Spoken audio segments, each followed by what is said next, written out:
welcome to Complexe CN, home of the Flag Plus Football Championship weekend.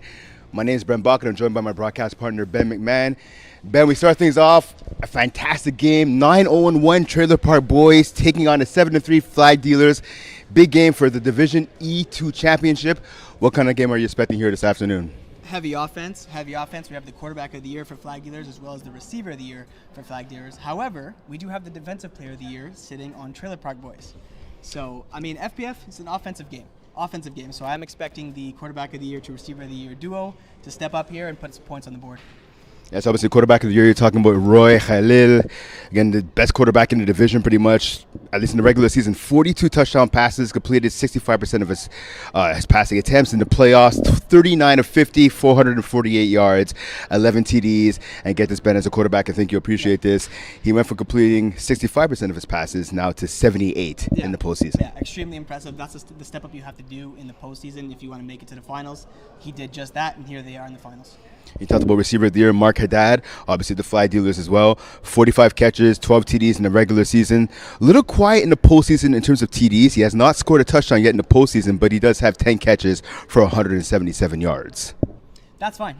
It's all that matters now is what's left, and that's this championship game.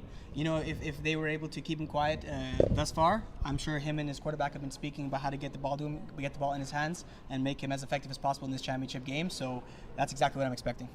So you mentioned earlier, so Marc-Etienne Simard, the reigning defensive player of the year, 7 INTs in the regular season, 3 PDs as well. But unfortunately, he's not in the lineup.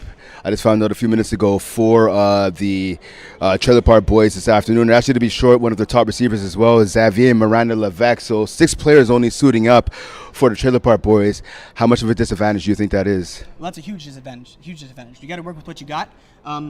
They have 6 guys. 6 guys need to show up and play hard. That's it. Nothing more to be said about that. All right, so we're going to shoot it down to the sideline to Anissa Bushmela, who has quarterback Roy Khalil with her on the sideline. Roy Khalil de Flag Dealer. Déjà bravo d'avoir gagné MVP QB. Comment on se sent face à cette finale? On se sent prêt. On s'est pratiqué toute la saison. Ça fait 4-5 saisons qu'on est le même noyau. Je suis pas mal fier d'eux. Il y en a une couple qui ne savait pas comment jouer au football au début, mais on est très content de voir ce qu'on est rendu aujourd'hui. Est-ce que vous vous sentez un peu nerveux, vu que dans l'autre équipe, on a le joueur qui a gagné défenseur de l'année? Comment on se sent face à ça? J'ai confiance en mon équipe. Je pense qu'on a un très beau noyau, comme j'ai dit tantôt, une belle équipe. On a bâti ça à travers les dernières saisons, et puis j'ai hâte d'attaquer ce match-là aujourd'hui. On est très confiant, on est prêt. We gotta stay composed, et puis on est prêt. On est prêt à tous les défis. Parfait. Puis, ça va être quoi votre technique pour aller marquer toutes les drives? Parce qu'on sait qu'en finale, ça va être vraiment important de vouloir attaquer la zone le plus possible. Franchement, on va jouer de la même façon qu'on a joué all season. On avait le même pace, on ne va rien changer. Peut-être des petits jeux spéciaux, mais sinon, on garde la même tactique qu'on a eu toute la saison. On a connu une très, très belle saison. Les gars ont connu des belles séquences, et puis il n'y a pas grand changement qu'il va y avoir. Super. Ben, merci beaucoup. Et on retourne avec Ben et Brent.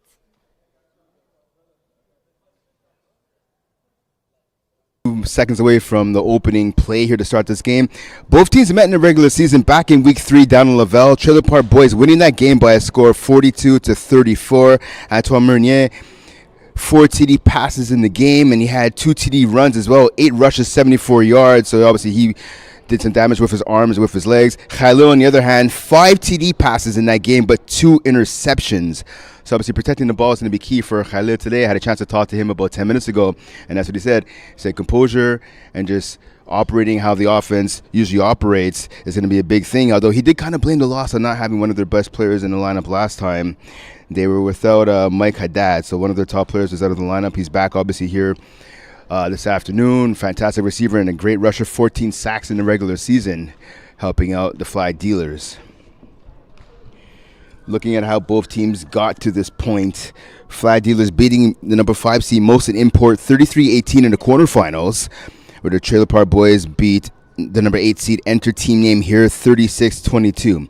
In the semis just last week, the flag dealers beat the number 2 seed Tops 44-36. Khalil was spectacular in that game. 7 TD passes, 5 of them going to one of his top receivers, Eric Hamparsumian. So he had 5 TDs, and Mike Haddad had 2 TDs. A little bit more of a complicated trail, if you will, for the Trailer Park Boys in terms of getting to this championship Saturday.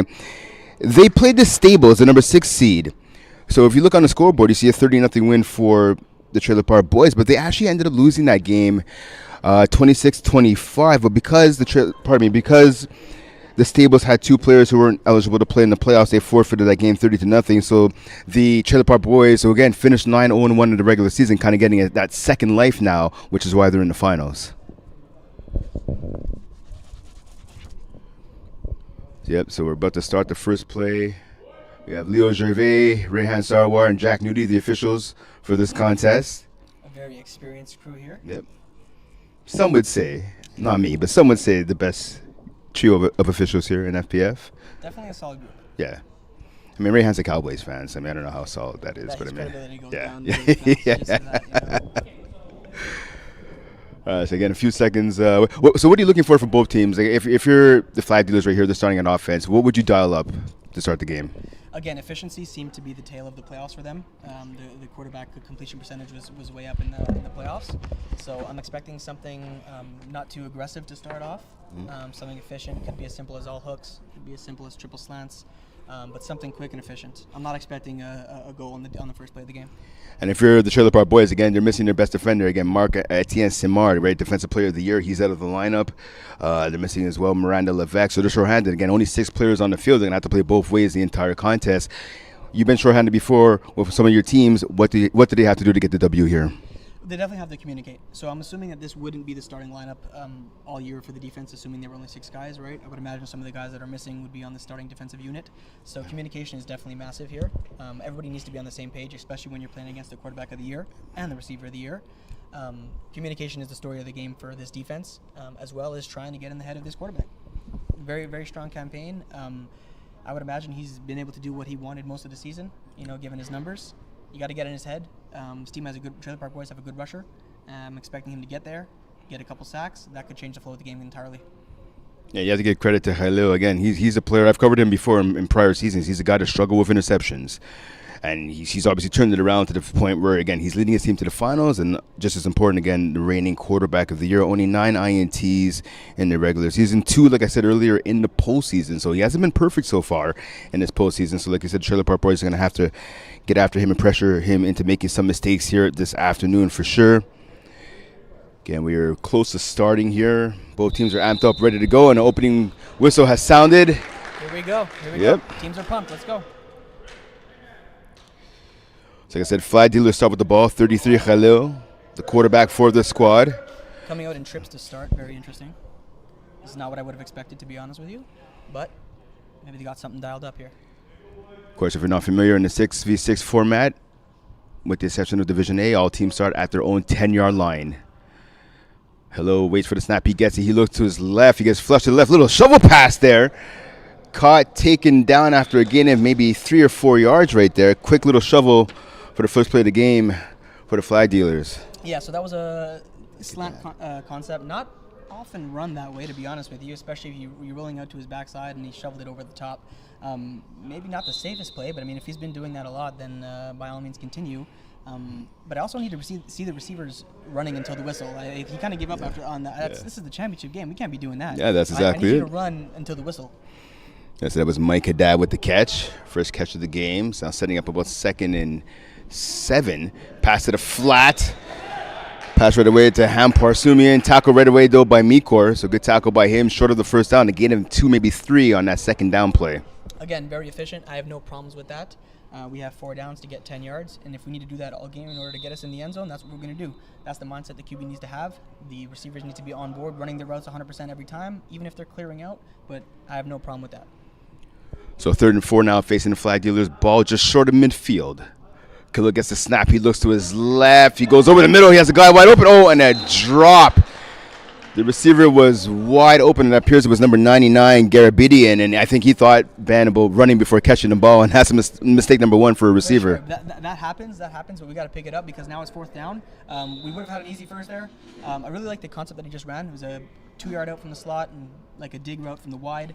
Very effective. The QB read the half defender very, very nicely and made the right play. You just got to capitalize on that and catch the ball. Big 4th down right here for the Flag Dealers. Khalil rolls to his right over the middle, and another ball almost picked off there. In and out of the hands of Mike Haddad. Turnover on downs. So now the Trailer Park Boys will start on the positive side of the field for the first drive of the game. That's absolutely massive. Two times that play worked exactly as the quarterback drew it up. However, the receivers need to catch the ball there. No excuses. 2 in a row. This is the championship game. We can't have that. And like Brent said, tremendous field position for the Trailer Park Boys now. They need to capitalize this. They're 6 men only. They need to get ahead early if they can, especially if fatigue is going to set in. So number 7, Antoine Meunier, onto the field leading his team, the quarterback. He looks to his left. He goes to his right. Throws to the sideline through the hands of Theo Midori. So 2nd down and long now facing the Trailer Park Boys. Antoine Meunier, again, along with his 2 brothers, Alex and Fred, this trio of brothers on this squad have been super effective this season and in the postseason as well. They're obviously his top 2 go-to targets, pardon me. And we see some other players as well. Jean-Sébastien Saint-Arnaud. Line up in the slot, number 14. He's a big-time player. Let's see if he gets the ball here on 2nd down. Meunier goes over the middle. Pass across his body. Is caught right away but tackled. After about a 5 or 6 yard gain, there was the receiver number 85 and Frederic Meunier. Very happy with what I've seen of the rusher right now. The rusher's not biting on those head fakes, and he's putting himself in the proper position to make the sack. Quarterback had to get off the ball early twice, and honestly, could have been intercepted both times had those balls been placed a little bit differently. So now 3rd and 4, but this time facing the Trailer Park Boys. Let's see if they can convert. Throw to the middle, up in the air, off a couple of hands, and falls incomplete. Now 4th down facing the Trailer Park Boys. A little bit of confusion, a little bit of a jumble mess there was their offense there on 3rd down.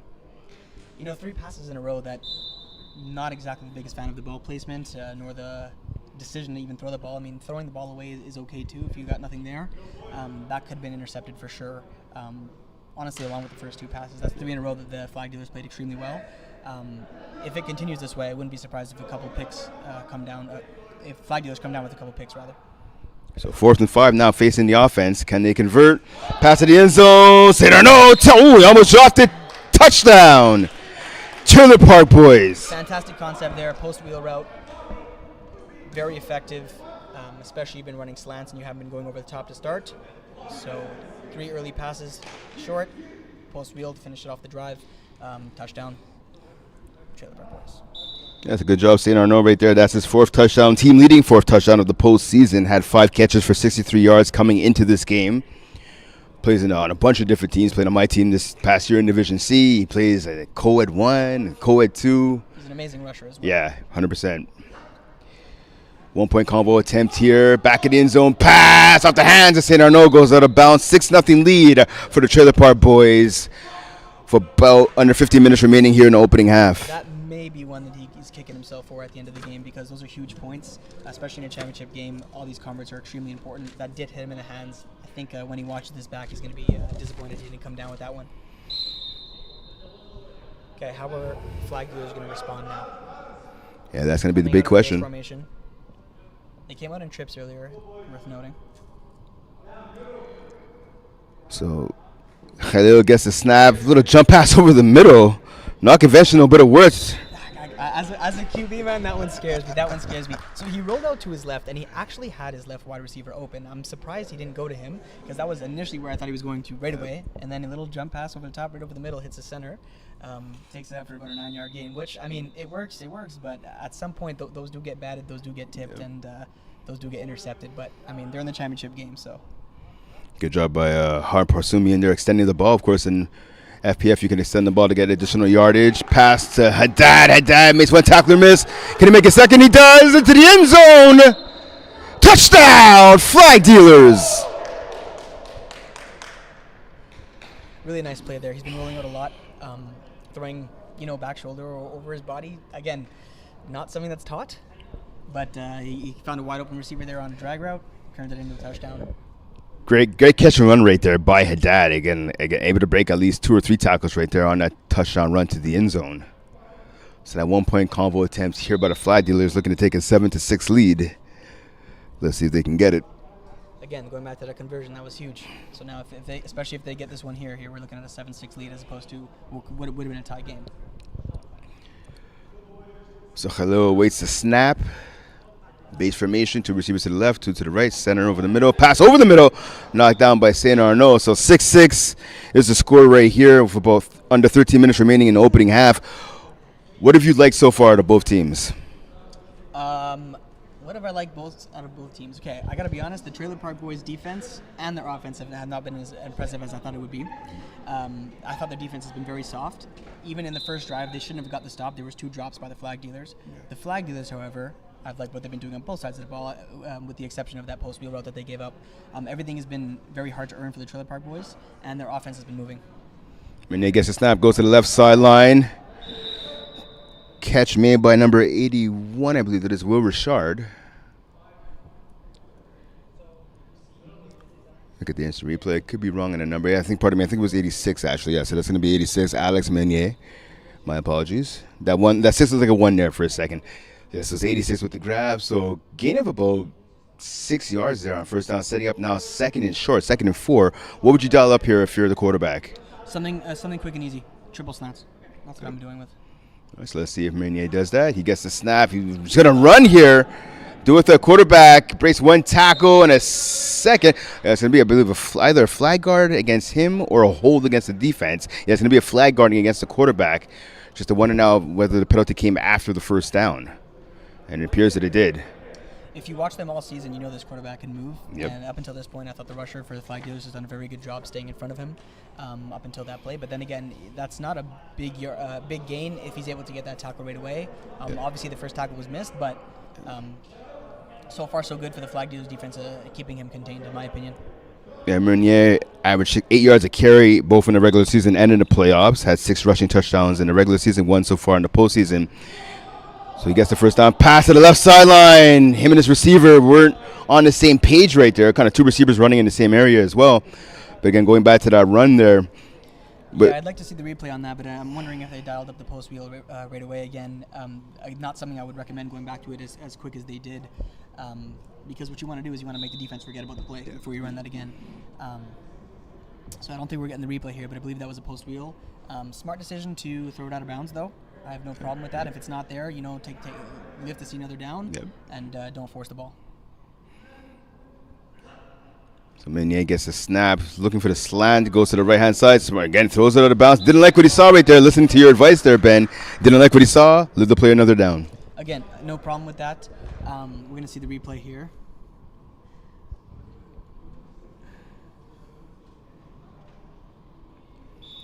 So he had a lot of his receivers going to his left side while he rolled out to the right. I think he wanted the drag to be a bit faster than it was, and I think that would have been his main read. But aside from that drag route, he didn't really have another option. So you never want to put yourself in that position as a quarterback. You want to have at least 2 options to throw the ball, receivers to throw the ball to, sometimes 3. That time he gave himself 1, and it didn't work out. Going on 2 was the Trailer Park Boys offside against the rusher. Caught on the sideline. Nice catch up by Alex Meunier. Yes, offside on the rusher. So how that works, if you're not familiar in FPF, the rusher needs to be 7 yards. There's a rushing cone, which is 7 yards off the line of scrimmage. And as you saw right there with with the quarterback, with Meunier, he called hut twice. He had to play start on the second hut. As a rusher, you can go offside, but then you have to go back to that 7 yards to where that rusher cone would be to reset yourself and then rush. The rusher didn't do that, hence why he had the 5-yard penalty, but of course it's negated due to the first down. So yeah, it's really important that you reset properly. I believe Michael tried to reset himself, but he didn't get back far enough equal to the 7-yard rush cone, and that's why we had that offside. So first down now in the enemy's territory for the Trailer Park Boys. Meunier gets a snap. He's going deep. He was zigging and Midori was zagging, incomplete. And that's about, I think, the second or third deep pass this game, Ben, that has not been on target. They had a touchdown that was a deep pass. That was the one successful play. But other than that, the deep game has been non-existent so far for the Trailer Park Boys. Yeah, I'm wondering, based on the route and the throw there, whether the receiver was in the right place or not, because it's possible that it would have been open had the receiver kept going. I'm not entirely sure what the concept was on that. but that's something to keep an eye on too. If these receivers are going to be on the same page as their quarterback. And again, don't forget, right? I mean, there are only 6 guys, right? So fatigue starts to creep in, perhaps a little early here for the Trailer Park Boys. Second down, pass over the middle, behind the target is saying, oh no, he was open. He got one hand on the ball, but again, that pass should have been a bit more in front of him. So now 3rd and long, now facing the Trailer Park Boys offense. Yeah, looking at you had double posts from both slots. In theory, the concept does work. However, you are in a cluttered area there, especially if you're bringing 2 defenders, trying to track those posts. You're going to have a lot of people in that same area.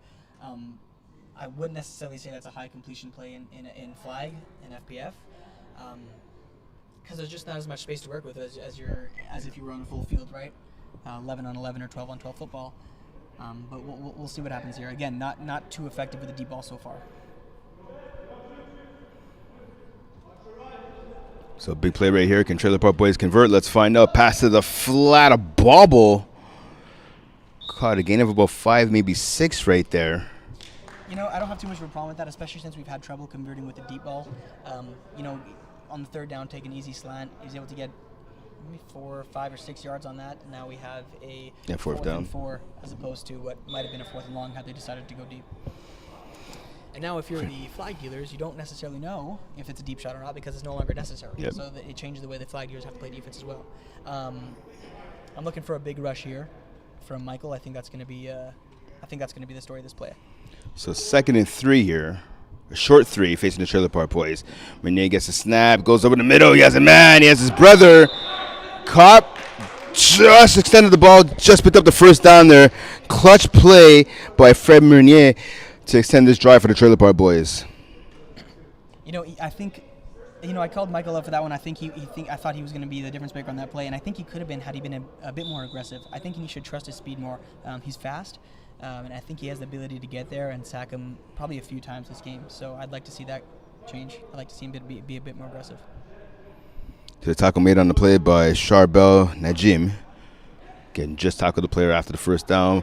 Meunier going to his right. He gets sacked. There it is. Massive sack. Again, so in the red zone, in 6v6, it is a 7 yard. So once the rusher cone is in the end zone, the quarterback can no longer run. That time, he was way more aggressive with the rush. The quarterback did break his contain. However, because we were in the red zone, he wasn't able to run, and a huge sack. He was able to get a huge sack. And obviously playing quarterback for as long as you have, right? You're 11-time All-Star. You won 2 championships. You're playing in the finals tomorrow with the Silent Ticklers, Division B against Hard 8. I find in the younger divisions, correct me if I'm wrong, but the lower divisions, you see a lot of the quarterbacks rolling out a lot. How much of an advantage or disadvantage in some cases can that be? So I find that entirely a disadvantage. I think it limits the side of the field, the amount on the field you have to work with. Well, pass to the end zone. Midori catches it for the touchdown. Okay, so that time we had a post-wheel concept again, it looked like, but just from the other side. We'll be able to see on the replay what exactly that was, but I believe based on the spacing of where the receiver was at the end of the play, we're looking at a post-wheel. Let's take a look here. I believe that's what he was going for, a bit of a sloppy route by the slot. However, he was wide open. On a wheel route, I always want to see the slot cutting on the outside of the defender because you want to really give the illusion that he's doing a slant or an out and then turn it upfield. However, it worked, so here we are, 12-6. So 1-point attempt here, 2-point attempt rather, for the Trailer Park Boys. Chips to the left. Pass to the corner of the end zone. Mikor got his feet down, but out of bounds. So 12-6 is the lead. Nice try, but couldn't convert that 2-point attempt. Of course, in FPF, you only need 1 foot in balance, but it looks like his first foot touched out of bounds before the second foot came down on the field to play. Sorry, Brent, to your point earlier about quarterbacks rolling out in some of the lower divisions, it's something that definitely I used to do all the time because I wasn't confident in my arm or my play calling, so I always wanted to give myself the option to run. However, as experience grows, good tackle there. As experience grows, you always want to give yourself as much field to work with and never tell the defense what you're doing.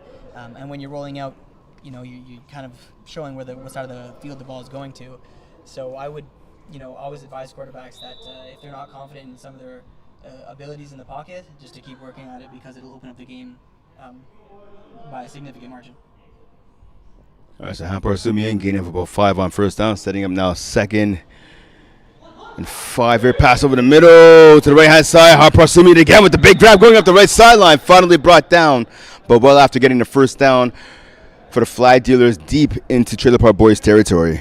I got two things to say on that play. For one, I did think he had an easier pass with the wide receiver being wide open on the sideline. However, I will compliment his touch on the pass because that could have been intercepted had it been a bit lower. But he put great touch on the ball and was able to get it to his receiver. However, he did have somebody wide open on the sideline, right to his right. So maybe a bit more peripheral vision is going to help him out in this as this game goes. But I will compliment the touch on Roy for that one. So ball at the 10-yard line, 1st and goal. With the flag dealers pass. Oh, nice fake there by Khalil. Pass over the middle. Grabbed by Harpasumian. Gets taken down inside the 5-yard line. So whether that was his first read or not, it was definitely effective. Tremendous fake there.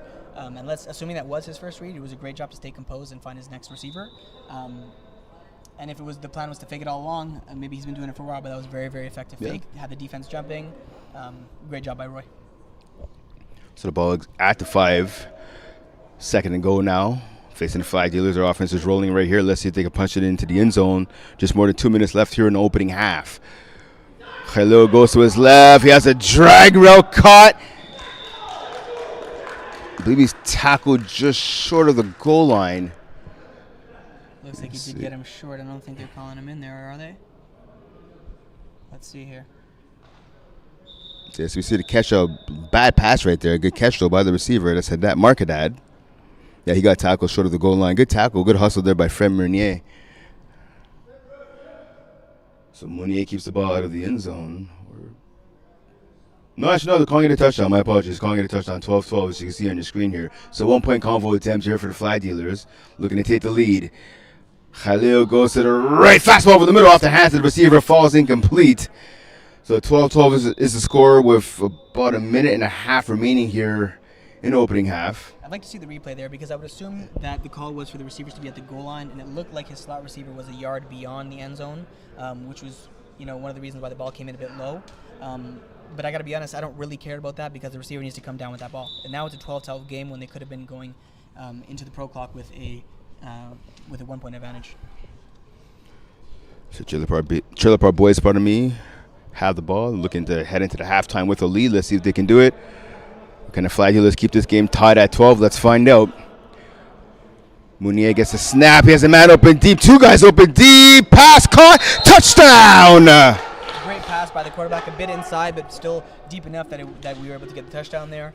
A bit dangerous though. I still need to see that ball along the sideline because the safety was a bit close to getting there. But like I said, he got the ball deep enough, so we got a touchdown here for Trailer Park Boys with not too much time left on the clock. Yeah, Alex Meunier, big catch right there for the touchdown. Like you talked about, the pass should have been a bit more towards the sideline. 2 receivers kind of in the same area, but you know what? It worked for the Trailer Park Boys. They'll take it. I need the flag dealers to be a bit more aware of the time and everything in that situation. You can't give up anything easy like that. You cannot, especially since they haven't been the most efficient, the Trailer Park Boys offense. You can't give up anything easy like that. The previous 2 touchdowns came on post wheels, meaning they're willing to throw the ball deep. I need them to be a bit more aware of what's going on. Sadano is trying to run it in for this 2-point convo. Good tackle there by Haddad in the open field. So 18-12 is the score and the lead in favor of the Trailer Park Boys now, with just about a minute and a half left. Actually, 1:55 it appears on the clock. Yeah. I believe. Yeah. Great job to come down on that tackle from Mark. Okay, Roy. Here's what I want to see out of you right now. You have 1:55 in the pro clock. I don't want to see you burn any timeouts, but I want to see you leave the Trailer Park Boys with less than 40 seconds left on the clock. Also, okay. That's plenty of wiggle room there. Okay, I want you to score and leave the Trailer Park Boys with less than 40 seconds to work with for their offensive drive. All right, so here we go. Trips to the left, pass to the flat. Smart play right there by Khalil. Goes to the sideline. See, I don't need you to go out of bounds on that one. We have a lot of time on our side. I don't need to see you go out of bounds. I'm assuming I heard some yelling on the field. It sounded like that was the instruction, was to catch the ball and then go out of bounds. But that's just an experience thing with this pro clock. The more let you get the time run. Exactly. The more you play, you got to let that time run. Right now, the clock is actually on your side. A minute 49 is a lot of time to work with. Like I said, you want to leave the Trailer Park Boys with less than 40 seconds, at minimum. Had this been maybe a Division I game, I'm saying less than 10 seconds. Yeah. So Garabidian is the guy who made the grab, puts the ball at midfield for his team. First down, fresh set of downs for this Flag Dealers offense. Again, like you said, plenty of time on the clock. Here comes Khalil going over the middle. Dump pass again, caught by Haddad. Breaks one tackle, almost got through another. Oh, flag on the play here, thrown by head referee Leo Gervais. Gonna have to see what the call is. So you have flag guarding against Haddad. So that'd be a 5-yard penalty going against the receiver. So the ball, it was about a 6-yard gain, but now with the penalty, ends up pretty much being a gain of maybe 1 on the play right there. So ball was pretty much back to midfield for the Flag Dealers.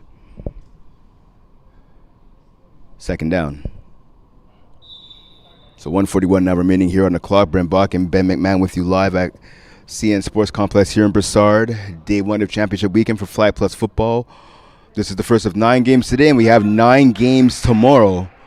So if you can't make it out to Brossard, make sure to watch live streaming on our Flag Plus Football YouTube channel. Khalil gets the snap. He looks to the left, goes to the sideline. Nice catch by Haddad. Grab by Haddad right there. Again, I don't know. The ball doesn't need to be on the sideline right there. There's still a lot of space. I understand it was a deep route, but again, looks like there's going to be too much time left on this clock. There may be enough time that the Trailer Park boys don't even need to stress about it, to be honest with you. Did he get his feet in there? Yeah, he got his feet in there for sure. Let's check out this angle here. So see, Khalil gets the snap, face to the right. Good throw to the left, but like you said, doesn't need to be on the sideline. Yeah. Amazing grab. Hard to do as you're following. Quick pass to the right again to Haddad. See, Tries that's to. fine. That's what you can't dive into. Yeah. But that's fine. So now we need to let the time run. We let the time run. Let it run. No problem. So we're under 90 seconds right now. That's Haddad no with another grab there. Ball down at the 4-yard line. We have second down. The time is on your side. No problem here. What are you calling right here on offense? Hooks at 1. I don't want to score. I want to complete the pass, and I don't want to score. And I definitely am not taking a sack. Haddad gets some last-minute instructions to his snapper. Drops back, looks to his left. Now over the middle, back in the end zone. Caught for the touchdown. Leaping grab by Mike Haddad. We're all tied up at 18 with less than a minute remaining here in the opening half. Nice touchdown by Roy. Again, I'm going to comment on the time that's remaining. I believe it's way too much. I think the Trailer Park boys still have plenty of time without even having to stress about it to drive the field themselves and score. However, again, nice touch by Roy. Touchdown is a touchdown. Big convert coming up now. No team has been able to convert any of them yet. I'd like to see the Flag Dealers go to their guy here and get the ball in the end zone on this convert. Let's see what they do right here. Defense obviously trying to keep them out of the end zone, keep this game tied at 18. Let's find out what happens. Khalil gets a snap. He rolls to his left. He throws across his body to the right. Back in the end zone. Caught. And I believe they're saying it's good. Oh, the referee's now going to get together. Checking to see if it was juggled here. We have the benefit of the replay. I'm not sure if we have the angle here, but we're going to take a look.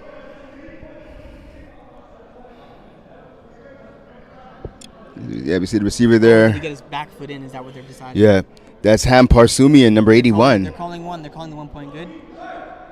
Yeah, so the 1 point combo is good. So now it's a 19-18 lead for the Flag Dealers. Again, that is a play that I would never advise any quarterback to do, to roll out to the left and throw back shoulder to the back right corner. If that ball is a little underthrown and it's picked by the halfback on that side of the corner, they're returning it back to the other side and getting 2 points. Something I would never advise. At minimum, at least it was in the back corner that it was either an incomplete or in that case a conversion. But again, very scary ball. Yep. See what Trailer Park boys do here. 54 seconds left on the clock. So pass here to the flat outside of the attendant hands of the receiver. Thought it should have been he thinks it should have been a hold or pass interference. I agree with the no call there. Tremendous defense there by the Flag Dealers. Tremendous defense. Yeah, intended target right there was number 85 and Fred Meunier. Again, looking for the flag, didn't get it. Second and long now facing the Trailer Park boys. About 53 seconds remaining here in the opening half. An exciting opening half. Started off a little slow, but the points have piled up here. 19-18 lead for the Flag Dealers.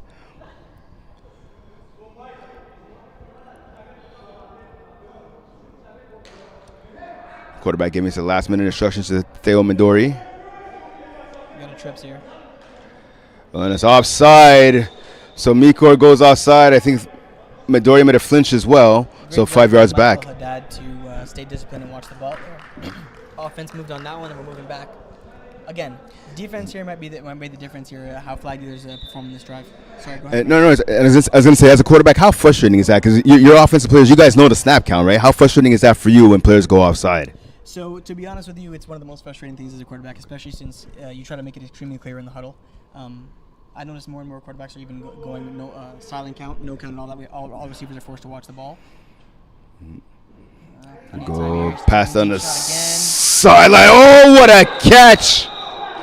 Calling it inbounds. We're going to take a look at this replay. I think we'll have a great angle here to see if he did get his feet in. So, tremendous concentration there by the receiver. So that was Alex Meunier, and yeah, Leo Gervais saying it was a catch. Beautiful catch. Beautiful pass to right over the shoulder. Let's take a look here. Two defenders were there, but they couldn't make the play. Great catch. Yeah. Great catch. I believe that was in. Yeah. Tremendous camera work as well. Oh, 100%. Yeah, Great 100%. job. Okay, don't forget, you only need 1 foot in bounds in FPF. And they're going to so they're going to challenge it here.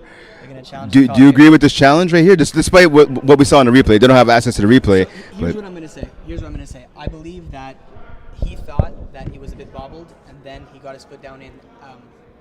He bobbled the ball after he got his foot in. He doesn't have the benefit as we do to see this replay. I believe it'll stand. I'd like to see it again in slow motion. If we can get the replay queued up, I'd like to see that one again. Here we go.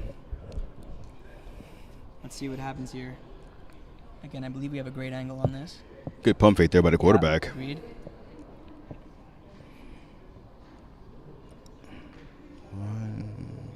Yeah, that's going to stand. He's in. Yeah, 100%. He got the left foot down. Yeah, heck of a throw again. Heck of a throw by the quarterback right there. That's some really good accuracy.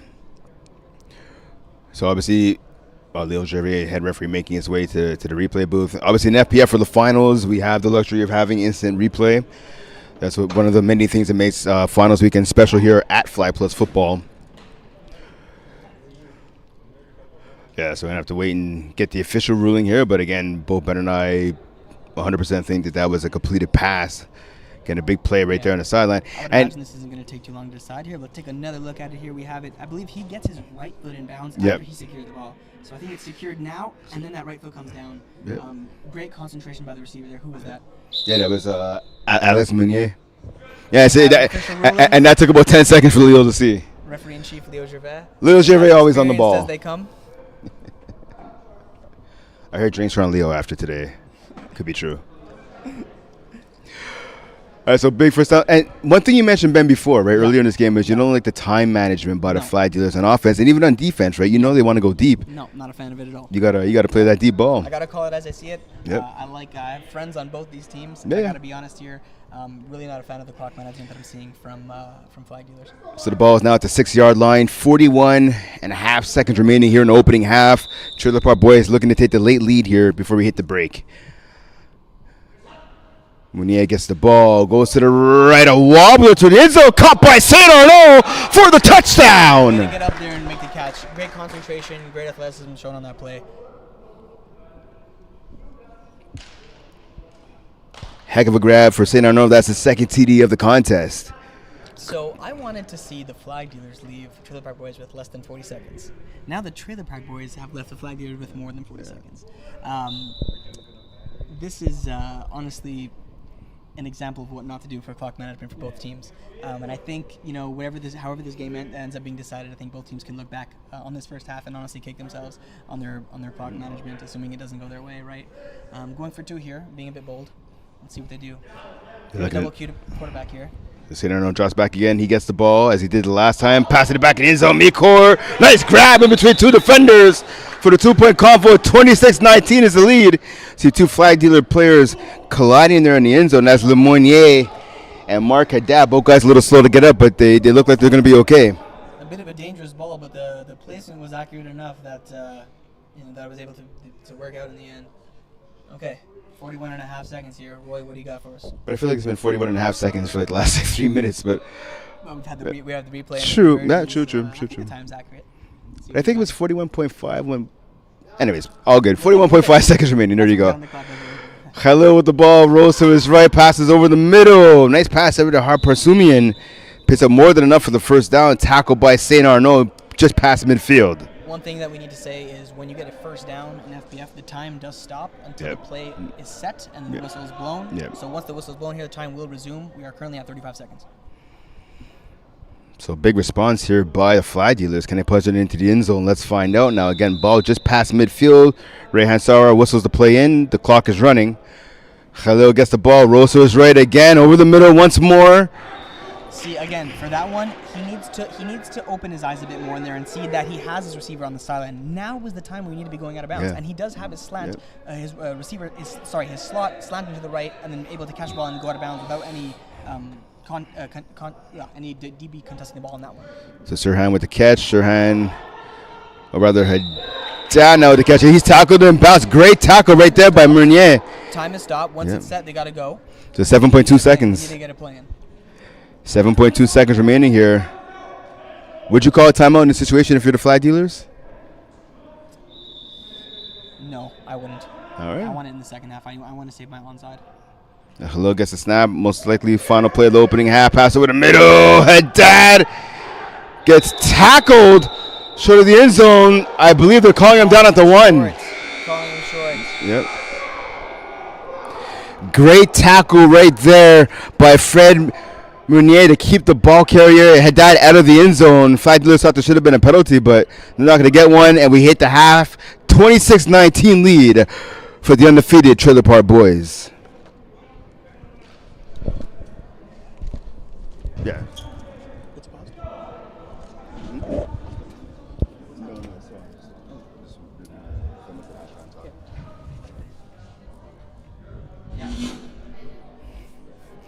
Yeah, so again, a 26-19 lead. We saw on the replay right there. Haddad coming ever so, Mike Haddad coming ever so short to getting that ball in the end zone. Unfortunately for him and his team, he couldn't do it.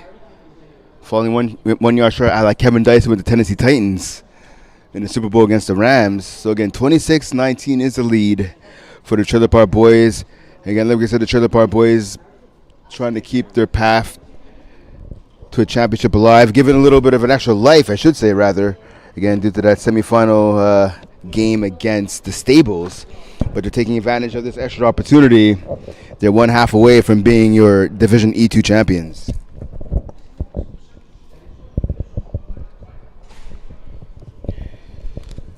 Yeah, so entertaining end to the first half, obviously. Ben McMahon, Brent Bakken with you guys for this Division E2 championship. We have 8 more games after this coming up here in Championship Weekend in Flag Plus Football. It's always an event when it's Championship Weekend, when it's Finals Weekend here in FPF. What are your thoughts, Ben, about the first half? I think clock management was the story of that. I think there was 3 drives that there probably shouldn't have been had the flag dealers been a bit more effective on their initial drive within the pro clock. And then even toward the end when they had a chance to score, with time running out, they didn't go out of bounds when they should have. And it was just overall, I would say, a bit sloppy. And again, I think that's something that they're going to be potentially kicking themselves over should this game not go their way. And how much, obviously, the big lights, right? The big stage, again, Championship Weekend. How much do you think nerves are playing a factor for both sides? Because we've seen both teams make a ton of mistakes so far in the opening half. I think it does play a big part. I mean, you have you and I here. We have the whole crew. We have the photographer. We have everybody here. People are aware of that. The players are aware of that. I think they're sweating a bit more, and I think they do think about it. So, maybe they're trying to be too perfect with some of their routes, with some of their things that they're trying to run first before they catch the ball. And we saw an incompletion because of that in the first drive of the game. So I think it's definitely playing a factor for sure. Okay, so fixing the mistakes aside, what do the flag dealers need to do to come out of here champions? I think flag dealers need to play a bit more disciplined defense. A lot of times they're out of place. I think the deep defenders haven't been in the correct places. They've been hit with the post wheel twice, and then a deep ball right before halftime as well. I think the deep defenders need to be a bit more disciplined. Okay, and switching sides, obviously for the Trailer Park Boys, they have the lead. What do they have to do to walk out of here as winners? Focus up on defense as well. Again, I think aside from the 2 incompletions in the first drive for flag dealers, I don't like their defense so far. Okay, so it looks like we're going to go down to the sideline with Anissa Bushmello, who has Jean-Sébastien St. Arnaud with her for the sideline interview. Anissa, over to you. Donc, on est avec Jean-Sébastien de l'équipe Trailer Park Boys. Déjà, félicitations car vous êtes rentrés en finale. C'est déjà un gros truc. On est déjà à 2 touchdowns de ta part pour ce match. C'est ça? Exactement. Ouais. Parfait. Comment vous vous sentez en ce moment? L'énergie est là. Le dernier arrêt qu'on a fait dans les 2 dernières minutes, ça nous a vraiment boosté. On est prêt à recommencer avec le ballon. Je dirais cette séquence-là offensive va être très importante. Il faut vraiment aller chercher les points. Là. Parfait. Effectivement, vous avez réussi à les arrêter, ce qui vous a donné un avantage. Le score est maintenant de 26-19 pour vous. Vous avez eu presque une saison parfaite.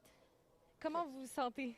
On se le cachera pas. Là, tout le monde a laissé la demi-finale. On avait perdu par 1 point. On s'est ramassé en finale grâce à un forfait puis un rules qui a mal été fait de l'autre équipe. On est vraiment reconnaissant. Puis nous, on veut prouver qu'on était fait pour venir en finale. Fait qu'on on veut continuer à montrer à ceux qui nous doutent de nous qu'on est là pour les bonnes raisons. Je tiens aussi à mentionner qu'ils ont eu une défense qui a accordé seulement 104 points pendant la saison régulière, ce qui est quand même assez, c'est quand même assez bien. Puis, fait que bonne deuxième demi. Merci. Donc, de retour avec Brent et Ben. CN Arnaud getting the touchdown to give his team a 26-19. Yeah, it's confusion. Giving his team the 26-19 lead before the whistle here to end the first half. Exciting game so far.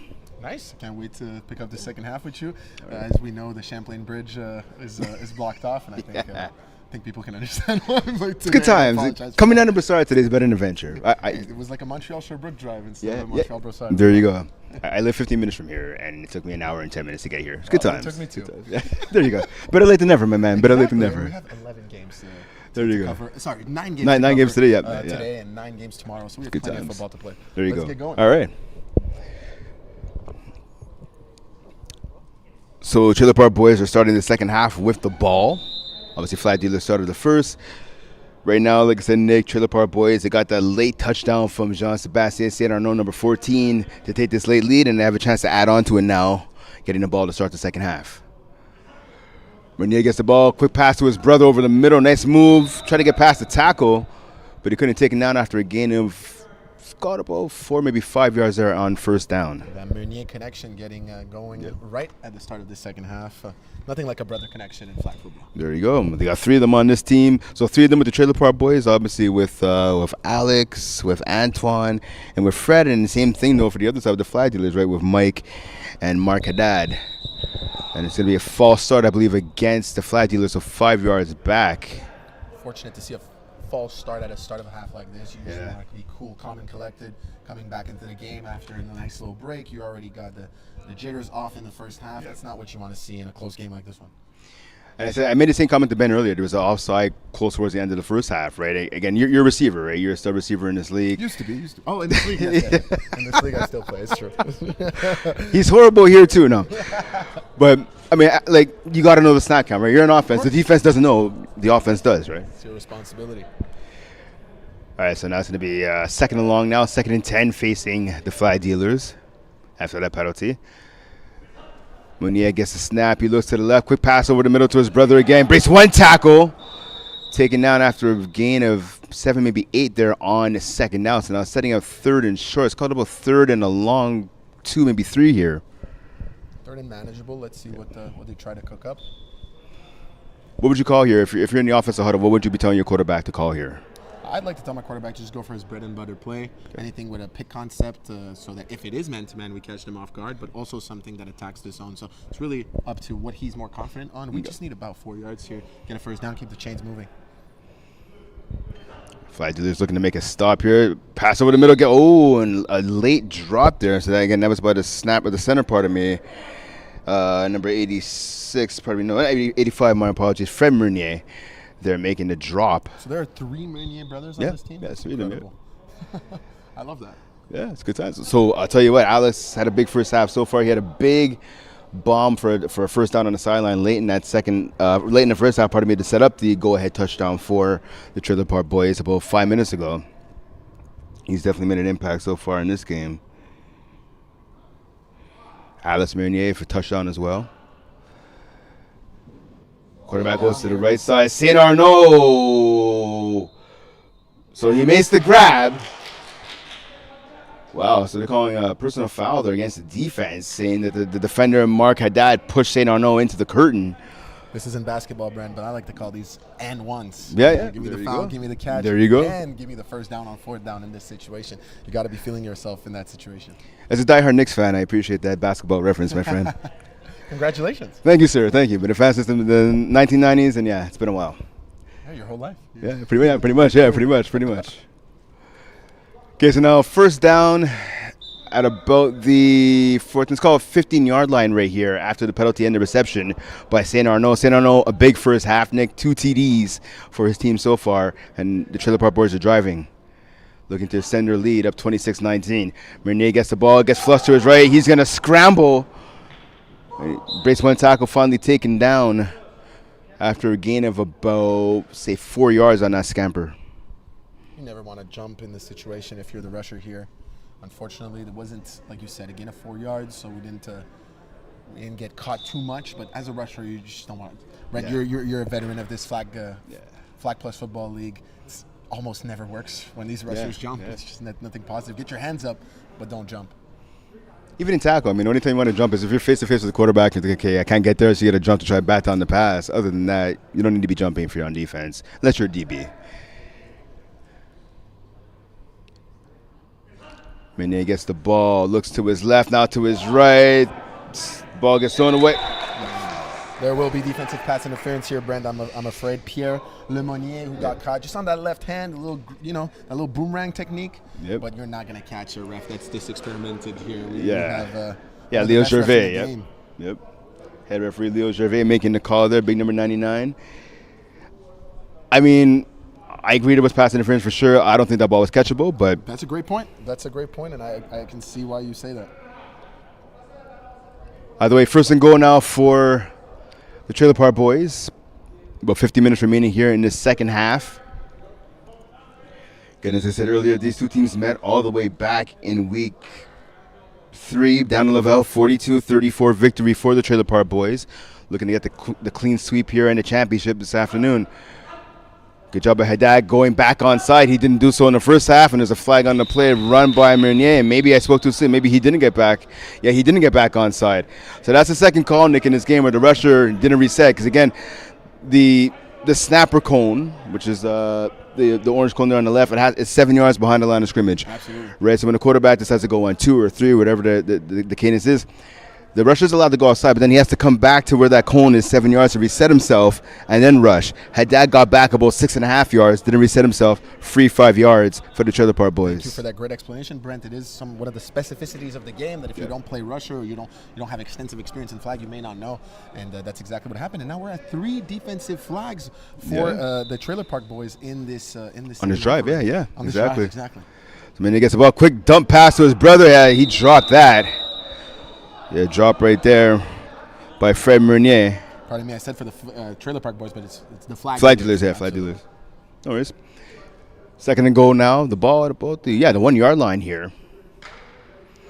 And this is the key, right, to any football game, Nick. You can't be yourselves, and right now the flag dealers are doing exactly that. Unfortunately, yes. Second and goal now. Mernier gets a snap. Another quick pass to his brother. Gun against body, but gets into the end zone on the second attempt. There's a touchdown by Fred Mernier. We saw the big man there coming to make the play. Mike Serhan, number 87. Definitely contact was made 100%, but the touchdown will stand. So now the penalty that's going to go against the defense is going to be applied here on the conversion. And you can tell that the Meunier brothers really enjoy that little 0 yard out, if you allow me to describe it that way. They just want to get it quick to their snapper immediately when the ball is snapped. And the number 87, Mike Sharon, he reacted properly. It's just he reacted with a little bit too much contact for a beautiful flag game we play. It would have been okay in tackle. I think they should have let it stand. Playing football. We're not playing soccer. We're playing football here. But nonetheless, it's a 32-19 lead now for Trailer Park Boys. And now with the penalty, instead of going from a 2-point conversion from the 10, they could go from a 2-point conversion from the 5 yard line. That's exactly what they select to do.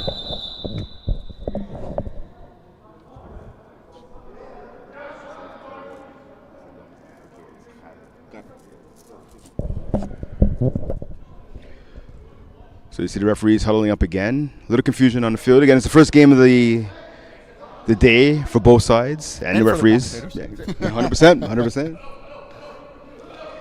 Only 8 more games left today. And 9 more tomorrow. Yep. It's a beautiful Yeah, it's football. weekend of football that we get to present 100%. here on the Flag Plus Football YouTube channel.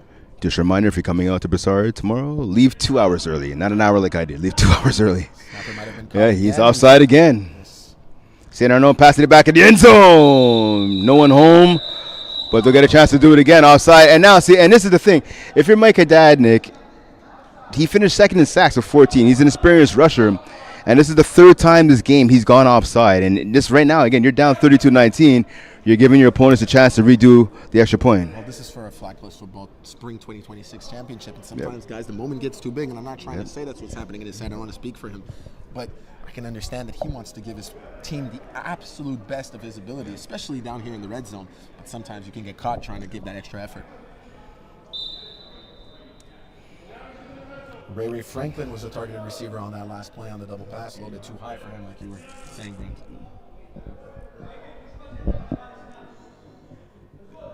Pardon me, it was Mark Haddad, actually. So Minnie gets a snap. St. Arnaud dropping back as a double quarterback. Nice move by the original QB back at the end zone. Nice one-handed catch. Wow, his brother with the grab there. Number 86, Alex Meunier. Huge one-handed grab. So now the lead is 34-19 in favor of the Trailer Park Boys. Just under 12 minutes remaining in the contest. And Nick, I'll tell you what, I think the flag dealers right now, they might be running out of time. Starting to get a little bit complicated now. There are onside rules in FPF, which make it a little bit different than other flag leagues I've had the chance to cover recently. So it's still a possibility here.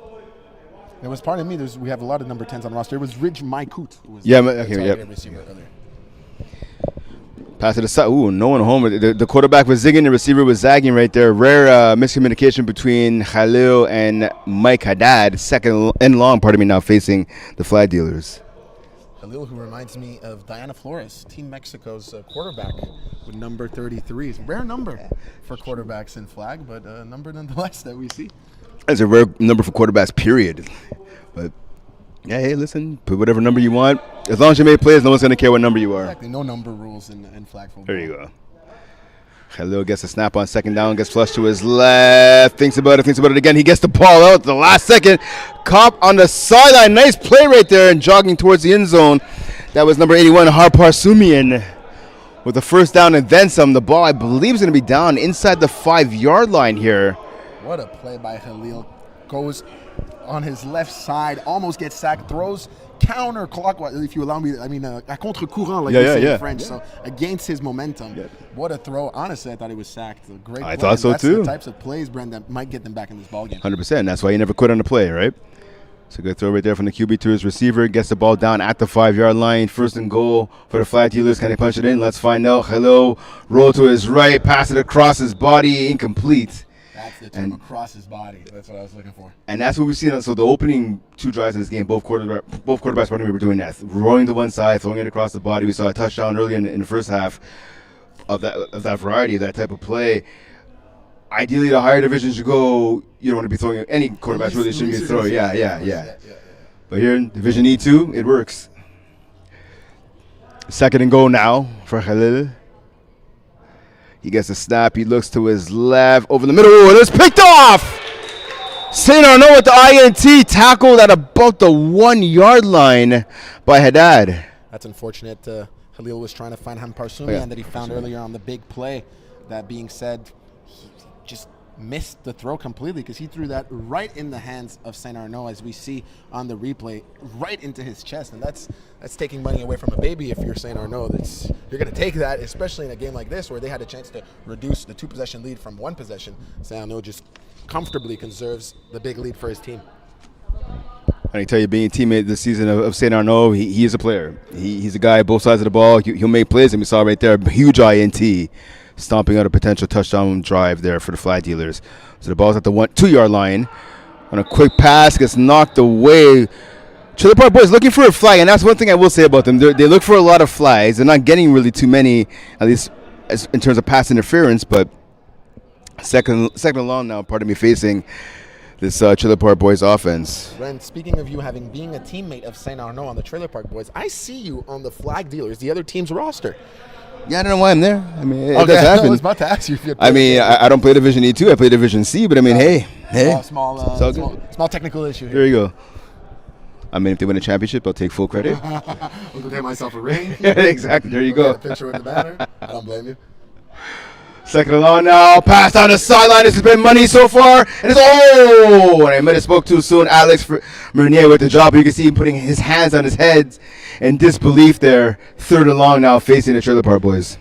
Alex Meunier, who drops this perfect ball from his brother, and he's gonna hear about this one tonight when they go hang out. He might hear about it at the next family outing. Unfortunately, it's some of those footballs sometimes when they're in the air for a long time, it just feels extremely long for the receiver in question, and especially when you feel wide open. I think he just got in his head on this one, and this is one of those he would want to have again. Oh, 100%. And it's funny because he made a spectacular grab, like I was saying earlier, on the sideline in between two defenders to pick up a first down on the last drive of the opening half. An easier one there, just couldn't come up with the grab. Third and long now, they're going deep again. St. Arnaud, the catch, touchdown! Player of the game. Second time's the charm. Yep. Throw it deep once, don't connect with your brother, throw it deep a second time to your star receiver, and this time, blue number 10 from speed off the top, Mark Haddad unfortunately got outsped here on defense. And the lead continues for the Trailer Park Boys. J.S. St. Arnaud, his third TD of the game. He set up that touchdown drive by getting the INT to give his team the ball back. I got to say, I can't imagine anybody else right now being the player of the game. Of course, we'll have to wait and see. Stay tuned to our post-game interview on the sideline with Anissa Bushmela. She'll be revealing the MVP of this game. But right now, St. Arnaud is definitely in the lead. 2-point conversion attempt, looking to make it a 42-19 lead. The Trailer Park Boys. St. Arnaud back as a double quarterback. Pass to the left corner and almost hit the camera girl. Goes out of play. So 40-19 is the lead right now for the Trailer Park Boys over the Flag Dealers. And I'll tell you what, Nick, with just over 8 minutes remaining in this contest, 6 minutes rather, this team is running out of time if they want to pull off a comeback. You mentioned the camera operator who almost got hit. It's a dangerous job, and more than we think. At the Winter 2026 Championships a few months ago, right here at the same complex in Brossard, Sports Complex CN in Brossard, I saw one of the camera people get pretty big hit. So respect to them and their work. Yeah, providing a ton of great shots all weekend long. Pass, and that is picked off. A horrible pass by Khalil, and he knows it. Run back to the end zone. Can the player get in? He sends the ball. Pick six. Trailer Park Boys. What a play by Frédéric Meunier. Once again, Khalil's pass wasn't too precise. Can't blame him. He's trying to make something happen at this point. Meunier just gets that ball. He seems like the receiver who was targeted almost. But then the athleticism right here on this juke. Avoid a first defender and then outspeed a second one. Extend the ball and get the pick six for your team. Trailer Park Boys are going to have a celebration this afternoon. Oh, yeah. So 46-19 now is the lead for the Trailer Park Boys. Again, about 5 minutes and counting remaining here in this contest. And this contest, the second half at least, has been all Trailer Park Boys.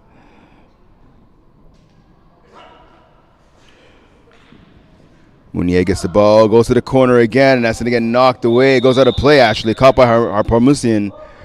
But again, that ball's out of play. So 46-19 is the lead inside of 5 minutes remaining in the contest. For the Flag Dealers, what do you do here offensively? You need to score quick. I mean, there's 4 minutes 30, a little bit less than 4 minutes 35 seconds left in this ball game. You need to try to get a one-play touchdown, basically, and hope to, go for your onside kick, get another stop. Yeah. Unfortunately, so far, that's what we're trying to do, but it just hasn't worked. Khalil is having a hard time with his precision for these deep balls at the end of this ball game. Ooh, pass over the middle, bump there. Hampar Sumian colliding there with Mikor.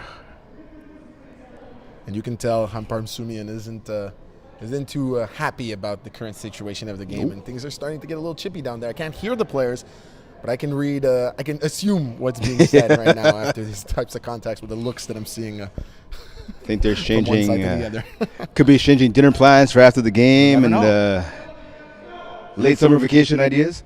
All right. Maybe business plans. Hey, I'm a plumber, you're an electrician. There you go. Yeah, you never know.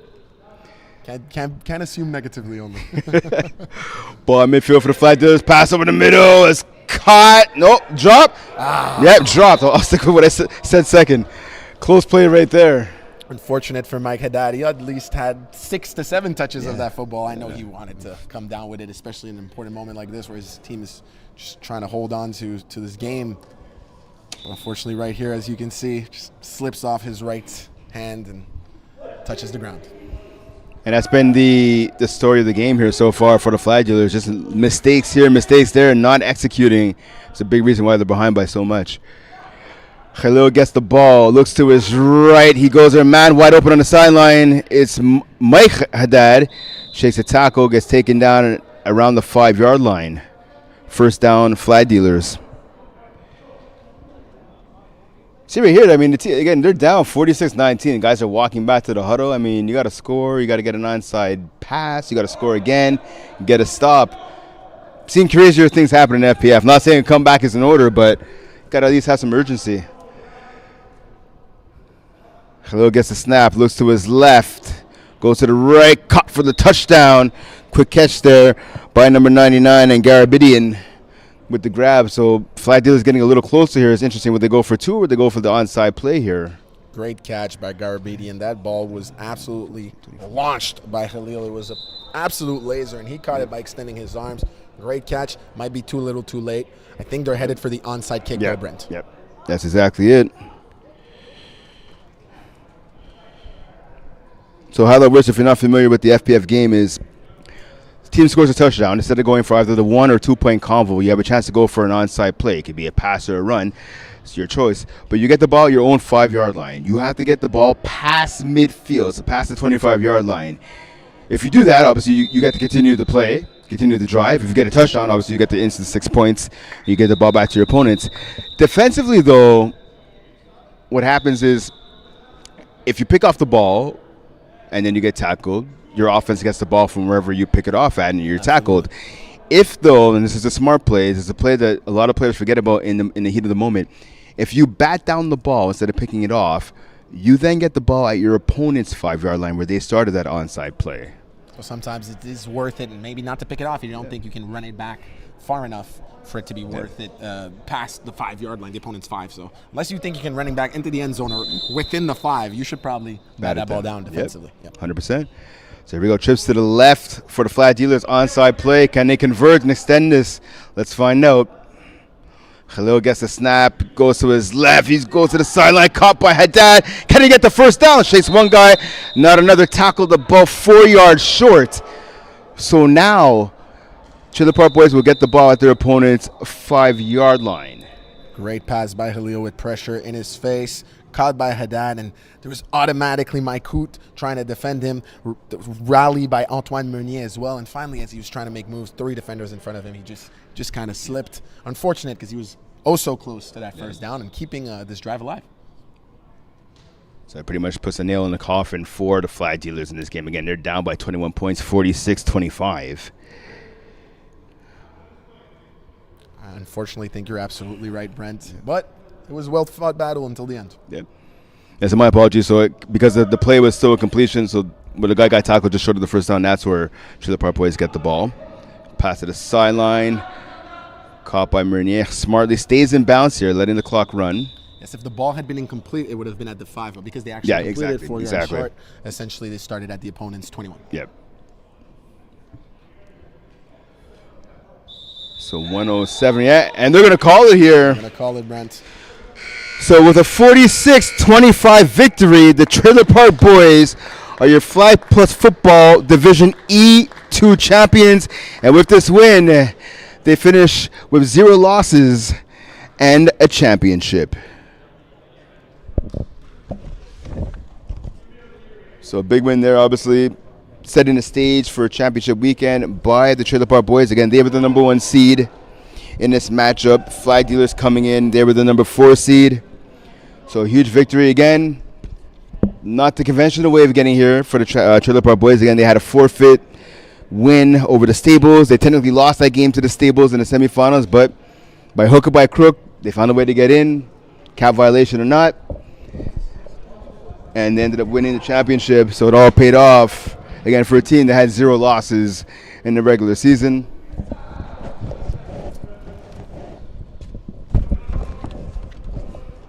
What's your opinion of the game? Honestly, like I said, I only caught the second half. I only caught the second half because of traffic. But I think the Trailer Park boys showed a lot of poise at the end of the game to really finish and complete this lead.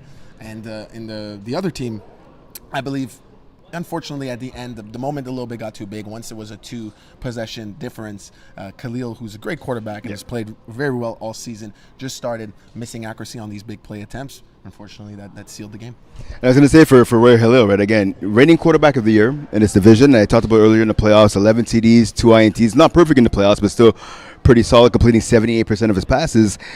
This is a guy, though, in the previous 2 spring seasons, I wrote it down, 47 INTs. Obviously, a bounce back year this year, a breakout year, if you will, this year. But again, this accuracy really played their offense throughout this contest.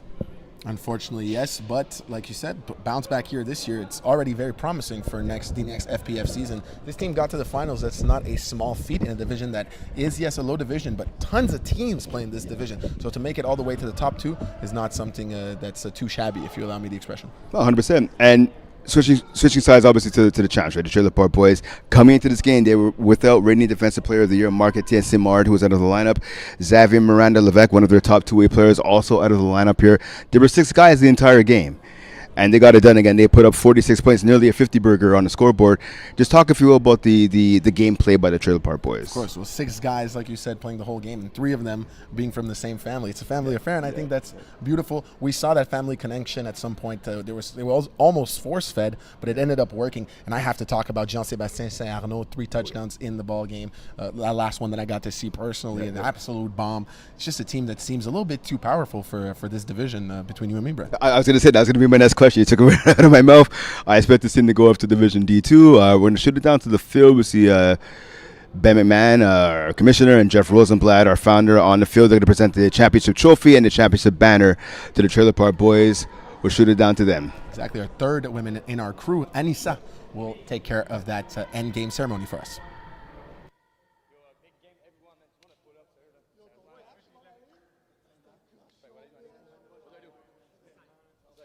Donc, félicitations à l'équipe Trailer Park Boys. Yes. Ils ont gagné pour la division E2. On va vous remettre la bannière et le trophée.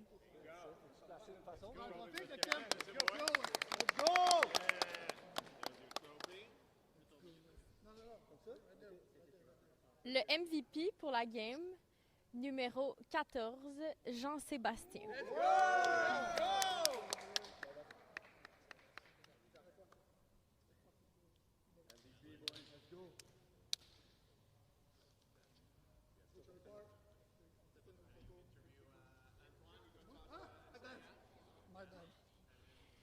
Donc, comment s'est passée ta game? Ça a bien été. On s'est parlé à la mi-temps, puis j'ai dit que le retour allait être très important. Les gars ont step up, tout le monde a fait leur part. Ça a paru sur la deuxième demi. On était chercher les points à chaque fois que c'était important, les interceptions. C'est vraiment une belle victoire d'équipe pour vrai. T'as fini avec 2 touchdowns? 3? 3, je pense. 3 interceptions. Exactement. Parfait, donc un gros match pour Jean-Sébastien. Merci. Mais ça ne serait jamais arrivé sans mes coéquipiers, il faut vraiment le mentionner. Là. Je sais que c'est cliché, là, mais sans mon QB, sans mes gars on the side, c'est touché, là, cette interception-là, elle serait prévue. Ben, merci beaucoup. Merci. All right, so welcome back here. Obviously, we saw Jean-Sébastien Saint-Arnaud, the MVP of the game, 3 touchdowns and 1 INT, really setting the tone for his team in the victory. What are your final thoughts? Well, no surprise there. Absolute dominance on his end, on both sides of the ball, the moment that counts the most. Well-deserved. Great championship for this team, and I hope we get to see them in a higher division next season. Yeah, hopefully. And Flag Dealers on the other side, obviously not the outing they wanted. Do you think maybe they should stay in this division or maybe move up to Division D2? That's a great question. I believe you want to stay in the division. You want to win the division. I'm a big fan. Maybe I'm old school in that sense, even though I'm quite young. You want to win a division before you go up. I'm not a fan of moving up when you're a finalist. So I believe there was a great season. There's still things to improve. We saw a lack of precision at the end. We saw a lack of hustle as well at the end that you mentioned, Brent, where you're losing by more than 2 possessions. You need to run back to the huddle. So little tiny tweaks, not a lack of talent, but little tweaks that might be necessary to move up to the next level. All right, so once again, with a 46-25 victory, the Trailer Park Boys are Division E2 champions. For Nip Pierre Mass, I'm Brent Bach saying thanks for tuning in.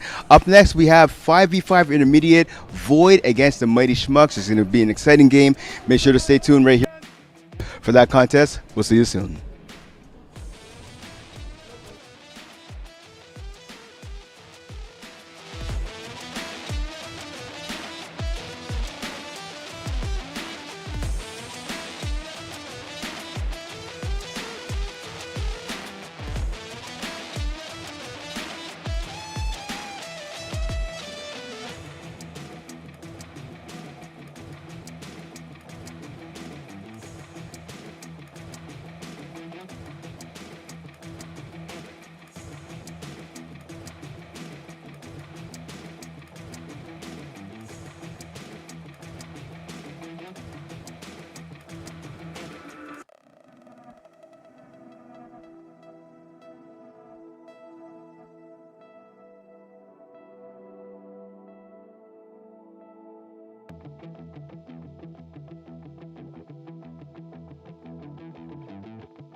Ladies and gentlemen, welcome back to the Flag Plus Football Spring 2026 Championships. We are about to have our 5-on-5 intermediate matchup. My name is Nicholas Pierre-Mass. I'll be your play-by-play for this matchup, and I am accompanied by Kwesi Gordon Mall, who will be your analyst, a veteran Flag Plus Football player.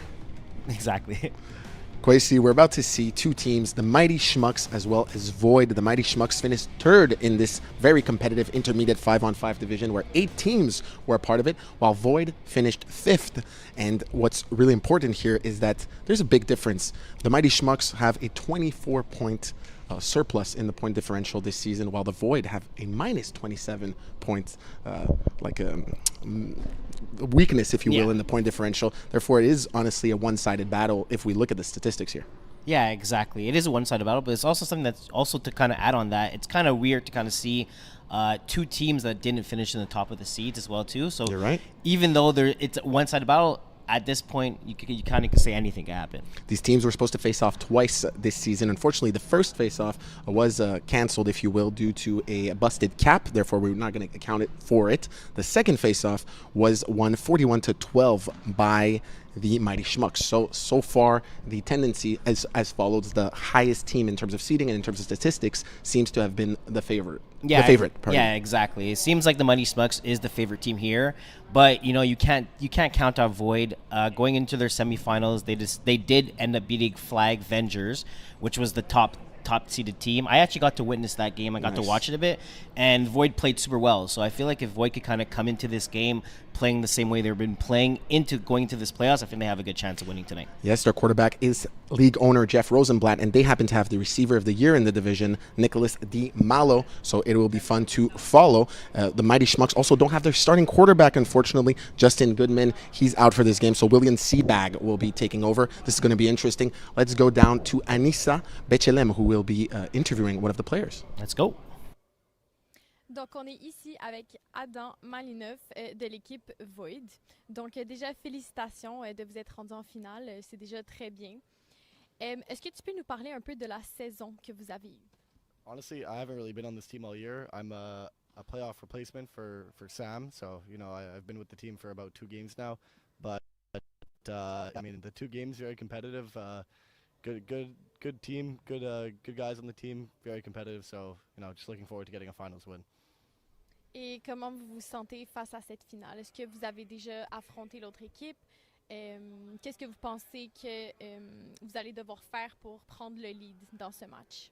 Yeah, I mean, we know a lot of the guys on the other team. We know the 2 Seabags. We know Alexi also. We've played these guys a bunch before, not necessarily their team because I haven't been here, but yeah, good team on the other side, good players, good competitors, so it should be fun. Super. Ben merci beaucoup puis bonne game. Donc de retour avec Nick et Brent. Member of our crew, she was with number 7 Adam Malinoff of the Void team. Kwesi, we're about to get this matchup started. What do you think we can expect in this matchup? Like I said, William Seabag is going to be the quarterback for the Mighty Schmucks team. He was not the quarterback all season. No, he was not the quarterback. But again, William Seabag is an excellent quarterback. He does play in the 6v6 divisions. So I believe they're in good hands. I'm expecting 2 teams, 2 good offenses. I think we're going to see a lot of scoring.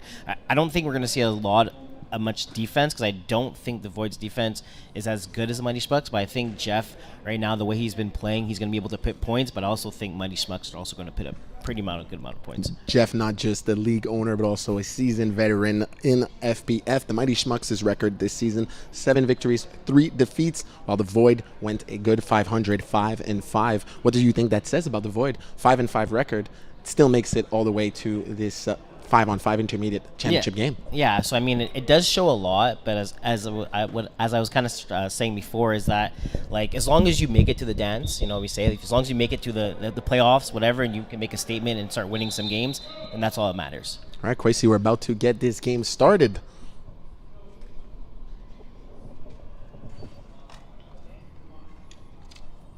So it's looking like the Mighty Schmucks will be the ones to start with the football.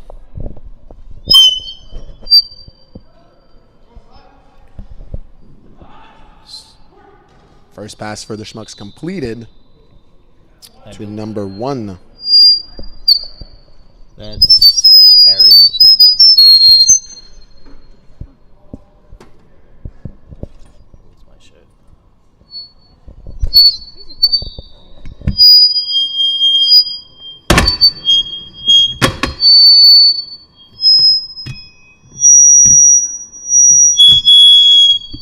Pardon us while we're having technical Yeah, difficulties. that's the one. Don't worry about it.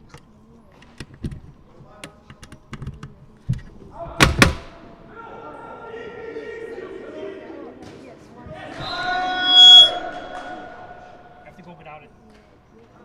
For now. I have to fix it in the next one. Okay, go.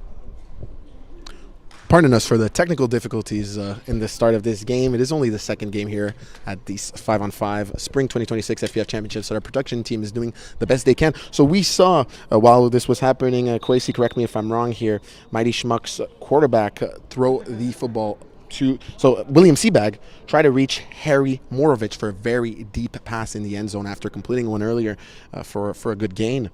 But great defensive effort by the Void, and was passing complete.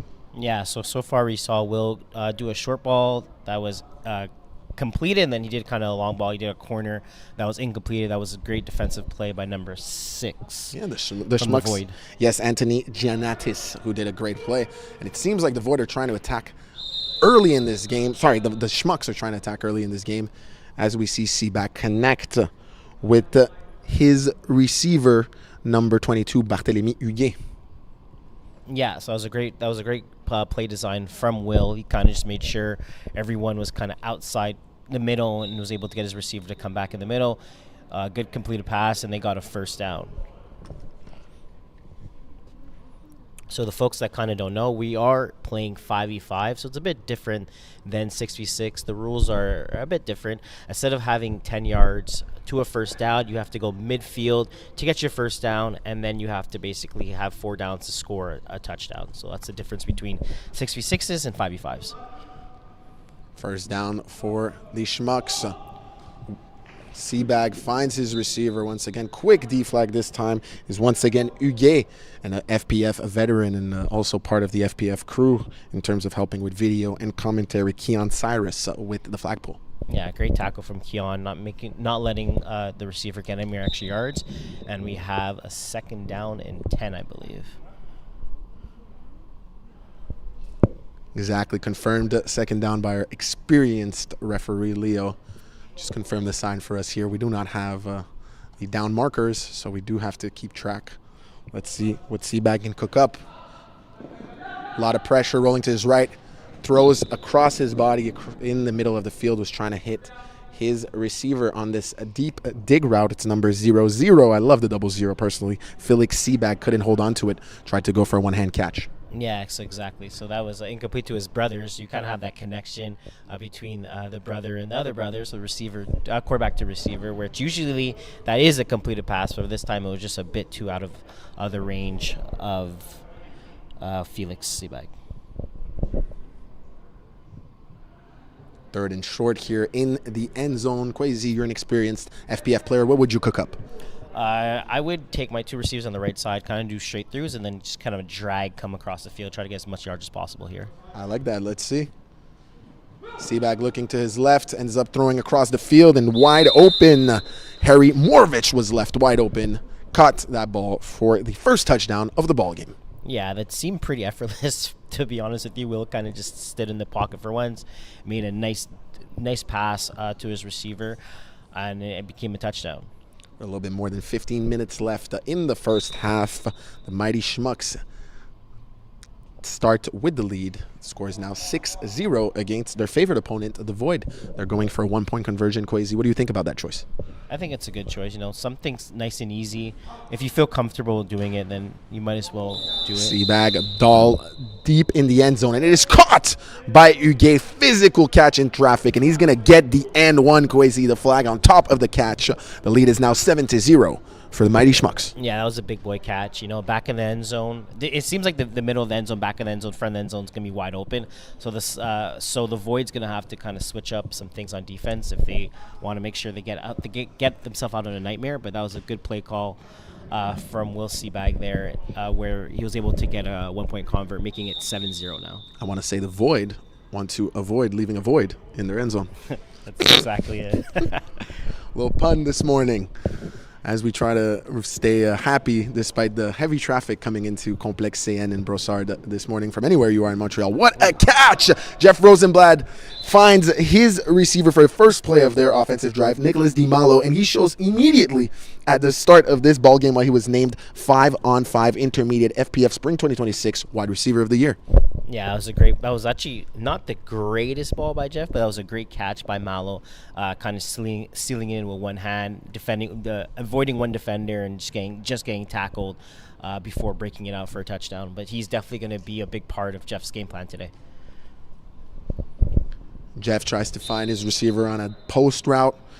A little bit of a lack of precision there, passing complete. Peter Burtz was the intended receiver, had a lot of speed on that one. Yeah, so Peter Burks is very fast. He's one of their fastest guys on this team.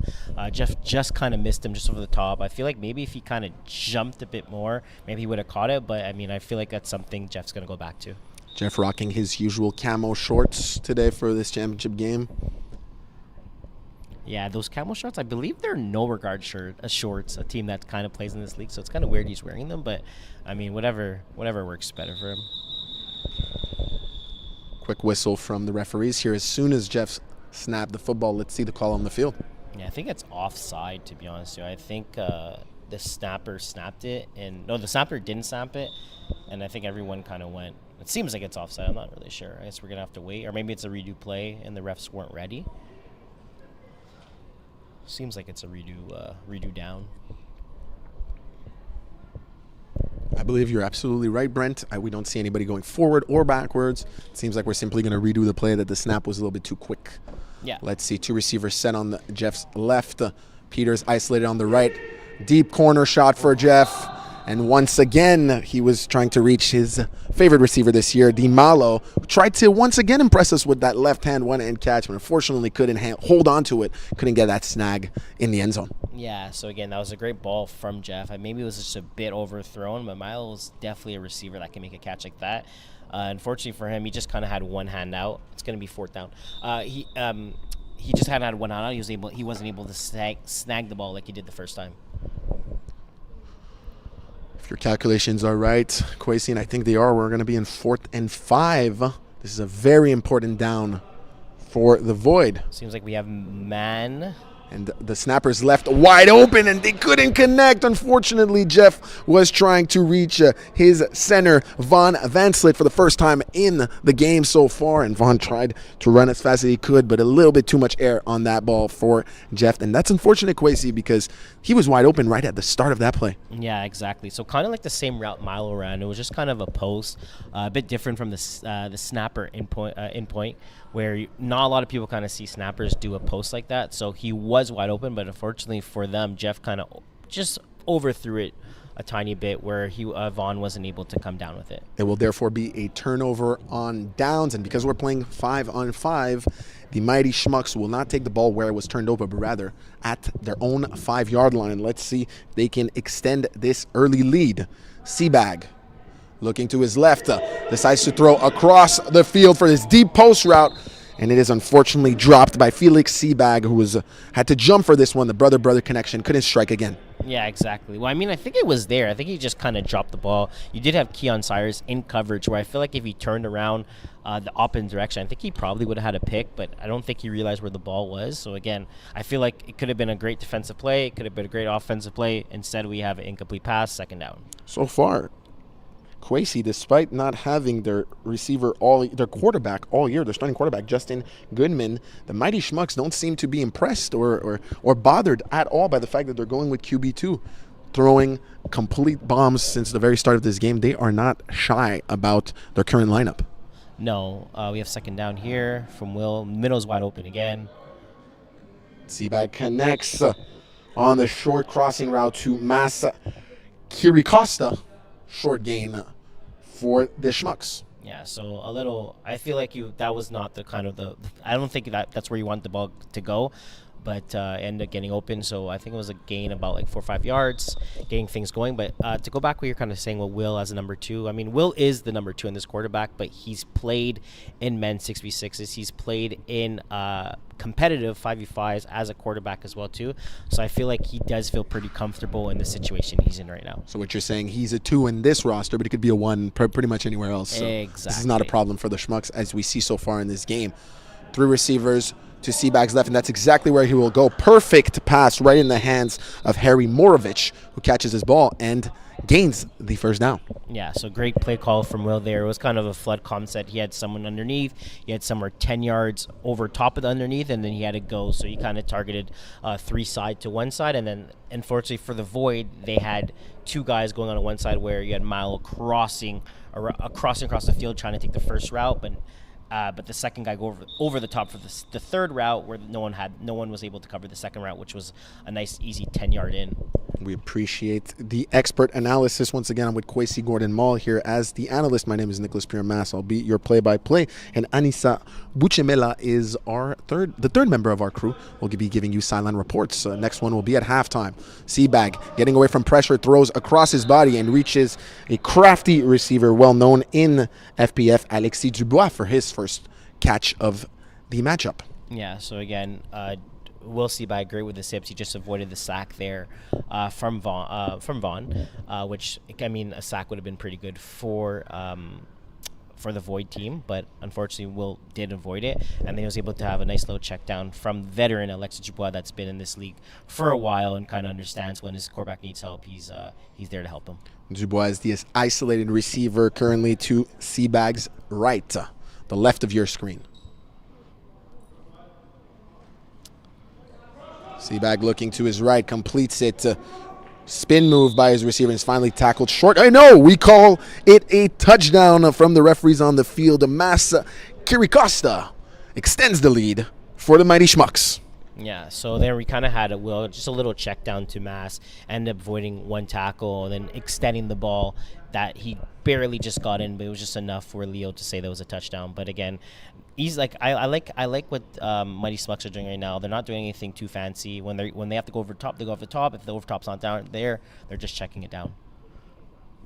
They opt once again for a 1-point conversion. They got it earlier in the ballgame. Let's see if they can get it again. And this time it is denied. What a defensive play by Peter Burtz, who got the PBU.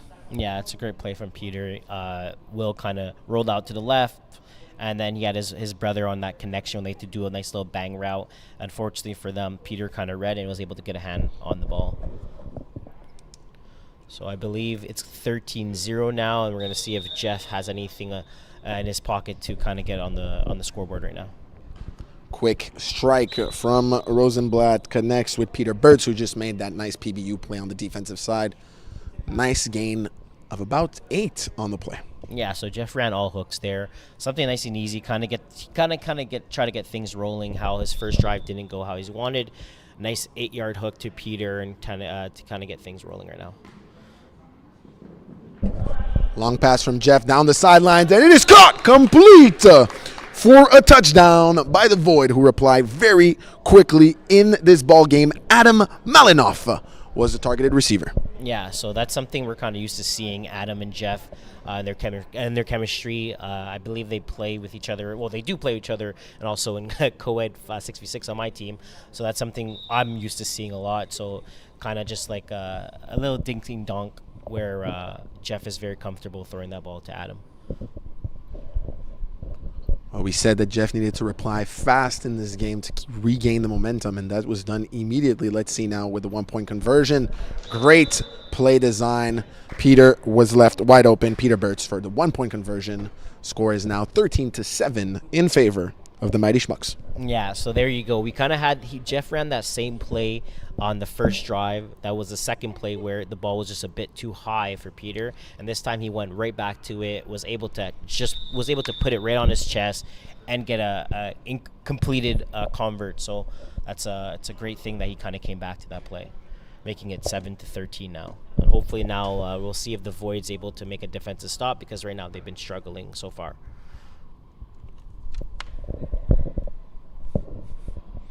William Seabag would like to re-extend their comfortable 2-point lead.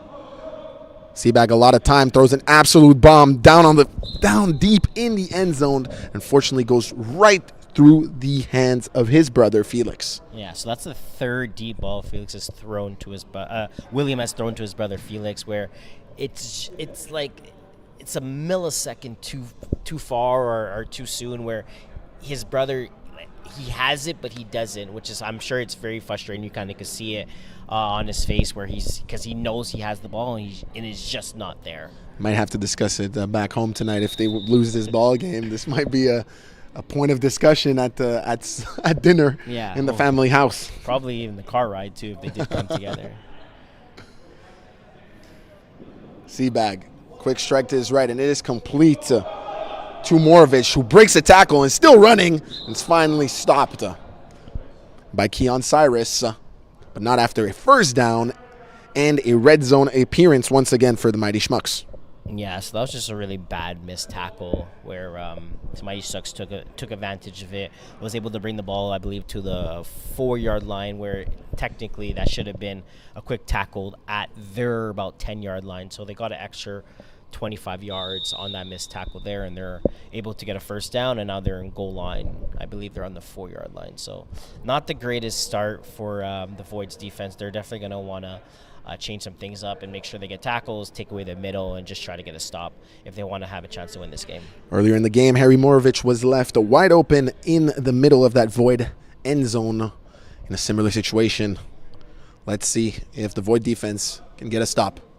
Seabag trying to buy some time. Seabag throws across his body. Intercepted by Peter Birch. The Void defense absolutely steps up at a moment that counts the most, Kwesi. Yeah, so again, you kind of can see they also changed the rusher there.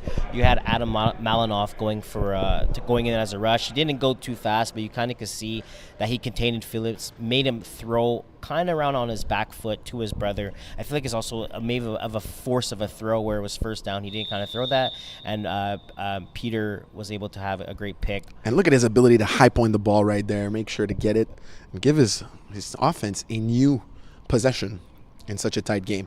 Exactly. Jeff Rosenblatt, who would love to find pay dirt and gain the lead, and he connects with number 5, Nicholas DiMalo, who runs it all the way believe that's to the 8-yard line. Yeah, exactly. So we kind of got to see two things from both teams, right? We just witnessed Void missing a tackle, and where Mighty Schmucks were able to bring the ball to the red zone, and then now reverse the roles. Now we have the Void that did the same thing, where Mighty Schmucks ended up missing some tackles. Look at that move right there. Whoop! And you had Milo was able to bring the ball to the 8-yard line, tackle from Will Seabag. What a play by DiMalo. So far in this game is showing why he won the highest honor in the division. Not only did we see speed on this play, Kwesi, we also saw some elusiveness. Yeah, exactly. So again, Milo, great hands, able to make defenders miss. So he's a great receiver to have. Rosenblatt, quick strike to his receiver, who catches it and dances around for extra yards. Adam Malinoff. Yeah, there you go. So Jeff has that one play likes to do. He likes to slant in, kind of as soon as you turn your head, he throws it right into your chest.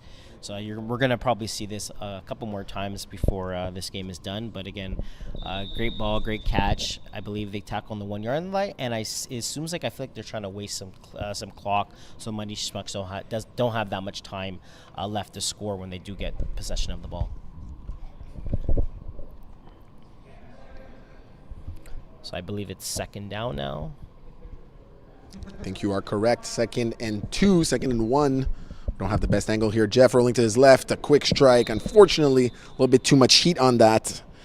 Nicholas DiMalo put a hand on it, but wasn't able to immobilize the football.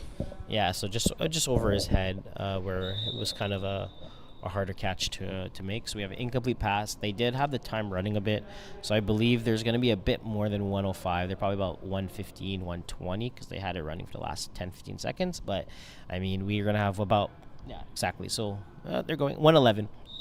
So still lots of time on both sides. Hopefully for the Void, they're going to be able to take advantage of this situation from that interception and score a touchdown here. The isolated receiver for Rosenblatt is Di Malo on his right. Rosenblatt throws right in the center and finds his big target, Von Vanslet, for a touchdown. Yeah, so one thing you're going to also see a lot is that sometimes people forget about the snapper, especially like a receiver like Vaughn, where he's not the smallest guy, but again, he is able to get open. So in that situation, again, we kind of see it where he didn't, Jeff kind of missed him on that post, but this time he got him on that back end zone in. Tie game for the Void, who have a chance to get ahead with this convert, and it is completed despite the contact. Let's see what the refs call. Was he inside? And yes, I see the 1 point signal being thrown up from afar. The Void take the lead. It's now 14-13 with a little bit more than 1 minute left in the first half. And what a ball game we have so far, Kwesi. Yeah, exactly. So it felt like it was one-sided at one point where Mighty Smucks looked like they're just kind of dominating. Jeff and the Void, his Void squad had a good drive. They got the interception. They ended up scoring again, and they got both extra converts. So before you know it was 13-0, and now it's 14-13 going the other way. But the Schmucks have shown big playability, and 1 minute 7 seconds in flag football is a long time. Let's see if they can regain this lead before we go to the break. I'm curious to see if Will's going to be able to target his brother Felix before this half, or he's going to have to wait until the second half to kind of get that duel happening. We know he can target him. Let's see if they complete it. Seabag looking to his left, throws towards the sideline. That pass lacked a little bit of precision. Barthélemy Huguet was the targeted receiver.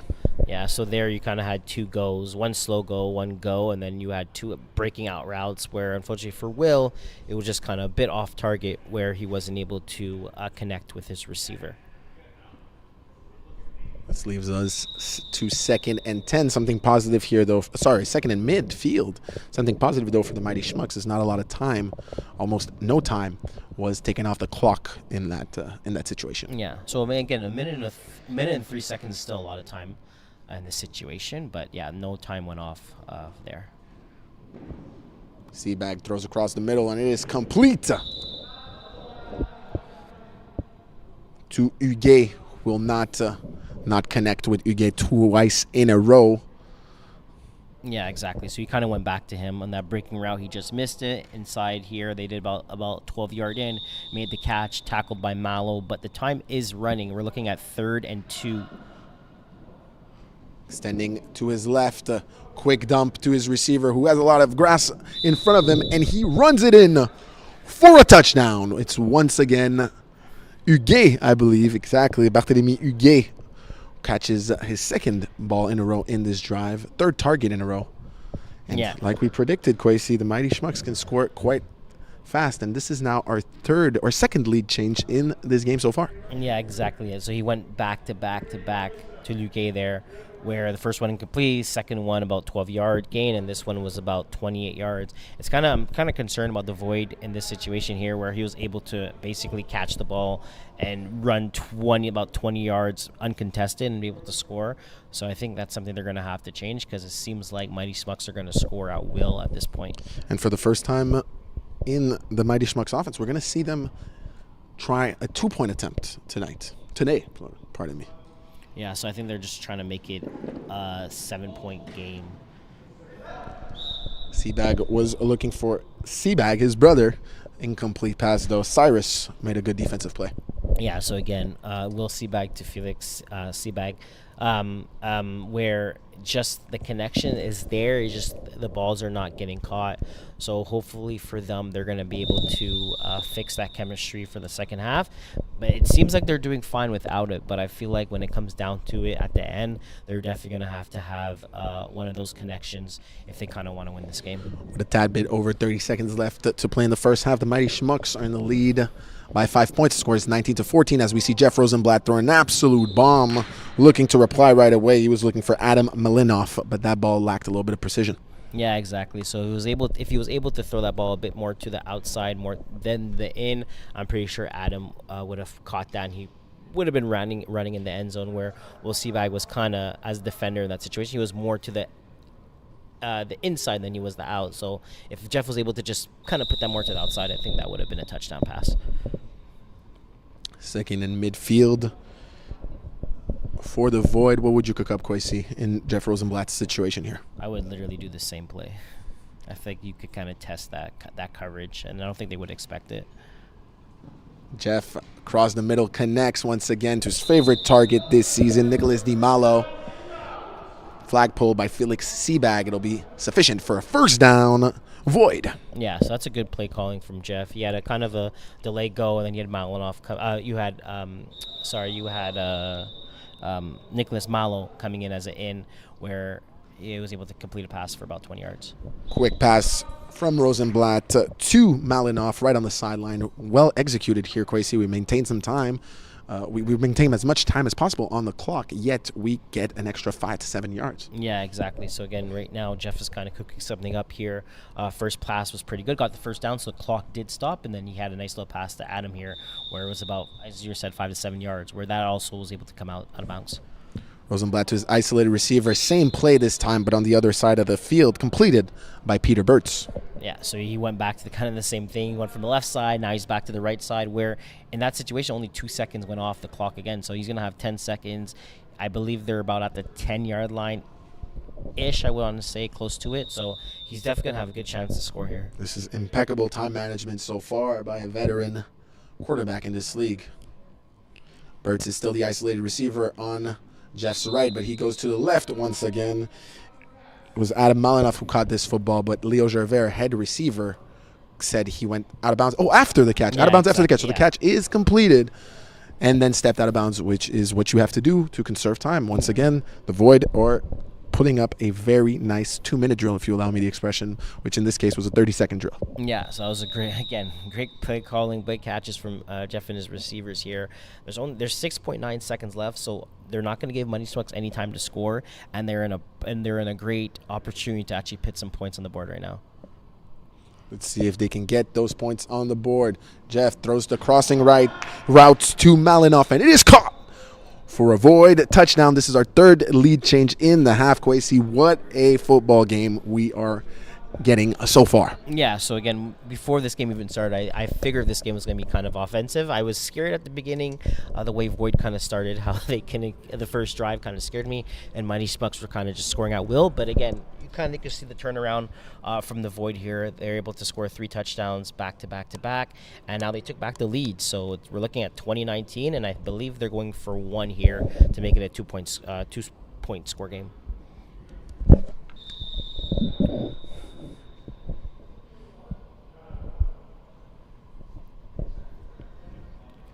Seems like they are going for the 1. And once again, Adam Malinoff is found wide open in the end zone, but there is a flag on the play. Let's see what Leo Gervais decides to call. I believe the flag is holding on Nicholas Malo, where he did get held doing that post, and then Adam kind of did a route where he ended up being open, then Jeff kind of just took the check down. I believe they could have the option to go for 2 from the 5 if they actually don't. Sorry, I don't know what I'm talking about. It's actually going to be on Void. The penalty's on Void. I don't know who it's on, but it's. I agree, because we see Jeff and the Void back up and retry their conversion attempt. So I believe now they're actually going for 1 from the 10. Yeah, exactly. So I'm wrong. Don't listen to me. That's all good. We don't have the refs mic'd up. It's quite a difficult job to try to guess, and you're doing your best.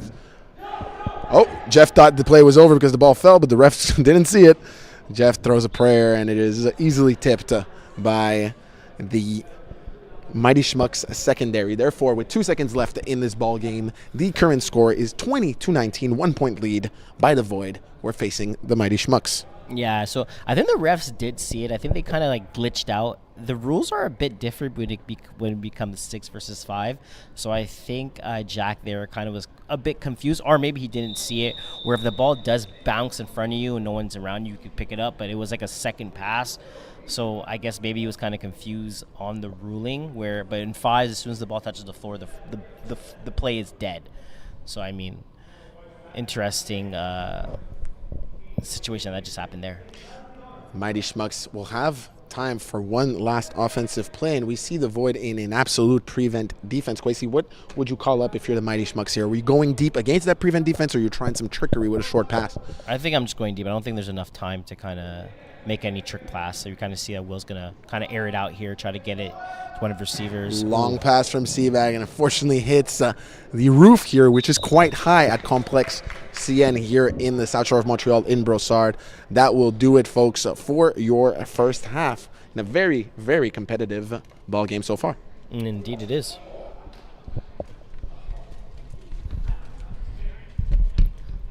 So, Kwesi, you said you expected an offensive game, but did you expect such a tight game today so far in this half? Honestly, yes, just because I could see the way that the Voids have been playing in their playoff run.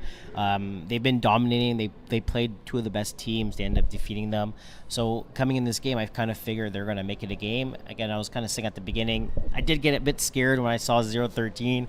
I thought we were looking at maybe a blowout, but they kind of got themselves out of the hump, and they're making this a game. As we can see, the score right now is 20-19. Jeff Rosenblatt, an experienced FPF quarterback, has started for his team this whole season and has got them all the way to this championship game. On the other end, the Mighty Schmucks are without their quarterback all season, Justin Goodman, and William Seabag, who is an experienced FPF quarterback, but not an experienced quarterback for this team, is currently leading them very well. He has 3 touchdown passes. Were you expecting such a performance from him? Honestly, yes, just because I know he is. He was one of my teammates. We played together for quite a bit. And I know he's a quarterback, so he plays receiver a lot, but he is a quarterback. He's used to the 5v5 format. He's playing with a lot of his friends on this team. So even though he didn't play Q for most part of the season, he still has that chemistry with his guys. And 5v5, you have a good concept system you're able to manage, which we kind of could see where they scored every single drive, except for that one pick that he did throw. But again, if you could put up 19 points in the first half, your average is looking like 40 points per that game. So I mean, to me, that's pretty good. Absolutely. This is an absolute tight matchup. We've seen 3 lead changes so far. Looking forward to seeing this second half. But in the meanwhile, we have the third member of our crew, Anissa Bechelam, who is on the sideline with Keon Cyrus, defensive back for the Void team. Let's go down to Anissa. Donc, on est de retour avec l'équipe Void. J'ai avec moi Keon. Dis-moi comment se passe votre première half. Honestly, for us rushing, given the traffic, not too bad. We would have liked to get here a bit earlier to warm up, but given the fact that we're up by 1 and we have ball, I mean, there's nothing better that we could have done better in that sense. Parfait. Donc, le score, c'est bien de 20-19. Vous avez eu un moment où eux, ils ont pris l'avance sur vous. Comment vous avez réussi à, dans le fond, vous reprendre en main pour reprendre le lead? Just taking one play at a time. I mean, they got a long play about to score twice, but then Peter got a big pick in the end zone for us to build momentum, and then our offense has been strolling ever since. Parfait. Puis, t'en penses quoi de la défense en ce moment? They like to go deep, but also they have a lot of comebacks and deep ends, so we just have to kind of be more focused, more locked in, playing not necessarily man, but like just more focused and ball hungry. But if we do that, I think our defense will be good. Alors, je te souhaite une bonne deuxième demi. On retourne avec Nick. Anissa, thank you for your great work down there and great insight from Keon. As we're about to get started with the second half, Kwesi, can you tell me, what do you think is the difference maker in such a tight ball game to try to get this win and this 5-on-5 intermediate championship? I think it's going to be converts. I think it's going to be who could convert them with converts. It seems like both offenses are kind of flowing right now. We're going to see points scored again in the second half, and I think it's going to come down who could get more converts. As this game is 2019, we both kind of know converts is a big thing in football, so I think it's going to be on converts. Perfect, Kwesi. Let's head to it. The game's about to start. I just heard the official whistle. This amazing second half is on its way.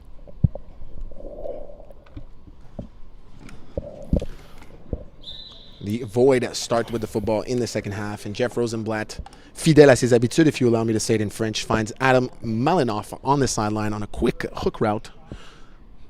Nice little gain for the Schmucks. Yeah, for the Void, pardon me. Yeah, so the Void has the ball here, which I'm pretty sure they're pretty happy about it after that first half performance. Again, Adam, good patch, good tippy toes that stay in there, making it a good second down.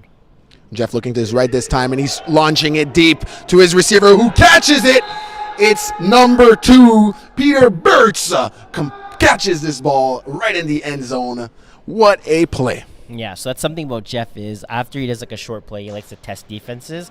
And right there, you kind of can see from Peter, he did a straight goal, was able to just get by his defender a bit, come down with those big hands, make a big catch, stay inside, able to extend and get a touchdown. So right there, is it a touchdown or did they get marked out? Actually, I believe it was caught short. It was called short. It's in the red zone. Pardon me. Yeah, so I got a little bit too hyped as well, Quasi. So anyways, but a great catch from Peter at the end of the day. I think they bring the ball to the 2-yard line, which is going to be first down at the 2. Jeff's pass was incomplete. Seemed like he was looking for Nicholas DiMalo, but it seemed there might have been a little bit of miscommunication between the quarterback and the receiver because nobody was there, essentially. Yeah, exactly. So you kind of see where I believe it was a breaking in-out route where Milo kind of stopped a bit and Jeff was thinking he was going to continue, so he ended up putting it a bit too high. And Milo's, again, he's not the tallest receiver, so the fact that Jeff kind of put it a bit too high and also out of the reach, it seemed like they were just kind of off a bit. So again, you kind of see them talking. He's coming back to make sure that he knows what to do for this route here. Peter Burtz is the isolated receiver to Jeff's right, but he goes back to Malo on the left. Once again, a double move concept, and this time it won't be denied. Touchdown, Void. Yeah, so there you go. I always find it kind of funny where a receiver comes back to the quarterback and makes sure like he knows what he's doing. As a defensive player, I kind of was like, okay, well, this guy's definitely most likely going to get the ball. Let's make sure we're covering him. In this situation, Mighty Smucks didn't do that, and Miles was able to do a nice, I think it was a out back in route, and he was able to make a nice secure catch, giving his team 6 extra points. Score is 26-19, 7-point lead currently for the Void, with less than 3 minutes that have gone by in this second half. Let's see if they can extend the lead by 1 point. Once again, the Rosenblatt to Malo connection continues. Remember, folks, pardon me, it is not Malo this time. They look the same from this far. It is actually, I believe, number 2, Peter Burtz, who's also been having a hell of a game and a nice connection with Jeff. The lead is therefore 27-19. It's now an 8-point ball game. Yeah, so there you go. Good concept for Jeff. He had all hooks with a back of the end zone in from Peter, able to kind of tippy-toe it in the back of the end zone, get that 1-point convert, and make it an 8-point score game, which is kind of huge for them because it makes Mighty Smucks have to score and go for a 2-point convert at the end of the day. Seabag will want to answer quickly with his team. He's out. Quick strike on his right on the sideline. Kwesi, I think we both believe this might have been might have stepped out, but yeah, Leo Gervais was better positioned than both of us. He's a very, very good referee. And he says it's inbound, so I will believe him. This was completed to Felix Seabag. The Seabag brother connection continues. Yeah, I felt like he was out, but at the day, a catch is a catch. Leo's there. We're kind of gonna see a connection here right now with Will and Felix. Will and Felix strike again. Same play on the same sideline, and this time it will be sufficient for a first down. Yeah, and I knew he was in for sure. I agree. That one I'll give. No question on that one. I agree. So I believe we're looking at 3rd down here, 3rd and 2 before we get a first down. Seabag across the middle to his center, who is quite shifty. Number 8, Mas Kiricosta. Flag pull by Nicholas DiMalo. Yeah, seems like, again, that middle of the field is wide open. Felix kind of taking advantage of it again. And they're going with a hurry-up offense. I feel like Mighty Smucks are snapping the ball pretty fast here. Seabag has Uge isolated to his left. Buys some time, rolls to his left, throws underhand to Costa, and this time it is sufficient for a touchdown. Schmucks. Yeah, so good concept from Will. He kind of wanted the quick hooks. It wasn't there. It was defended. He rolled out to one side. He got the defenders from the void to kind of come in, and he was able to just underhand it to his receiver, Massimo, where he was able to get in, score a touchdown. And now I believe it says 26, but it's 25. And they changed it at the moment you were saying it. Perfect. Our production team is on point. It's going to be a 2-point difference, like you were about to say, Kwesi. Yeah, and exactly. Therefore, this is a really, really important convert. Just like you told us in your halftime analysis, this game is going to go down to converts. Yeah, so it's a big convert here. I'm curious to see what Will's going to do. Maybe they'll do a double quarterback. Maybe he's going to keep the ball in his hands. It's going to be an interesting call because this is definitely a 2-point convert that they're going to want to get. So we have quads to one side, actually. Seabag gaining some time, rolling to his left. There's a whistle by the referee. I believe they say he stepped out of bounds, or are we calling a flag guard, Kwesi? That I'm not really sure. Confused as well I with the call. believe, or we're looking at the replay here. So there you go. He makes a little move. He's looking. So clearly did not step out of bounds. No, I don't know exactly what happened there. Again, we're gonna. that's a mystery to me. Well, if you have an idea at home, you can write it in the chat. This is the beauty of the fact that we're doing this on YouTube Live. If we have any at-home referees who would like to tell us what they believe happened just here, we are taking all requests. We're accepting all comments. Kind of going back to it just really fast, I think he passed the line of scrimmage, but then he kind of came back, which is fine to me. I don't know why they would blow it dead, but that's the only thing I could see. Because he could have ran again. Yeah, exactly. Is my point. Yeah, So I agree with that's you. the only thing I could see in this situation. But anyways, it's a 1 point. No, it was a 2 point. No, it's 2 point. It's a 2 point. So no, I'm confused. Anyways, let's get back to the current action. Jeff Rosenblatt just connected with his center, Von Vanslet, twice in a row. First one was for a short outside route, short out route for a small gain, and then a bigger out route this time because Vanslet is more elusive than he looks, and managed to break a tackle for some extra yards. And just like that, we're at the third down and very short for the Void offense. Yeah, exactly. Vaughn is elusive. You don't kind of see it, especially a guy his size, but he's able to move. He's able to make some plays where you kind of can see it now. We're looking at a big third down, but it's kind of like a free play because they only need 1 yard for a first here. Rosenblatt looking to his right for that slant to glance route he has been hitting all game to Peter Burtz. Barthélemy Huguet, was on the flagpole. First down, Void. Yeah, so there you go. We kind of have the same. I think Jeff ran that play 3 times now where you had Peter kind of coming in a quick yard. It's either a quick hook or, a quick in or a deeper in, but it seems like they're both kind of working. And I feel like we're going to see it at least maybe 1 or 2 more times before this game ends. And remember, for people at home, the Void are still in the lead here by 2 points because the 2-point conversion wasn't completed by the Mighty Schmucks. Once again, Jeff Rosenblatt finds Adam Malinoff on the left side, and Malinoff seemed like he was gone and had completely shook his defender, but that number 6, I believe, on the... that was tackled by Will. It was Will, pardon me. Exactly. William Seabag, exactly, the quarterback, managed to get a very sneaky flagpole here and limit les dégâts, like we say in French. Yeah, so again, we kind of saw Jeff do a quick slant in for Adam, avoid a tackle a bit, and then Will's able to make it, maybe come back and make a tackle. Jeff, quick strike to his left. It's complete, nice little toe drag catch by the receiver of the year in the division, Nicholas DiMalo. Yeah, so great catch from Nick there. Nice tippy toes to kind of stay in, give his team a better opportunity to kind of score. You always want to try to get as close as possible to the end zone. So even though it might not seem like it's much, at the end of the day, it is worth more than most people think.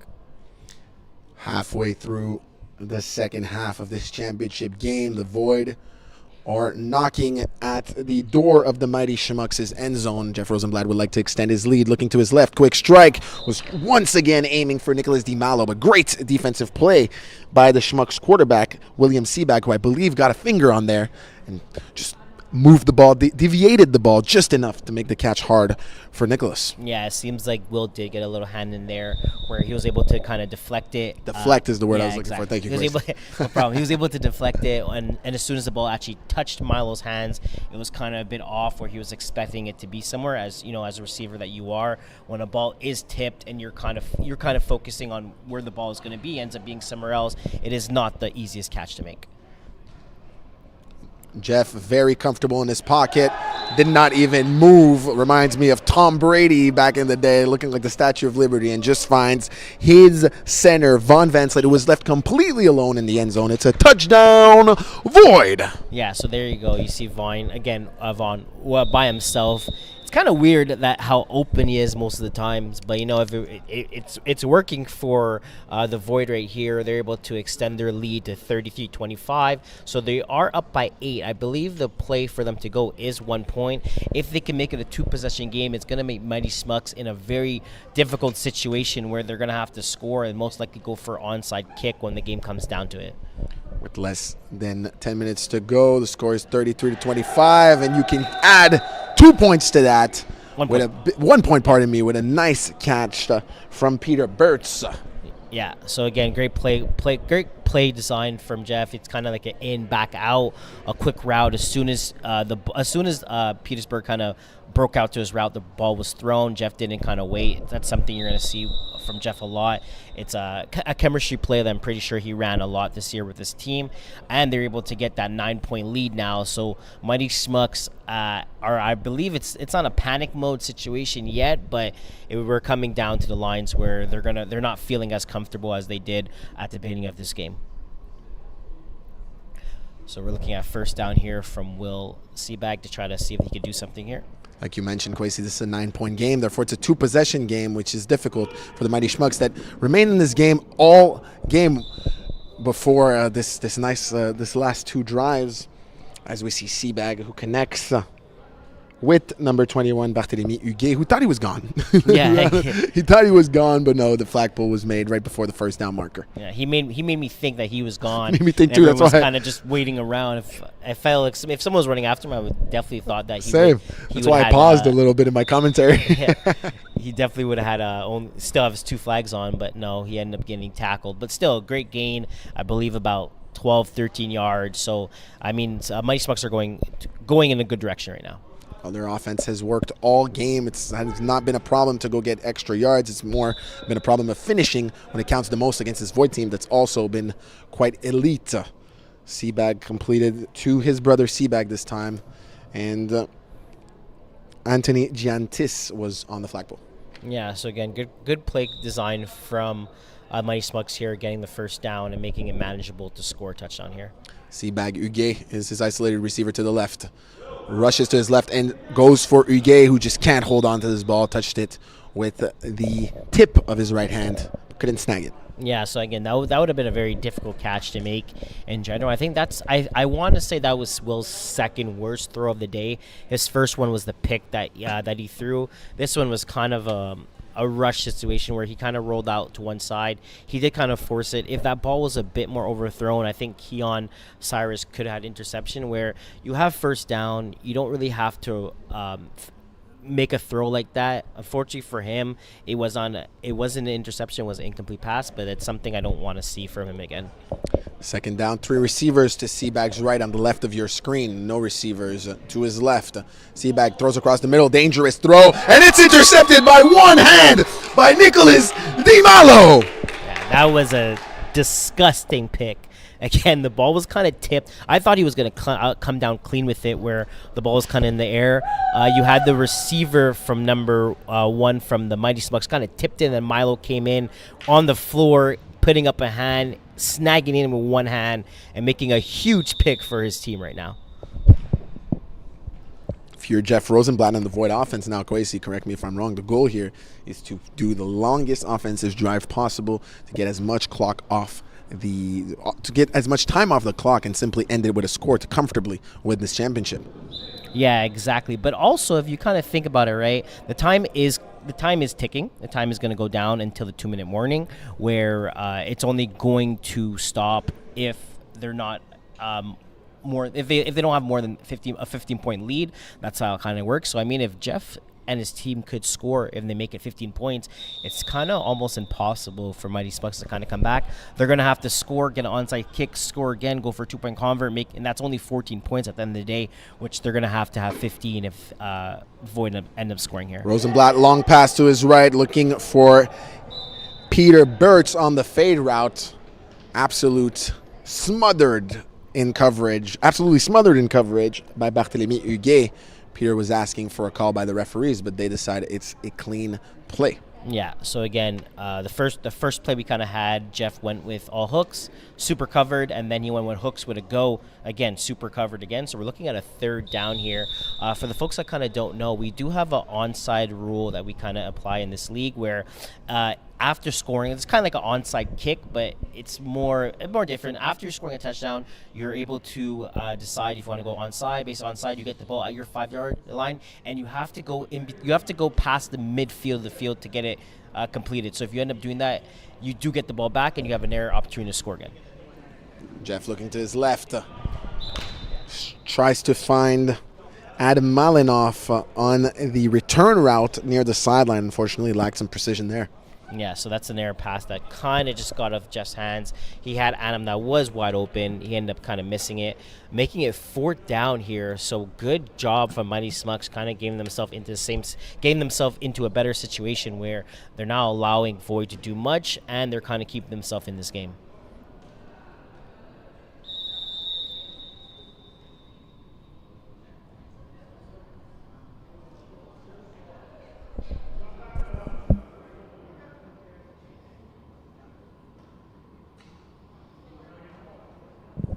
Fourth down situation, Kwesi. This is a very, very important play of the game.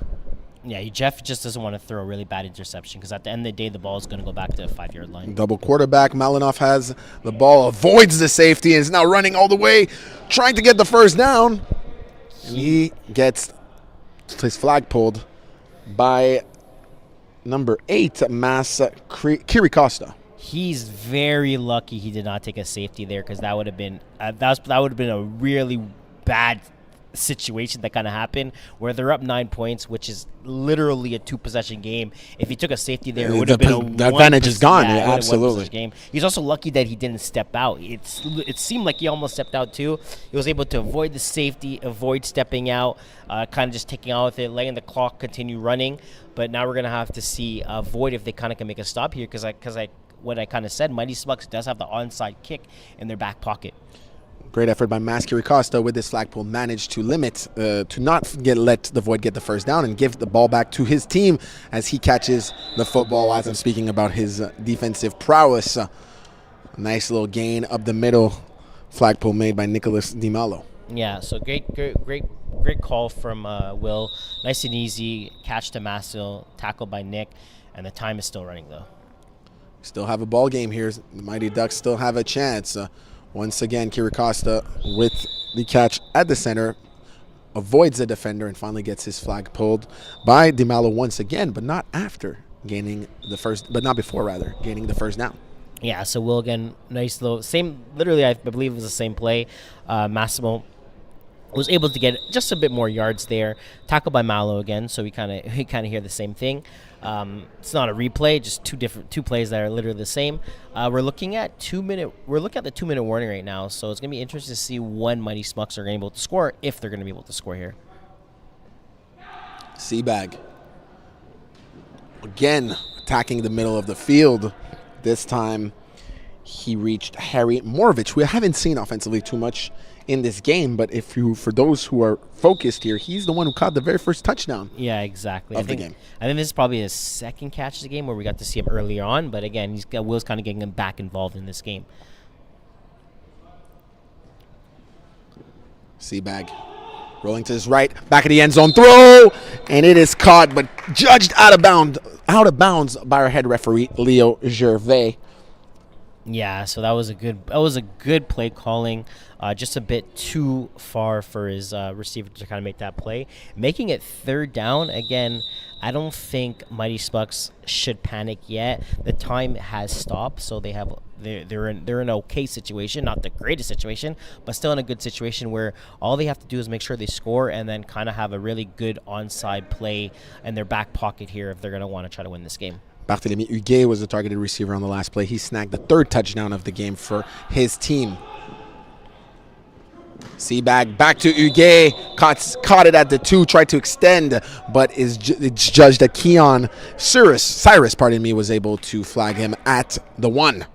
Yeah, so I would have loved to see a timeout here for Mighty Smucks. Now their time, they finally called it. So Alexis Dubois finally comes in as a veteran that he is, calls a timeout. He should have called it maybe 10 seconds a bit earlier, because at the end of the day, when they do, it's 4th down, 4th and 1. At the end of the day, when they do score, if they score, they're going to have to go for onside kick, and then if they do succeed the onside kick, they're going to have to drive down the field at least midway to the end zone. It's about 20 yards, and they're going to have some time on their hands. So in this situation, they kind of realize that the game is on the line here, and in any case, they're going to need time in general. So I think that's a very good timeout from Alexis Dubois. We appreciate the pertinent, in-depth analysis by you, Kwesi Gordon-Mullen. For those watching at home who might wonder how you know all these things, you are a veteran player in the top divisions of FPF.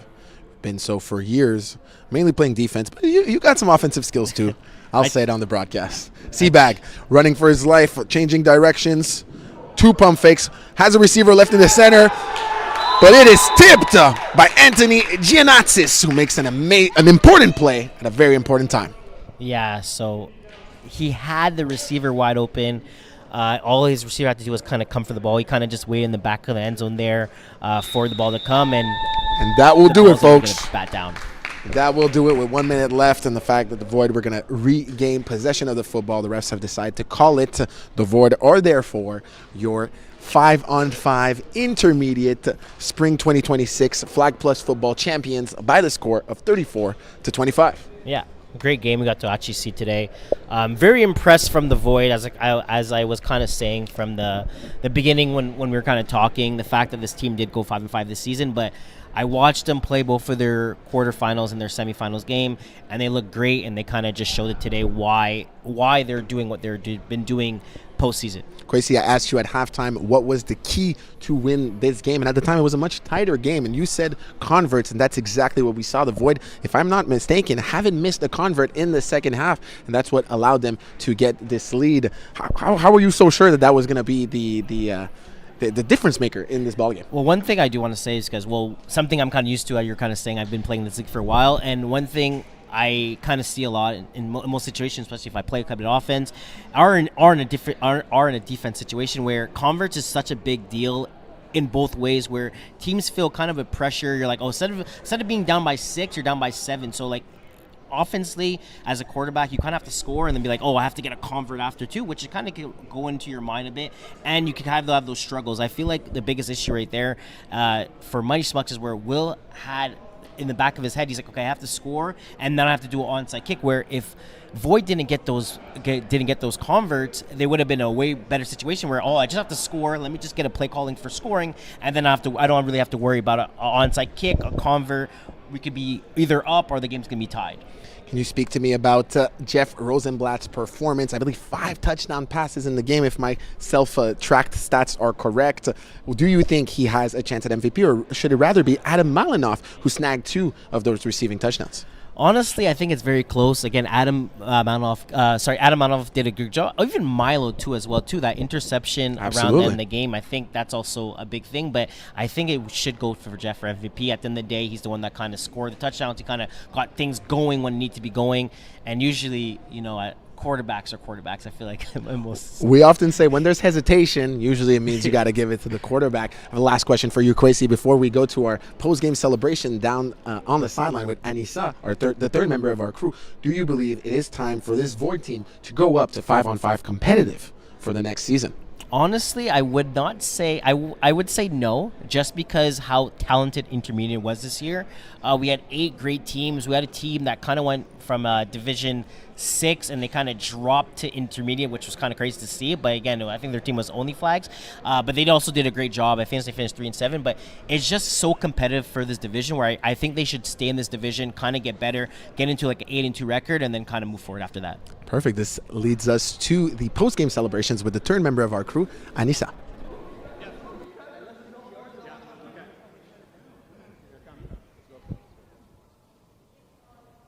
Donc, on se retrouve ici pour la finale de la catégorie intermédiaire 5 contre 5. Donc, félicitations pour votre victoire, l'équipe Void. Ouais, l'équipe Void! Parfait. Donc, on va avoir Ben qui va remettre le prix de MVP à... Nick! Let's go! Thank you. Thank you. Appreciate it. Parfait. Donc, comment tu te sens face à cette victoire? Je me sens super bien. C'est une équipe, c'est la première saison qu'on la met ensemble. On est rentré puis on a gagné la première saison.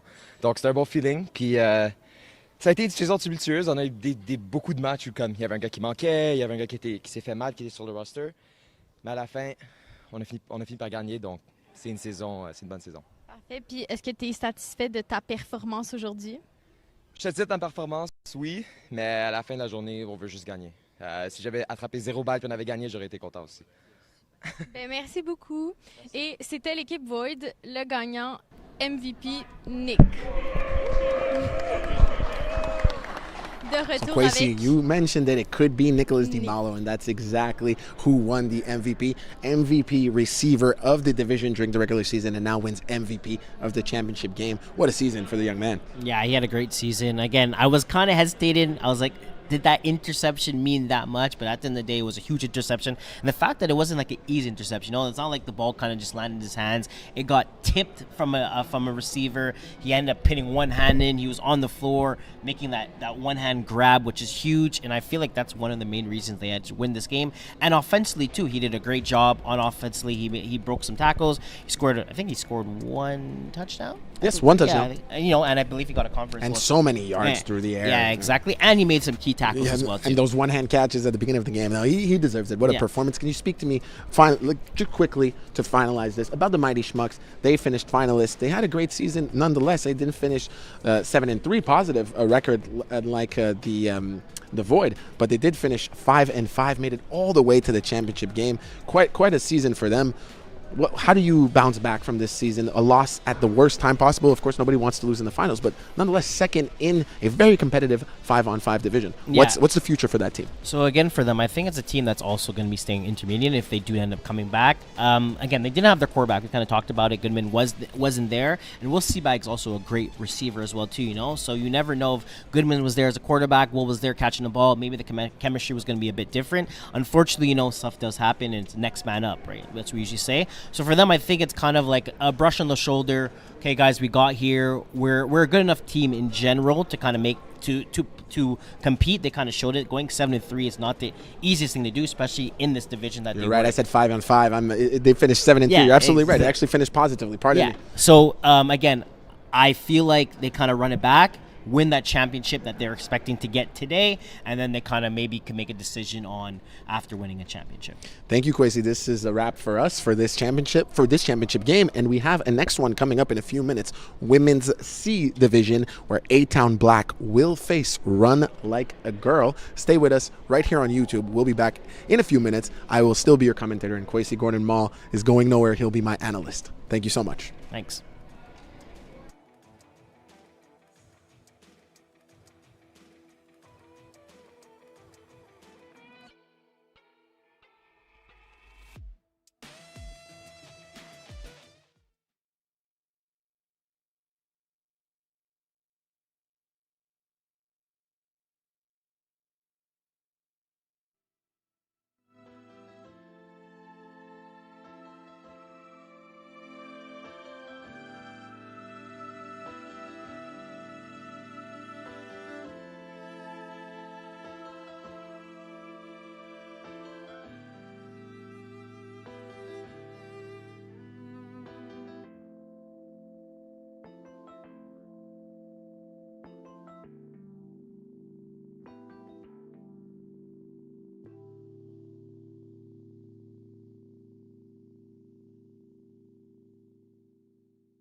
Ladies and gentlemen, welcome back to our third matchup of this spring 2026 Flag Plus Football Championship weekend. We now have an exciting one upcoming here, Women's Division C, between two teams that were not the top seeds this season, Kwesi. No, two teams that weren't the top teams at all, but at the end of the day, we're kind of talking, it's playoffs, right? Anything can happen in playoffs. It could be the bottom seed, it could be the middle seed, it could be the toppest seed. You never know who's going to end up being in the finals. Of course, we're talking about Run Like a Girl that were ranked 3rd in the regular season, who are going to be facing A-Town Black, who were ranked 5th. And it's quite interesting. Both these teams have faced off twice this season, and Run Like a Girl took it quite easily. A-Town Black, honestly, didn't have that great of a regular season. A 3-7 record, 3 victories, 7 defeats. They were last in yards per game and last in yards against per game. Not a good showing, but in the quarterfinals, Kwesi, they went absolutely nuts. They won 33-8 versus higher seeded Lioness, and in the semifinals, they won 7-6 versus the number 1 seed Obsidian. So this team has turned around in the last few weeks. Yeah, so you can see a huge turnaround, a big game versus Lioness, and then even a huger game versus Obsidian, winning that game in actually overtime, where they won that game 7-6, where a defensive battle, and then they end up scoring on the last overtime, where it was the 3rd attempt, where they end up getting a 1-point convert and winning that game 7-6 and bringing themselves into the finals. So we have a battle versus a favorite team and a team that's just peaking up the heat at the right time. Right before we start this battle, let's go down to Shani on the sideline with a player who's about to play this game. Donc, je suis en ce moment avec l'équipe A-Town Black. Je suis en ce moment avec Janaya Lazare. Comment tu te sens en ce moment? Excited to play the game and win. Donc, Run Like a Girl vous ont battu 2 fois pendant votre saison. Fait comment vous vous sentez en ce moment? Êtes-vous stressé? Non, c'est not an easy game, but we're ready to play and then win and bring it home. Parfait. Donc, c'est quoi, mettons, la clé pour gagner ce match-là? Stay calm, faire les routes comme il faut. That's it. Parfait. Donc, je retourne à Nick et Kwesi. Thank you, Shani, for this insight. She was with an A-Town player, Jania Lazari, who gave us incredible insight on what's about to happen in this game and her mindset. Kwesi, this is the Spring Championships. They're a lot of fun. But for anybody watching this who'd like to join the fun themselves and not just watch, the Fall 2026 season is up and coming, and registration is still open. Yeah, registration is still open. I think it closes on Monday. There might be extension depending on situation, but it is still open. So if you want to kind of join, we also have individual registration as well too. So you can kind of do that if you don't have your own team, and it's a lot of fun. 10 games plus playoff, and it's just, you'll see a whole different side of flag football. Yeah, come join the Flag Plus Football family. If you make it all the way to the championships, you will have the honor, can I say? No, maybe I'm giving us a little bit too much credit, but to have a game described by me, Kwesi, and the rest of our beautiful broadcast team here at Flag Plus Football. I believe we are right about to get started, Kwesi. Before we lead back to the game, can you please tell me your prediction for this one? I think it's going to be a good game, depending if A-Town Black could kind of play how they've been playing in playoffs. Good for Run Like a Girl. They were actually just 4 girls, and they end up having 1 girl that showed up just now. So they're going to be starting this game with 5 girls. Let's get it started. Bilodeau, quick strike right away to her receiver, number 24, Charlie Couturier, catches this ball for a good game. You mean Charlie tackled? Okay, so the Charlie actually made the tackle as well too, number 0. Yeah, so Charlie Philippert made the flagpole, yeah. But Charlie Couturier caught the ball. This is our 3rd game, Kwesi. Yeah. We're gonna get used to these new Charlie names. Actually, action here. So we have 2nd down now. 2 receivers to Charlie's right. Long pass to her isolated receiver. Almost makes the catch. I really thought she was about to moss her defensive back. Unfortunately, couldn't hang on. Yeah, that was a good ball. I won't say it was the greatest ball. It was a good ball. It was in the air. I feel like only her receiver is going to come down to it, the way she kind of attacked the ball. Unfortunately, she did have 2 hands on it. It kind of slid out her hands, and it just went a bit too forward for her and ended up being incomplete. We're looking at a 3rd down here for A-Town Black, where I'm pretty sure they're going to want to start this game off completing a good next 2 passes to get a 1st down. Natasha Nupayu was the targeted receiver. Bilodeau gets away from the rush, throws across her body, and it's a dangerous throw that was almost intercepted by an opposing defensive back. Yeah, so there you go. She kind of avoided the rusher. She rolled to the left. We kind of actually saw that our last previous game where Will Seabag kind of did the same exact thing. Fortunately for him, yes, he was able to complete the ball, but it was very close. She had two receivers in the versatility, but she wasn't able to make a complete pass. Yes, pardon me, Kwesi. This is I'm mixed up from the colors of the matchup we had just 10 minutes ago. It wasn't almost intercepted. It was actually almost caught by Marily Amiot. Fortunately, ball was a little bit short for her. So Let's see. This is fourth down, Kwesi. It's important to start a game off with a turnover on downs. That would be great momentum for Run Like a Girl. A-Town Black doesn't want that. No, they do not. Bilodeau looking for a first down. They're not that far from the midfield. Rolling to her right to gain some space. Throws to the center. And once again, unfortunately, a drop for Natasha Nupayu. It's going to be turnover on downs. Great effort defensively to start off this game by Run Like a Girl. Yeah, so there you go. Natasha's two balls right now. One was I think the first one was a bit kind of hard to catch. Absolutely. The fact that it was a bit overthrown. She had to jump to get it. That one, her hands didn't kind of close. She kind of was, her hands were kind of out instead of being like kind of looking towards the ball. So I feel like it was a good ball. I feel like maybe they should go back to it. But fortunately for them, they're going to have, their defense is going to have to make a stop for them like they did in the last two playoff games that they had here. Adel Nadeau is the quarterback for the Run Like a Girl team in blue, and we're about to see their first offensive drive of the game. Condensed formation here. All the receivers are close to the center. Nadeau looking for a deep shot right away. Unfortunately, that ball didn't come out of her hand like she would have wanted to. Lacked some precision. Pass incomplete. Yeah, so it seems like that was just a bit underthrown. I think she actually just got to the game too, so I don't think she got to kind of warm up, which she usually likes to do. But you know, in certain situations, it is what it is. She's gonna have to kind of make through it. But good concept of what she wanted, just bad placement on the first ball. Once again, a little bit of a condensed set here for the Run Like a Girl offense. Nadeau throws across the middle, and it is caught. A nice little medium gain here, completed to Elisa Ranger. Yeah, so I like the concept there. Kind of, you had a quick out to one side, and then you had a quick in there out coming inside the middle to kind of just get something going. And then you had two verts to kind of open the field.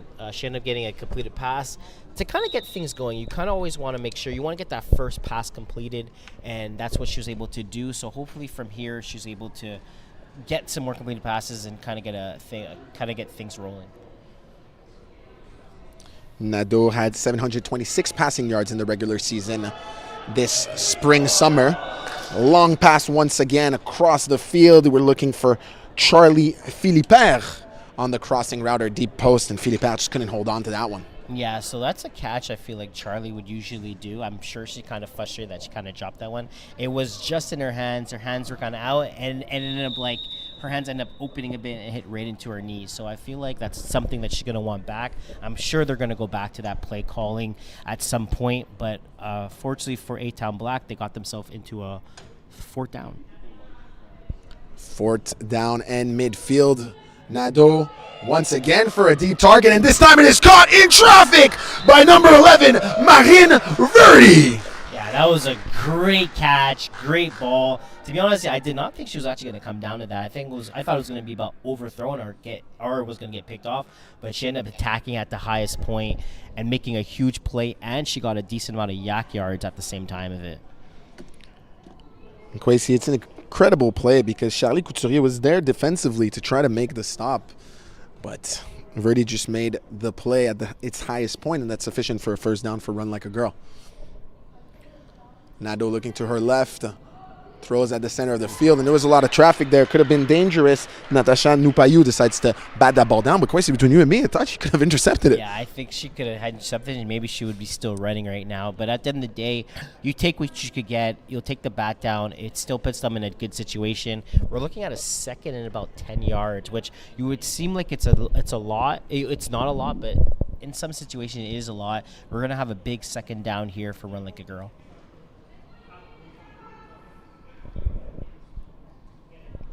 Nadeau has her offense in a condensed set once again.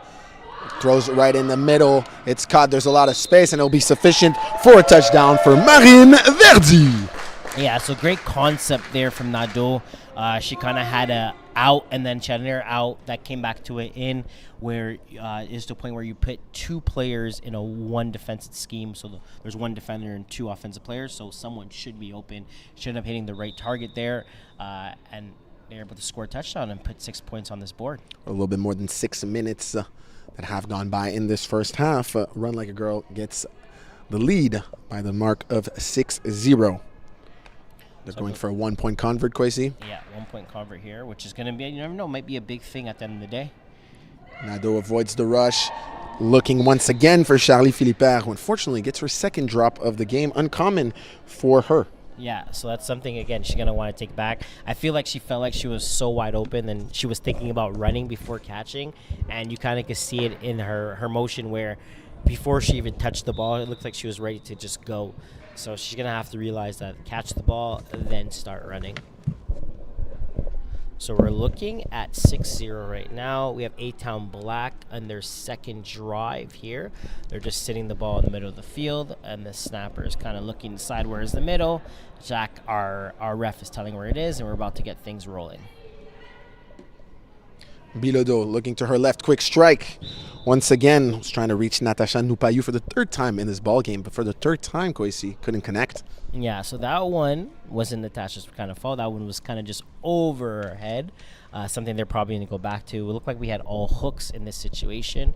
So A-Town Black, I feel like they just want to get a completion going because I don't think they had one so far here. So I think completion to kind of get things going. I feel they'll feel a bit more comfortable and get those championship nerves out the way. Spread formation for A-Town Black, very different from what Run Like a Girl has been going for all game so far. Bilodeau trying to avoid a safety, but she couldn't do it. Flag pull by Elisa Ranger for 2 extra points for Run Like a Girl.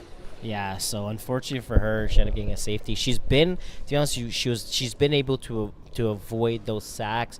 This time the rusher was able to key on, broke down just in time, was able to kind of put her hands out, grab a flag, and make a huge safety. One thing in the 5v5 is you are allowed to throw the ball at the floor, basically spike it, which it doesn't become grounding, something that she maybe should have done. And can you do that in the end zone as well, Kwesi, without having a safety? Yeah, you could do in the end zone. You could do it pretty much anywhere on the field. So that's something that she could have done. But absolutely. Again, it happens, you know. So for their case, A-Town Black's defense going to have to try to make a stop here against Run Like a Girl. Yes, sir, and it's much easier to say from it's much easier for us to say from the booth here than for these players to execute. Therefore, we're not judging them. We're simply describing the action here. Nadeau, quick strike to her receiver down the sideline. Number 17, Jasmine Lutfi, with her first catch of the game. Yeah, so there you go. Run Like a Girl. I kind of like what they're doing. They kind of have too short, too deep. And they're also leveling one side of the field, so they're kind of making it 2 versus 1, which is very hard to cover as a defender. And they're just taking the checkdowns. If they can't get the deep ball, take the checkdowns. Nadeau's kind of making sure that she gains those completions and driving down the field. Nadeau once again, quick throw, and that was dangerous. Almost intercepted by Isabella Gonzalez, who's going to be granted a pass back down, but truly, she wanted that interception. Yeah, I thought that was an interception, by the way. Run Like a Girl ran all hooks there. The ball just got overthrown. You know, sometimes that happens as a quarterback where the pass is kind of there. You kind of just overthrow your receiver. It ends up being right where the defender is. But fortunately for them and Nadeau, it was incompleted. I believe we're in a third down situation now and middle. Nadeau finds Ranger, who gets her flag pulled right before the first down, but there is a flag on the play. Let's see what Léo Gervais, head referee here, calls. So he's going to call picking.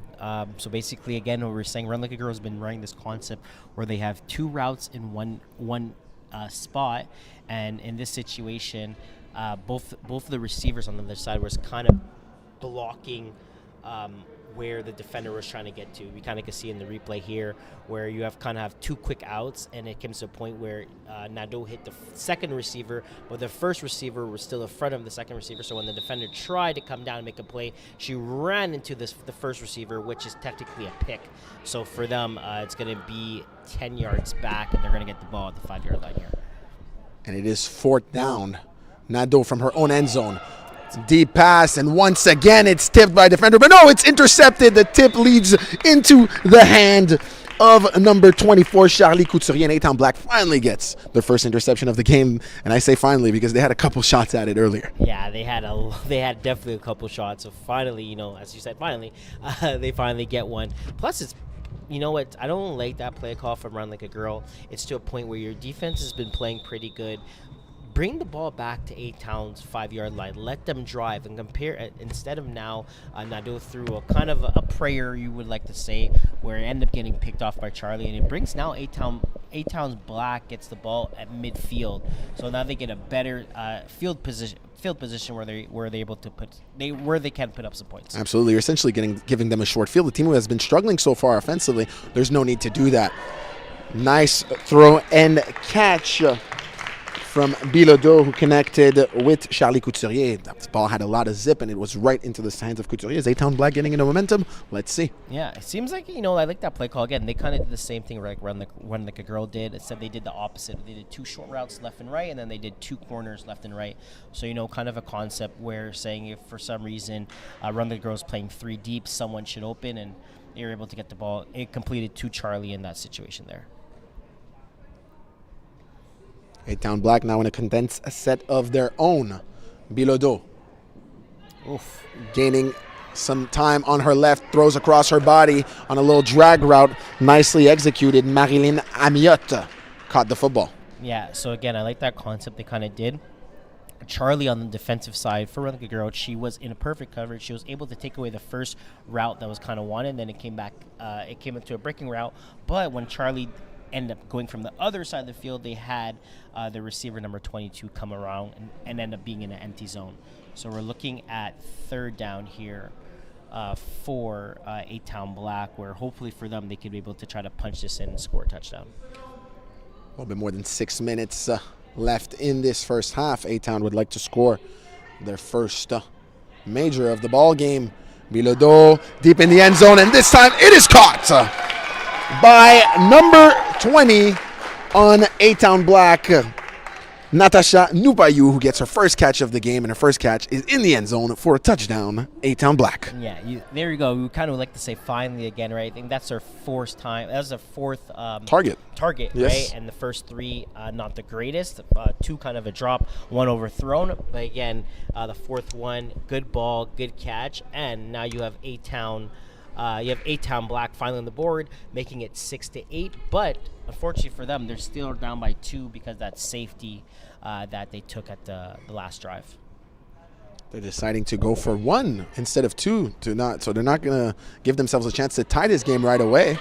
Curious, but doesn't matter. Sack from Elisa Ranger, which makes the convert not good. The score will therefore be 8-6, still in favor of Run Like a Girl. Kwesi, would you have called for a 2-point conversion to try to tie the game right away in this situation yourself? Honestly, no, because I don't want to assume, but I'm pretty sure A-Town Black is a team that's comfortable with the 1-point converts. At the end of the day, it's still a long game. There's still lots of play left. So no need to panic. Stick with what you know and what you can execute. Exactly. I understand.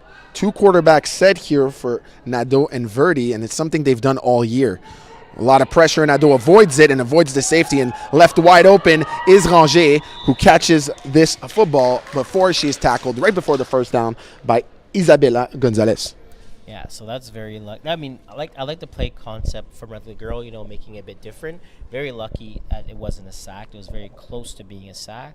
Instead, it ended up being a wide open receiver where they were able to get about 15 yards. So they're making it a manageable first down. I think we're looking at about a 2nd and 2, 2nd and 3. So at the end of the day, good call from Run Like a Girl here. Nadeau, sole quarterback in the backfield this time.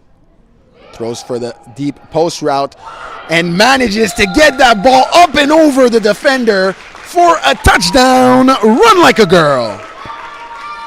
Yeah, that was impressive. I actually thought, I believe Natasha for number 20 from A-Town Black was going to get intercepted. Yes, there. Nupayou. She was there. Just there, but the ball was actually a great placement of the ball because it just went right over her head. And what about the concentration from Marine Verdi, who gets her 2nd touchdown of the game? Very good concentration there, where she was able to stay focused while there's a defender right behind her and make that catch and be able to score 6. And Marine has been the favorite target of Nadeau all game so far, but was also her favorite target all season.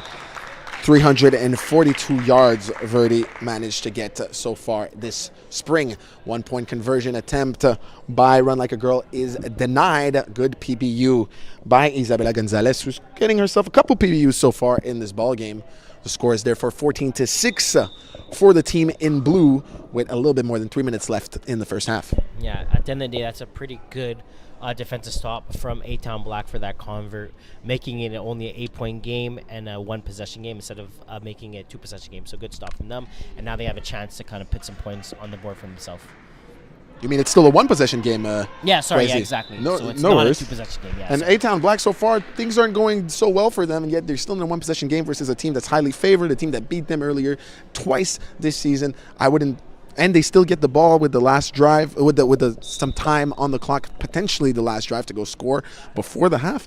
Personally, I don't think they're in a bad spot. No, I think they're actually in a great spot, especially where everything is kind of happening. It's to a point where if they could score here and not leave any time for Run Like a Girl, I feel like at the end of the day, it's not the greatest first start of a half, but it's something that they'll definitely take. The previous play, Bilodeau reached Amiot for a completion. Now Bilodeau's running for her life, avoids the rush, and reaches Amiot a second time. Good catch by the young lady who had to go get down to get this ball that was a little bit short. Flag pulled immediately, though, by Ranger, I believe. Yeah, so again, great, to be honest, great play on both sides. For A-Town Black, I feel like they feel pretty comfortable. The time is running. That's one thing you have to kind of realize. The time is running, and it's kind of in their favor in that situation because Run Like a Girl won't have that much time, even if they get a stop. We're looking at 3rd down and 3 here. So, again, very comfortable situation for A-Town Black right now. And pardon me, Kwesi, it's actually Charlie Philippert who was on the flagpole. Bilodeau, or Nadeau rather, sorry, Bilodeau, yes, once again was trying to reach Amiot for the 3rd time in a row, but this time, 3rd time wasn't the charm. Couldn't hold on to that ball that was just over her head. Yeah, and it would seem like that would be a more easier catch to make than from the other 2 that she did make, but sometimes that kind of happens where it was just a bit overthrown, but I feel like that's a catch that she should come down with, and I feel like if she got an air ball thrown to her like that, she will come down with it. So we got 4th down here, which is going to be a huge play.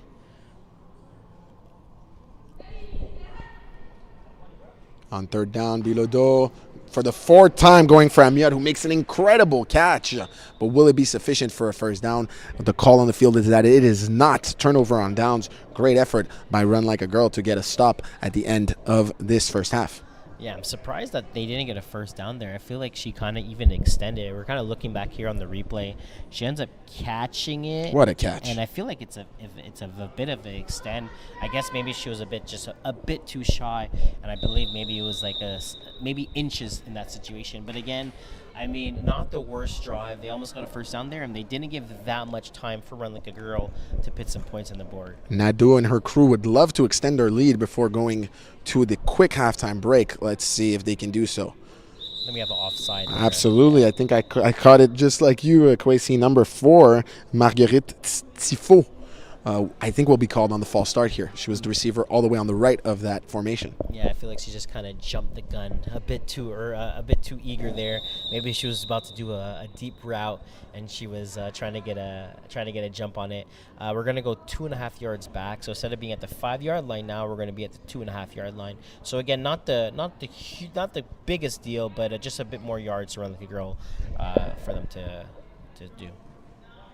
Nadeau throws across the middle. The Run Like a Girl and really likes that post route right in the middle. It seems like they really want to complete it. This time it was targeted towards Marguerite Tifo, but unfortunately the defense just seems to be right there. Yeah. A-Town Black's not leaving that open. It kind of seems like the post is running to the defender. Defender's kind of just there, and then Nadeau's kind of just still throwing it. I mean, I love the confidence in your receivers to a point where they're going to try to go up and get there, but very dangerous pass for a 1st down in that situation, especially when you have the lead. A stack formation on Nadeau's right. She's rolling to her left and throws towards the receiver from that stack formation. What a beautiful throw, and it was just off the fingertips of Marine Verdi, who couldn't hold on. Passing complete. Yeah, so that was a very good play design. It was out and up. They kind of ran out the last previous plays, and then all of a sudden they hit him with an out and up, which it was wide open. It was just off the fingertips, how you were kind of saying, and I'm sure she felt like she could have had that, and she probably would have been still running at this moment. Does this leave us with a 4th down, Kwesi, if my calculations are correct, or are we in 3rd down? I believe we're in 3rd down because the first one was offside. I always rely on you for the down marker. Nadeau cross the middle this time, and as we were saying that post-type crosser route hasn't been working, seems like Nadeau had us in her ear and is telling us to shut up because they completed this one. Great pass, great completion, very close to the 1st down. There's a flag on the field. Let's see what it is. Yeah, so we're also going to have holding as well, too. So we're going to have the catch is good. The run yards is good. We're going to have a holding on Natasha, which is going to go 5 yards up. So I believe they're going to be passing the midfield. They're going to be maybe at around the 18-yard line to try to score a touchdown here with about 1 minute and 9 seconds left. The time is going to be stopped. Now it's going to be running. I believe. Oh, no, it's a penalty. So the ball is going to be. They have 1 minute and 9 seconds to score from the 18-yard line. So the ref is asking them to place themselves right in the center, which is one of the rules of 5-on-5. Nadeau, little crossing route completed to Marine Verdi, who's having herself a hell of a game. More than 5 catches already in the game. A little bit of contact on the flagpole. I hope she's going to be all right. Yeah, she seems like she's fine. Again, she is having a hell of a game. It seems like she is the number 1 target on this team. And they're definitely going to need her to keep making plays if they're going to win this game. Again, good tackle on the H-Town Black side because the time is running right now. We have about 40 seconds left. I'm looking at a 2nd down. Nadeau throws across the middle once again. There's a lot of traffic. Ball touched 2 different players. Passing complete. Yeah, I always feel like the ball is about to get interception, and Same all of a sudden here. it gets caught from the receiver. So, I mean, at the end of the day, do what works. But I feel like that was a very dangerous pass. Seems like run like a girl's DNA, as we will catch these dangerous balls anyway, and we're going to keep throwing them. Exactly. So, I mean, whatever's been working for them, there's a reason why they're here. Absolutely. There's a reason why they score this many points that they do. So, I mean. And you can tell their confidence against this team, Kwesi. They've beat them in week 4, 13-7, and in week 5, they beat them big, 32-14. Yeah. So, I mean, I'm sure they've done most of these things, too. Now, we have a 2 quarterback set, but Nadeau essentially gets the ball back, throws it back to her 2nd quarterback initially in the backfield, Marguerite Tifo. But the ball was a little bit too high for Tifo. Passing complete. This will lead us to 4th down, Kwesi. Yeah, very, very big 4th down. I do like the concepts that Run Like a Girl is doing, that double read option with that quarterback, running back, that you don't really see a lot of teams do. So it is kind of confusing. We did see a lot of wheels that come off of that route where you kind of run 3 receivers to go one side, and then the double quarterback that's not getting the ball is kind of going up the field, and usually a defender's not there. In that case, A-Town Black did cover it pretty well, but I do like to see the versatility of variety yeah, that Run Like a Girl is doing right now. Absolutely. The variety and versatility. We kind of mix both of them. Hey, sometimes when you commentate 3 games in a row and a lot more to come, you just make up some words. Nadeau, deep crossing route once again. The crossing route we've been seeing all day from right to left was now tried from left to right. Marine Verdi was a targeted receiver. Unfortunately, couldn't connect. Yeah, I feel like she kind of got held up a bit there because it's kind of weird how long it took her to kind of get to where she wanted to be. She ended up being in the middle of the field instead of being to that corner where Nadeau wanted her to be. So, I mean, it is happening. I think it was a little bit of miscommunication.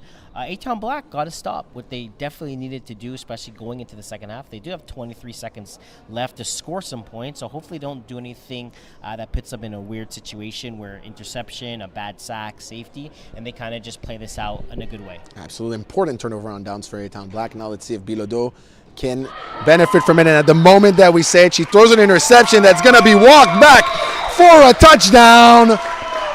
Run like a girl. Yeah, I might have jinxed them in that situation after saying what I just said. I think that's honestly something you do not want to do. Your defense just got to stop there. What a play by Marguerite Tifo, Kwesi. You would have loved to kind of go into halftime only being down by 8. Unfortunately for them, big pick from like a girl, end up avoiding the tackle as well too, but not even telling their offense that, oh, you guys have to come back on this. I'm gonna bring it myself, score a touchdown, and making it a 20 to 6 point game, putting A-Town Black in a bigger hole than they would like to be in. And Kwesi, I don't mean to add insult to injury, but if I see the replay correctly, if Tifo hadn't caught this ball, Verdi was right behind her to get an interception herself. So it really seems like you jinxed Bilodeau on that one, Kwesi. Yeah. Nadeau this time trying to get the 1 point conversion. It is denied. So the score with 14 seconds left in the first half will be 20. Run Like a Girl, 6 A-Town Black. We have a 14-point ball game, Kwesi. Yeah, so hopefully, now we have 14 seconds. I don't want to jinx them again, but hopefully A-Town Black kind of realizes, you know what? Don't say it, Quay. We're down by 14. To be honest with you, I think I would maybe run the ball once, twice here.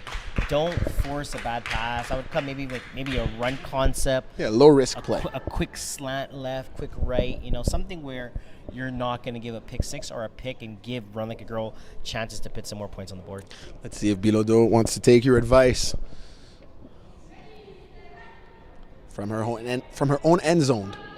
Has to avoid the rush, throws across her body. What a throw. It's completed to her favorite target so far today, Marily Amiot. Yeah, very scary. Good rush from Run Like a Girl. Good ball that was able to come out there. I was thinking maybe we're going to look at a safety here, but she was able to get the ball out of her hands, avoids the rusher just in time, throws a dart in the middle of the field, bringing it to the last play of the game, and we're looking at about 30 yards to score a touchdown here. I'm very interested to see what concept A-Town Black is going to have in this situation. We do have a quads to the left side, so on the right of your screen. Definitely something that's going to be interesting to see. Bilodeau looking to her left. Nice throw directly in the hands of Natasha Nupayou, who couldn't hold on to the football. No. So again, not the greatest first half for A-Town Black, but again, I think it's kind of I think it's back to the drawing board, figuring out what worked, what didn't work, and coming back in the second half to try to spice things up. And speaking about figuring out what worked, what didn't work, Kwesi, you are the expert here. What does A-Town Black need to do? What is being said right now in their huddle to try to get back in this game and win this championship? I think offensively, they need to complete some passes. Maybe a bit more short passes, maybe more drags, something where you kind of get your quarterback going and feel more comfortable. Defensively, I think they actually played a good defense. Other than the pick six, they only allowed under the pick six and the safety, their defense technically only allowed 12 points. At the end of the day, 12 points is not that bad to allow a team that's pretty much averaging, I believe, about 25 points per season. So the fact that they only allowed them to score 12 points, pick six, and safety as well too, but if you just consider the defensive side, their defense is playing pretty damn well. And if I'm being nitpicky towards Run Like a Girl, they scored only 12 points offensively, and the 12 points were scored by the same player, Marine Verdi, so they are a little bit predictable right now, so A-Town Black might be queuing onto that. Well, let's go down to Shani, the third member of our crew, who's with a player at halftime, to interview them down on the sideline. Donc, je suis en ce moment avec l'équipe Run Like a Girl. Je suis en ce moment en présence de Charlie Philibert. Comment tu te sens en ce moment? Très bien, ça se passe bien pour le moment. On est en avance, mais on a encore un peu à se reprendre sur le niveau des attrapés, des flags, tout ça. Donc, ça se passe bien, mais on reste dans la concentration. Oui, c'est qu'en ce moment, vous êtes en train de gagner 20 à 6. Donc, c'est quoi que vous comptez faire en ce moment pour, mettons, garder le même tempo pour gagner la ligue, dans le fond? On essaie de s'entendre plus vite sur les jeux. On veut prendre un peu plus d'avance. On trouve que c'est quand même serré-ish parce qu'elle joue très bien aussi l'autre bord. Fait qu'on va se reconcentrer, c'est ça, sur justement nos tracés, puis la coordination, puis la cohérence en ce qu'on fait. Puis je pense que ça va bien se passer, là. Parfait. Donc, je vous passe maintenant à Nick et Quincy.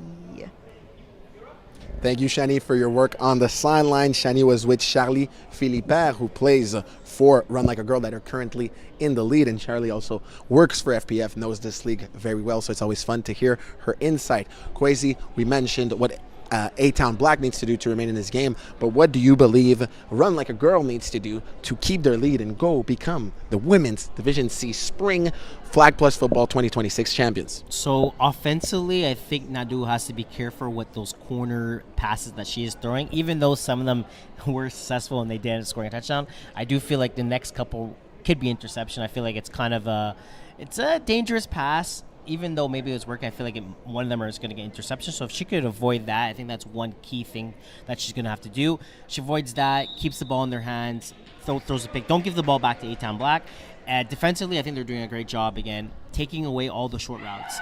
Take away everything short. I feel like A-Town wants to go short, and it seems like they're struggling deep. So if you kind of can take away the short and they're already struggling deep, I think you're in a good position in that situation. Well, perfect. This expert analysis leads us to the whistle I just heard from the referees that are announcing the start of this second half. Ladies and gentlemen, my name is Nicholas Pierre-Mass. I'm your play-by-play commentator for this ball game. I'm accompanied by Kwesi Gordon-Mall, who is my analyst, a veteran of Flag Plus football and many flag football leagues across Quebec. And as you saw, Shani was a third member of our crew who will be providing us very good reports from the field all throughout the rest of this game.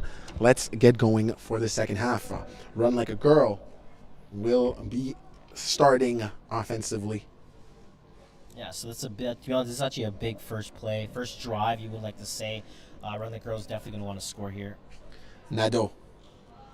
Crossing route.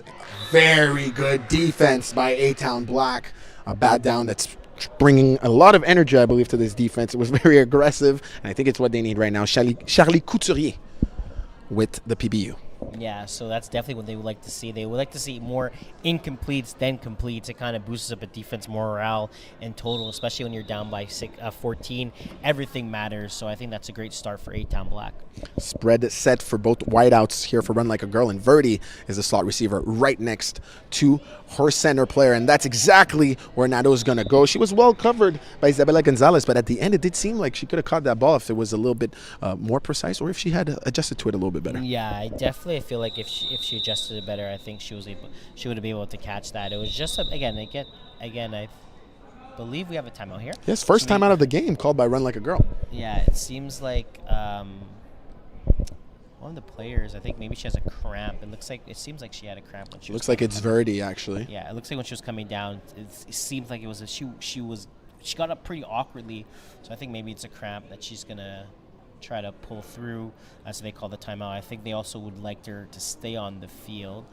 She's a big part of that offense. Absolutely. She's been doing a lot. So the last thing you kind of want to see is when your key players kind of come out, which every now we can see that she is staying on the field after getting a little stretch from one of her players. Three receivers set to the right of Nadeau and her center player, and with no surprise, that's where she's gonna throw. Big PBU by Natasha Maureen Nupayu, passing complete. Yeah, so there we go. Big pat down again from Natasha from A-Town Black. That's 2 bat downs right away. Where, you know what's kind of crazy? I feel like those bat downs could have been interceptions if their defender was just a bit faster to cue on the ball. So maybe third time is the charm. Who knows? A-Town Black has been playing a little bit conservative. Are they potentially thinking, hey, we're playing against a better team on paper, let's not get ahead of ourselves? I don't know, but hey, so far so good in this second half for A-Town Black. Let's see if they can capitalize and force the turnover on downs. Nadeau throwing across the middle. That pass lacked a little bit of precision. Verdi had to stop her momentum and jump towards the ball, and that will do it. Passing complete. A-Town Black manages the turnover on downs and gets the ball back. This is a nice break for this team who needs it so far. Yeah, especially the fact that they're kind of coming in here to a point being down 14. They kind of feel like their defense had to do something. Defense did a great job, got the stop. Now they need their offense to kind of do something, get some points on the board. You're down 14. There's still lots of time in this game, but you would love to kind of see a defensive stop and then a quick little offensive score. You kind of would bring all momentum back to your side, which is definitely something that they would want to do. So we're looking at first down here. Ball is snapped. Bilodeau again for her favorite target, who still has some room. Nice little hip shift, and it'll be sufficient, I believe. No, right a little bit short of the first down, which is actually better for them. Marily Amiot with her 5th catch of the ball game. Yeah, exactly. way better for them. It puts them in a situation where they could have a couple free plays before having to worry about getting a first down, being so close. So I think they're at they're 1 yard away from it, and I kind of like the concept. Take what the defense is giving you, run like a girl, kind of play the deep coverage there, or they weren't giving the deep. They had a quick little check down to their snapper. She ended up getting about 15 yards after the catch, so that's something that you love to see as a team and also as a quarterback. Bilodeau, deep pass down to the left. It was a fade route trying to find number 24, Charlie Couturier, who just missing one step to get to that football. Yeah, I feel like she kind of looked at the ball for a quick second, where if she kind of kept running, maybe she was able to come underneath it. But I like the shot. You do have a couple free plays before you have to get a first down. So the fact now you're looking at 3rd and 1, which it's manageable. You're not really stressing about it, that situation. You tried your deep ball, it didn't work. Maybe go into like a different concept where it's maybe 10 yards. And if that doesn't work, then you just have to get 1 yard looking down at 4th down after this. So we're looking at 3rd down right now. Bilodeau looking for her short crossing route, and it's complete to Rose Gravel. Philpert was on the flagpole. Yeah, so there you go. That's kind of like their check down play before getting their first down. It's something where I don't like it as much. I feel like maybe you should try to go to deep ball again, but sometimes sometimes you just have to get the first down, feel comfortable going. Now you got to go 4 plays to go about 20 yards. So I'm very interested to see what they're going to be doing here in a bunch formation right now. Bunch formation, like you said, Kwesi, something we don't see as much from A-Town Black compared to Run Like a Girl. Bilodeau, deep pass, and there was some confusion here. I think she expected her receiver to run that post route behind the safety, right? And the receiver, I'm talking about number 24, of course. Charlie Couturier. I think she was expecting Charlie Couturier to run her post route skinnier behind the safety, but Charlie actually flattened it out, ran it underneath the defender, and that's where the confusion happened. Yeah, so it seems like the defender was kind of playing deep. She didn't, as Charlie didn't want to run to the defender because it felt like she was going to be open, so she kind of tried to change her route, but her and her quarterback were definitely not on the same page, or that's the reason why you kind of saw the ball way overthrown. Bilodeau, a lot of time in the pocket, and it is intercepted. This pass across the middle is intercepted by none other than Marin Verdi, who already has 2 touchdowns, several catches, and now adds an INT to the ball game. Yeah, so we have a flag on the play, which is going to be on the offense. I believe it's going to be rusher interference. That play is going to be declined, so Run Like the Girl is going to get the ball back midfield, and they're going to try to put some points on the board after that big INT for them.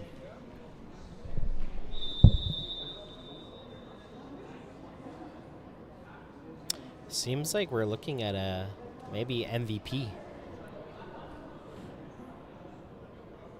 So we're kind of getting back to that double quarterback concept where you have the running back and the quarterback next to each other, which I love to see. Curious to see what they have under their sleeves here.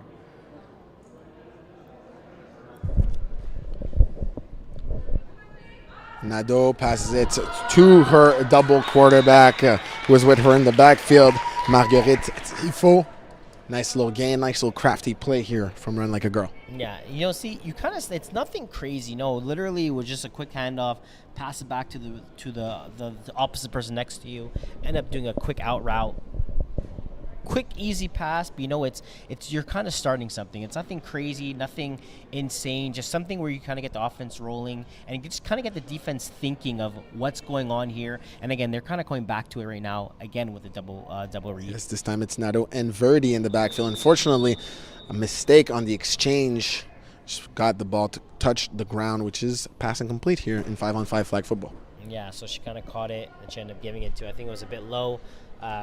Nadeau was trying to find it where it is. She ended up hitting it out of her hands and ended up being an incomplete pass. So we're looking at a 3rd down here. Oh, actually, it actually considers as a sack where that happens because it's where the ball lands. So they're actually going to go about 6 yards back.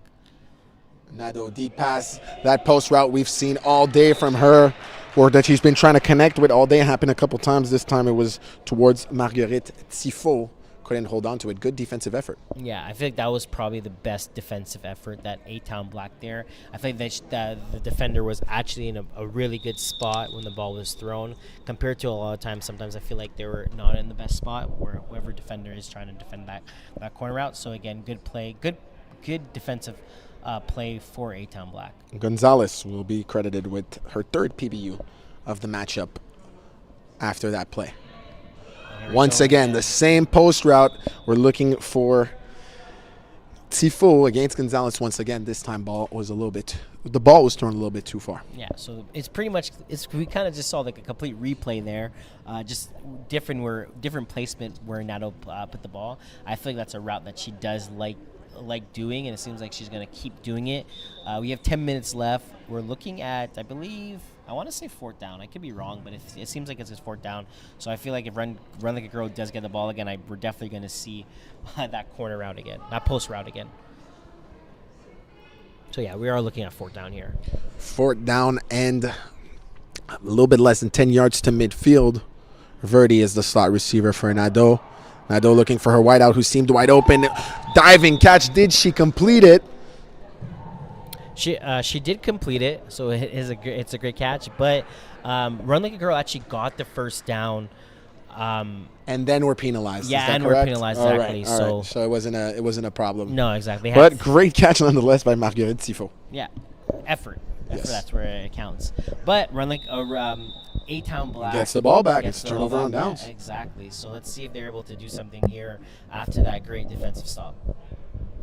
Let's see, it's still 10 minutes left. Kwesi, this is a 2-possession game. If A-Town Black scores anytime soon, it doesn't even have to be in the next 30 seconds. It could take 2-3 minutes. We have a ball game. Yeah, exactly. One thing that does kind of concern me, though, is that A-Town Black has been struggling on scoring points. Absolutely. So for them, points don't come that often. So it's going to be interesting to see if they can score at least 2 with 10 minutes left in the game. Let's see if they shake it off on this condensed set. And exactly what happens. Bilodeau reaches her receiver on the corner route. Touchdown, A-Town Black. Charlie Couturier is the author of this beautiful receiving touchdown on the corner route, catch and run. I feel like sometimes I just shut up and not say anything, because anytime I say something, the opposite thing always happens. Hey, we enjoy it. The fans and me, we enjoy it. You're like the Drake of flag football. The Drake curse, we got the Kwesi curse. There you go. But again, that was a great pass, great catch. It put 6 points on the board, and A-Town's decided to go for 2. So this is going to be a big 2-point. No, they're going for 2. Yeah, they're going for 2. I believe they're going for 2. Double check, see where the ball is. I think so, yeah. It seems like they're going for 2. Yeah, they're going for 2 here. So that's a big 2-point. High snap. Bilodeau manages to catch it. Deep ball at the corner of the end zone. Unfortunately, lacks some precision. It was a little bit too far. Would have worked on a Canadian football field, but not here with 5-on-5 flag dimensions. The score will therefore be 20-12 with a little bit more than 8 minutes left to play in the ball game. Yeah. So again, you're kind of saying a bit overthrown in that situation, but at the end of the day, they would have to get a 2-point convert, either the first touchdown, the second touchdown. So I mean, a touchdown is a touchdown. 20-12, their defense is going to have to get at least one more stop here. And it's a 1-possession game. And we got a 1-possession game. Now, mind you, they can't go win the game in 1 possession, but they could still go tie it. We need a touchdown. Well, they need, pardon me, I'm not taking positions here. A-Town Black, I usually go for the underdog, but A-Town Black just needs 1 touchdown and 1 2-point conversion. Lots of pick. Oh! What a play. Nadeau was looking for Lutfi, but the author of the touchdown that we just saw, Couturier, was right there defensively and almost intercepted that football. To be honest with you, I might challenge this. It's to a point where if the ball stops momentum, movement in your hands, it's something you could challenge. It's something is to think about, but... And we do have challenges here. We do have... Every team has a challenge opportunity here at the Spring 2026 FPF Championships.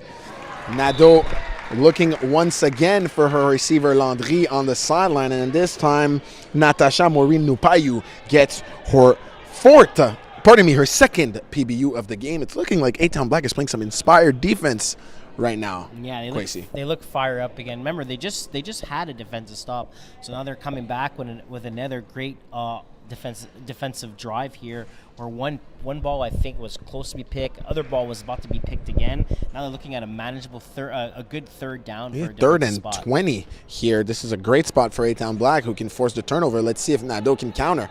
Nadeau, the deep post that she loves to throw, and it is completed to none other than Verdi, and now it's me that is cursing teams. Verdi catches this ball. It's enough for a first down.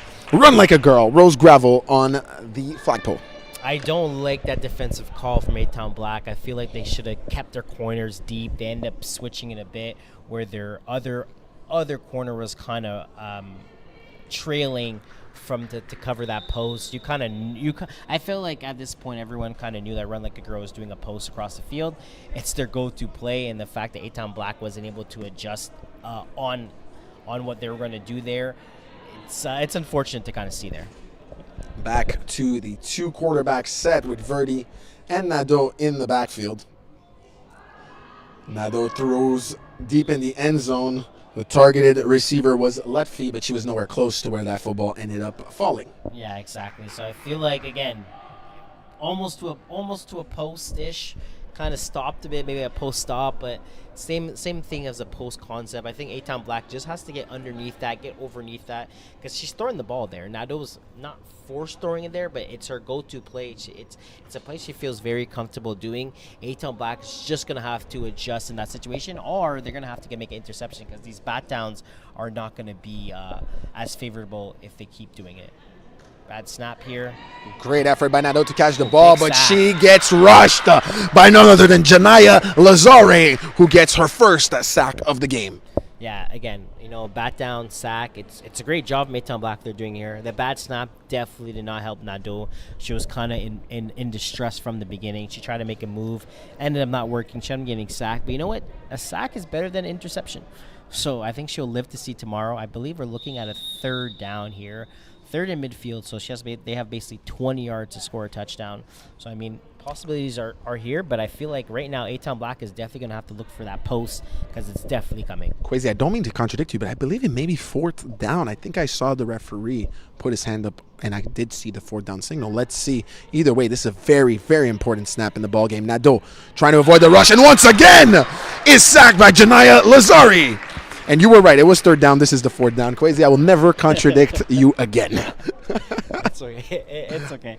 But yeah, they're a huge sack. I think Nadeau was looking for that post. I feel like she was about to throw it.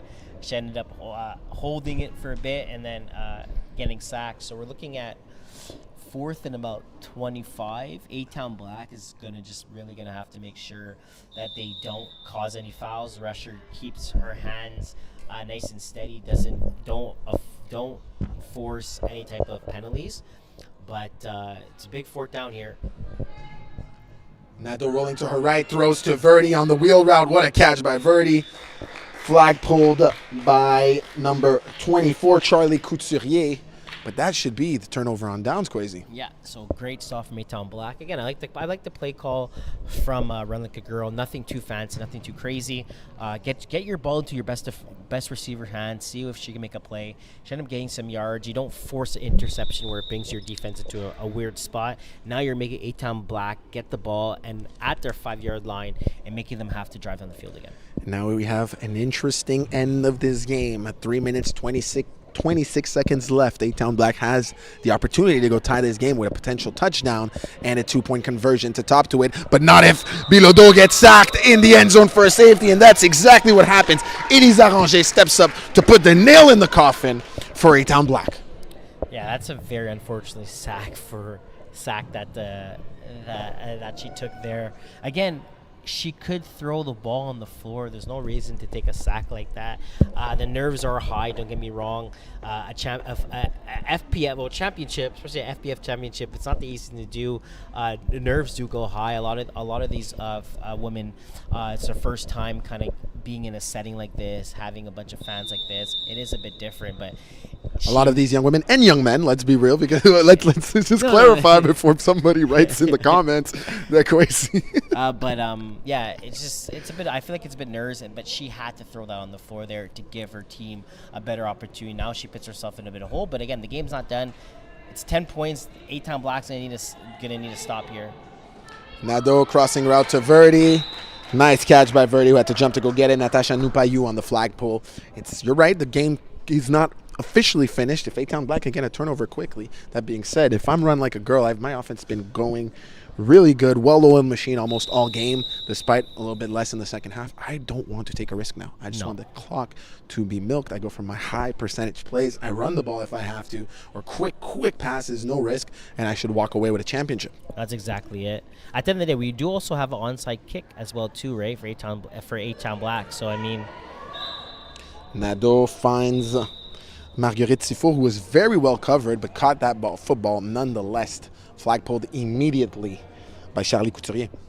So again, good ball, good catch. At the end of the day, Run Like a Girl believes the time is going to keep running unless A-Town Black call a timeout. They might have called a timeout.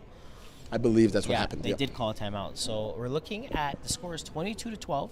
We're looking at 1:41 seconds left. We're looking at a third down for Run Like a Girl. So if they do get a first down, I believe this game will be over. So this is going to be a big third down play right here. Nadeau high snap manages to secure it nonetheless under pressure and decides to concede, or I believe she slid, but either way, Janaya Lazario will be granted her third quarterback sack of the ballgame. Yeah, it's a big second half for her. That's 3 sacks in the last 2 drives, which is huge to see.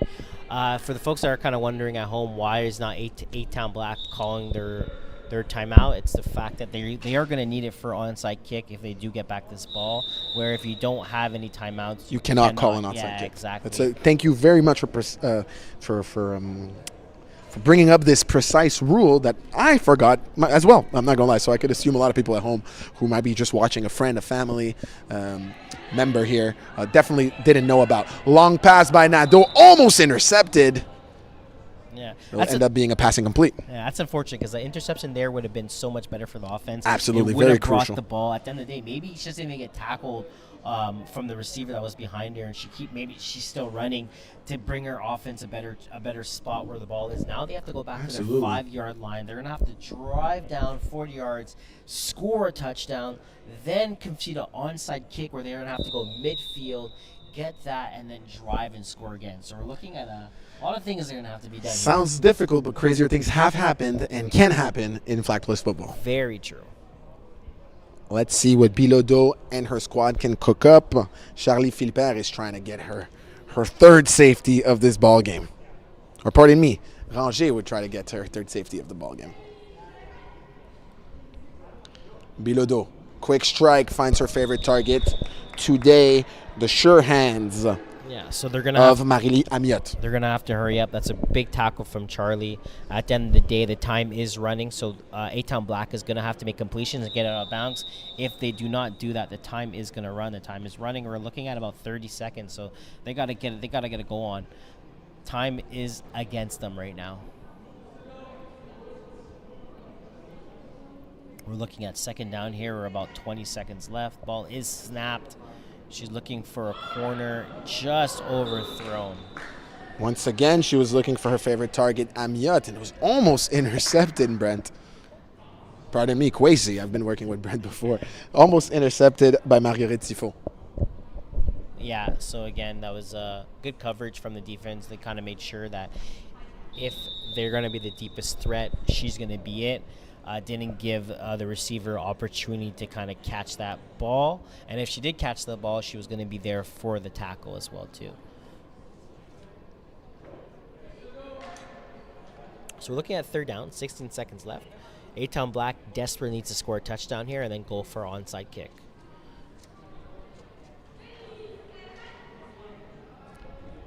Bilodeau from her own end zone. Long pass. 2 defenders were in the way. She was trying to reach Charlie Couturier. Unfortunately, couldn't connect. Yeah, that was kind of interesting because both the defenders from Run Like a Girl kind of misjudged the ball. And if Charlie was able to keep running, kind of get underneath, maybe she could have been crazy. Yeah, she could have caught it, and she could have kind of made it a bit more interesting. That being said, it is hard in those situations. You see the defender stop. You assume that they're going to intercept the ball. You stop too. You're trying to get the flagpole or at least maybe bat it down. But I agree with you. If she had continued, I think that ball falls into her hands. Mm-hmm. So we're looking at fourth down here, 11 seconds. So, I mean, at the end of the day, you don't need any time for onside kick. And you can score on the onside kick. Yeah, exactly. So this game is still very well alive. That being said, are the odds highly in Run Like a Girl's favor? Yes. No, Is it still possible for A-Town Black? Yes. Yeah. Let's see. For all the marbles, Quay. So we got a little reverse here going. Yes, sir. Fake handoff. Bilodeau's now taking off, and right before she crosses the line of scrimmage, she throws across her body for Marguerite Amiot, who unfortunately drops the ball. A rare drop for her, but that will do it. Kwesi, Run Like a Girl, or officially the Spring 2026 Flag Plus Football Women's Division C champions. Yeah, great game. Congrats to them. What a game, Kwesi. Run Like a Girl honestly seemed to have control the entire game. And A-Town Black did give some, especially in the second half, a lot of resistance. But this game ultimately was controlled by Run Like a Girl. Would you agree? Yeah, I would agree. I do want to say A-Town Black's defense did play pretty well. At halftime, the score was 20-6, right? We ended the game 22-12. So that means, beside that safety that Run Like a Girl did get, they didn't score any points in the second half. So, I mean, A-Town Black did do their job. Unfortunately for their offense, couldn't get things going. They did struggle all year long for their offense to score any points, so it's kind of something that we did see again. Unfortunately for them, it's something that did happen, but I do want to say congrats to them to kind of being that sixth seed and kind of getting themselves into the semis, making a good job, and then the quarters doing job, semis, getting that upset versus Obsidian and kind of making it here. They fell a bit too short, but at the end of the day, they did have a pretty good season. Absolutely. A-Town Black had great defensive performances, especially in the second half. I'm thinking of Janaya Lazari with 3 sacks in the second half. What a performance. And for Run Like a Girl, so many girls could be this MVP. I'm thinking about Adel Nadeau as the quarterback. I'm thinking about Marine Verdi with so many catches. It is about time to go see them have their post-game celebration and see who will be named the MVP as we go see Sani Mitch down on the sideline, the third member of our crew. Donc, nous sommes en ce moment avec l'équipe gagnant Run Like a Girl. Oui, donc, comment on se sent aujourd'hui? Très bien, vraiment bien, ouais. D'avoir gagné? Oui. Parfait. Donc, oui, on donne le MVP à Marine Verdi.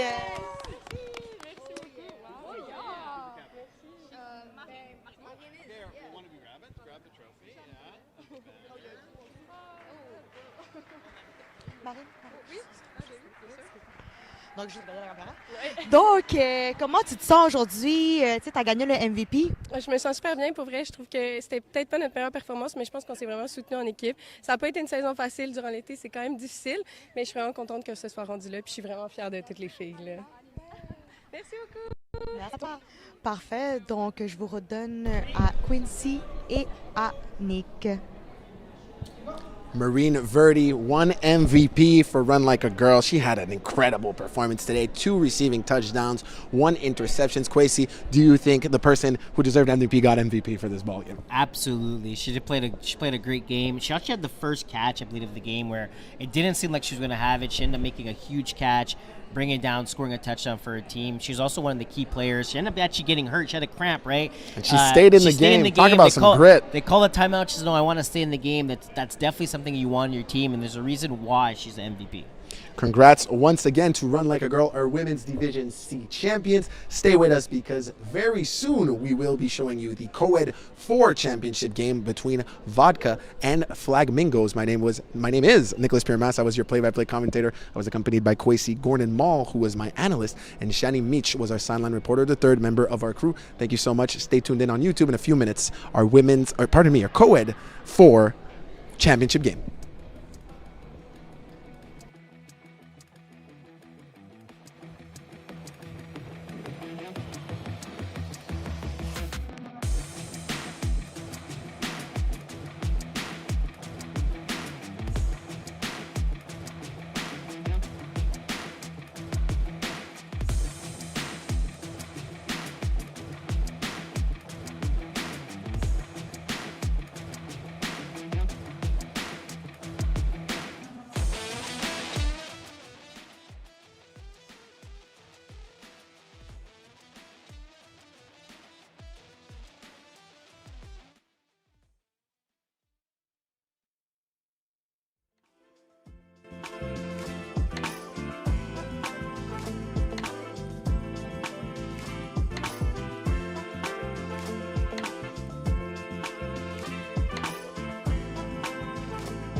Good afternoon and welcome back to Complexe CN, home of Flag Plus Football's championship weekend, day one. I'm Brent Balkin, I'm joined by Nick Pierre-Moss. Nick, big game coming up, co-ed 4 championship on the line. The number 1 seed, the 9-1 Flamingos, against the number 5 seed, the 4-6 Vodka Red Bull. Both teams are fast, both teams are young. What kind of game should we be expecting here this afternoon? Unfortunately, if we look at the stats, Brent, we're looking at a game that might be one-sided. The Flamingos are number 1 in yards per game in the entire division, while the Vodka Red Bull are last in yards against per game. But I've seen crazier things happen in FPF championship games, and these games that seem one-sided often become pretty tight games. So I'm looking forward to seeing that. All right, listen, both teams met in week 9 just a couple weeks ago down at Concordia. A 40-25 win for the Flamingos. Flamingos led at the half 20-12. They ended up pulling away 20-13 in the second half. Riley Vaughn, quarterback of Vodka Red Bull, struggled a bit, going 12 of 20. He had 4 TDs, but he did have an INT in that game. Gabriel Lapro on the other side, 200 yards, 5 TD passes, 1 rushing TD as well. So 2 mobile quarterbacks in this matchup as well. Absolutely. Gabriel Lapel, you mentioned him, 870 yards all in total all season. He's an absolute stud, and he's looking to have a big one today. That team, like you said, they were the number 1 seed. They went 9-1. They want to go 10-1. And mind you, I'm omitting the 2 playoff games, of course. They went 11, 12-1. They want to go 13-1 and win this FPF championship. And Brent, if I'm not mistaken, we're about to get this game started. Yeah, the stats are filling up pretty quickly, I should say, here at Complexe CN. Let's take a look at how both teams got here. In the quarterfinals, Flamingos, again, with the number 1 seed, they had a first-round bye. Whereas as the number 5 seed, the Vodka Red Bulls, they were in action. They took on Catch My Balls, the number 4 seed. Vodka Red Bull getting a 45-32 win. On to the semis. The Flamingos, their first game of the postseason, they laid a beating 46-25 on Le Moon. And then Flamingos beating the number 2 seed, a bit of a surprise, knocking off Vicious and Delicious 40-24. And that's why we have these 2 teams fighting today for this championship. Again, an explosive game expected by both teams. One team, though, a little deeper than the other. The Flamingos, this season, I've seen them play a couple of times. They've had as many as 12, 13 players looking on the field right now. And they're trying to do some quick math. It's not my strong point, but trying to do some quick math. I'm counting 7, 8, 9, 10, 11, 12 players right now wearing pink. And the Flamingos are absolutely stacked with major award winners. They have Servi Kaswa, who won Defensive Player of the Year in Co-Ed 4, and Susanna Lueza, who won Rusher of the Year in Co-Ed 4. That being said, Vodka Red Bull not too shabby themselves. They have the Receiver of the Year, Alessandro Daniel. Yeah, Daniel, a big impact player on this squad. In the last meeting, he had 7 catches, 151 yards, 2 touchdowns. I had a chance to play earlier this season with Alessandro. He served on my team in Division C. Phenomenal player, stand-up guy as well. And don't forget as well, Nick, we have a father and son act going on with this team today, Vodka Red Bull. Obviously, Alessandro the kid, his father Troy plays on the team as well. This is Troy. So oddly enough, despite the fact that Troy's a lot older than his son, this is Troy's first season here in FPF, whereas his son has been playing since 2024. What a beautiful story. The NBA has LeBron and Bronny. FPF has Alessandro Daniel and Troy Daniel. I mean, what a beautiful story, bro. I hear you. I'm trying to think over my history of watching sports. Obviously, you talked about LeBron and Bronny. There's Ken Griffey Jr., Ken Griffey Sr. I think Bobby Bonds and Barry Bonds played together. I'm trying to think of any father-son combinations in football.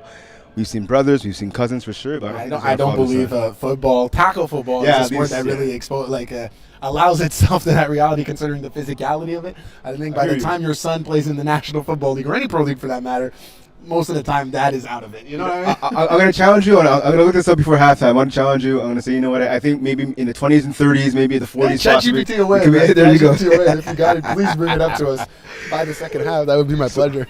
So you mentioned, obviously, Nick, a good player in Alessandro Daniel, right? He played on 13 teams this spring, some full-time and some as a sub. Yeah, exactly. It's incredible indeed. He had 16 touchdowns this year in Division D2. In Co-Ed 2, he had 18 touchdowns for Plenty of Fish. In this team, again, like we said, he's the leading receiver. Although he's without his partner in crime, Victoria Bouchard, injured herself playing for the IG team in Co-Ed 1 this past Tuesday right here at Brossard. She has a hand injury. I'd be shocked if she lines up today for Vodka Red Bull, but that's a blow for Vodka Red Bull, Brent, because that young lady, if you've ever seen her play, and I know you have, but I'm talking for the people back home, she is probably one of the best young Canadian flag football women players I've ever seen, and that's saying a lot. I was at the World Championships last week where Team Canada qualified for the Olympics and won the entire thing. Team Canada women is the best flag football team in the world, and I still think Victoria Brossard is one of the greatest flag football team in the world, football players in the world, after having seen her play and having seen Team Canada play. So I am not shy about my praise for that young athlete, and for a Vodka Red Bull team that is not the favorites today facing the Flamingos, having her as a weapon would have been quite useful. Yeah, definitely. That's going to be a big loss. One of their leading tackler actually in the regular season, and even in the postseason, she has a couple of touchdowns as well, along with one INT. You mentioned, obviously, Team Canada winning both the men's and the women's last week. Yes, the men won the men qualified to the Olympics. They won the bronze medal. The women won the gold medal and qualified for the Olympics as well. And I had the incredible chance. I'm blessed and humbled to say that I had the chance to be the sideline reporter for the Zone in English for the international broadcast produced by the NFL. So, and I had a fellow Canadian with me as well, Brent, who was also the color commentator, Ashley Docking. So out of a three-man crew, or three men and women crew, we were 2 Canadians, which is pretty cool. So briefly, while we wait for this game to start, what was that experience like for you? Yes, because we will say it, Brent, there is a slight delay. We thought the game was going to start, but it seems like Vodka Red Bull has a few players that are not there yet. They got hit by the traffic monster as well. Oh, yeah. The Pont Champlain Bridge is currently being renovated and has construction, and that's making some of the commutes that are usually 30 minutes about 2 hours long. But to answer your question, it was a surreal experience, Brent, and I don't want to make this about me. I want to make it about flag football. First of all, the incredible athletes who won these medals qualified our nation to the first ever Olympics in flag football. But if I can also add to that, to see this sport that you're passionate about, I'm passionate about, anybody who's watching currently is passionate about, and all the actors behind FPF have been passionate about for years, to see it at its brightest and nicest and the highest ever level yet, produced by the NFL on a platform such as the Zone with all the money and hoopla around it, I realized just how big this sport can be. I've always been passionate about it, but now to see that the entire world is about to catch on, it was a surreal experience. 100%. I watched some of it obviously online, and that obviously again the march towards the 2028 games in LA. With that being said, obviously congratulations to the ladies from the women's team: Sabrina Gervais, Sarah Parker, Catherine Gaumont, a lot of the players that play for Sub-Zero and other teams here in FPF, and the men as well: James Drysdale, Phil Ferrand, and the list goes on. Right, FPF well represented in Team Canada, both in the women's team and the men's team. Absolutely, and the many interviews I was able to do with some of the players when I was not working for the Zone, I helped a little bit Football Canada with content, as well as the French Federation of American Football, because I do happen to speak French. It is my mother tongue, so I helped our French cousins, if you will. I got to interview players, and a lot of them, when asked why Quebec and Canada was so dominant in flag football, credited Flag Plus football. Of course, they also credited the University League that is now exists for women, which we are the only province that officially has it, and tons of other factors. But Flag Plus football being such an important and a permanent fixture now in the Canadian flag scene clearly has helped these players play year long, and is now trickling down to world dominance at the international stage. And I think one thing to keep in mind too, so I do a lot of work in tackle as well, and I know you do as well. And I'm seeing a lot of the kids now. Try to make a living. I see with the university games. But so a lot of these kids now, even who at the age of 8, 9, 10, 11, 12, right, who are starting to get into like Pee Wee and Mosquito and that, and even Bantam, they're interested now in playing football, flag football, pardon me, and not just in the off season, but some teams even in season as well, right? And that's again the popularity of the sport of flag football growing, not just here in the province of Quebec, but throughout the country of Canada and around the world, to be honest.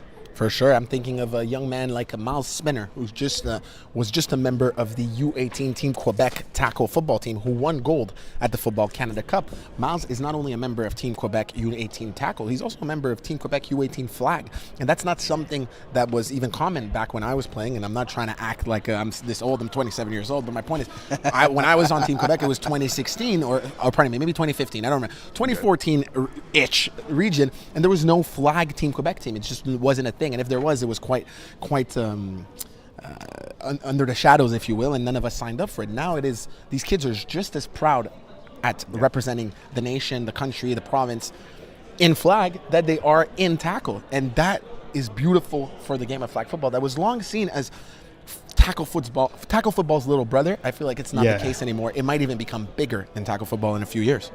I mean, possibly. I mean, it's interesting the standpoint or the viewpoint that you're coming from. Yeah, it's interesting the viewpoint that you're coming from, Nick, in the sense that you talked about, obviously you're a lot younger than me, so you coming up, there was a little bit of flag football here and there. I can't lie, when I was growing up, even when I played at Concordia, in the early 2000s, there was no real talk of flag football. I know when I finished playing, about a year or two after I finished playing university ball, FPF started. So people were getting involved in that. But even then, like you said, he was looked at as the younger brother, the ugly stepchild, if you will, of the football family. And just the popularity in the 15 to 20 years that we've seen here around the world, specifically here in FPF. I mean, this game is growing by leaps and bounds, and FPF, along with a lot of others, but FPF predominantly is leading the train to the mountaintop, if you will. Absolutely. And Rent, I believe this will lead us to the game. It was a nice little parenthesis that we were able to dive deep into. But now, the main course, the reason you're here, ladies and gentlemen, the Co-Ed 4 Spring 2026 FPF Championships are on the way. So Vodka Red Bull starting with the ball, and already an offside penalty, the first play of the game, not the start that you want if you're a member of Vodka Red Bull. Absolutely not, and that might be credited to the weight, the extra weight that gets the jitters up. Yep. You want to get going, you think all day that at a certain time, tonight, this afternoon, I'm going to get on the field, and suddenly it's prolonged by 10, 15 minutes, and you just can't contain yourself. That might be the cause here. So you see Riley Vaughn there. He gets the snap. He looks to his right. Now going to his left. He gets flushed. Evades the rush by Loaiza. Runs up the middle to the right-hand side. And we see Vaughn right there picking up. Oh, actually, no. He didn't get the first down. He got about 9.5 yards right there. So second is short now for this Vodka Red Bull offense. Good effort by Vaughn, showing off his athleticism, his long stride, and his ability to create something. You mentioned it, Brent, in the pregame, his ability to create something when nothing is there, which is going to be quite dangerous. Flamingos can do the same thing, but Vodka Red Bull are the underdogs. They need to do it even more. So like I said, second is short now facing this offense. One receiver to the left. Ball is snapped, pass over the middle. He hits Daniel. Daniel, one move, gets past one guy, trying to get past someone else on the sideline. Finally gets pushed out of bounds. First down for Vodka Red Bull. Alessandro Daniel is one of the most dangerous young receivers in this league. I've had the chance to see him play several times this spring, and I'm always impressed by the young man's ability to high point the ball, ability to run fast, but also ability to get some yards after the catch with all the finesse that is necessary for flag football. It is rare to see a young man with this much height and size still be very shifty and nimble on his feet. Had a chance to talk to him throughout the season. He just loves ball. He's down to play, as I mentioned before, 13 teams this season. He would have made it 20 if he could. So Vaughn gets a snap. He looks to his right, goes over the middle. Daniel Nienzo caught, touchdown. Alessandro Daniel scores quickly, 6-0 lead for Vodka Red Bull. And speaking of the devil, Daniel, as we make the praise of his game, just catches the first touchdown of this ball game, a quick slant route found at the second window deep in the end zone by his quarterback, Vaughn. And just like that, Vodka Red Bull take the lead. And don't forget right here, so it's 6-on-5 right now in favor of the Flamingos. So as per the rules in FPF, even if it's 6-on-6, as long as you have 5 players on the field, you have to start the game. So that's the case right now for the Vodka Red Bull, going for the 1-point convo. Vaughn gets the snaps and be offside against Loaiza. She jumped the snap. And Vaughn stumbles at midfield. Looks like he's okay. Just tripped over his own feet there. But again, we'll have a redo because of the offside due to Loaiza, the rusher. Loaiza, who will be credited this sack if it wasn't for the flag, and she just got the information from her teammates, and you could tell she's a little bit frustrated. I won't read between, I'm not going to read her lips, but let me tell you, I think she said a word that starts with F and ends in K. So it actually, it's working out well for her. So the flag was actually against the offense there. I saw the jump by the defense, but wow, okay. Flag's against the offense. Then she did get her sack. Yeah, there you go. She can take back that swear word. She can still say if she gets a sack. Why not? It's a celebratory F word. You're right. I didn't think about that. So the Flamingos now starting with the ball. Gabriel Lapereau getting the ball number 1 at his own 10-yard line. Kuzam with the snap number 2. He goes to Loaiza on the left-hand side in the flat. She shakes one defender. Catches shake another. She does. All the way to the end zone. Touchdown!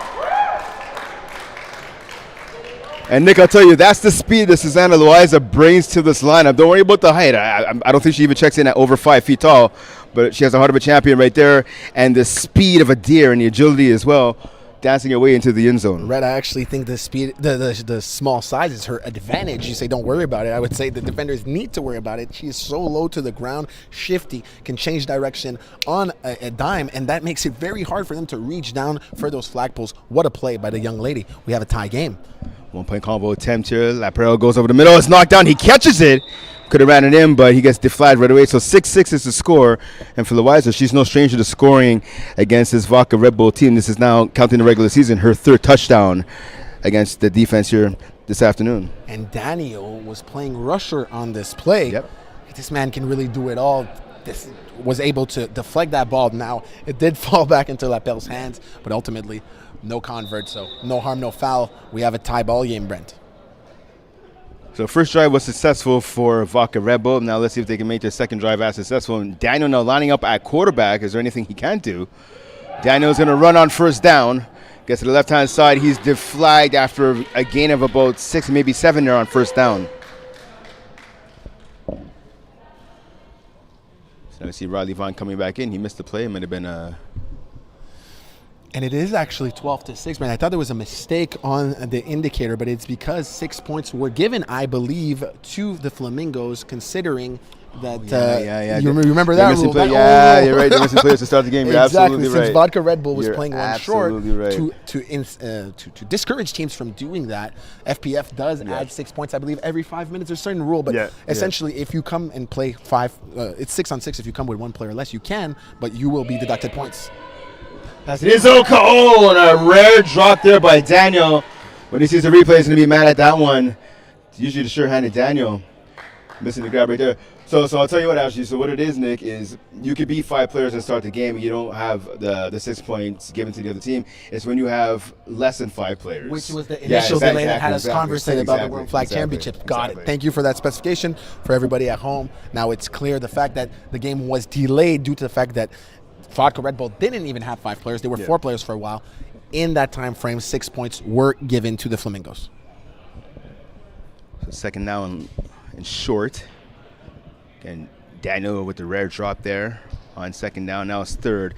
Vaughn gets the snap. He goes to his left. He's going to be chased to his right. He takes off. He has more than enough for the first down. Extends the ball. Tackled just outside the 10-yard line. Good run there by Riley Vaughn to pick up the first down for the Vodka Red Bull offense.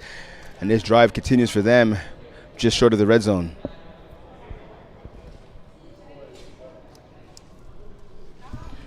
So Flamingos, like we said, the number 1 seed. Only 1 loss this season. Get to that momentarily. Vaughn gets the snap. He goes over the middle. He has Daniel. Can he get into the end zone? He dips. He's in. Touchdown, Vodka Red Bull. And that dip by Daniel was so lethal that the 2 defenders on the Flamingo side ran into each other, literally. Julian Farella as well as Servi Kuzwa hit each other physically while trying to deflag him. That's the beauty of that move in flag football. That's so hard to master. I haven't yet to be able to pull it off, Brent, to be quite honest with you. I've hit people, but I haven't caused people to hit themselves. 12-12 is the score right now. 1-point convo attempt for Vodka Red Bull. Looking to retake the lead. Vaughn goes to his left. He has all sorts of time. They're not sending a rusher. Now they finally do. Daniel wide open. Easy 1-point convo for Vodka Red Bull. They're up now 13-12. I mean, it's easier said than done here from the booth than these players actually executing. I don't want to criticize anybody, but on the Flamingo side, I'm not a huge fan of not rushing Riley Vaughn. We saw he had no issue not being rushed. He was comfortable, calm, collected, stayed poised in his pocket. And when you have receivers that talented like Alessandro Daniel, I'm repeating myself, you're going to find him. He's going to get open if you give him that many seconds. Laperle gets the ball. Oh, and big sack right there by Daniel. Jack of all trades. They're lining up by rusher, like you mentioned a few plays ago, getting the first sack of the game for his defense. So second and long now. It's a loss of about, I want to say, 3 right there. So it's going to be 2nd and 13 now facing the Flamingos offense. Let's remember now the Vodka Red Bull, are in the lead, and the Flamingos technically would be losing by a touchdown if it was. They're losing by 1 point, but they'd be losing by a touchdown if it wasn't for the penalty because Vodka Red Bull didn't have a player yet. So Vodka Red Bull really playing higher than their record would indicate so far in this championship game. Pass over the middle, and that's bobble. That would have been an easy grab right there, but a bobble by Frédéric Lachapelle. Couldn't come up with the grab on the crossing route. And Lachapelle would want that back. It's not the type of drop she makes. In a big game like this, she can make that catch. It hit her right in the chest. Yep. She's hoping to get more chances as the game progresses and to catch those. Third down now. Third and long. Third and about 13 right here, facing the Flamingos. Vodka Red Bull trying to make a defensive stand. Flush to the left, run up the middle by Laprelle. Can he get a first down? Nice spin move. Might be a holding penalty. Breaks one tackle, finally hauled down well past midfield. So first down after that scamper by the QB for Flamingos. And it's time for Lapelle to show his athleticism. Earlier, Riley Vaughn did it, and Lapelle literally erases Daniel, who's quite an athlete himself, and then goes to get these extra yaks by breaking 2 or 3 tackles. Almost broke that very last one if it wasn't for the short tackle of the Vodka Red Bull defensive back. And I got to say, it says Riley Vaughn. Obviously, he must be tired. Number 15 there. He's playing quarterback. He's been playing both ways pretty much almost the entire game with the exception of one play. That's just bad form tackling, though, right there. He just decided to reach. You got to kind of score up to the runner right there. So, like I said, first down at midfield. Flamingos pass it a flat on. That's dropped. Pass a little bit behind the intended target. But being a receiver, Nick, obviously, as the saying goes, that's a catch you make. Touch it, catch it. Come on. There you go. We know that. And, you know, it's been 2 drops, unfortunately, now in this drive for the Flamingos. They need to catch that ball. They need to catch those balls, especially when Vodka Red Bull is playing out their mind so far, trying to get the trophy. Yeah, it was on the snapper, and then he goes back to the snapper, and Kuzam. Kuzam makes the grab this time. Short pickup by her. She's tackled by number 29, Charlotte DiPietangelo, just past midfield. Brent, I don't know if it was planned here, but I do really appreciate the fact that Lapelle went straight back to Kuzam after a drop that's not characteristic of her play. Gives her momentum right away, and she's right back in this ball game. Quarterback showing confidence right there in the snapper. Lapelle gets the snap. He looks to his left. He's flushed to the right. He's going to run again. Oh, nice tackle right there by Daniel. Good defensive stand here to force a 4th down situation. Vodka Red Bull. I wasn't looking at the backfield here. I was really looking at the progression of the routes, and every single receiver was covered, or at least, didn't have much space. That's what forced Lapelle to try to make a play, and Daniel's not going to get beat twice in a row. So what are you calling right here? Again, the rush is not working so far for you. What are you calling right here on a 4th and about 7, maybe 8?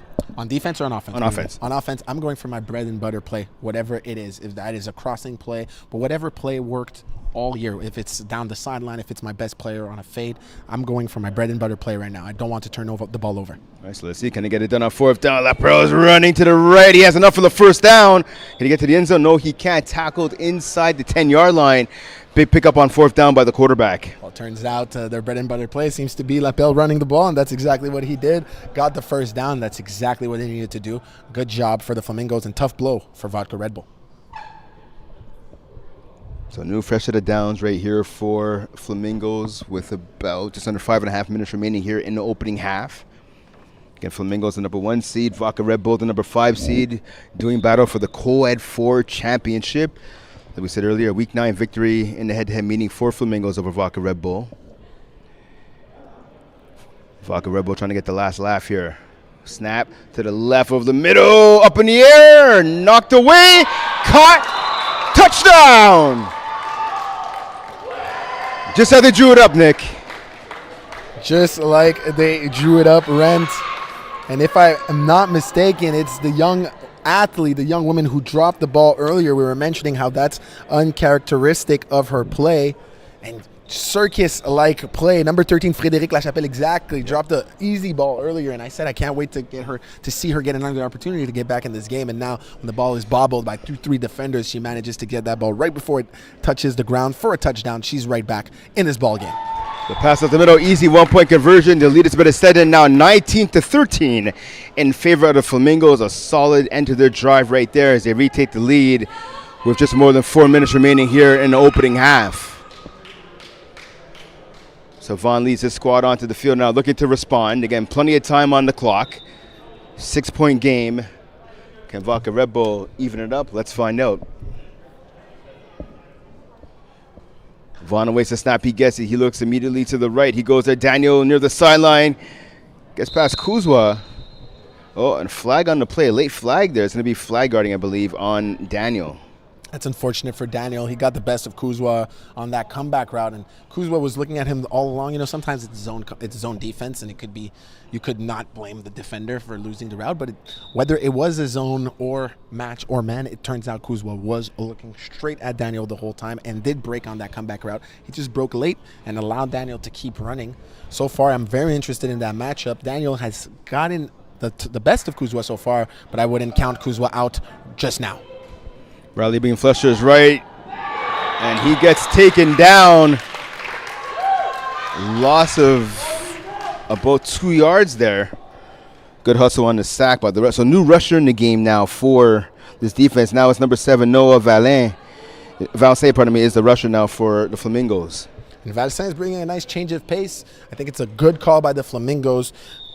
Susanna Louisa was doing a great job. That being said, once a game progresses, a guy like Riley Vaughn, he starts to get used to the rusher, and he starts to kind of figure them out and have his counter plays to counter the rusher's style. When you come and flip it right at the middle, at the end of the first half like this with a new rusher, it can really disturb the quarterback, and I think it's a smart strategy here by the team in pink. So 3rd and long now facing this Vodka Red Bull offense. First adversity of the game, pass to the left-hand side. Ooh, and the receiver almost dropped it.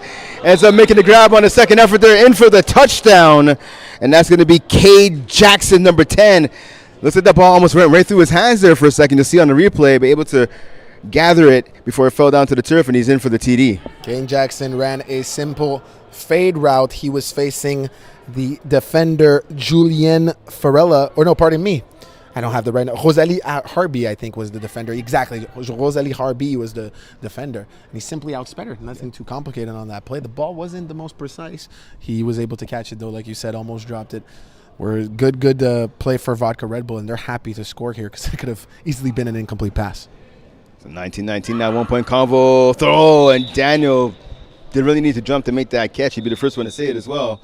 So the ball goes through his hands. 19-19 game.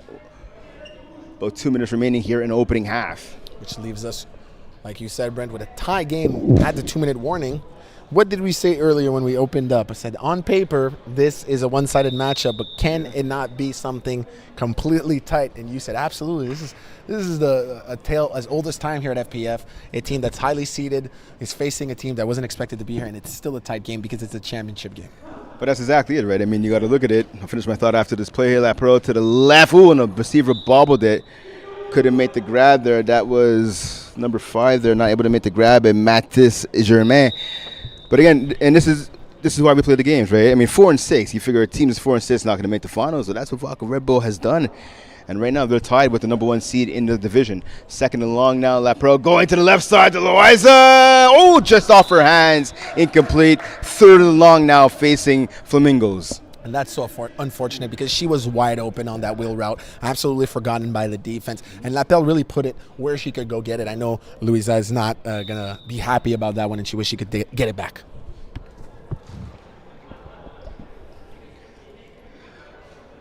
So like I said, 3rd and long now. Facing the offense, Lapero's going to go back to the left. Now decides to go to the right. He gets flushed. He has 2 players open deep and is caught. In for the touchdown, and that's a little bit too easy. A breakdown of coverage, Alex Montpellier with the TD. And now with under 2 minutes remaining here in the first half, Flamingos retake the lead.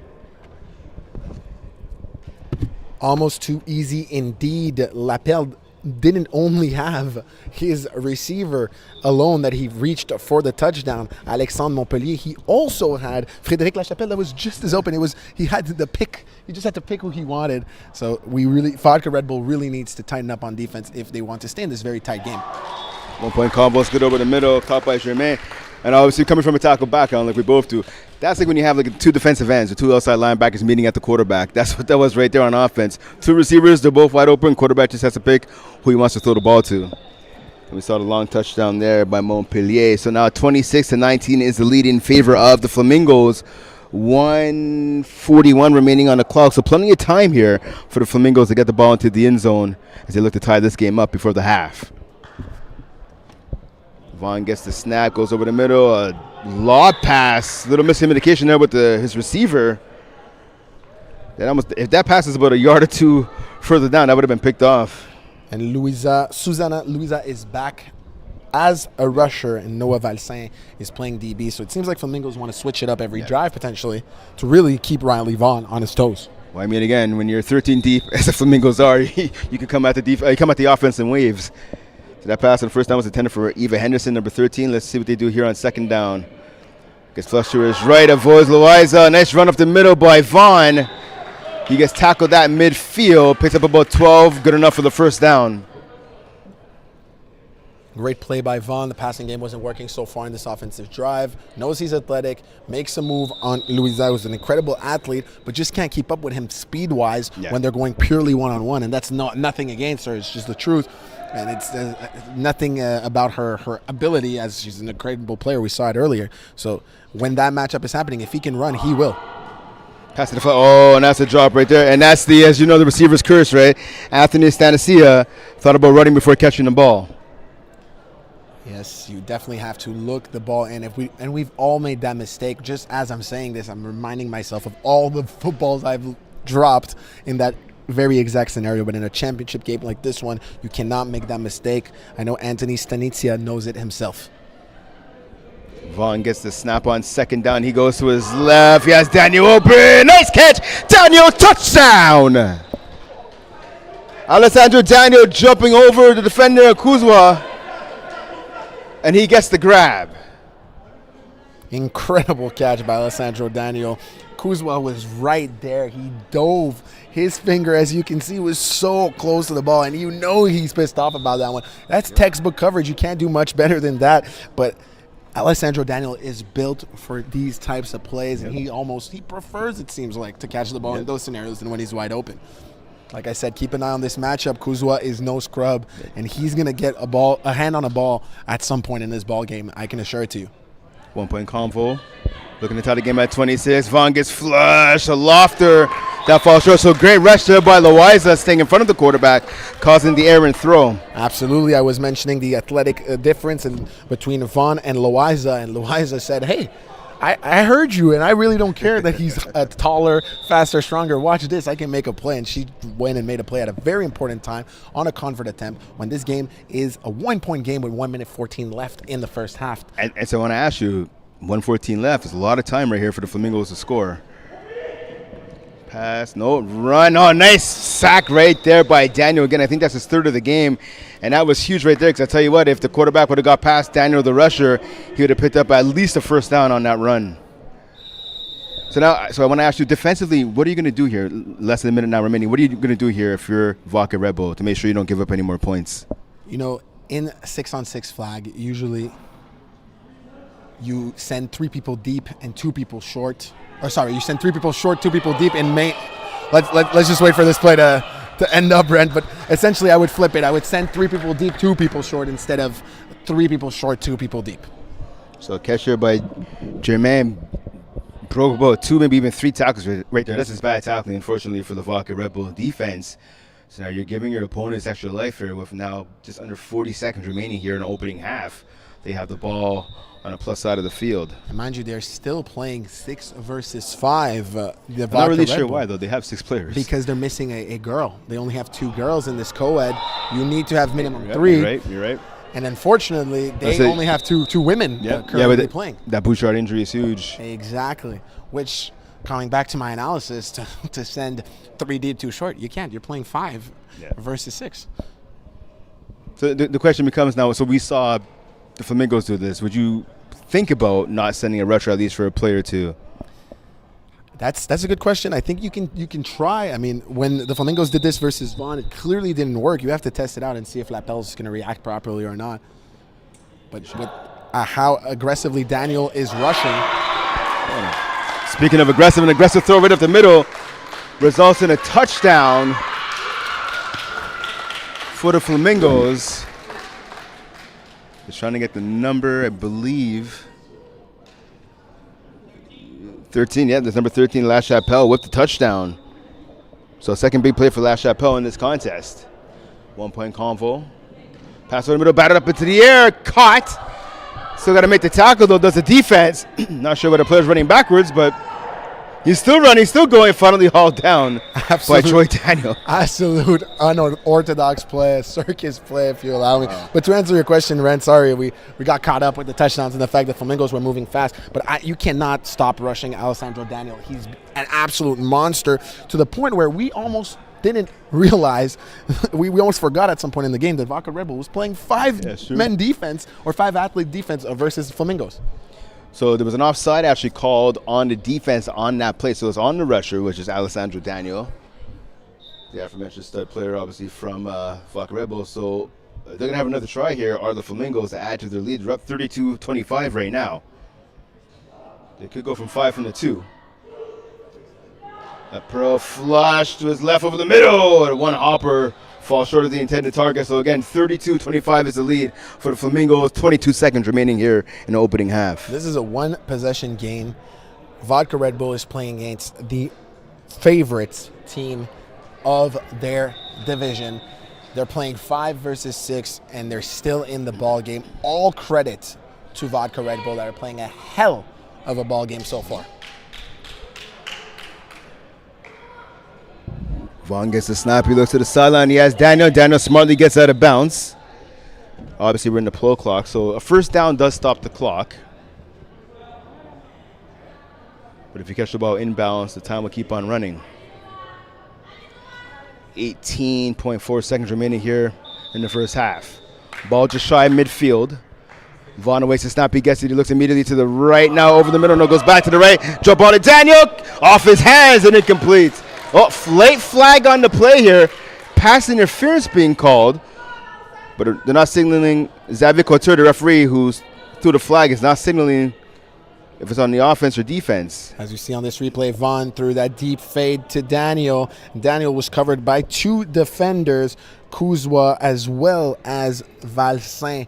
I think the refs thought that there was a little bit too much contact at the very end here at the peak of the ball, at the moment where they all jumped to try to reach that football. So we see head ref Jack Nudie saying it's PI against the defense. So because of foul happened in the end zone, the ball will be put at the 1 yard line. So 14.5 seconds remaining. Tons of time right here for the Vodka Red Bull offenses. Again, they have first down at the 1 yard line of their opponents.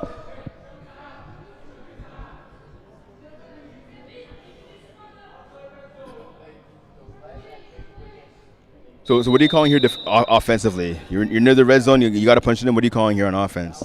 I'm going away from, and I know this is going to sound controversial potentially, but I'm going away from Alessandro Daniel. They're going to double him probably right here.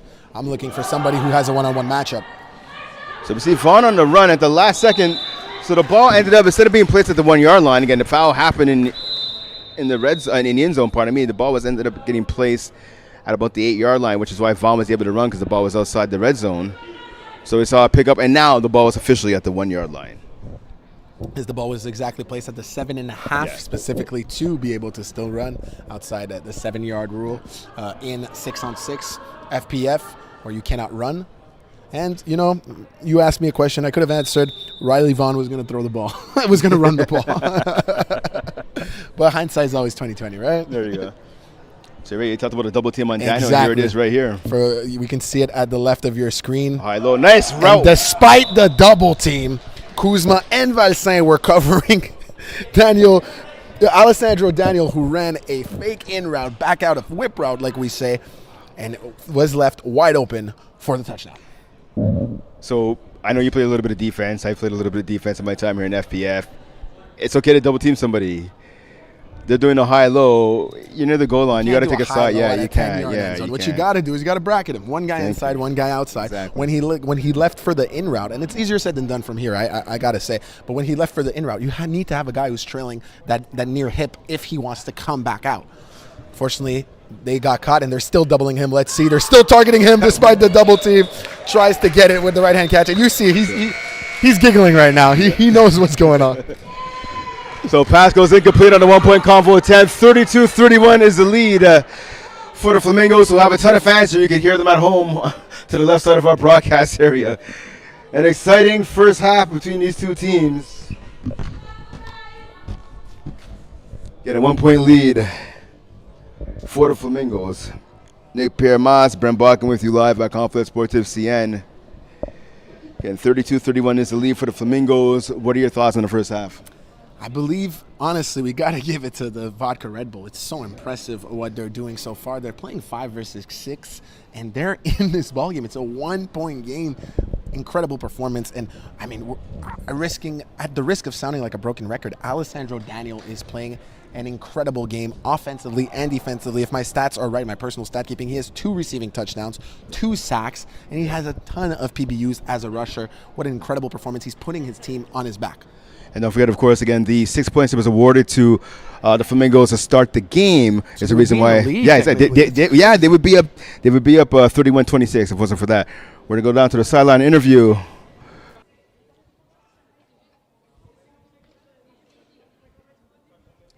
Donc, je suis en ce moment avec le capitaine Gabriel Lapelle de l'équipe Flamingo. Comment tu te sens en ce moment? Ben, pumped up un peu, là. C'est fin, début half-time, puis c'est juste 1 point. Quand même une game à haut scorage, fait que on veut continuer de même. Parfait. Comment tu te sens que l'autre équipe joue seulement à 5 joueurs, puis vous êtes une équipe d'à peu près 13 personnes? Ben, pour eux, c'est leur bad à eux, là. Il manquait du monde, fait que c'est leur bad, puis... mais pour eux, c'est une vraiment bonne équipe, puis on a de la misère pareil, même si on a un de plus. Là.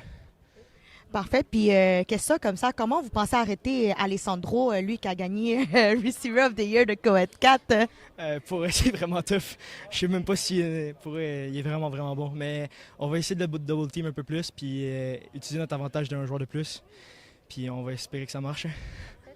Parfait, merci beaucoup. Donc, je vous retourne à Nick et à Brent. All right, so welcome back here. Again, 32-31 is the lead for the Flamingos over the Vodka Red Bulls. So we talked about it before, right? 6-on-5 advantage, which has played a big role in this game and one of the reasons why the Flamingos have the lead. Again, they're the number 1 seed. Most of the pressure is on them. What do they have to do to make sure they come out of here with the W? They need to distribute the football. They're already doing it with their girls, their weapons on the women's side. This is co-ed, right? You need to use your women and your men. So Susanna Louise already has a touchdown. Frédéric Lachapelle already has a touchdown. But the guys, so far, the guys who are supposed to make plays on this team, I'm talking about Kuzwa, I'm talking about Valsain. They're tremendous players, but so far we're seeing them getting beat. I'm sorry, but the studs on the other side are getting the best of them, and I need these guys to step up for the Flamingos to remain the favorites and to win the championship. So one of the names you mentioned, obviously, is Servi Kuzwa. Fantastic player, 12 INTs, Defensive Player of the Year. Incredible player. But don't forget, he's a rookie. Yes, sir. So could it, in your opinion, the big moment? Exactly. It could be. Absolutely. And there's only one way to tell, honestly, Brent, is to watch the second half. Like I kept saying, I think this kid is going to step up at some point in this game. We're going to see him, even though he has a tremendous task in front of him, we're going to see him get a couple PBUs, maybe even an interception. But so far, I have to say it. I have to call it like I see it. I'm an analyst. Alessandro Daniel is getting the best of him. How does this defense slow down Alessandro, Daniel? You can keep trying to double team him, but you need to do it intelligently. You got to bracket him. You can't just play high-low, especially in the end zone. If it's at the 5-yard line, then we can start playing high-low. All right, so we're back to the second half of action here at Complexe CN. Here we go. Flamingo start with the ball. Lapero gets the snap. He goes to the right.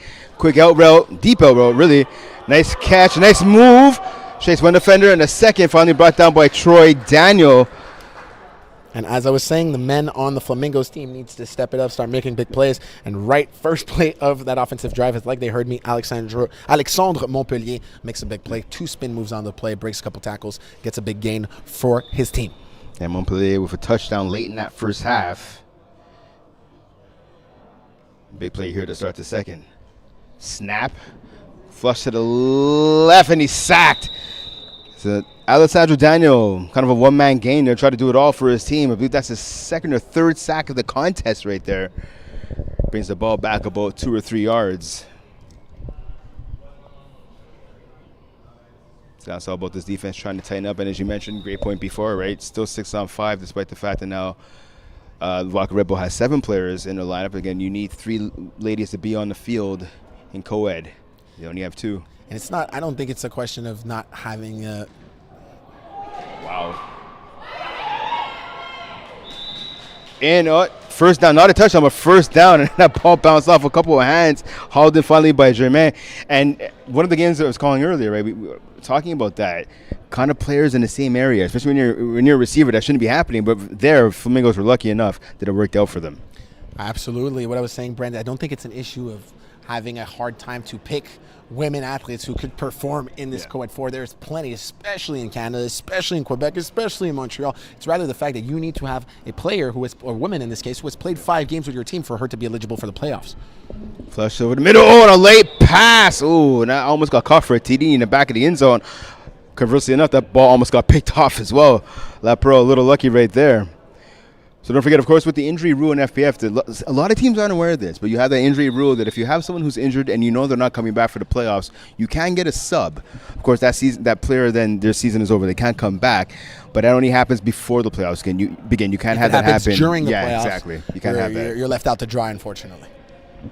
Which is exactly what happened with Victoria. Yeah, exactly. Yeah, Victoria Bouchard injury again this past Tuesday with the IG team in co-ed 1. Her team actually will still be playing for the championship tomorrow against Jeff Rosenblatt and the Airbuds, about up the top seed in the IG team against the number 2 seed in the Airbuds tomorrow. 1 of 9 games tomorrow. And knowing Victoria through the flag scene, having met her personally, I know how much of a competitor she is. Yep. She might be a little bit disappointed about missing these 2 championship games. A little bit. I think a little bit more than that. Kuzan with the catch. Touchdown! So the snapper burrows away into the end zone, is able to make one man miss at the goal line. She gets it in, so now they have extended their lead. It's 38-31 now in favor of the Flamingos.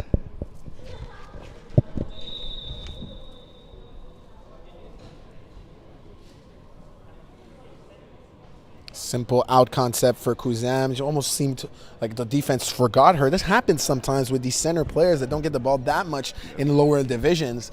The defense tends to sleep on them when we see an attempt at a circus catch on the convert from Alexandre Montpellier, but just couldn't hold on to it. Alexander Daniels like, hey, that's my play. What's going on here? So him and his offense retake the field. They're down by 7, 38-31. Plenty of time left, just under 16 and a half minutes remaining here in the contest. As we saw again before the end of the first half, Daniel was able to get a touchdown for his team. LaChapelle was able to answer it, though, for the Flamingos. So let's see if Vodka Red Bull can answer back once more. Vaughn gets the snap. He looks over the middle.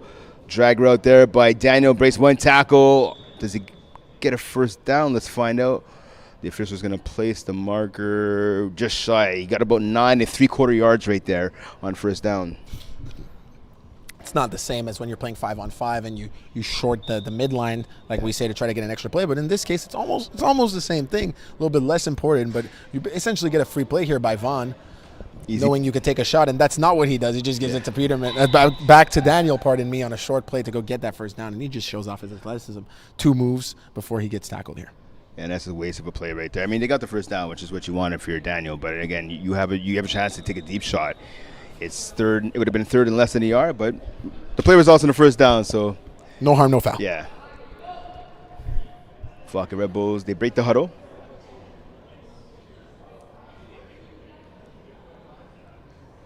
Two receivers to the right of Vaughn. Ball over the middle and a bad throw again. And this is about the second or third time this game, Nick, where the snapper and the quarterback are just not on the same page. The snapper did a hook. She was wide open. There was no one within 5 yards of her. She was wide open, talking about number 13, Eva Henderson. And the quarterback just threw it at least 3 or 4 yards over her head. It almost got picked off. Absolutely, and something to note that I think might be a factor here. These things have been happening when Noah Valsin has been the change of pace rusher for this team. Remember, Susanna Luiza is also one of the rushers, and she's doing a great job at it. Second down now, second and long.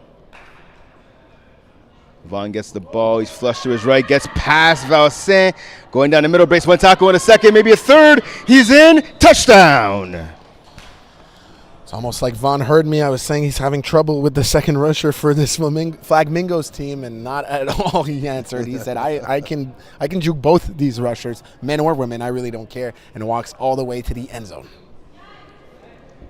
So nice run by him. Like I said, he broke about 3 or 4 tackles on the way in. Doing his best Lamar Jackson imitation right there when it comes to dual threat quarterbacks. So now the score is 38-37, 2-point convo attempt here for Vodka Red Bull, looking to take the lead.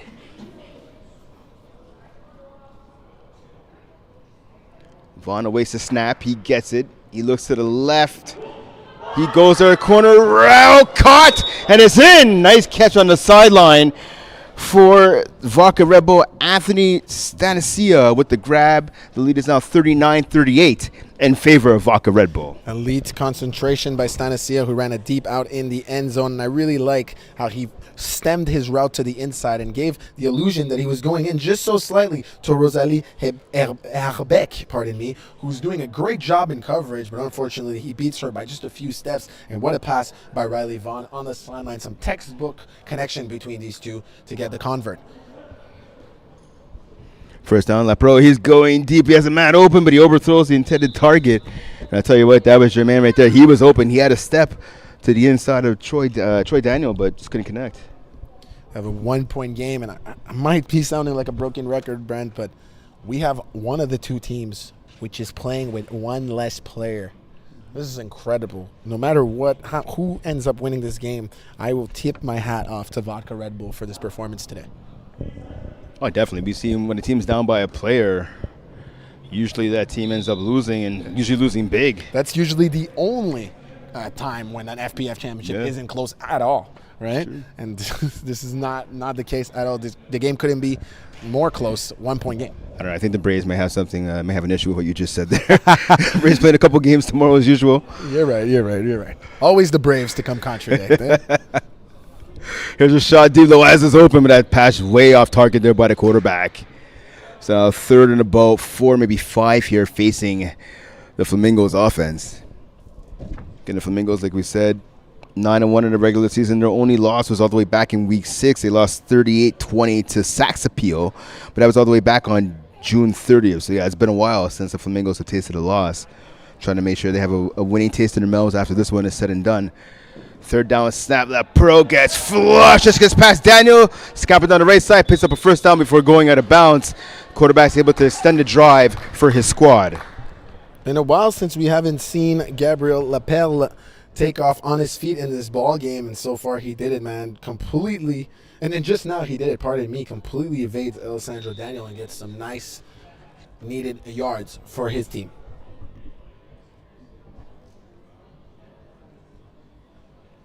So fresh set of downs now about 3 to 4 yards past midfield for the Flamingos offense. Lapero gets a snap. He goes to his right, now to the left over the middle.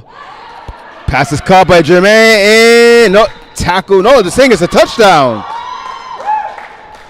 Incredible catch by Ryan Way, I believe, is the player. We had a small problem with the roster, but I believe it's Ryan Way is what I'm being told by production here. And what a catch, what a concentration despite the tip ball. And then to cut up field, get the extra yardage, extend the ball, textbook play, and the Flamingos extend our lead. Yeah, you're right, it was Ryan Way. As is the case, Nick, when it comes to the finals, you go with the roster that's online, and then there's a couple of changes in jersey numbers sometimes, or jerseys period. It happens. So Ryan Way, my apologies, number 5 with the touchdown right there. He's having a big afternoon for himself. His way pass across his body goes incomplete. So 44-39 is the lead for Flamingos. 10 minutes and counting remaining here in the contest. Montpellier was the targeted receiver there, and he jumped. He did his best little Michael Jordan impression from the free throw line to try to get to that ball, but unfortunately it was way off by Lapelle. You're a young cat. LeBron to Jordan, who's the GOAT? LeBron. Not even. You see how I didn't hesitate? You see how I didn't even hesitate? Please Who played leave. with their son? Please leave. Who cares? Jordan's son didn't even make it to the NBA. You can't. What does that got to do with how good Jordan was? You can't be the GOAT if your seed can't make it to the NBA. Brent. Come on. And I know in the comments they're agreeing with me right now. That is the worst comment I think I've heard in my life. Yeah, I get paid to talk about football, not basketball. My God. fresh set of downs for Vodka Red Bull. Vaughn being flushed to the left. He's trying to direct traffic. He does pass in the end zone. Incomplete. Kuzwa was there. The intended target was Jackson. Couldn't connect.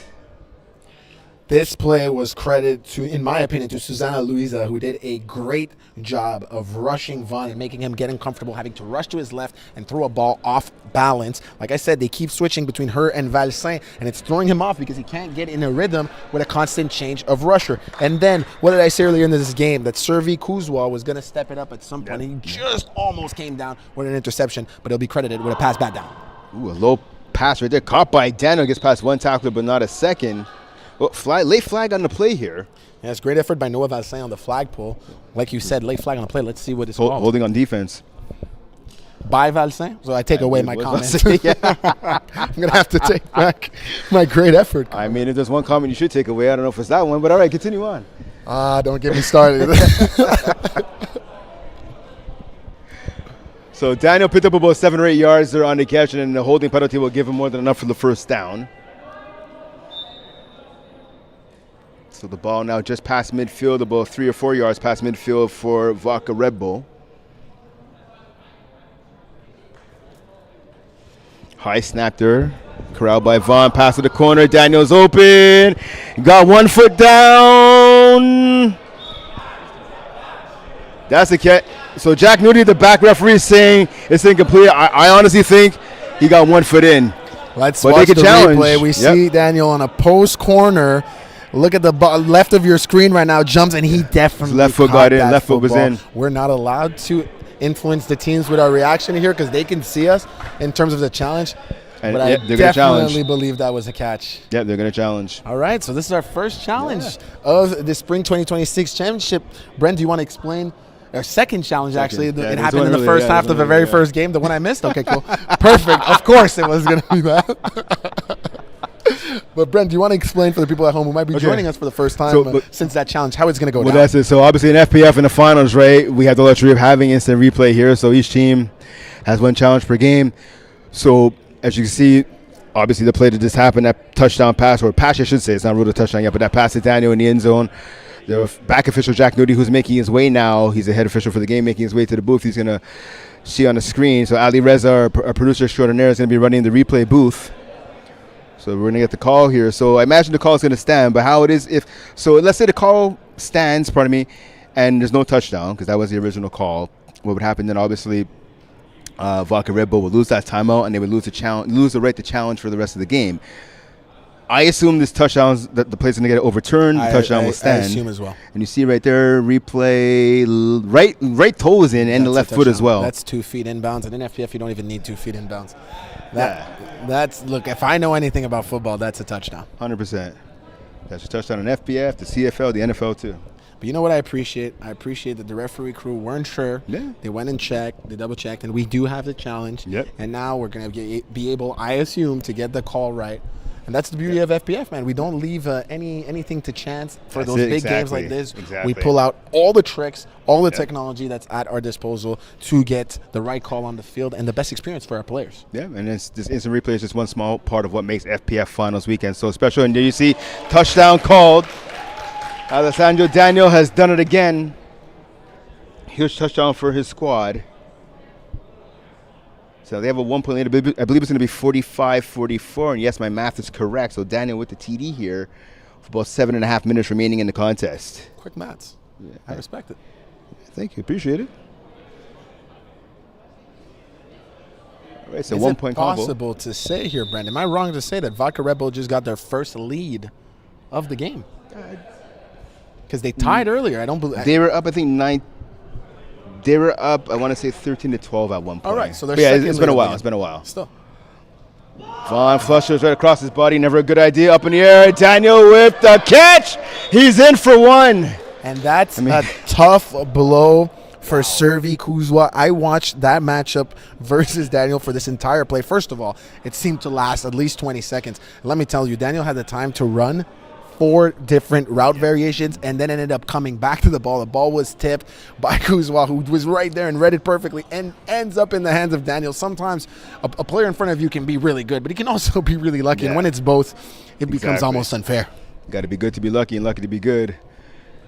Daniel was both on that play right there. And that's the one negative you have against Loaiza. Again, she's fast as heck. But it's that height difference, right? Vaughn's able to keep on rolling. He gets a throw over the rusher in that instance. And that's what he did. 2 point lead now, 46-44. For Vodka Red Bull, Lapro, long shot to the end zone. Out of the reach of the outstretched hands of the intended receiver. And that would have been a beautiful touchdown past the 10-4 Frederic Lachapelle. Lachapelle was wide open on that skinny corner. And unfortunately, Lachapelle just threw it a little bit too deep. And that is very, very unfortunate for the Flamingos, considering, hey, they're playing 5-on-6. Somebody's going to be wide open. When they are wide open, you need to hit him. You need to connect, as you see on your screen right there. Just a little too much sauce on that throw, and it was just a little short for her to catch with her left hand. She's second and long now facing this offense. Lapero goes to the left, almost knocked down. Catch by Way. Good tackle there in the open field. Pick up of about 8 yards right there by Way on second down, setting up now 3rd and 2. What an end to this ball game. That seems to be setting itself up. A little bit more than 6 minutes to go, and the team that's playing 5-on-6 for the past 40 minutes is winning by 2 points. Brent, what more can we say? I mean, as a player on a team who lost 5-on-6 last week, I know the feeling right now of the Flamingos, but here we go. 3rd and short. Yeah, you can't jump if you're the rush. Oh, flag on the play, though. Let's see what happens here. Quarterback is still running. Lapero makes his way all the way into the end zone for the touchdown, but there's a flag on the play. This is going to be a huge call right here, Nick. See two of the referees huddling up now to discuss what the call will be here. So they tell Jack Nudie, the head official.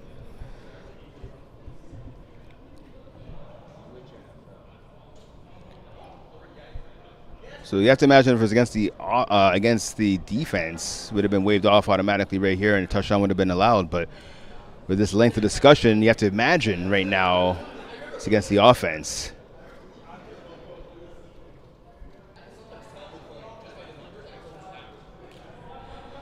So I believe it's rush interference they called there. I believe so too. Yeah. I'm going to go back 5 yards and repeat down, I believe. Tough blow for the Flamingos. Yeah, so if you're not sure what that is at home, if you're new to FPF, rusher interference, the rusher is allowed a straight line to the quarterback. The rusher is 7 yards back from the line of scrimmage, but he or she has to be 1 yard to the left or 1 yard to the right. If a receiver crosses in front of them and impedes their path, that's rusher interference, and that's what happened right there against the Flamingos. Pass on the left sideline, Loiza's is open! And I'll tell you what, Troy Daniel didn't knock down that ball, but the fact that he used his length, he jumped up, that distracted and got into the vision of Loiza, who was open for the TD. Absolutely. You were mentioning her speed earlier. She went blazing off the blocks, if you allow me the expression, at the at the snap of the ball, and completely beat Troy Daniel to his spot. He was covering that deep half of the field. Unfortunately, with that physical distraction that he was able to create by jumping, she wasn't able to hold on to that ball at the end, at the top of her fingertips. But what a play that would have been for the team in pink. You've seen this team, Loiza averages 11 yards a catch, at least in the postseason. Lapero's going to run. Smart decision by him. Will he get the first down? No, he gets tackled short. Nice hustle there by Riley Vaughn. Riley Vaughn has been playing both ways, like a lot of his teammates, playing quarterback as well. Must be exhausted, but hustles at a moment that is extremely important for his team. And I'll tell you what, that was 4th down, so now it's turnover on downs here. So a huge defensive stand by Vodka Red Bull. They get the ball back now around midfield, and again, with 3.5 minutes remaining in the contest, they're up by 2. A touchdown here would make it an 8-point game. An extra point, whether it's 1 or 2, would make it a 2-possession game. This offensive drive and offensive series, I should say, is going to be huge here for Vodka Red Bull.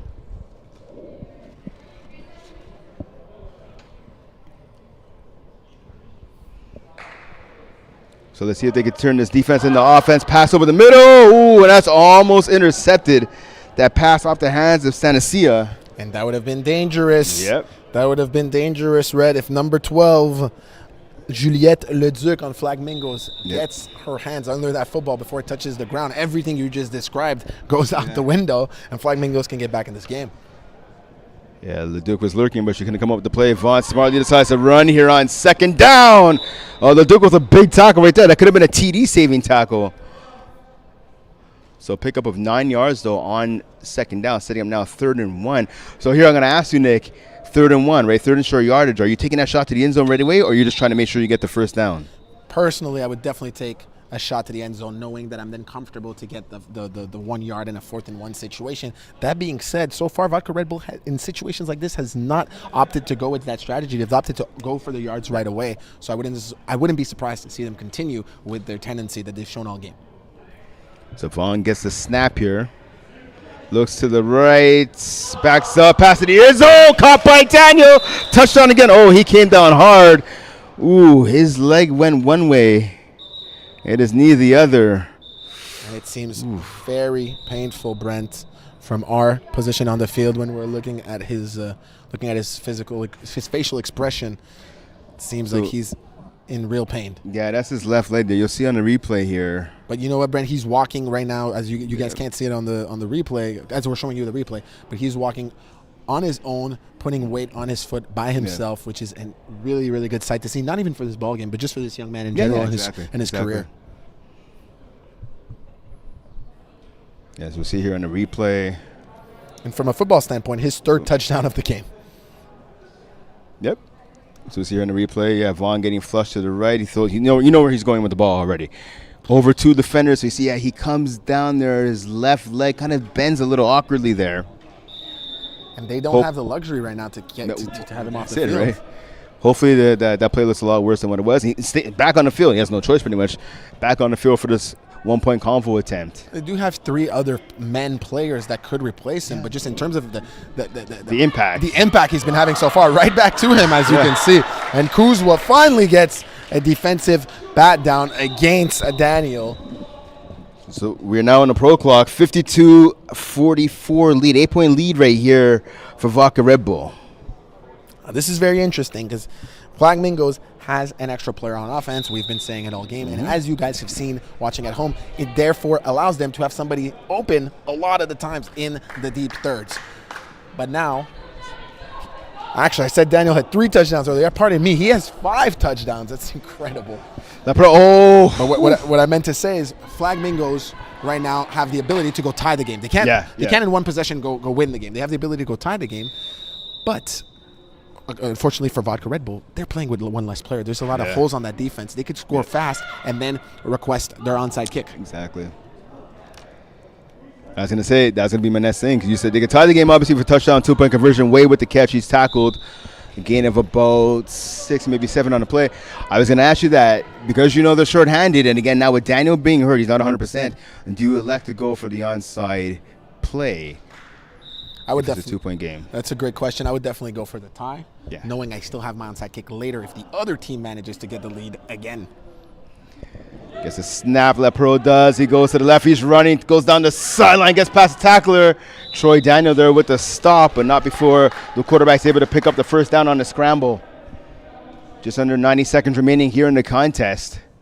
8-point lead for Vodka Red Bull. Also, you have to think, Brendan, maybe we're thinking too much ahead, but if this game does go to overtime, you have a tremendous advantage with the other team being down 1 player for all the converts that will be going on, because the overtime format here at Flag Plus Football is not like the one at IFAF international rules. It is a convert battle. So fresh set of downs now. The ball at the Vodka Red Bull 12-yard line. Pass over the middle is caught by Way.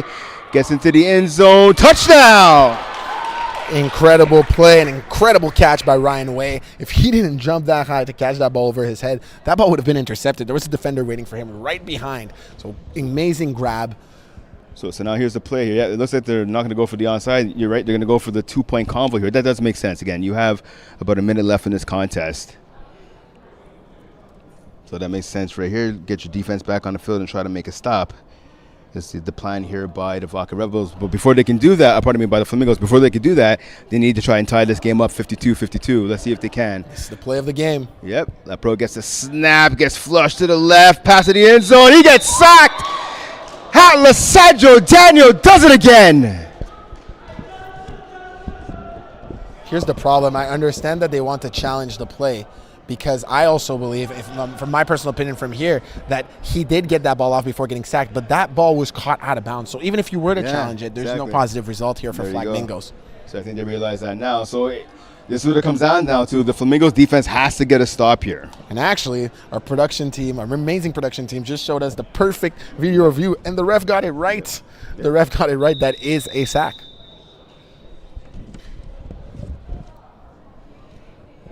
That just shows you the tremendous work and challenge that these refs have, because for me, when that play was happening in full speed, it looked like it was a clear... it looked like he got the ball. Exactly, and then we see the replay, and the refs were actually right, so that's why I'm a big fan of letting the refs do their job. They're experts at this. They have the best position on the field, and Flag Plus Football historically just has had the chance of having such high-level refs. We have CFL Grey Cup refs who have refed here at Flag Plus Football. So tackled on first down by Charlotte Roy. Short gain by Daniel. Vaughn gets flushed. Great work Good by sack there. Susana Yep. Luisa with the sack, an important moment for her team.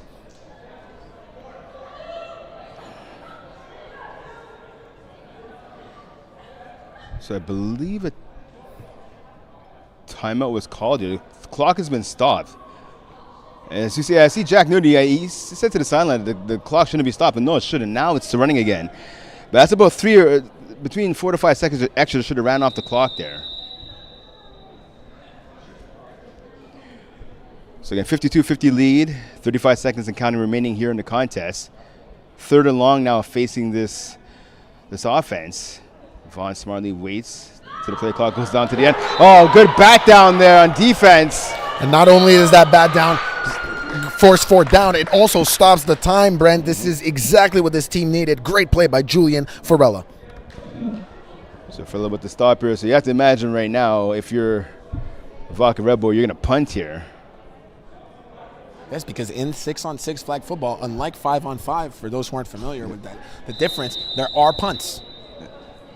It's not an actual punt. Nobody's actually kicking the football, but you essentially, the other team starts with the ball. You concede your 4th down attempt, and the other team grabs the football. I believe at midfield, if you were in your own zone, and if you've crossed midfield, it becomes their own red zone, essentially. If you've gotten past your 10-yard line, the punt goes to their 10-yard line. If you haven't passed your 10, it goes to midfield. So a questionable decision right here. They're electing not to punt. The ball is on their own 7-yard line. Speaking, obviously, of the Vaca Red Bull offense, let's see if this decision pays off. You could be susceptible to a safety here. Here's a run. Can he get past the second tackle? He does. 1st down, Vaughn. 1st down, Vaca Red Bull.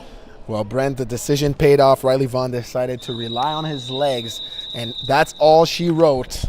The Vodka Red Bull will be your co-ed for Spring 2026 Flag Plus Football Champions with one less player all game, essentially playing 5v5 versus a team that was playing 6v6. So essentially playing 5v6. What a performance. What a performance indeed. 52-50 is the victory for Vodka Red Bull over the Flamingos. A hard-fought victory. Like we said again, they were down by 6 points already because they only had 4 players ready to start the game. As per the FPF rule, you need at least 5 players to start the game. They were down 6-0. They already felt one of their females, Victoria Bouchard, due to injury, so that's why they had to play 5-on-6 for the entire game.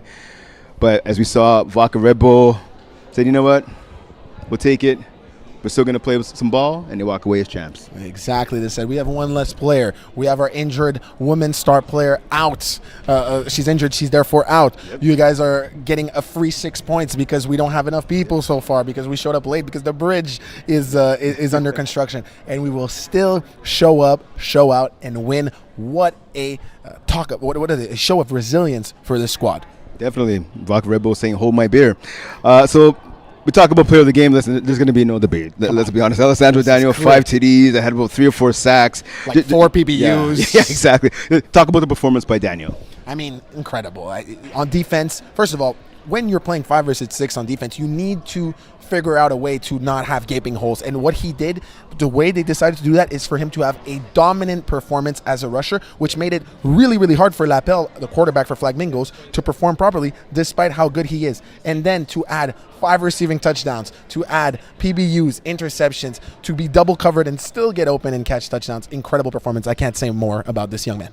And looking at their defense quickly, I mean, there's a team that loves to go deep. They have 5 receivers with over 15 yards a catch. Talk about quickly the deep ball defense by Vodka Red Bull. I'll do that when we come back, because we need to shoot it to our post-game ceremony with Shani Mitch, who's currently with Vodka Red Bull celebrating their championship.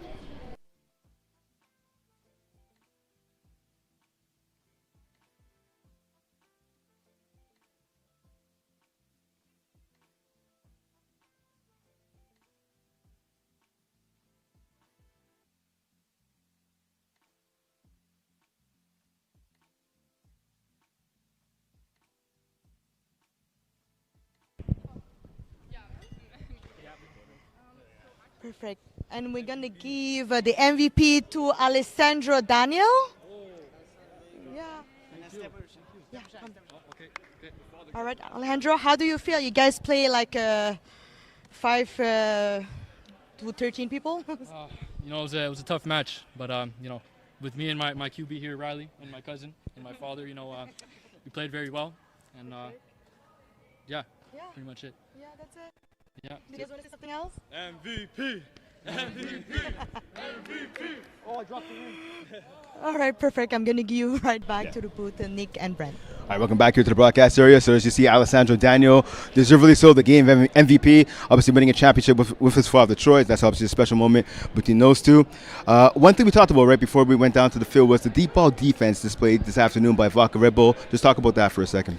I mean, they were suffocating considering that, like I said, I'm sorry to repeat myself, but they're playing 5-on-6. Despite that, they made it very, very hard for Lapel and the Flamingos to strike deep, except for the few broken plays where it was just completely open. And even then, they luck helps when you got to win a championship. It's talent and luck because they dropped most of those wide open deep balls. The few times they were covered, they were smothered. PBUs, plays everywhere. Honestly, an incredible textbook performance by Vodka Red Bull. It's not the way they drew it up at all. You didn't expect to have all these problems, but then to execute despite all the adversity, incredible. And quickly, obviously, we look at the Flamingos again, number 1 seed, 9-1 record. They haven't lost since the end of June. Perhaps a electric tube right here this afternoon for them. Unfortunately, I believe so, and that's okay. You come back for fall 2026, you reload. You were expected to win this championship. You were the favorites. Sometimes it takes a loss like this at the very top of a league to come back, bounce back, learn from mistakes, and become the powerhouse program you think you can be. All right, so once again, 52-50 is the final score in this game. Vodka Red Bull beating the Flamingos for your co-ed 4 championship. He's Nick Pierre Mas. I'm Brent Balkin saying thanks for tuning in. Up next, we have the Division F Finals matchup between the Baby Sharks and Aladdin FC right here on YouTube. So make sure to keep tuned. We'll see you soon.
Welcome to Complexe CN, home of your Division F championship matchup between the 9-1 number 1 seed Baby Sharks and also 9-1 number 2 seed Aladdin FC. I'm Brent Bach and I'm joined by my broadcast partner Keon Cyrus. Keon, obviously a huge game. Two top teams in Division F going head-to-head for a championship. What kind of game should we be expecting? Expect a close one, two different styles. I've had, fortunately, the chance to play against both teams throughout the season and playoffs, so I know kind of what their craft is, but they don't. Like you said, they haven't played each other, so it's going to be a really good game of seeing how can each adapt to each other fast. All right, so we're going to shoot it down to the sideline with our sideline reporter, Nick Pierre-Mas. Nick, off to you.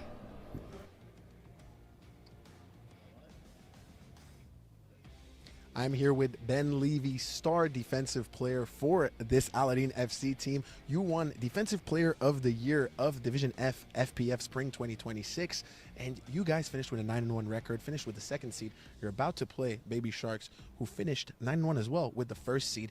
They outrank you, you were just telling me, in every statistic so far. So it's basically a battle at the top, but they're the one, and you guys are the two. How do you expect you guys are going to pull this upset?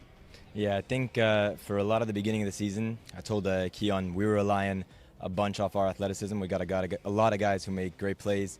Michael Del Grosso, you'll see a lot of him today. Ryan Liverman, you'll see a lot of him today. Athlete for athlete, I think we could take him down. They're a bit of the bigger team here. They got a size advantage. They've been playing together for a while, but speed kills. We got some dog in us. We're excited, and yeah, we're gonna get the job done. Ben, you mentioned that this is a team with a lot of experience. They have a couple guys on the provincial national team who have been on the provincial national team on your end. You guys are a brand new team in FPF, a bunch of friends who just wanted to play ball. Talk to me about how that could actually be an advantage and the chemistry you guys have as friends in this championship game. An advantage? I don't know about an advantage. Maybe a bit more willing to take some risk, a bit more willing to play some street ball, freestyle, throw the ball up, let our athletes make plays, and just do what we do. See, you just described to me an advantage. Ben, good luck. Thank you, man. Appreciate it. Thank you. Back to you guys. All right, welcome back here. Thanks to Nick for that sideline interview. Again, both teams ready to do battle here. Like I said, both teams 9-1 record. Like you said, Keon, they did not play each other in the regular season. Let's take a look at how both teams got here. Baby Sharks, like I said, the number 1 seed, they beat Vic's Doghouse, the 16th seed, 35-0 in the divisional round. Aladdin FC knocking off the number 15 seed, Junior XL. I think you might know something about that. A little bit. 34-26. Quarterfinals, Baby Sharks beat over underachievers. Aladdin FC beat West Luke.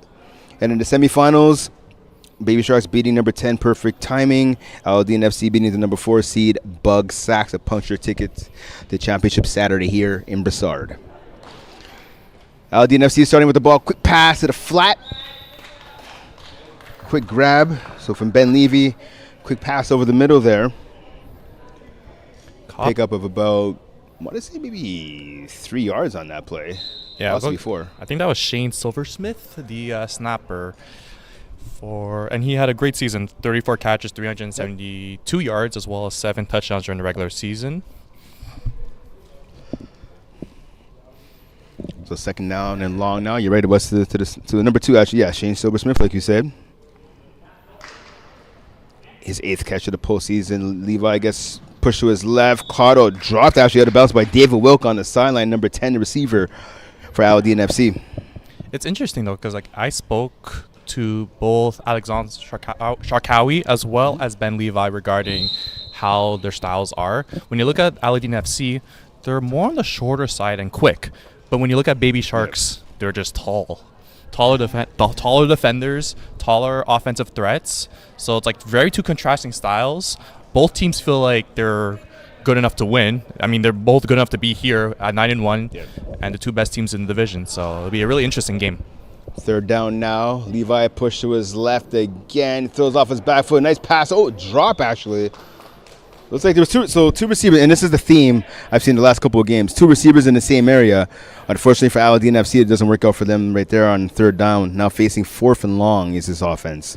Like you mentioned, again, it could be a mix of just jitters. First finals for some of these players. I know for Baby Sharks, they have a few players that are on their finals team from winter 2025 and are losing efforts to reborn prospects. But for Aladdin FC, all first-time FPF players, if not mistaken, especially in the finals. So maybe the jitters are just kind of in their heads a little bit. But I'm sure once the things get slowing down, they'll kind of find their rhythm. Big 4th down here, first of the game for either side. Levi gets flushed to the left again. Is he going to run? No, he's going to throw. Caught on the sideline by Wilk. gets his feet down and picks up the first down for his squad, extending the drive for Aladdin FC. That was a really good play by Levi, just scrambling there, getting away from the rusher. Throughout the season, he only had 2 rushing touchdowns, but 286 yards. But in the postseason, 127 yards and 3 scores. 2 of those scores were against my junior Excel team, so I am very aware of when Levi is on the ground moving. Levi knows you're here. He just give you a look as he completed that first down pass. It's like, I see you, Keon. I see you. Are you enjoying watching me? So Wilk there makes up for that drop earlier in the drive, picks up a huge first down for his squad. They have the ball now past midfield, little swing pass there to the flats to Ryan Liverman, number 12. Short pickup there for about 3, maybe 4 yards on first down. Ryan Liverman, he is someone to watch out for.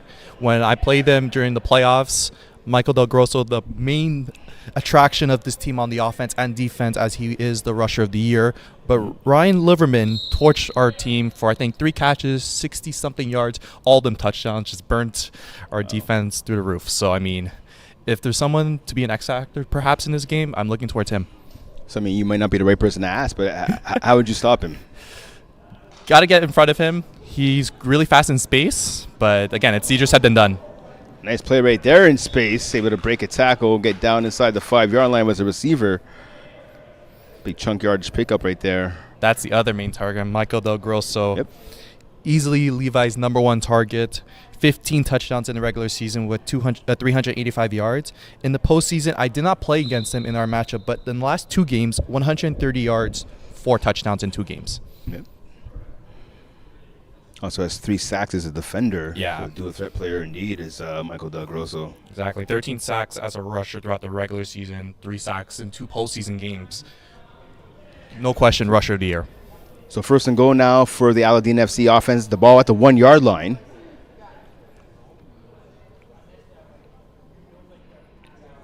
Levi waits for the snap. He gets it. He looks to his right, gets flushed to the left, looking to throw across his body. Thinks better of it. Now he does it in a one hopper towards the end zone. The intended target was Wilk, but the ball again with the quarterback being flushed one way and throwing off of his back foot easily falls incomplete.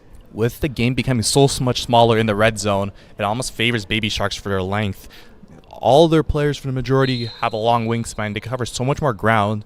And for Levi there, it looked like he was a bit flustered in terms of having anyone open there and had to throw it in the dirt. And that's a credit to the defense right there. So what are you liking so far? I mean, listen, Aladdin FC has the ball pretty much close to the goal line, but what do you like so far to this defense from the Baby Sharks? They're patient. I think their veterans have been here before. And again, even if Aladdin FC scores on the first drive, they're kind of learning their system. So I think if they keep being patient, the opportunities will come for them. So here we go. New play here, pass to the end zone, just out of the outstretched arms, and has the intended target, and that was Del Grosso right there.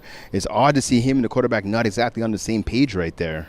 Yeah, they have a really good duo throughout the regular season. But again, Baby Sharks knows that. And I know, again, speaking with Ben Levi late this week about the finals matchup, he's very confident in his team. He was very explicit in explaining that to me. But then when I spoke to Alex Sharkawi about that, he's like, maybe don't be too confident into the game towards his opposition, because Baby Sharks, they know that what's at stake. Coming flush around now, pass over the middle, and it's picked off, I believe. Nope. The ball squirts out at the last second. Yes, the official calling it incomplete right there. Looks like it was a pick, but I guess not. If I'm not mistaken, that was Jonathan Caron, the quarterback of Baby Sharks, who actually was two-way player of the year. We look at the replay here. It looked like, it almost looked like he had the ball there, but it was ripped out by number 24, Julian Trunzo. So honestly, great job for him playing defense there against the Baby Sharks quarterback. Yeah, so fourth and goal now again from the 1-yard line. 3 plays in a row, no movement of the ball here. Obviously, movement, would result in a touchdown for Aladdin FC. This is the biggest play of the game so far for either side. Can Aladdin punch it in, or can the Baby Sharks get the defensive stop? Let's find out. Levi flush to his left, man open in the back of the end zone, caught, touchdown. Great play there. That was the center. If not mistaken, that was the center that caught that.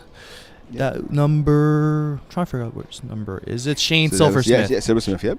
Yes, it was. And it looked like he got his feet inbounds at the back of the end zone there. So great stuff from the guy with sugar on his back. So I was gonna say he calls himself Sugar Shane, which there's a boxer, Sugar Shane Mosley, that already has that moniker, but they all have nice nicknames. Yeah, they all have nice nicknames. They're going for 2. Yeah, exactly. 2-point convo attempt here. Levi gets the ball, looks to his right, spin backwards, going to his left, flush, throws across his body, he gets picked off. And if the defense can run it back, it'll be 2 points for them. Stopping, going to the end zone, and he gets in. No. Tackled at the 1-yard line is Jonathan Caron. Good hustle, though. That was Julian Trunzo that ran all the way back there. That was a crazy play where Jonathan Caron could have added 2 points for Baby Sharks, but he wasn't able to get it through there. One thing, though, on that convert play, all the Aladdin FC receivers, initially, they all went back end zone, like kind of deep hooks. There was nothing crossing over, so kind of left Levi without an option because the Baby Sharks defenders were all there until the scramble. And now we get to see Caron on the offensive end, seeing how he orchestrates his group. Throughout the regular season, he finished with 40 touchdowns, over 1,700 yards. And in the playoffs, in 3 games, 18 touchdowns, 2 interceptions. Here comes Caron. He gets the ball on first down. Little easy chuck pass over the middle to Beg Caron, number 7. And Caron, like you talked about, one of the top quarterbacks in this division, first in yards, first in touchdowns, first in completions, and first in completion percentage as well. I do get that he has a strong roster, but he's also been playing fairly well throughout the regular season. When I played him early in the season, again, he was just getting, I think that was roughly his 3rd or 4th game at QB, but he looked calm. And that's what you're going to have to do, especially in a championship game at this stake. To Caron here on second down, pass behind the receiver, but he's able to make the grab. That was Alex Sharkawi, of course, one half of the Sharkawi brothers. Big grab right there, Alex and Max. Yeah, they have a really good connection with the brothers. Oh, 100%. 100%. The trio this season between Caron and the Sharkaris have combined for 27 touchdowns this year. Has that trio for the offense. So fresh set of downs now for the Baby Sharks at midfield. Caron gets the ball. Quick pass to the right-hand side. Catch there by Zachary Chaco Caron. He's tackled after a gain of about 7 yards there on first down. Yeah, it's going to be interesting to see how Aladdin FC orchestrates their defense around Baby Sharks. Because the thing is, Baby Sharks has a lot of height, but they don't necessarily always have to go check it deep for the one-on-one plays. They can really play in the short game, which looks like Caron is feeling himself very comfortably. So we'll see how does Aladdin FC kind of evaluate that as the game goes on. Pass now to the flats. Quick tackle. Good tackle, actually, right there. In the open field, the receiver Sharkawi brought down. And thanks to Ben Levi, Defensive Player of the Year on defense with 13 interceptions in the regular season, and he has 4 interceptions in the postseason. A total of 17 INTs so far combined a full season. He's going to be someone to watch out for if you're Baby Sharks' offense. Oh, nice move there by Caron to get past the rusher, pass to the end zone. A little friendly fire there, but it's caught. For the touchdown, Chaco Caron with the TD. All tied up at 6. Great job by quarterback Jonathan Caron to get around Del Grosso there and finding his target at the back of the end zone. Like you said, a little friendly fire there. It could have resulted in an incompletion, but it looks like Caron was able to grab it before getting run over by his own teammate there. It's a good passer over the shoulder of the defender there. So 1-point convo attempt. Baby Sharks look to take the lead. Sack right there. Nice play by Del Grosso. Caron thought he got free of the rusher, but the rusher said, no, you didn't. So 6-6 is the score right here for about just under 8.5 minutes remaining in the opening half. Both teams scoring in their first drive. So, again, they're still getting the feeling of themselves out. But, again, it's very contrasting speed against size. I know Ben Levi feels that speed kills. That's a quote that he personally told me throughout this week about how he feels about his team. So it'll be interesting to see how Aladdin FC responds to this 6-6 tie. I mean, that 34-26 loss to Aladdin FC, I mean, was it the speed that killed you guys? Or? Yes, it was. I will admit that. But again, we were a number 15 seed. We did our best.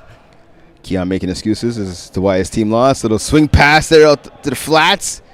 Del Grosso, a minimal gain there, tackle right away. Good tackle, actually. right there by Caron in the open field. Yeah, that was actually a nice play, like a swing pass there. But again, Caron just being able to track the ball and using his veteran IQ there. He's played multiple seasons in FPF now, not just with Baby Sharks. He's played with Voodoos in the past as well. So again, he's getting his reps up there. But now first time QB and already winning two-way player of the year. He can't really go much better than that. No, 100%. I mean, and that's, I find the longer I played in this league, you get a lot of guys, most of the top guys in this, and women as well, right? In this league, they play both ways. You're not just dominating on one side of the ball, right? And if you get on your team, right, you're building a team, as you know, you're a captain as well. You build a team, the more two-way guys you can get and two-way girls you can get, the better. Exactly. You never know when people are going to be missing time. And again, having someone that could just step up on both sides of the ball and trusting them, that's, again, the best thing. So, like you said, these higher and higher divisions for the male and female players, two-way is honestly the best way to go. You also learn a lot more. Yep. So, again, it gets your IQ better on the opposite side once you're playing on one side of the ball, too. Yep. So, Silversmith with the grab there. Brought down just short of the goal line. Of the first down marker. Gets the snap, fakes the handoff. Another pass to the running back, for lack of better words there. But a first down, I believe, is picked up by Del Grosso. I don't think that's going to be the last time we see the swing pass there. But Baby Sharks has been there. Yeah, they're getting the first down, but it's not many yards. It's not a bunch of chunk yards like Del Grosso is getting. And this is the division, right? Obviously, Division F.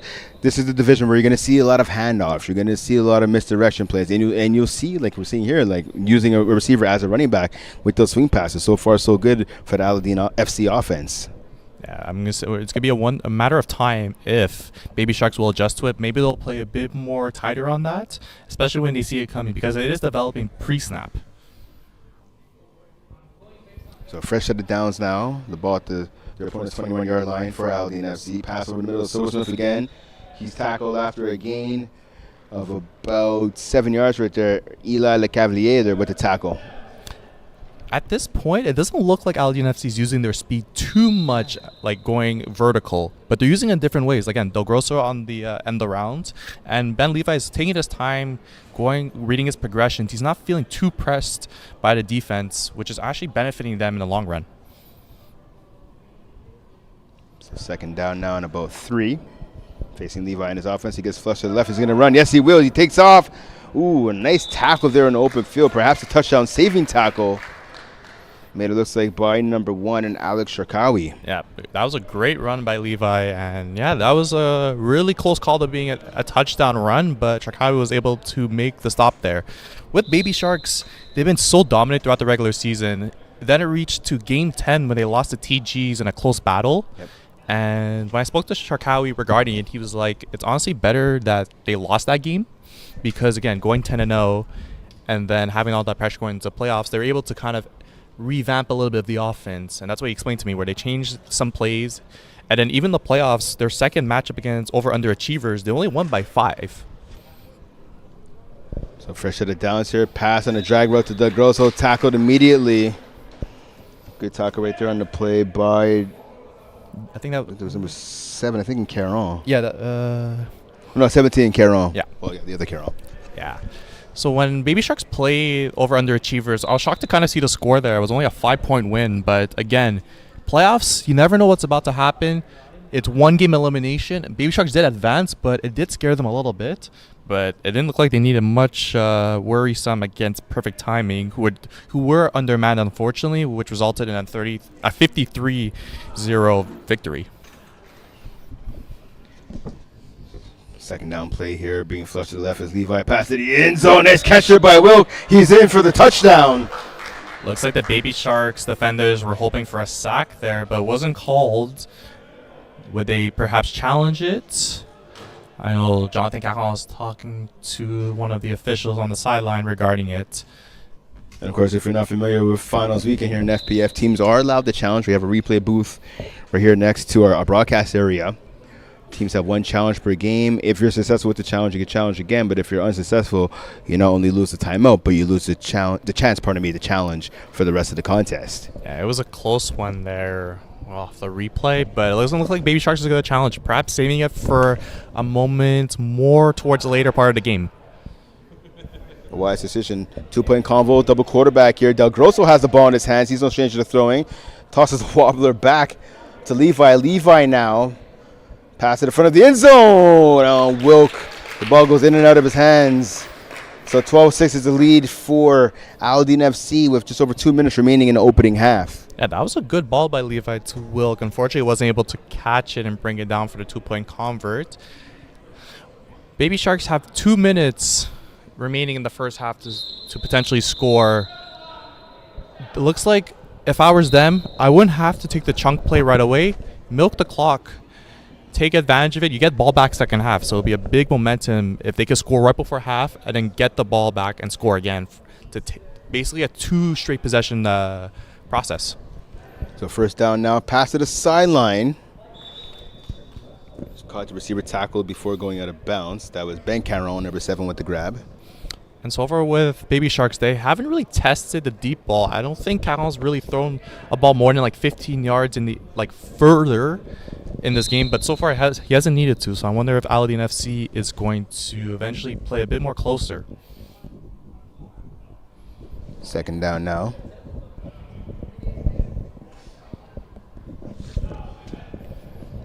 Quarterback gets the snap. He looks to the left. He goes there to the sideline. Ooh, nice pitch and catch right there. Little corner grab on the sideline for the first down, sending the drive for the Baby Sharks. That was number 0, Max Shakari. I believe that's the first time we've called his name here this afternoon, the top receiver for this Baby Sharks offense. Yeah, a little bit wondering why it took them very long to kind of get him involved. He was an all-star in this division. He had 43 receptions, 645 yards, and 17 touchdowns. In the postseason alone, he has 8 touchdowns in 3 games with over 300 yards. So I would expect his name to be called much more often in this game. Pass to the right-hand side. They try the opposite side, the same play, and it's caught. Nice catch there before going out of bounds by Max's brother, Alex. So Alex Shakari with the big grab. First down once again on back-to-back plays to the Shakari brothers. The ball now for the Baby Sharks at their opponent's 5-yard line with just over a minute remaining in the first half. It looks like pretty much Baby Sharks is just running a different bunch of level concepts and then switching sides on the field.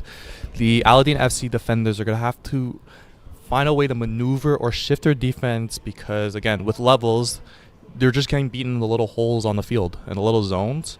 Right now, it looks like they're at the 5, so maybe perhaps a lanes defense. Caron gets the ball flushed to his right, gets past the sack, toss it in zone, caught, touchdown! That was number 6, Ali Le Cavalier, that made that score his 3rd touchdown of the postseason. And that's the length that you have right there with the Baby Sharks that you talked about earlier, right? Not only can they get jump balls, but guys like Le Cavalier, the Shakari brothers, they could use their length to create separation, especially down in the red zone. So a good throw and a good catch right there from Caron to Le Cavalier. 1-point convo attempt. Pass to the end zone. Ball will be caught. Caron brings it in. It's a 13-12 game with roughly just over a minute before half. How will Aladdin FC respond knowing that they won't get the ball back to start on offense in the second half? That's Aladdin FC, like you talked about, right? They started with the ball, so they won't get it in the second half. Getting a score here, how huge is this going to be right here for this Aladdin FC offense? And what would you call right here? Again, you have about a minute left. Time is still on your side, but you still have to watch the clock a little bit. You don't have to go for the chunk play yet. Even like getting a 7-yard play from all hooks and then getting to the huddle, getting that second read right away. Pass the sideline to Wilk. Wilk can't get past the tackler. Will they have enough though for the first down?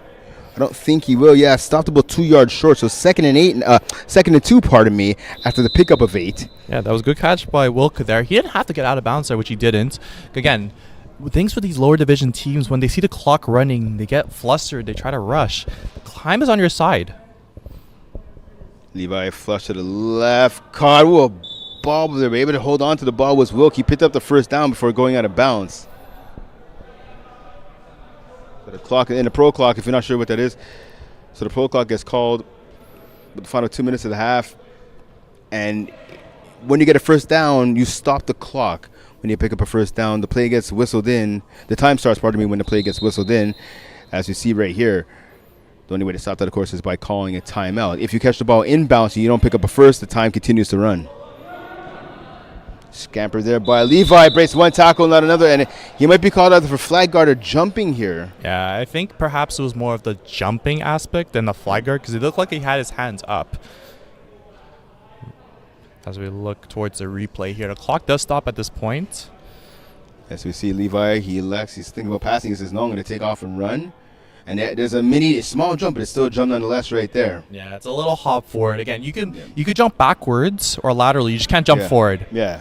So again, because of the little jump forward, he does get the yards that he got initially, but then he gets moved back 5.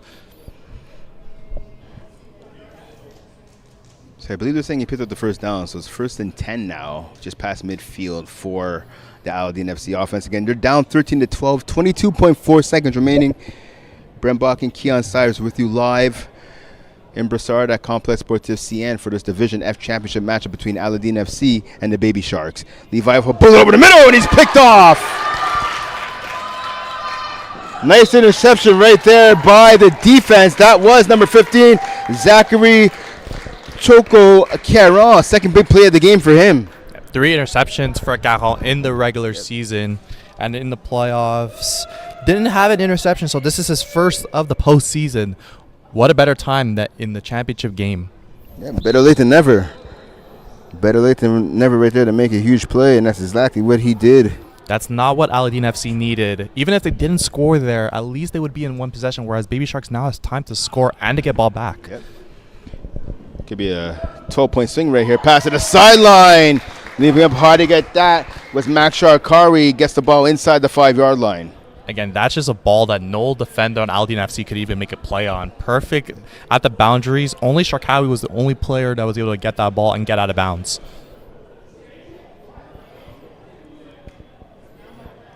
So Baby Sharks driving again. 9.2 seconds remaining here in the opening half. Time for at least one more play.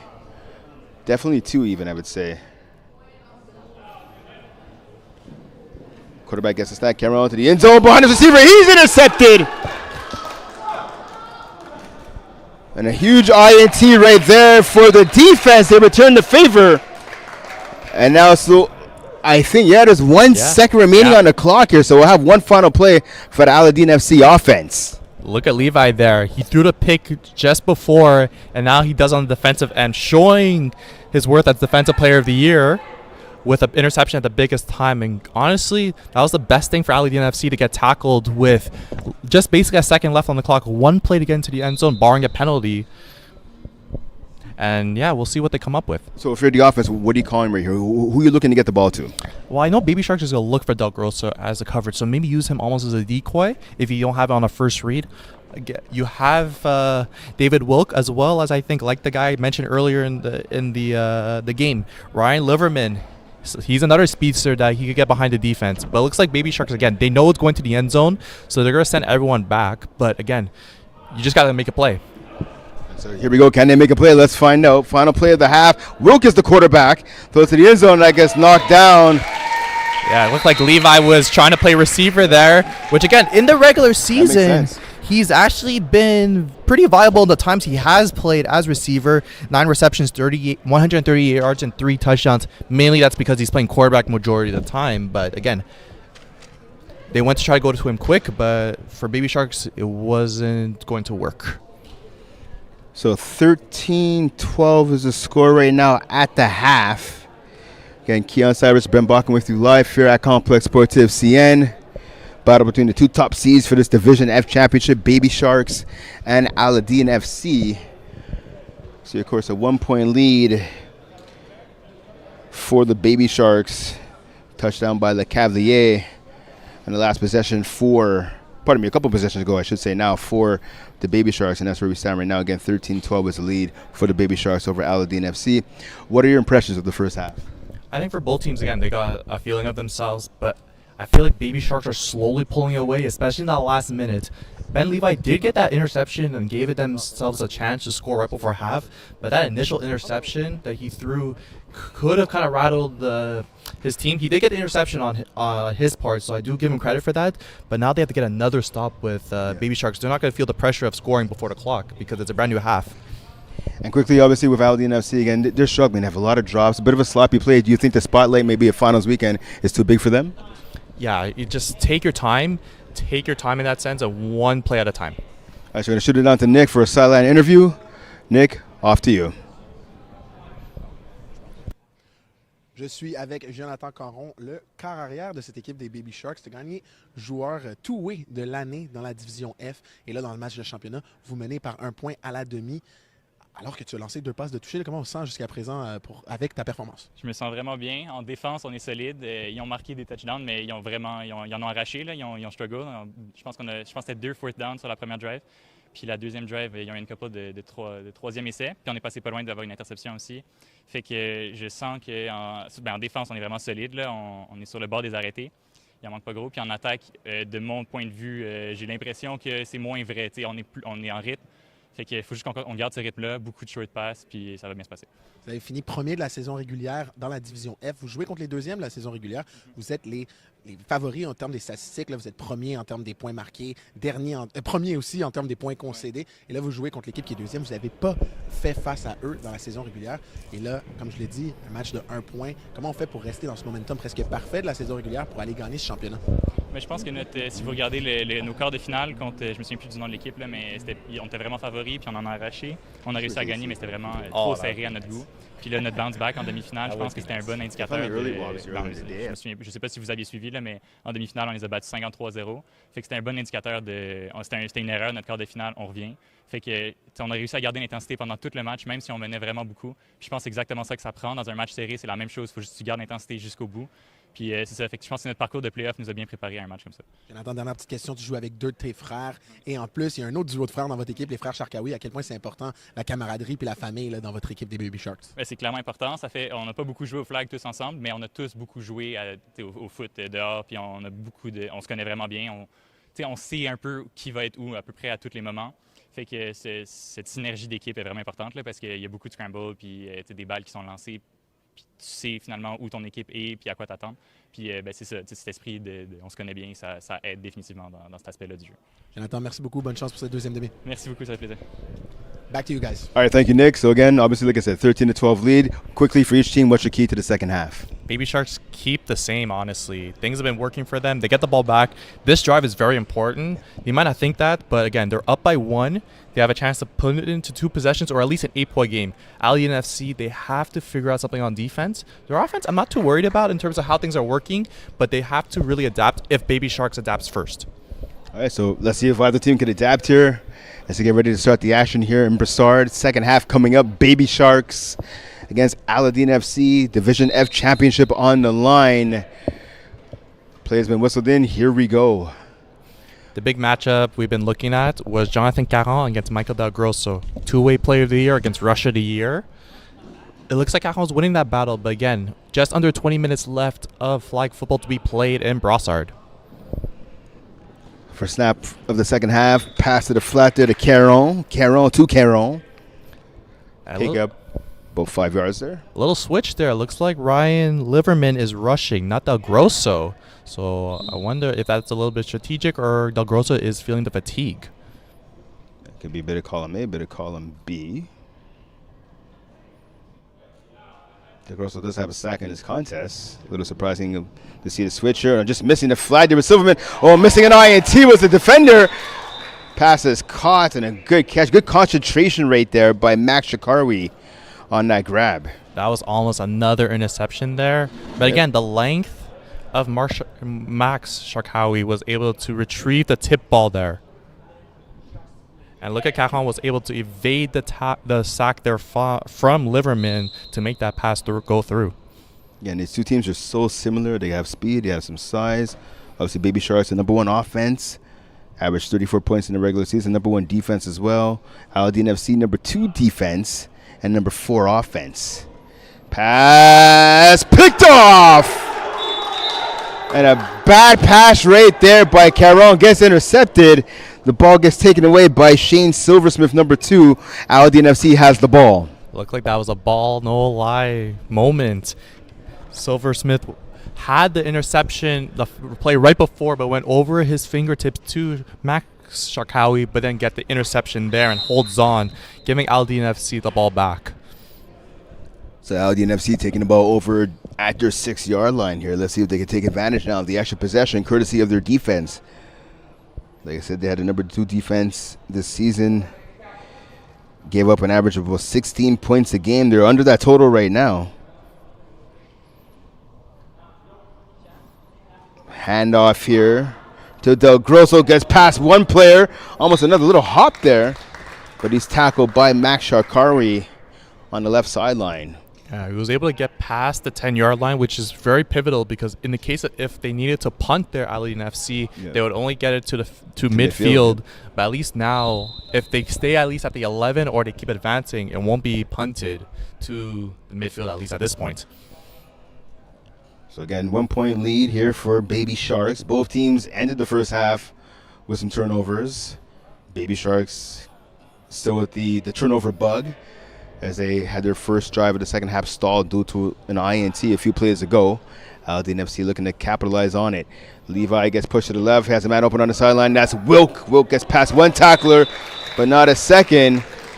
It was second and about 6. He picks up 7, maybe 8 right there, so more than enough for the first down as he extends the drive for Aladdin FC. I think that's honestly the 5th or 6th time that Wilk has been targeted in that left wide receiver range around the 8-yard mark. So I wonder what is Baby Sharks going to do to adapt to it. Wilk has drawn a few passes, but he's made quite a few from that same spot. And Alex Sharkawi is the one in that coverage area as it stands right now. So I wonder how he's going to adapt to it. And that could be the difference. I'll get to my thought after this play here. Fresh set it down for Aladdin FC. Pass to the right sideline. So jumping up and kind of trying to spin and losing the ball in the process was the receiver there on the right side. You can see on the replay. I think that's the receiver just trying to do too many moves before securing the pass there. I think he was trying to argue that he caught it and the rotation stopped, but it looks like it did, but yeah. But again, they do have a challenge that they could use, but it doesn't look like they will use it, at least as of this moment. There was number 24, Julian Chunzo, there with the drop. And his defense, it looks like the rotation did stop. Of course, in FPF, that's the rule, right? The rotation of the ball has to stop for it to be considered a catch. Obviously, the official on that side is Xavier Couture. Seems to think that the ball didn't stop rotating. Run here by Levi. Gets past the first guy, not the second. A pickup, pretty big pickup there, about 7, maybe 8 yards there on the scamper by the quarterback. Yeah, that play looked like it was about to be ruined by a delay of game, as I wasn't sure how come Aladdin FC was taking its sweet time there. I don't know if they were debating on what the play to run or they were debating on the challenging it, but again, by the time they all got at the line, it was only 5 seconds left in the play clock. Don't forget to make sure to stay tuned to our YouTube channel. Division C championship game coming up next. The All Blast taking on Jagerbomb. That should be a really exciting game later. Jagerbomb, one of the top teams the last couple of seasons in Division C. All Blacks had a strong season last year, looking to build on it with a championship this year. Pass to the sideline, that goes out of bounds. Good rush there by the rusher. And number 2 there, that's Chris Vernon with the rush. Yeah, that was great coverage there. One thing with Levi, he loves, again, he's a lefty, but he rolls left nearly every time. Maybe if you're the rusher, if you're Christophe Verrenault, do you maybe rush on the opposite side to push him to his weak side? Yeah, that would be a good idea. And this is one of those things, right? Again, these guys are in the lowest division. They're in a higher division. They have more experience. They have some more techniques and some skills under their belt. This is something both of these teams will get to learn as they go forward in their respective careers. Nice scamper there by Levi. Gets past one guy in a second. Finally brought down. More than enough for the first down there. It was about 3rd and 3. I want to say he picked up at least 8, 9, maybe even 10 yards right there on the run. It looks like Levi is getting whatever he wants on the ground. It might not be unorthodox, but it's working for them. Yep. And if you're Baby Sharks, you have to adapt to this. If he's going to keep running every other play, and getting these chunk yards, you have to either potentially switch rushers, change the game plan, shift the defense over.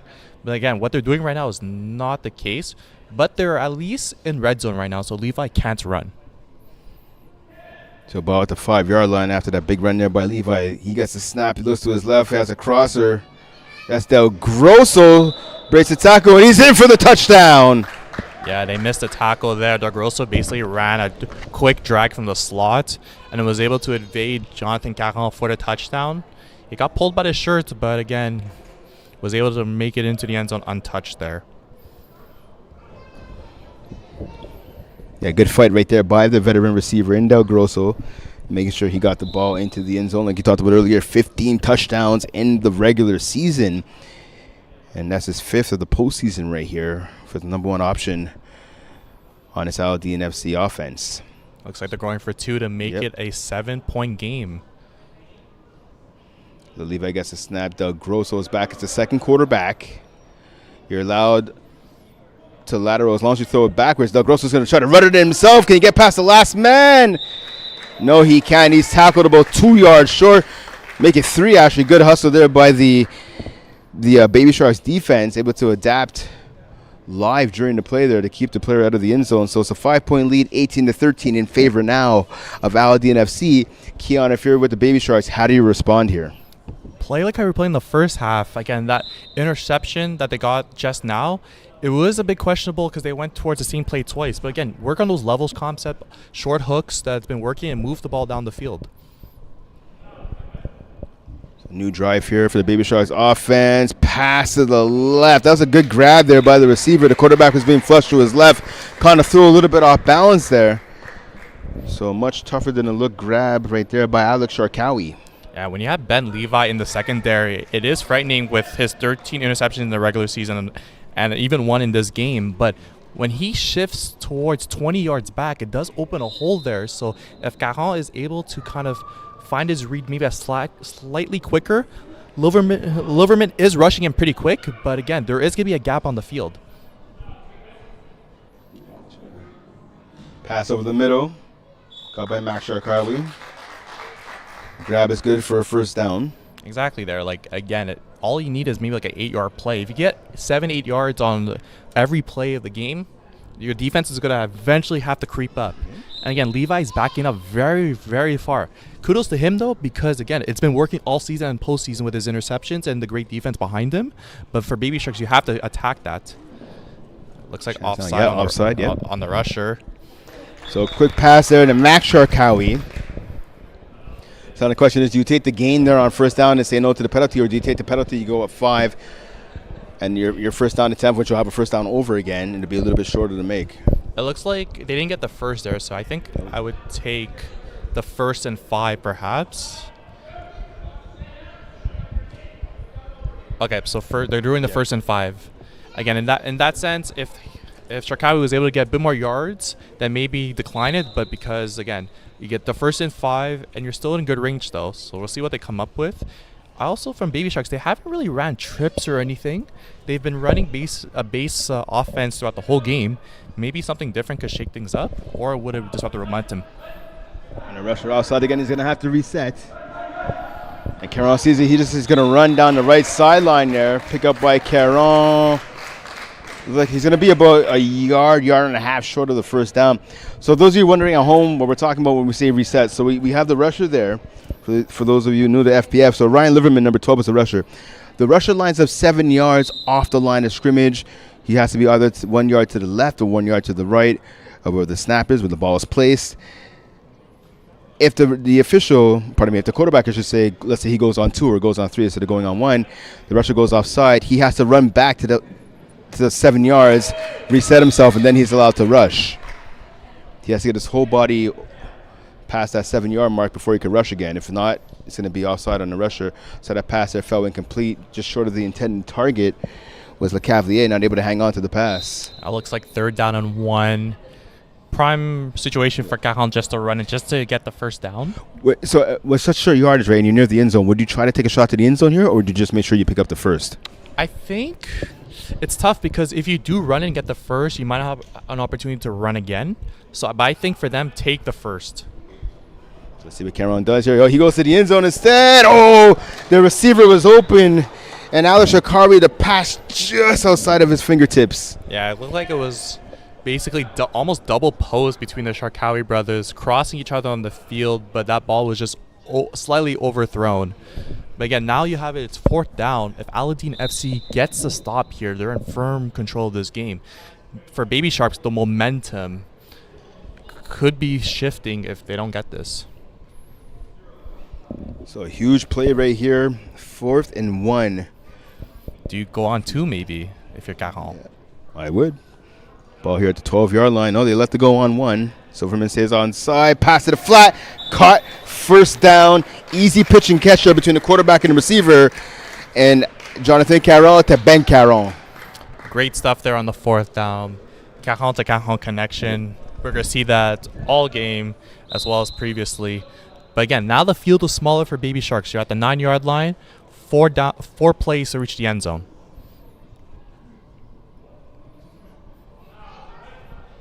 Caron gets a snap, fresh to the downs from his team at the 8-yard line. Pass, off the hands of the intended target. That was 50, and Choco Caron. Yeah, it's going to be interesting how Baby Sharks evaluates this because, again, Alien FC has shown to be aggressive on defense, but also they've shown to leave some gaps. Now it's goal to go. You have 9 yards additionally with the end zone. I think getting either the Shakawi brothers open, but again, if the pressure is off of them, one of the Cajon brothers as well. And again, Jonathan Cajon could run the ball too at this point. Caron goes to the end zone. It's going to be out of bounds. So the idea was good, but the execution was lacking there on that 2nd down play. Shot to the end zone by Caron. Is the pressure creeping up on Jonathan Caron right now? He's had a phenomenal season, a phenomenal postseason, but again, 2 downs left to score. You don't necessarily have to get into the end zone right away. You can make it more manageable, getting like 5-6 yards. We talked about earlier, obviously both teams with dominant semifinal performances. Like I said earlier, Baby Sharks beating Perfect Timing 53-0. Aladdin FC beating Bug Sacks 26-6. Pass to the end zone again, same play, and this time it works. Front of the end zone, jumping up and making the grab for the touchdown, Max Shakari. Great levels concept there. They basically just flooded the right side of the field there, and Max was able to be the recipient, and it was pretty much wide open there. Nothing that Ben Levi could have done there. So Max Shakari with the grab. They have a 19-18 lead now to the Baby Sharks. With time rolling, this convert is pivotal because, again, if they score the convert, they are going to be up 2 points. And then if Aladdin FC scores, again, it's going to make them the force to go for 2 to kind of make it a 6-point game on the opposite.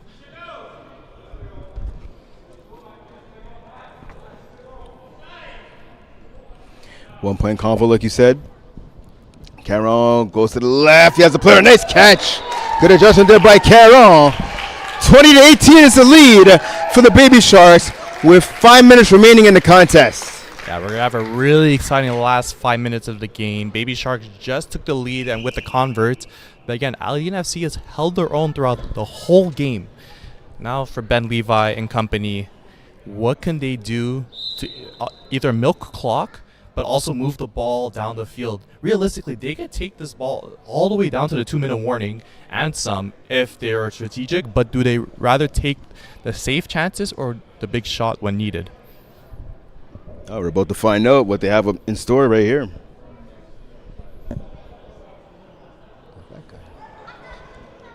Levi wastes a snap. He gets it. He looks to his right, flush to the left, pass over the middle. Nice and easy, quick grab. We've seen it plenty of times in this contest. Levi to Silversmith. Yeah, Silversmith is having a really great game on both sides of the ball, being a reliable option as a center as well as making plays on defense. Like we said throughout the contest, both teams sitting at 9-1 right now. The only loss for the Baby Sharks this season was in the regular season finale. I believe you mentioned that earlier, 25-24 to TGs. That was back on August 2nd.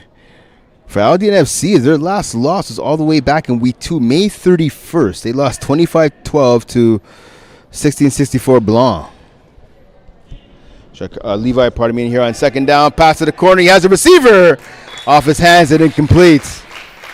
Yeah, that ball hung in the air a bit too long. Yeah, it's been a roller coaster for Aladdin FC since that loss to 1664 Blanc. They were on currently a 10-game win streak. And I think with the more wins they're getting, Ben Levi explained that his team's getting more and more confident.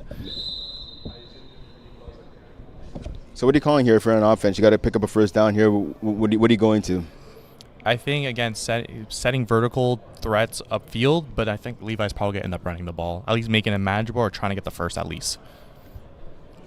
And they're in trips, too, with Del Grosso as the ISO.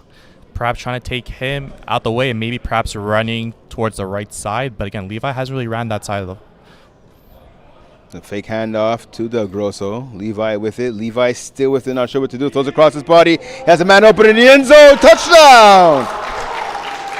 Ryan Liverman finding the gap in the Baby Sharks secondary, scoring that deep ball by Levi, using Del Grosso as a decoy in the backfield. Liverman was able to outrun the Baby Sharks defenders for the easy deuce or touchdown. So Levi looking at that Patrick Mahomes there, rolling out to one side, throwing it across his body like he can. That's what he does sometimes. With accuracy to the end zone, and he talked about the receiver was wide open for the TD. Doesn't get much easier than that. For the Baby Sharks, though, however, with that defense, how do you let that happen, letting someone open that deep? Again, knowing the speed that Aladdin FC receivers have, if you're Baby Sharks, you have to be allowing them to be in front of you. Liverman was clearly open with no defender there. 2-point combo attempt here. Del Grosso gets the pass. Del Grosso trying to create some space. Little flip. Well, fake to flip over to Levi. And now both rushers for some reason chase Del Grosso. Fastball by Levi back in the end zone. Goes off a hand and incomplete.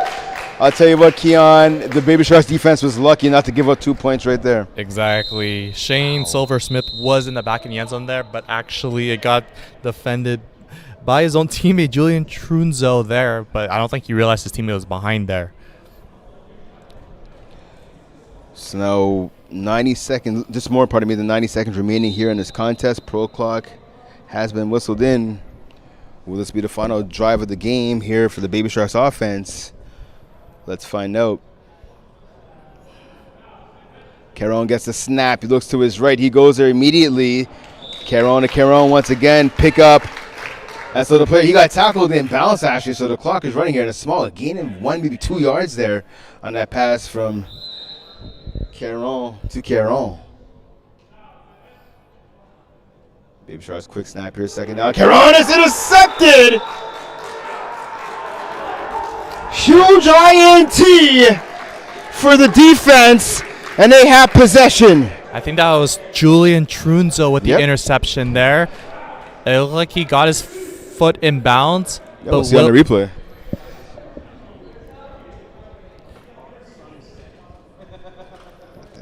It's a tough angle to see there. They did call it an interception initially, but will Baby Sharks call a challenge there?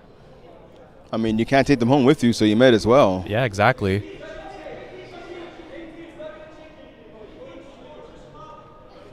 So, yeah, I believe, they're challenging it. Yeah. See John DeLallo heading up to the booth. Yeah, looks like this. No. No.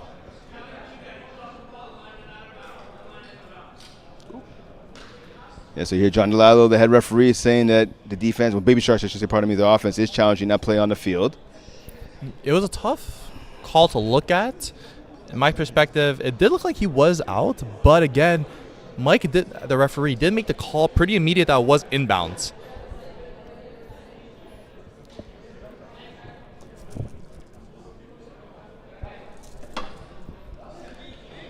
John DeLallo. They're trying to get to us to make the call there. We're just the commentators here. Oh, I think we can do it. I have faith in us. Yeah, exactly. We might have had an angle there, but it was tough to see on the ground.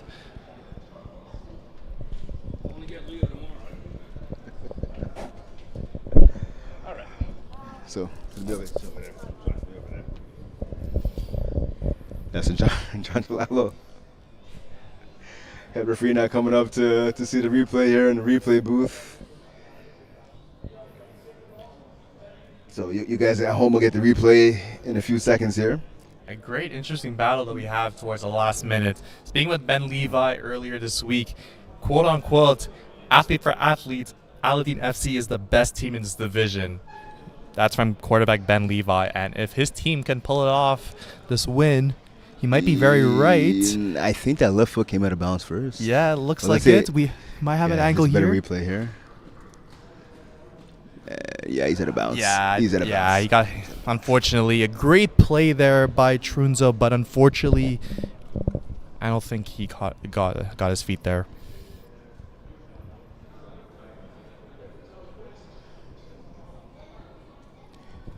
So nonetheless, 1:11 exactly remaining here in this contest. So imagine after seeing this replay, and you guys at home, I imagine will agree as well. The ball's going to go back to the Baby Sharks. Again, they're down by 4. This game is far from over. 4-point game right now with 1:11 remaining. Exactly. Here in the contest. If you're Baby Sharks right now, I think you got to figure out if you get the ball back, how do you avoid that situation? Caron's been liking that hook on the left side of the field, but again, if Aladdin FC is able to jump that, maybe like a stop and go perhaps, or maybe a corner behind it, create some type of levels to kind of get away from there, because again, Aladdin FC is just shooting those. What I want to see also from Aladdin FC is I want to see their corner defense. It has to tighten up. But almost every single touchdown, at least in the second half, has been a corners route. Exactly. So I don't know if you want to play 4 corners, a cover 4 maybe perhaps, or you play a cover 2 and you have 2 guys roll over the top on either side.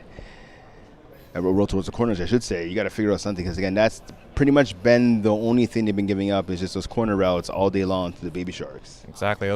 I don't think they've sent 3 guys deep. It's always been 2. It looks like it's Levi and another defender. Yeah. But again, Levi's been doing his job there. But again, he can't be everyone on the field. There's one defender. Not to say his other defenders haven't been stepping up, but the Baby Sharks attackers at least have been able to find the open gaps a bit better. Don't forget, we have a Division C final coming up next. It's going to be the All Blacks taking on Jager Bomb. Looks like we get the call. It'll be shortly until we get the call. Of course, right now we have the spring season finals here in Brossard. Don't forget, if you're looking to register for the fall season, registration is still open. Make sure to go to flagplusfootball.com. You can register yourself as an individual, or of course, register your entire team. Again, flagplusfootball.com. Fall registration is still open, but it's filling up fast.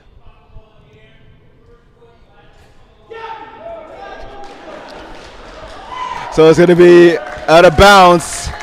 Good call right there by John DeLallo, the head official. Again, the interception was made, but the first foot touched that blue line, which is out of bounds. And I think that was the right call. The Aladdin FC heard the first part of John's phrase there and thought that it was an interception. They all got to because he did catch the ball with 2 hands, but his first foot did land out of bounds. A little bit of theatrics. He started off by saying the player caught the ball in the air, and then you can see Aladdin FC was celebrating, and then you can see their hands on their head in despair when he finished the sentence, saying first foot came out of bounds. Caught there in the flats by Alex Sharkawi. Less than a minute remaining now in the contest. And it wasn't a first down there, so the clock is still running. But Baby Sharks, again, they have time. They don't need to rush this. Getting in the pro clock. First down will stop the clock. And a bad decision there.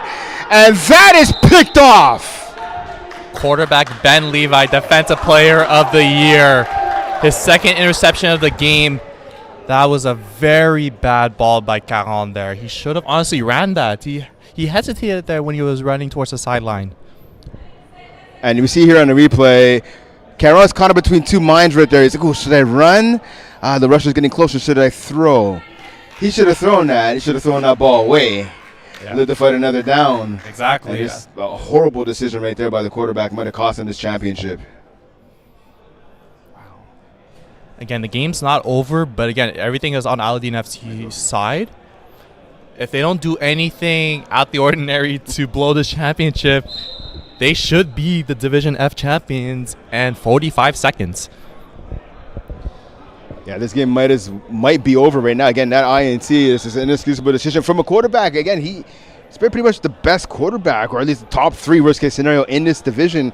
Of course, I'm talking about Jonathan Caron. Again, you look at it, right? First in touchdowns, I said earlier, first in touchdowns, first in passing yards, completion percentage right there. He's been the cream of the crop at a quarterback position in this year here for Division F, but it's a bad decision right there by young quarterbacks. And now Aldine FC takes over the ball midfield, pass over the middle, caught, deflagged almost immediately with Silversmith. Timeout called on the play here by the defense, and rightfully so now with 40.8 seconds remaining in the contest. Even that play was a little risky there. Yeah. Good job for Levi for getting the ball to Silversmith right there. But again, it was through gaps of the hands of the Baby Sharks defenders.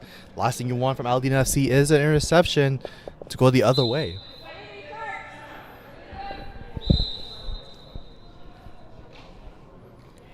So the ball exactly at midfield right here for Aldine FC. Trips to the left. Levi gets the snap. He looks to the right. Man wide open. He takes it. Del Grosso, for some reason, decided to run backwards. Not really sure why. A pickup of 1, maybe 2 yards on the play right there. You're helping out your opponents with that decision making. Now, immediate timeout called right here, right after the tackle by the Baby Sharks. That's the last of the game. Of course, both teams get 2 timeouts per contest here in Flag Plus football. Yeah, it's still not the game over because even if Baby Sharks did just use their second and final timeout, 35 seconds left on the clock. I'm going to assume Levi runs the ball. Just at least try to get the first down. The first down would seal it. But again, there's no need for him to throw the ball. So let's see if he's able to maybe read into my mind and actually run and ice the game here with a first down. Let's see what happens here. Levi gets a snap, tricks to the left. He gets flushed to the left. He's going to run. Will he get enough for the first? And he will. Finally deflagged by Caron well after the first down. Oh, no, he didn't look like he got deflagged. It looked like he scored. Yep. Nope, he got deflagged. Well, either way, that'll do it. 24-20. Aldine FC is your Kings of the Mountain in Division F as they win the Division F championship. 24-20 victory over the Baby Sharks. Great game. Aldine FC, I'll be honest, I didn't have them winning this game. But again, they proved me wrong. They played a heck of a game. Quarterback, defensive player of the year, Ben Levi, did everything he could in this game. 2 interceptions, making plays on his feet, on the ground, and in the air. And Aldine FC, first championship in FPF, first season. And this is the first season, of course, for Division F as well, right? So they're your inaugural Division F champions. Again, 24-20 victory over the Baby Sharks. I got to ask you, who do you think, Keon, is going to be your player of the game? I think it starts and ends with Ben Levi. You have to, as quarterback, and his impact on the defensive end. 2 interceptions, and for how he handled the game on the offensive end, no question, it has to be him. He orchestrated his whole team. He felt confident. He felt that his team was the best athletes in the division. And after this game, he proved all the doubters wrong. And we look at the first half, right? It was a 13-12 lead for the Baby Sharks. And then after that, I mean, they scored 8 more points, but I mean, that's it. I mean, again, this has been the top offense, the number 1 ranked offense in Division F this entire season. Where do you think the Aldine FC defense, what do you think made them so impactful, so strong here this afternoon? Honestly, I feel like they just were patient. They were very patient. And when Caron made a mistake, they were right there to pounce, especially Levi as well as Silversmith. But again, this was a game I felt that Baby Sharks kind of let go. Aldine FC did everything right that they were supposed to, but Baby Sharks, again, they're under their totals. They average over 30 points a game in the regular season. They only put up 20, and in the second half, 1 touchdown, like you said. So again, just a game that I felt like it slipped away for Baby Sharks. But kudos to Aldine FC. 3 takeaways in the game, 3 interceptions, big sacks from Michael Del Grosso when it mattered, and Ben Levi doing it on both sides of the ball. And you see Michael Del Grosso, you talked about him, right? Obviously, the impact that he's had on his team the entire season. But speak about maybe the supporting cast, because there's some other guys that really stepped up the performances as well here this afternoon. Yep, Ryan Liverman, who caught that big touchdown on third down, if I'm not mistaken. Again, snapper. You had Silversmith, who made a lot of key plays, even with the interception on defense. So again, very much a team effort today for Aldine FC. All right, so we're going to shoot it down to the sideline with Nick Pierre-Mas. He's going to do our post-game interview. Nick, over to you. We're here with Aldine FC, your new Division F Spring 2026 Flag Plus Football Champions. Guys, congratulations. It's now time to receive the official trophy of Division F from Jeff Rosenblatt's league owner. And of course, you also get the official championship banner. Oh! Oh! Put it on a murder table. Guys, I'll let you take your official picture.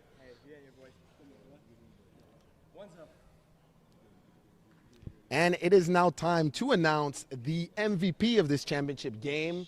And without further ado, with 4 passing touchdowns and 1 rushing touchdown, Defensive Player of the Year this season and quarterback of this team, number 1, Ben Levy. Ben, how does it feel? Am I allowed to cuss? No. Feels fire trucking amazing, man. Feels amazing. We're hyped up. I love it, Ben. Before this game, I interviewed you and I asked you if it was a strength of this team to have so much camaraderie, being friends, and not taking football that seriously and being in your first season. Would you say it paid off? Yeah, man. You see the touchdown? My boy Liver, number 12, cross body, 40 yards down the field. That's the street ball I was talking about. That's the street ball. That's how we play. We play for fun. We love it. We're back next season, 1 for 1, and that's it, man. You just said it. You guys are back next season. This was Division F. Do you guys have aspirations to go to a higher division for the fall? Tier 4. Tier 4 next. Tier 4. You heard it here first. Thank you so much. Congratulations once again. Your Division F FPF Spring 2026 champion, Aladdin FC. Back to you guys in the booth. All right, welcome back here. So we see Ben Levi, and rightfully so, winning the MVP of the game. He talked about his performance throughout both sides of the ball. He was fantastic. Just looking at that quarterback versus quarterback matchup again, Jonathan Caron, Ben Levi. Obviously, Levi getting the upper hand. Caron, again, like I said, he was the cream of the crop in terms of all the stats. But, of course, what matters is playing the game on the field. Let's talk about his performance, if you can, there, Jonathan Caron. Again, little mistakes, I think. First time playing quarterback, he had a really fantastic regular season, like you mentioned, and postseason. But in the finals, just some of those little mistakes came to bite them. And Ben Levi, being a defender in his own right, was able to make those plays, especially as well as his teammates there. So I think that was a little different where Caron was just making a bit too many mistakes in the finals where Ben Levi wasn't as quarterback. And now that you see, obviously, with the victors here with Aladdin FC, do you fully expect them to go now to Division E2, perhaps, or maybe even E1? Yeah, definitely by next spring, for sure. I think they're coming back for Tier 4 in the fall, which I think is a great step for them. Again, for champions, they are not a Tier 5 team. Tier 4 definitely would be a good experience. You have a lot of veteran teams in Tier 4, and like you said, in the Division E from this season, a lot of those teams are in Tier 4, so it'll be a really good test for them to kind of get that experience against those teams that are just a division up after them winning in Division F this season. All right, so once again from Brossard here, your Division F championship, the inaugural Division F championship goes to the Baby Sharks. Goes to Aladdin FC as they knock off the Baby Sharks in the battle of the 9-1 teams. The number 2 seed are your champs. He's Keon Cyrus. I'm Brent Brocken. Thanks for tuning in. Like I said, don't forget, coming up next, Division C championship, All Blacks, Jagerbomb. Stay tuned.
Welcome back to the CN Sports Complex. He's Nick Paramas. I'm Brent Bakken. Welcome to your Division C championship matchup between the number 3 seed, Jagerbomb, and the number 4 seed, the All Blacks. These two teams, not exactly heated rivals. Jagerbomb has the experience on their side, but All Blacks have been knocking off team after team after team this postseason. Not too many people thought they'd make the finals, but yet here they are. And as you speak about knocking off teams, they've met the Jagerbombs earlier this year, and the Jagerbombs actually won that matchup. So this is the second time we'll see these teams play each other. Yeah, Jagerbomb winning week 8, 44-27. Simon Deschênes, veteran quarterback, 5 TD passes in that victory. We're going to shoot it down to the sideline interview with quarterback Simon Deschênes. Here we go. Shani Mitch. Oui, je suis en ce moment avec Simon Deschênes, le quart arrière de Jagerbomb. Comment vous vous sentez avant le match? Bien, ça va très bien. Un peu fatigué d'avoir conduit à cause du pont Champlain, mais c'est correct. Oui, je vois que pendant la saison, les deux équipes ont fini 7-3. Fait que comment vous pensez, quelle est la clé, l'objectif, mettons, pour gagner la game d'aujourd'hui? Ben, on pense que pour nous, il faut vraiment faire attention au revirement. C'est une équipe très explosive. Il faut s'assurer qu'eux, ils n'ont pas des gros jeux faciles. Il faut les forcer à faire le plus de jeux possible pour se rendre jusque dans son début. Parfait, mais bonne game. Donc, je vais vous repasser Brent et Nick.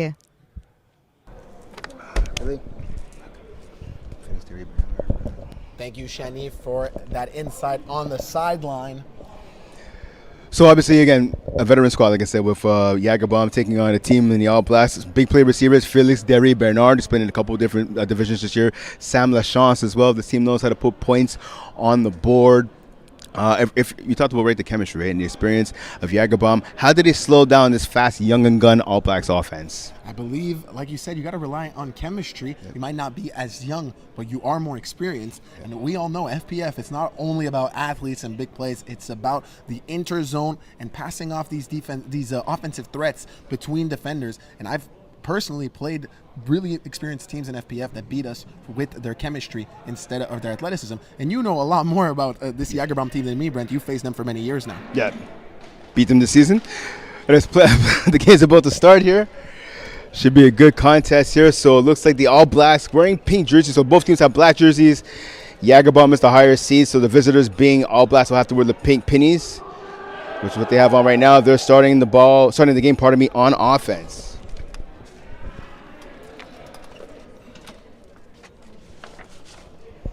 So here we go. So the All Blacks, like I said, with this explosive offense, Sam Lachance, Felix Derry, Bernard, Justin Melrose, two-way threat. The team loves to go deep. We'll have to see if the Jagerbomb defense starting off on the field is going to be up to the task of getting a stop. Here we go. Bissonnette gets the snap. Looks to his right, pass over the middle. It's caught. Again, right there, tackled by Jean-Félix Dallouz. Both teams went for 7 victories, 3 defeats in the regular season. So these are evenly matched teams on paper, Brent. Different philosophies, different ways of attacking the opponent. And like I said, Jagerbombs did get the slight advantage in the Week 8 sole matchup when these teams faced off earlier this season with a 44-27 win. Let's see how it goes today for the championship. Shaw about to catch on first down and flood and sack. Jeremy Patry with the sack. 3rd and long now facing the offense. Huge sack right there for Jeremy Lavoie Patry. Great play by number 54. Important rush early in the game. And you know you're starting to take advantage of that mental game. It starts early, this one-on-one between quarterbacks and rushers, when one of them can get ahead, either an early complete juke where you just run away and completely beat the rusher and made his defense, put this defense in a bad spot, or in a situation like this when you get an early sack, you get ahead in that mental one-on-one battle. Balance offense, here we go, pass to Sam Lachance. Lachance with the grab for going out of bounds. So pick up of about 5, maybe 6 yards there. Setting up 3rd and long. Again, the sack was a loss of about 6 or 7 yards right there. Hence why 3rd down is still, looks like it's about 3rd and 9, maybe 3rd and 10 right now.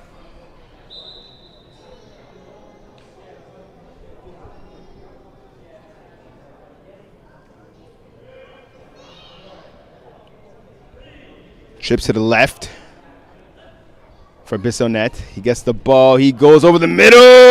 And a nice Nice grab for the touchdown, Felix Derry Bernard. I have the chance to have played with Felix Derry Bernard in Division B this spring with the Speed Academy, and he's a hell of a receiver. A lot of speed, a lot of catching ability, and he can high point the ball. And this time in traffic, holds onto that ball, a lot of concentration. And look at this catch against the defender that really thought he had an interception. Jean-Félix Dalloz strikes early and gets the 6 points for his All-Black squad.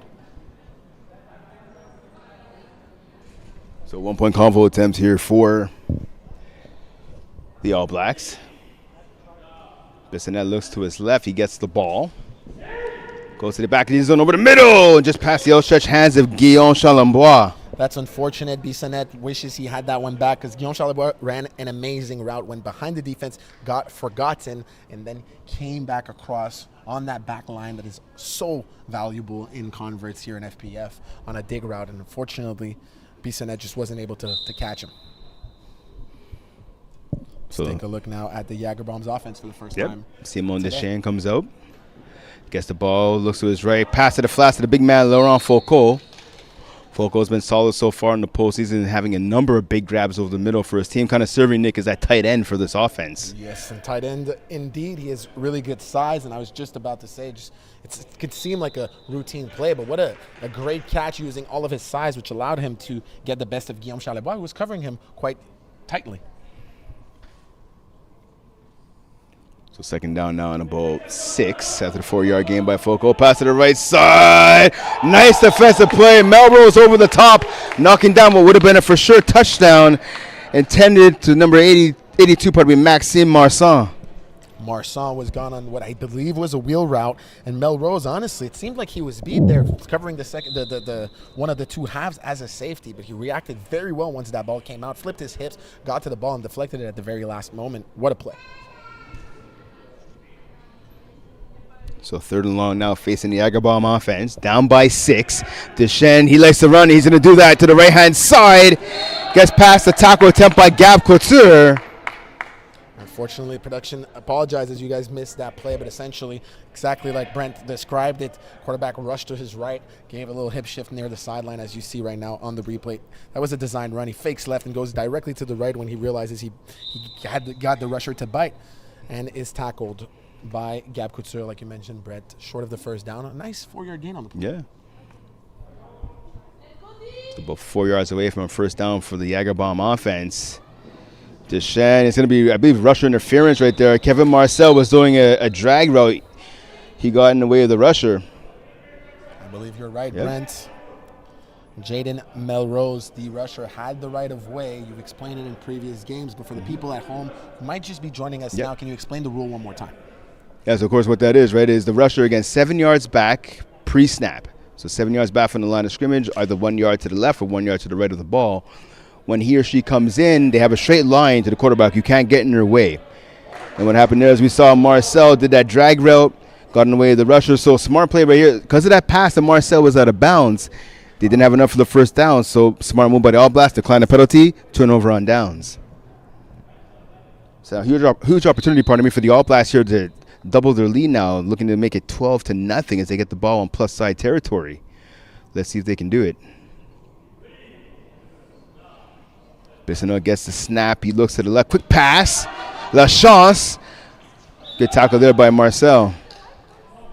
That's just well executed here by the All Blacks. Kevin Marceau is the defensive back who was aligned pre-snap against Sam Lachance, and he's playing deep right off the bat, as you'll see on the replay right now. He's backing up. So 0-yard hook, give the ball to Lachance right away and let him get some easy yaks after the catch. Second down now and 1.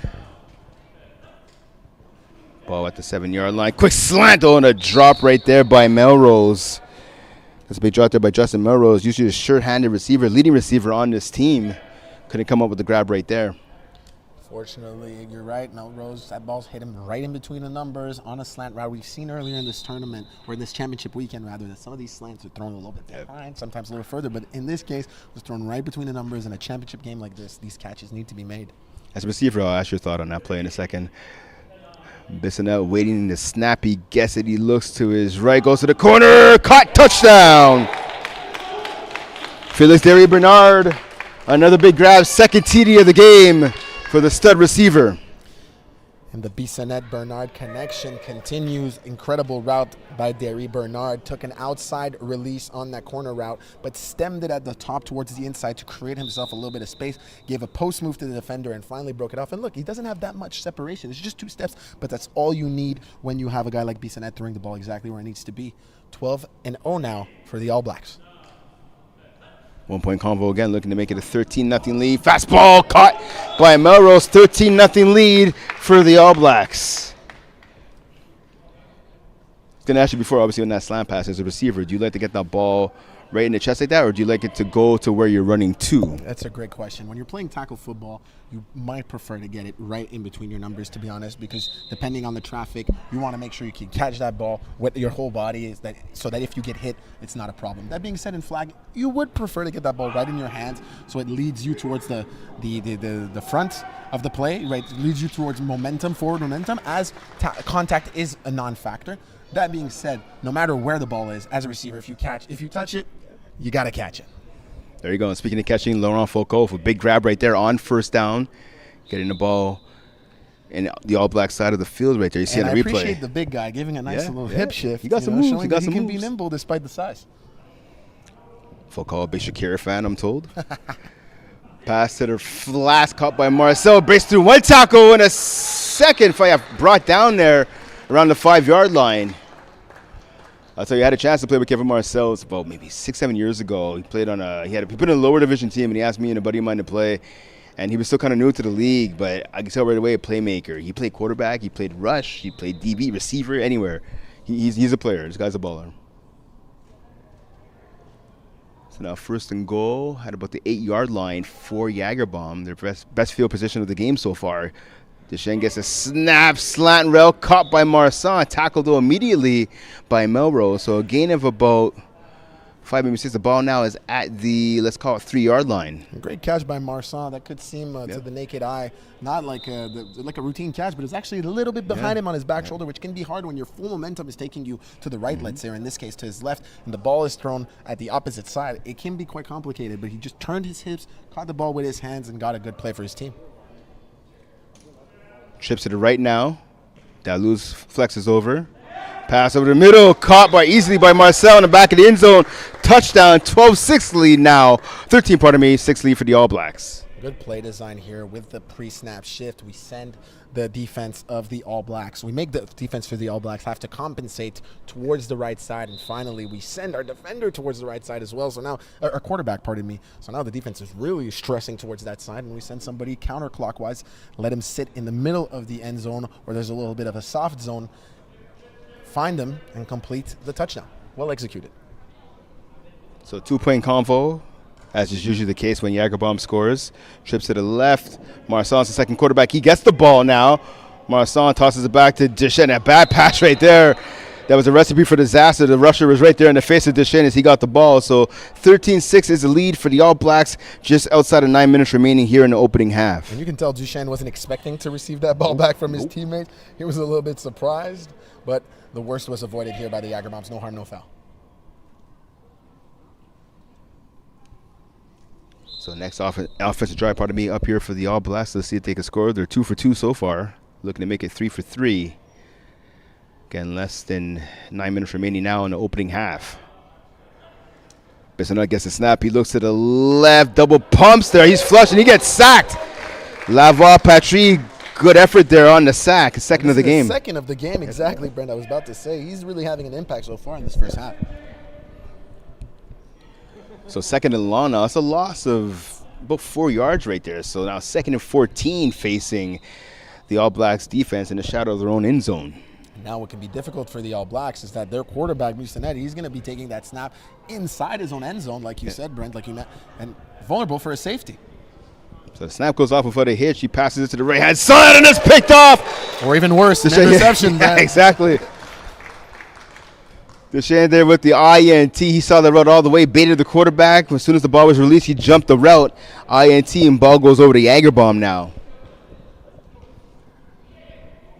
And who else than the Jagerbaum's quarterback themselves to make that interception, Simon Duchesne, and now he gets to take the ball again, but this time on the other side of the ball for his team. He's their best player, and he's showing why right there. It's on a pendulum of momentum swinging in favor of Jagerbaum. We're still trailing in this game so far. Yep. Let's see if they can tie this one up. Duchesne gets a snap, quick out pass to the center in Foucault. Second down now in about 5, maybe 6, facing the Jagerbaum offense. Plenty of options and plenty of time left here in the first half.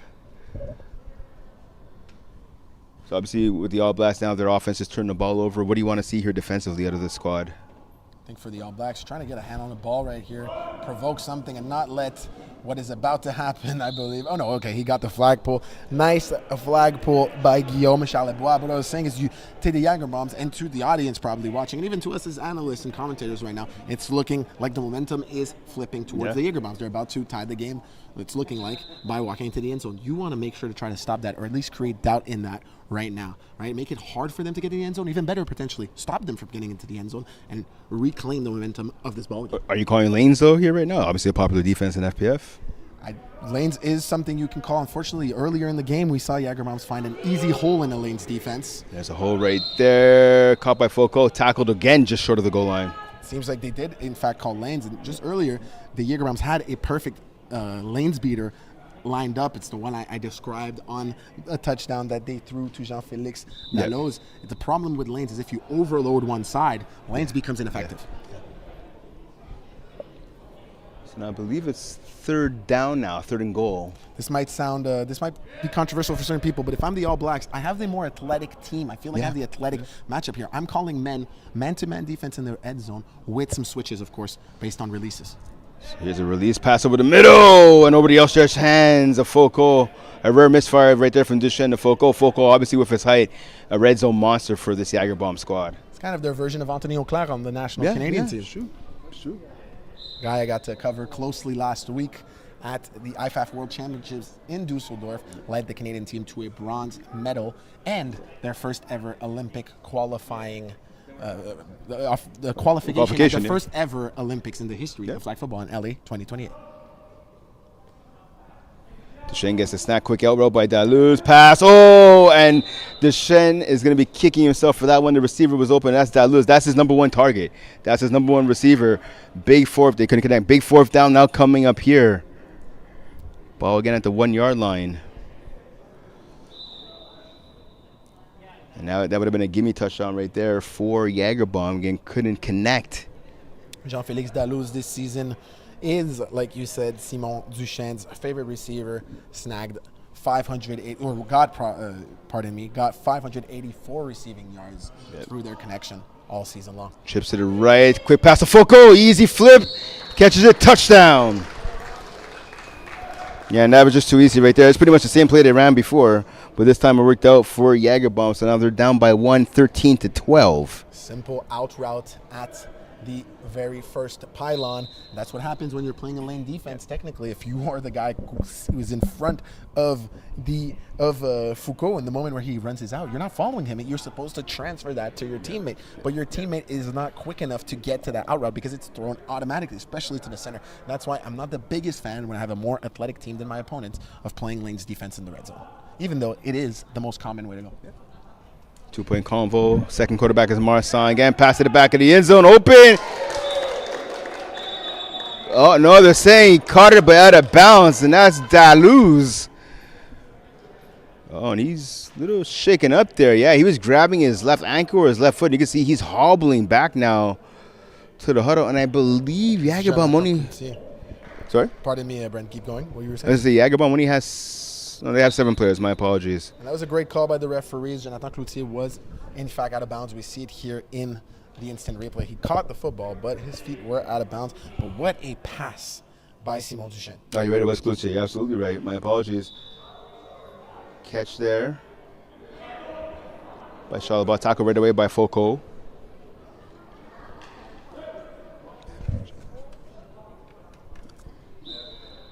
So pick up of about 6 yards there, setting up now 2nd and 4 for the All Blacks. Again, they're up by 1. So we get a stoppage of play here, an official's timeout.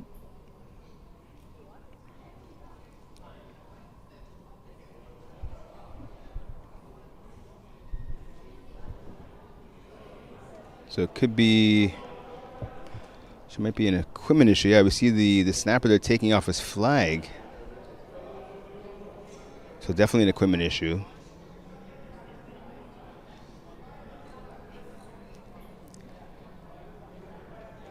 So yeah, looks like he's going to put on a new pair of shorts. Yeah, so it's the shorts are the problem. There's pockets on the shorts. So don't forget, obviously, in Flag Plus football, you can't have shorts with pockets. Even if the pockets are zipped up or the pockets are sewn closed, you cannot wear shorts with pockets. And it's quite important when people are new to flag football. It's something they seem to not necessarily take seriously or understand. But the truth is, it is very important for fingers. When you start flag pulling at a high level with a lot of speed, with these guys doing hip shifts and dips and high level moves, guys and girls, mind you, fingers can get trapped in holes that are created by pockets, and you can get like a finger strain, or even worse, you can get break a your finger fracture. And therefore it is something we take very seriously here at Flag Plus Football, or any flag league that respects itself. It's the same thing at the international stage with the International Federation of American Football, and it's going to be the same thing at the Olympics. So for the people who don't understand this rule, trust me, anybody who has worth their salt in the flag football world, or worth their weight rather, will tell you that pockets are quite dangerous in this sport. 100%, couldn't agree more. Here we go. All Blacks still on offense here. Pass to the flat de la chance. Able to get a first down. Gets through one tackle. Taken down there by Marcel, but about 5 yards past the first down marker. So the All Blacks are sending this drive with just more than 2.5 minutes remaining here in the opening half. 13-12 score and lead right here for the All Blacks, and they're driving here offensively. So Cloutier finally got up from the sideline. He made his way back. I can see him in the back of the end zone there. Yeah, he is definitely laboring right now. I don't want to jump to conclusions, but it looks like a lower body injury for him. Bissonnette gets a snap just past midfield. He looks to his left, pump fake, goes there, man open in the end zone. That shot, touchdown All Blacks.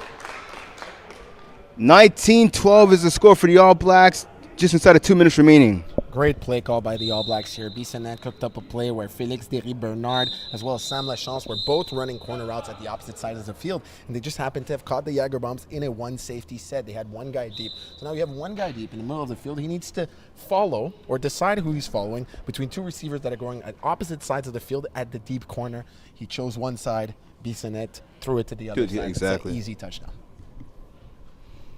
Good job there by the talented quarterback. Better read the defense and make a great throw. See stack formation there on the left. On both sides, actually, Brent. Yep. Pass to the flats. Ooh, I'm going down hard on Lachance, so I couldn't make the grab. Yeah, that ball did touch the ground, and they caught it again. The refs were well positioned, and they made a good call. Good effort there by both players, Lachance and Marsan, in coverage. Absolutely. Marsan made it very hard for Lachance to end up with that football. As you see on the replay right here.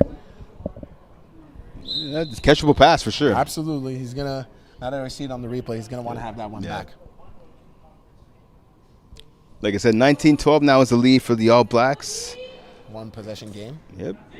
Pass to the flat. Daluz with the catch. Tackled immediately by Lachance. A gain of about, let's call it 5 yards there on first down for the veteran receiver. And it's a slight thing I'm noticing here, but I really appreciate Daluz's reflex to catch the ball and already have his hips turned to get that extra yard. It was only 1 or 2 yards in this particular situation, but it's still very impressive that he has that reflex here at the Division C Championship game. So Marcel there showing some reflexes. He picks up the first down tackle by Melrose. But talking about Daluz again, one of the classiest guys in all of FPF. Had a chance to talk to him last weekend before his team's his quarterfinal victory, I should say. Always a class act, someone you want to deal with when you're talking to this Jager Bomb squad. A pro. He's been in the league, like I said, for over a decade. Has he lost maybe a step in terms of his speed? Perhaps, but his route running is great, as are his hands. Catch by Foucault to the flats, tackled by Couture.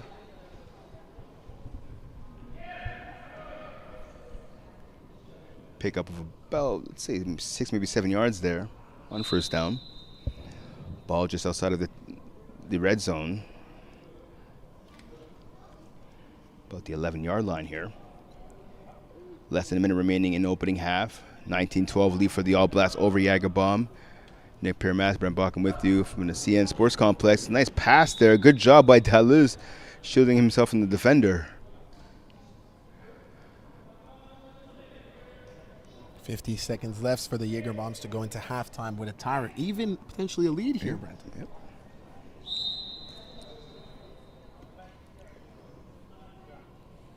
Like you said, they're a team that tends to go for 2. Yep. So they could, and even if they scored right now, they could leave this game trailing. Leave this first half trailing, or they could leave this first half with the lead, 1 point lead. So ball at the 6-yard line, first down pass, caught by Foucault, low one there, able to bend down and get the grab, tackled by LaChance inside the 5-yard line, tackled at about the 4. Great flag pull by LaChance. See, it looked a little bit easy, but it really wasn't in that situation. His whole body is going towards his left while the defender's going towards his right. He still focuses on that flag and gets the flag pull, forcing the Jaeger Bombs to have to punch it in, or try to punch it in one more time. It's going to be a false start here on the Jaeger Bomb offense, so they're going to have to punch it in, but from 5 yards further back from the end zone.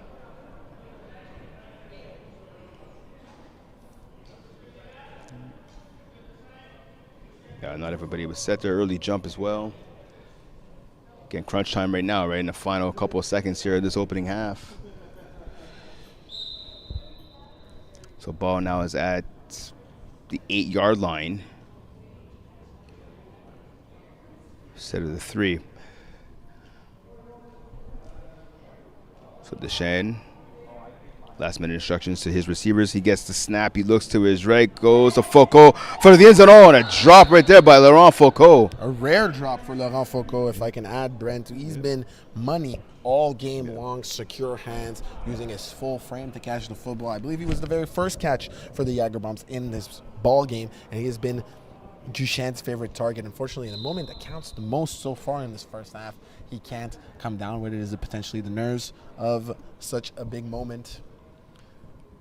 Positive part here is that his team will get a second chance as there's still 15 seconds on the clock.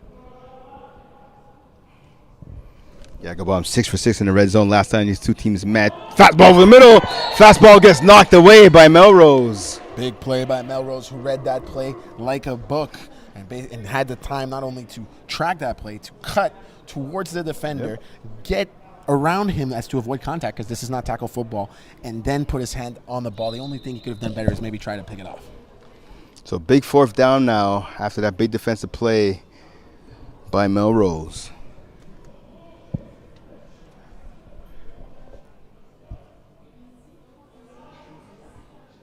Deschênes gets a snap. He looks to his right. He gets flushed to his left. He's going to take off and run. No, he's going to throw over the middle. Caught in the back of the end zone. Touchdown. Jean-Félix Dalloz, who gets his second touchdown of the game, and what a pass by Simon Duchesne, rolling to his left after thinking to go right first, as you see right here. Rolls to his left, throws across his body, and manages to get it up and over Félix Derry-Bernard to fall right into the hands of Jean-Félix Dalloz, who was in the back of the end zone. Yeah, Derry-Bernard reserve. Yep. Justin Melrose, I think, was roaming in the area as well. But again, like you said, Nick, great throw by the veteran QB.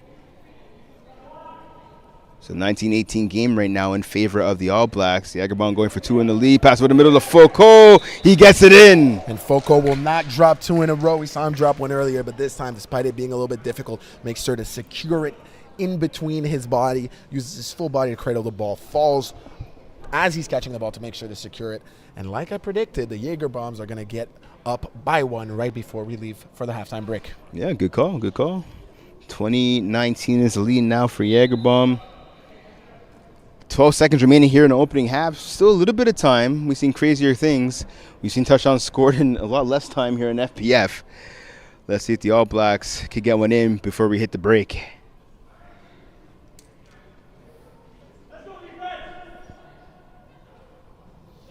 So we've seen Jonathan Cloutier, number 1, back on the field playing the left corner. Good to see him back. Yep. A double quarterback here. Derry-Bernard, he's going deep. And it's intercepted by Marcin. The idea was good, but the execution was lacking right there. The pass was intended for number 8, Justin Melrose, but severely underthrown by Derry-Bernard. As soon Turnover. as that ball came out of Derry-Bernard's hand, you could tell that it came out wrong, unfortunately, the way it was rotating, the way it was spinning. That is not how he pictured it, and that's not what he was trying to execute. Unfortunately intercepted, but it will be no harm, no foul, because it would lead us straight into the halftime break.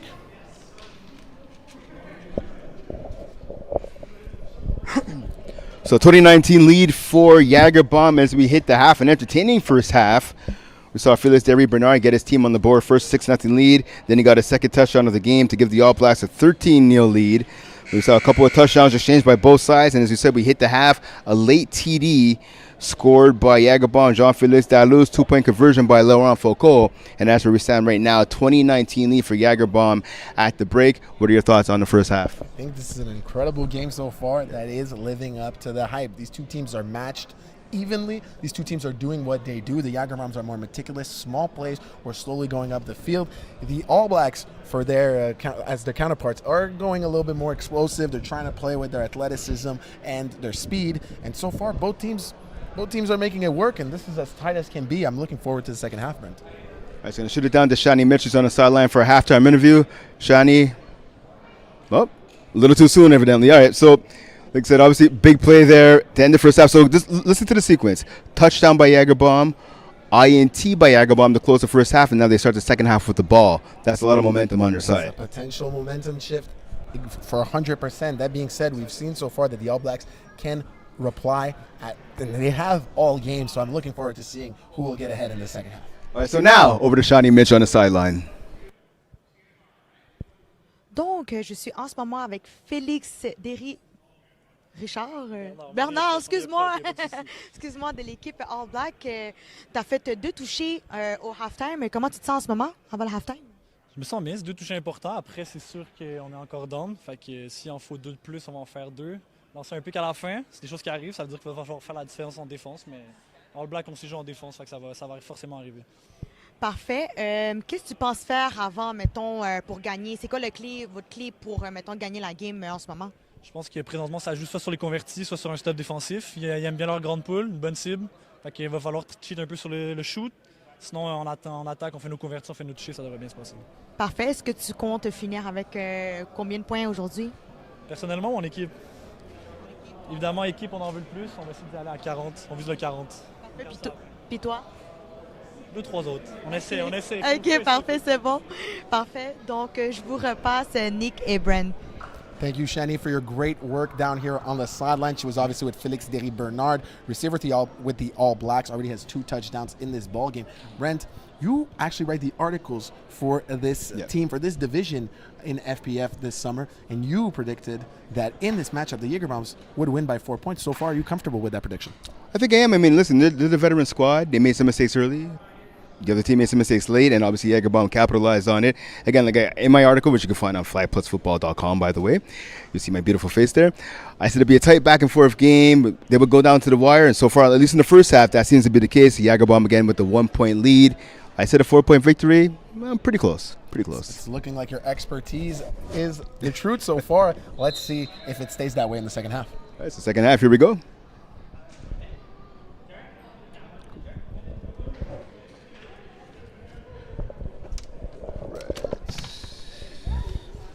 Second half.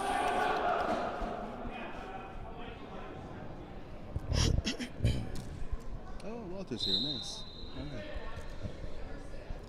Okay, ready to start things off here in the second half. Again, yeah, like I said, Jagerbomb starts off on offense here. Duchesne gets the snap, looks to his left, passes usual reliable Foucault. A little arm caught up, and yep, flag on the play there. Well, you love to see Foucault seeing that he got into contact with Sam Lachance and automatically grabbing his arm, making sure nobody falls, nobody gets into extra contact. And it's a little bit of a sign. It's like nonverbal. That means, hey, I didn't mean to do that, and we're fine. I appreciate that. Of course, the receivers, though, still has to be in control of his body, hence why the 5-yard penalty is going against him. So instead of necessary contact, it's a penalty going against the big man, number 85, Laurent Foucault.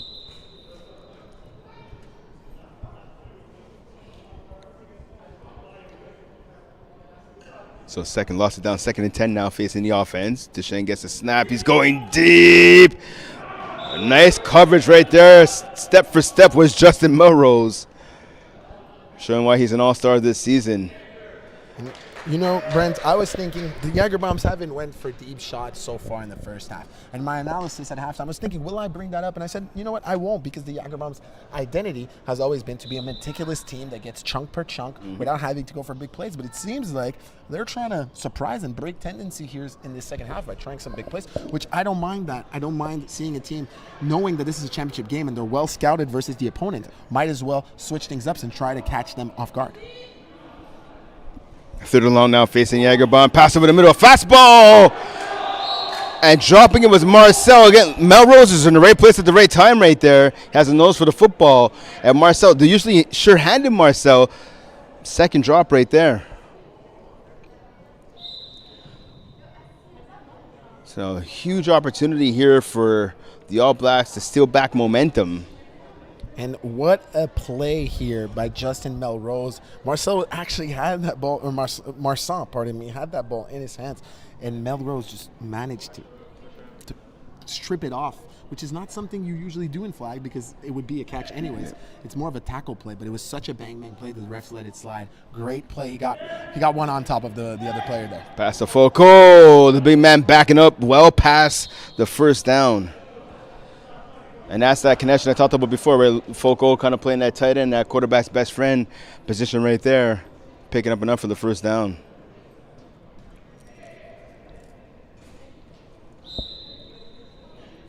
So fresh set of downs here for the Jager Bomb offense. They have the ball on the plus side of the field.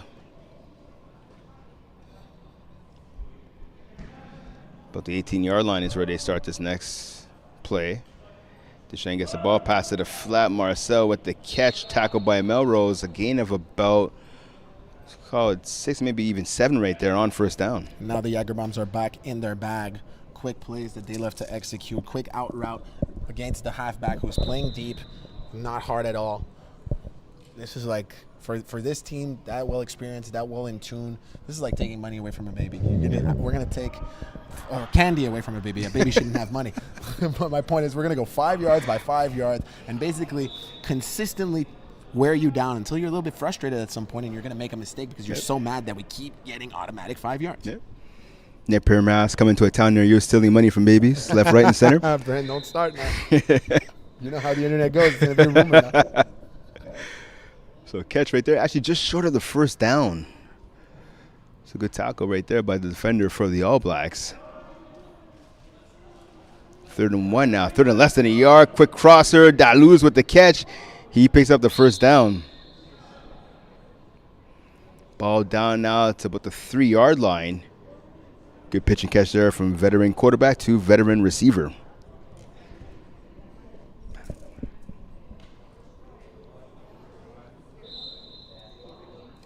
So fresh set of downs now for this Jager Bomb offense. Again, down at the 3-yard line here. And like I said, the last time they faced off with the All Blacks in the regular season, they were 6 for 6 in the red zone. Last time they got this close, they got a late touchdown by Foucault. Trips to the left now for the Jager Bomb offense. Deschênes gets the snap, goes to his left. Pass back in the end zone, caught for the touchdown. Like I said, this is the Jager Bomb's identity. We're going to chip you down play by play. Nothing too fancy, nothing too extraordinary, but it's meticulous, it's well ran, and it is so disappointing for the opposing defense. And you see Sam Lachance, you see the on the replay, the expression on his face. Yep. It's so demoralizing to have a team that's not beating you deep. They're not beating your safeties. They're just chipping ahead of you, in front of you, 5 yard by 5 yards. And that is the Jager Bomb offense. They're at their best when they're dinking and dunking, the quarterback throwing off balance. They're flooding one side of the field. So good touchdown there by Jean-Félix Daluz. 2-point attempt now. As they've done all game long. Yep. Marsan gets it. Marsan back in the end zone of Foucault. No, he couldn't keep his feet and bounce though. So 26-19 is the lead right here for Jager Bomb. Now it's only still a one-possession game, but if you're the All Blacks, you want to score because it is feeling like the momentum has shifted so far in the second half. Yep. 100%. I mean, they have to score right here. I mean, listen, they ended the first half with an INT. That's not what they wanted to do. They turned over. They gave the ball to their opponents, obviously, to start the second half because they started with the ball being the All Blacks. They gave up that long touchdown drive. So if the All Blacks here, you got to try and score. If you're Yannick Bissonnette here, what are you doing? First down. Going for my bread and butter play. And that's exactly what he does. Goes right to his center on a quick out route to his left. You don't want to go crazy and try deep balls right away for the All Blacks. You want to get your momentum going, get a little bit of chunks here, take what the defense gives you, and suddenly, when you feel like you have the defense on their heels, use your athleticism and beat them deep. Funny though, watching this All Blacks team, at least to the postseason, they're not afraid to chuck it and chuck it often. But obviously not going with that game plan. Oh, and that pass gets knocked down by Laval Patry. Had to be careful though to avoid roughing the quarterback there. That was close, but a good pass breakup by the rusher. Hell of a game for him today in this championship matchup. 2 sacks earlier in the first half, and now a PBU that, yes, could have been called, but for now, it wasn't. So it was done dans les règles de l'art, like we say. There you in go. French. There you go. So third stat. It's third big stat for Petrie in this championship game. Now third and about a long 3, maybe let's call it 4, right here facing the All Blacks offense. Bounce formation by the All Blacks. Bissonnette waits to snap. He gets it. He looks to the left. He has a slant. It's caught by Lachance. Can he get to the end zone? He does. Touchdown, All Blacks. And what did I tell you, Brent? You need to take what the defense gives you if you're the All Blacks. Get a 5-yard, kind of like the Jaeger Bombs. Put them to sleep a little bit, and then boom, use your athleticism. This time it wasn't over the top. It was a quick slant to Sam Lachance, who used his athleticism and made an incredible move. You're going to see it right now on your screen. Whoop! Passes through 2 defenders and walks into the end zone. The All Blacks are back in this ball game. Good play there by Lachance, getting the yak yards and make sure he got the ball into the end zone. One of the most dangerous receivers on this offense.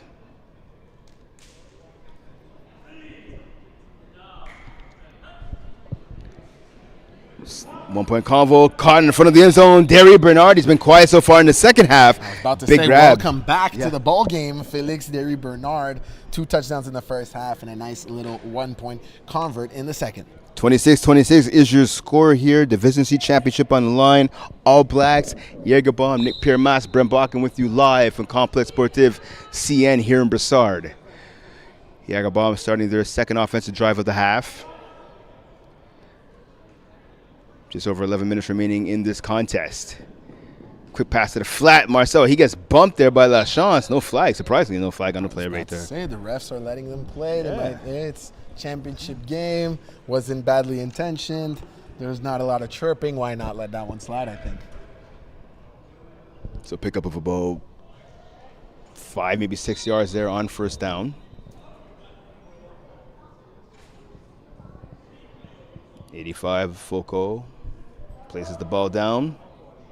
Deschênes checks his wristband. He gets a snap. Pass over the middle. Almost intercepted.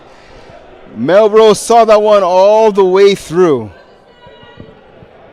And he thought there should have been a flag for sure. Saying that Jean-Félix, there is a flag actually, late flag on the field. He felt like Jean-Félix Dallouz interfered with him catching the ball. He did grab the jersey at the end, but he still wasn't going to make that catch. Absolutely, Brent. Duchesne was aiming for Dallouz the whole time. He saw Félix Derry seemingly get beat. I think Derry was actually just playing a flat, and he got excited. Duchesne was like, oh, Dallouz is wide open. He didn't realize the Melrose was rotating from the other side and was right there to intercept, to undercut that football. The Jägerbombs honestly got lucky that this was not an interception. So unnecessary contact going against the offense right here. And they will back up, and it'll be third down. So it goes from being 3rd and about 4 now to 3rd and 9 for this Jägerbomb offense.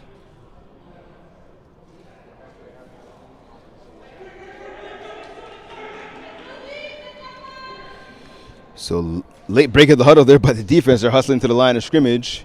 Jägerbomb does him a solid by waiting. Here we go. Dallouz over the middle, and that's picked off. Guillaume Charlebois, 6 INTs in the regular season. His first right there in the postseason. Could have come at a better time for the All Blacks. Incredible play by Charlebois in a moment that counts very importantly for his team, 10 minutes left in this championship game, tie ball game. And when we thought that Melrose was going to come down with the interception, unfortunately, because of contact, he didn't. Right after, Charlebois confirms his teammate's interception. Ball don't lie, like we say. There you go. Pass to the flats. Charlebois goes from defense to offense now. A nice game by him on the right side of the field. Pickup of about 9 yards right there.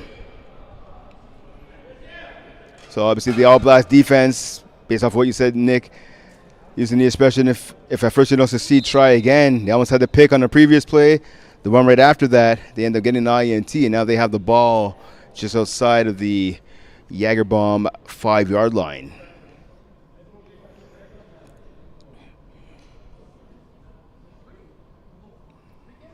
Jagerbomb, of course, like I said, a veteran team. They won't be shook too much by that turnover, but they do need to make a stand here defensively. Bissonnette off his back foot. Smartly just throws that ball out of bounds. I believe he purposely threw that ball out of bounds, just like you said, Brent. I think he saw that there was a lot of traffic. Rush was coming fast towards him. Lavoie Petrie already has 2 sacks against him in this ball game. 1 PBU. He decided maturely and safely to throw that ball away and live to play another down. And that's the difference you see there between a quarterback playing in a higher division with a little bit of experience versus a younger quarterback. A lot of younger quarterbacks probably just want to try to force that in there and hope for the best. Absolutely. As this weekend progresses, it wasn't the plan here, but just how the schedule ended up being built. Slowly but surely, we are going to get bigger and bigger, higher and higher division matchups. So for people following at home who really enjoy flag and are watching a lot of these games are already impressive, but wait until you see some of the games we're going to get later tonight and tomorrow. Ooh, and that one was almost picked off. I like the play design right there. Couture to the flat, but the quarterback was late on the throw. Marsan might have had a pick 6 right there. If he could have hauled that in. Read that play from A to Z, and unfortunately just couldn't hold on to the football. That would have been a pick 6 in my opinion, Brett. 100%. So here we go now. 3rd down, about 1. Facing this offense.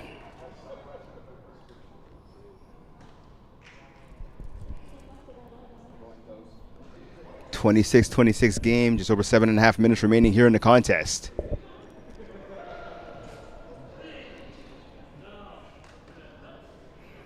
Bissonnette gets a snap, quick slant there to Lachance. He gets the first down, tackled by Marcel. But again, not before picking up the first down and extending this drive for his team. Ball out about the 4-yard line. And then, Nick, what I'm noticing right now with this offense, they're taking their time, right? Time's their biggest enemy right now, actually. Again, tie game, 7 minutes remaining.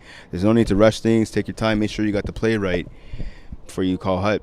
Yes, the All Blacks realize that as long as they get into that end zone, they actually want to give the Jagerbombs as little time as possible after they do. Good play right there. Oh, we're out to Couture, batted away by Cloutier. Again, nice to see him back in the lineup. Missed a couple of plays earlier in the game due to injury. Big play right there. Cloutier really showing some grit. Like you said, comes back from injury, and on this play manages to follow the out route, which is hard to do with man-to-man. Keeps his left hand in position to potentially get the flagpole against Couture and uses his right hand to get around and bat that ball down before it can be completed. And it's all done within the legality of non-contact flag football. Incredible play in the red zone. A textbook coverage right there by Cloutier. Trips to the right, 3 defenders over to that side for Jagerbomb. Bissonnette goes to the back of the end zone and it's picked. Deschênes, he read that one the whole way. Pass to the back of the end zone to Couture. Deschênes baited the quarterback and he jumped up and made the pick. So he gave one, he giveth, and he taketh one away, as the saying goes. And Deschênes has his second interception of the ball game. Like you said, he's playing quarterback and defensive back. He threw an interception, but also intercepted the ball earlier in the game. And now on this deep throw at the back of the end zone, he manages to get in front of it and high point the ball and give his team possession at a crucial moment. 6 minutes to go, less than 6 minutes to go in this ball game. Tie game for the FPF Division C Championship. So Deschênes gets a snap. He's going to run. Oh, just gets past the rusher. Couldn't get past the second player. Good tackle there in the open field by the defender in Charlebois. So a gain of about 2 to 3 yards right there on first down by Deschênes. So now, Nick, I got to ask you, if you're the All Blacks right here, you had that long drive. Looks like you're about to punch it in, but you turn over the ball. How do you get back now from going to offense and focusing on defense here? it's difficult, and it's very defeating to have that situation happen. That's when a mature, experienced team comes in handy to be able to switch the momentum to the task at hand. And quite frankly, Brent, I don't know how much the All Blacks have that veteran presence to make sure to not let this keep them down. It's more the Jägerbombs that are built like this. That being said, they do have explosive playability. They do have young guns that are able to make a play, and it just takes one interception to change the pace of this game, or even just to stop. This is a tie game. There's nothing to be worried about so far if I'm the All Blacks. So a bad pass there from Deschênes on the sideline to Lavoie-Patry. That being said, if I'm the Jägerbombs, I want to take my sweet time and score at the very last second. So Foucault with the catch over the middle. He gets deflagged by Derry Bernard. Derry Bernard, one of the few players, along with, I guess, Justin Melrose on this team that can match the height of Foucault. So Foucault with the catch, extends the drive, picking up a first down for his squad.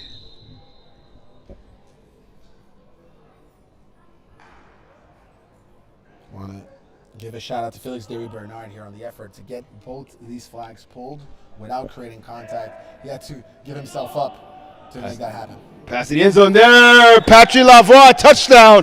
He collided with a teammate, but he's able to make the grab. Incredible catch in contact by Patrick Lavoie, whose biggest obstacle to making this catch was actually his teammate Jean-Félix Dalloz, who thought that ball was coming for him. You see it right here. Creates contact against him.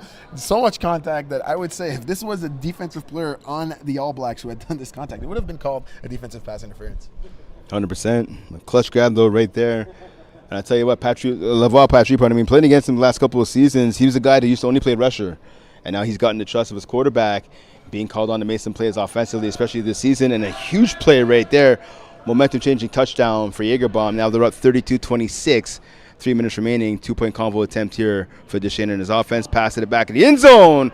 Gets knocked down, incomplete.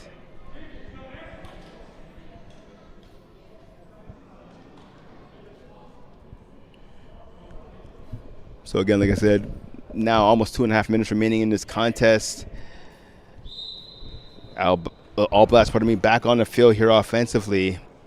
I know you talked about the last drive. You said you just wanted them to kind of take their time going down the field. They did that. Ended up turning it into a turnover, resulting in a turnover. You wonder if they maybe switch things up here on this drive. Quick pass to the sideline. Easy catch right there. Melrose smartly goes out of bounds. I should not show how smartly that was. You want to burn some time off the clock. Gain of about 6 yards there on first down. And Brent, despite not managing to score on that last offensive drive for the All Blacks, and obviously taking on a touchdown from the Jägerbombs offense, you're not in a bad position considering the Jägerbombs didn't manage to get their convert. Essentially, you're only losing by 6 points if you're the All Blacks here, and you get the chance to maybe end this game by scoring and control your destiny. If you control the time appropriately, you can put yourself in a situation where you score and walk off with the victory. It's true. So my point stands when I said if you're the All Blacks, it's not a panicky situation to not have scored earlier. Right now, the All Blacks are just where they want to be. It's just a question of can they execute versus that veteran, very savvy Jägerbomb defense. So you heard the whistle at home there for the pro clock. So again, the time can be stopped here by a first down. As soon as the ball is set, the play gets whistled in. The incomplete pass obviously stops the clock entirely. Late pass over the middle. Good job by Charlo making himself available there. The quarterback wasn't sure. It caught him between two minds right there. Thought about going deep. Looked at the right sideline. Finally came back over the middle to his snapper. And good job to Lavoie-Patry, who seemed to have been caught by the hard count. He was offside. He managed to back behind the line, the 7-yard line, which makes him onside and eligible to rush and then rush again, which didn't give a free play to the All Blacks because that would have been dangerous for the Jägerbombs.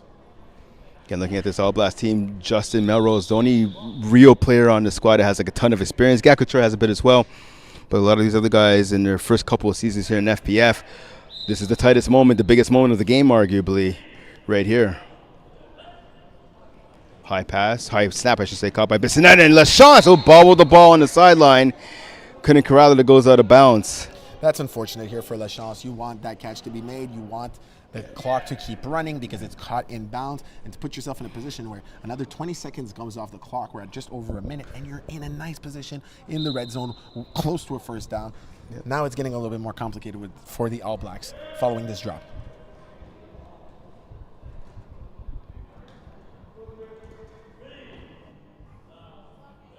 Trips receiver set to quarterback's right. LaShawn's easy grab right there. Tries to dip move. Good tackle there by Marcel in the open field. So just short of the first down. So the clock is still running here, but it actually might work out, I think, Nick, in the All Blacks' favor. Absolutely. I don't know if it was purposefully done, but it's the right thing nonetheless. And I want to give a shout out to Bissonnette here for taking what the defense gave him, quickly going to his receiver who just happened to be wide open and not trying to force something deeper. So 3rd and 1 now facing this All Blacks offense.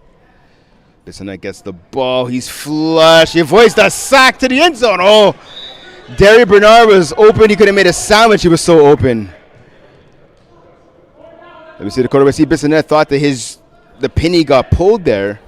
Thought there should have been a holding penalty against the defense. And now it's going to be 4th and 1. Game on the line here with 52.9 seconds remaining. And Bissonnette seems frustrated that they weren't able to complete the play here. But truly, Brenton, I believe that it was, or at least, or they're complaining about a flag, but either way, I believe if they're able to go get this first down and eventually score, it's actually a better situation than if that he connected immediately with Derry Bernard in the back of the end zone there, because you would have been giving the Jägerbombs the ball too quickly and giving them an opportunity to get back in this game and maybe win the championship, right?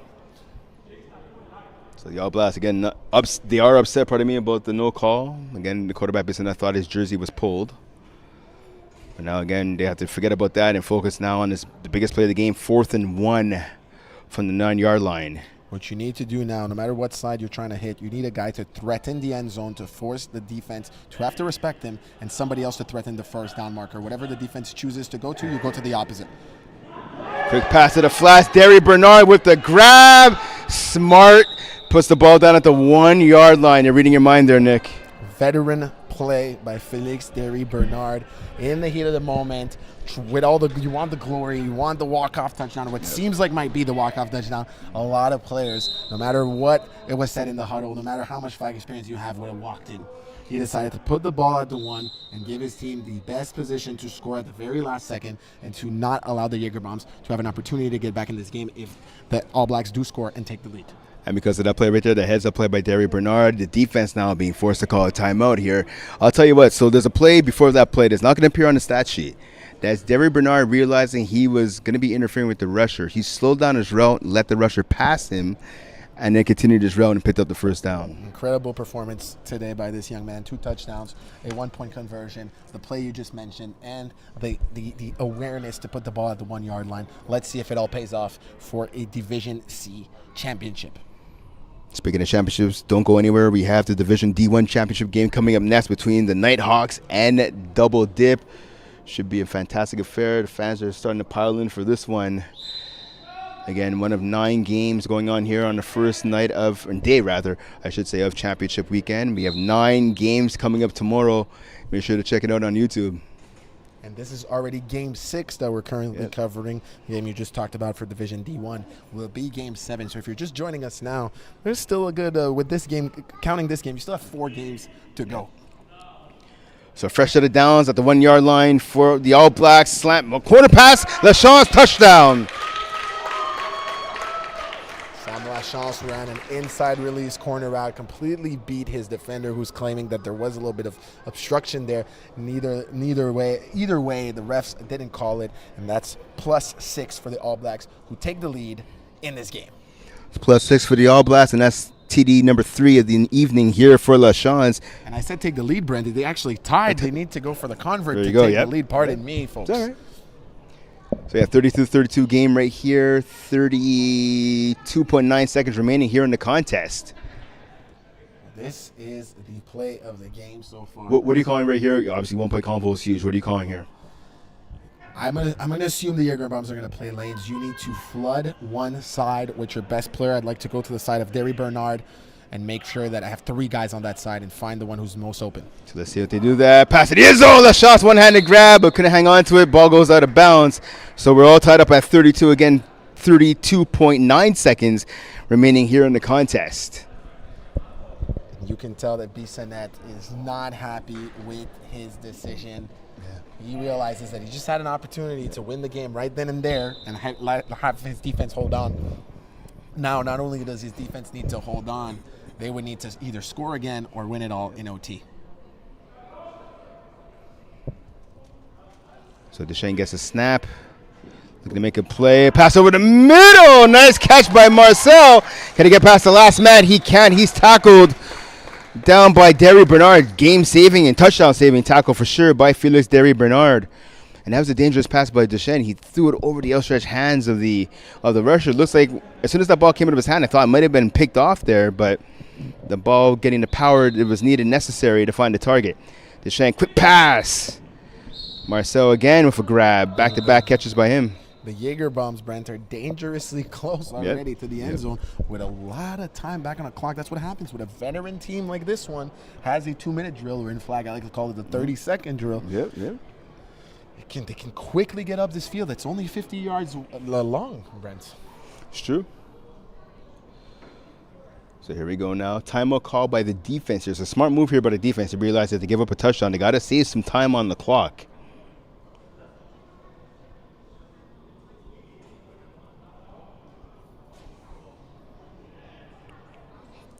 So the All Blacks now back on their heels here. Deschênes to the end zone, the Foucault touchdown. Wow.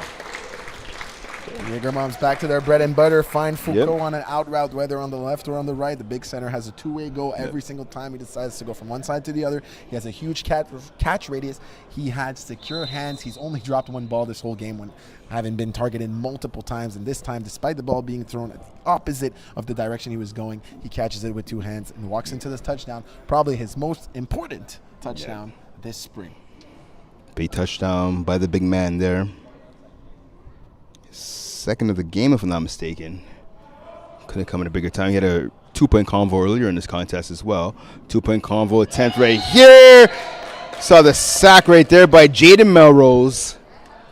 So with 14.5 seconds remaining, 38-32 lead for Jagerbomb. And Jaden Melrose comes up big with his first sack of the ballgame, because if his offense does manage to get all the way to pay dirt, they will be in a position to, well, first of all, they have tied the game immediately, and then they'll be in a position to either take the lead with a 1-point conversion or miss the 1-point conversion and go to overtime. Yeah, we see Laurent Foucault running back to the sideline here saying it's not over to the Jagerbomb fans in attendance. Yep, he's 100% right. Bissonnette gets the snap quickly, moving the ball up to LaChance. LaChance gets tackled. Immediate timeout call. Yep. From the All Blacks. So the first down marker is actually not set. Not sure if the referee over there realizes it. Oh, that's unfortunate timing. Yeah. And they did get the first down, so they wouldn't have needed to call the timeout. Yeah, but see, if I'm the All Blacks here, I'm arguing because... of course, I'm arguing to try to get my timeout back. Yeah. Or did they not call the timeout? And they did. That's unfortunate. So 11.1 seconds remaining on the clock here. Oh, so they didn't get the first down. We're fine. Yeah, I was going to say, that looked like it was short. No, it was short for sure. I thought the referee gave them the signal, but actually I think he was just giving a signal to say, sorry, I didn't set it. We're fine. All right, so it was a great call to call the timeout. 2nd and 4. Bissonnette going deep. Oh, Derry Bernard got one hand on the ball, couldn't haul it in. Derry Bernard, who was just about to make one of the greatest catches of his entire career at the moment it counted the most. And Brent, I believed in it. I wasn't going to lie, it looked like an Odell moment, as you can see on the screen, and had a bigger moment than when Odell did it. It was a regular season game for them now, mind you, at the FPF level, of course. It's not over yet, though. 5 seconds left. They can take another shot. I think the roof would have came off if he would have been able to come up with that grab. Oof. Might have hurt a couple close. ears for people watching us back home with my reaction on that one. 5.5 seconds remaining. Enough time for 2 plays if the All Blacks can get out of bounds quickly here or use their last timeout. Pass over the middle. Timeout's called. 2.9 seconds remaining on the clock after the catch. And you can see this the dejected look with the body language right there on Felix Derry Bernard. You can tell he's mad at himself for not coming up with that grab. So obviously it's going to be a pass to the end zone. I mean, let's be honest here. Are you going in the direction once again of Derry Bernard, or are you perhaps going back to who's been your best player of the season in Justin Melrose? playing on the opposite side. I believe Derry Bernard has the hot hand right now. That being said, if I know this, the Jägerbombs know this. True. So I would use Derry Bernard as a decoy to try to get any of my other guys to be open or wide open ideally, or just a little bit open, trying to get a high percentage chance here. All right, so here we go. Last play of the game. Don't forget about LaChance in the slot. He's wide open down the seam. Pass to the end zone. Caught out of bounds by Derry Bernard. Yannick Bissonnette went for Derry Bernard, his most secure target in this game so far, his big play guy, and he caught it, but unfortunately landed out of bounds. That will be all she wrote. The Jägerbombs will be your spring 2026 Flag Flush Football Division C champions. All right. Are we? What's going on here? Am I speaking too quick, Brent? Are the refs going to have a little discussion about this last play? Let's see. Head referee seems to be walking towards us. Yeah, there's no laundry on the field unless they're going to challenge. They're going to say maybe he came down in bounds. Oh, they're saying that the receiver got pushed out of bounds. And you cannot end a game on a defensive flag, a defensive penalty. Oh, yeah. They have no more timeouts, so they can't challenge. Okay, got it. So actually, the All Blacks, so it wasn't an actual flag on the field. The All Blacks were saying they'd like to challenge the fact that Bernard might have been pushed out of the end zone. Yeah. That being said, to request a challenge, you need to have a timeout left. Exactly. That's exactly it. Therefore, same rules. Tackle wasn't flag. Yep. I could say this time the Jägerbombs or your spring 2026 Flag Flush Football Division C champions. So, Nick, I got to ask you, obviously, again, entertaining game as expected between these two teams, right? Jägerbomb, the 3 seed. All Blacks, the 4 seed here in Division C. Again, one of the higher divisions here in Flag Plus football. Where do you think this game turned in Jägerbomb's favor? That's a great question, Brent. I think it's exactly when you mentioned it in the second half when the Jägerbombs got a couple stops before the end of the half, and then in the second half they started with the ball. And a little bit later in that second half, that interception in the red zone, I think that was the main change for this team. And at the end of the day, this was a battle of experience versus youth, and experience came forward. And I know for an older head like you, that must feel good. Definitely. I mean, obviously, it's what I predicted in my article. So Walter Berry, who's kind of running the replay booth right here, he actually went to check, even though there wasn't an official challenge. He's saying the call on the field stood, so the right call was made by the officials. Jägerbomb gets the W. This is the Jägerbomb team, veteran squad, right? For guys like Simon Deschamps, Jean-Félix Dallouz, it's their 3rd championship now, so you'd like to see them maybe make that jump to Division B or Division 2 this coming winter, or maybe Tier 1 this coming fall, again, fall season. Don't forget, registration is still open at flagplusfootball.com.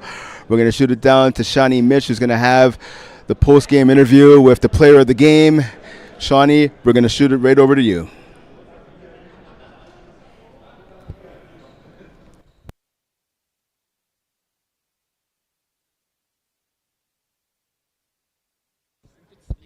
Donc, je suis en ce moment avec les vainqueurs de la Division C printemps 2026. Comment vous vous sentez? C'est les Jägerbomb.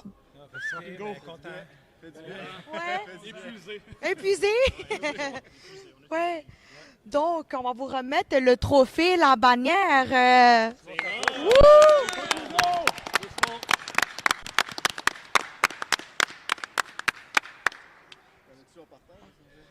On va aussi remettre, dans le fond, le MVP à Simon Duchesne.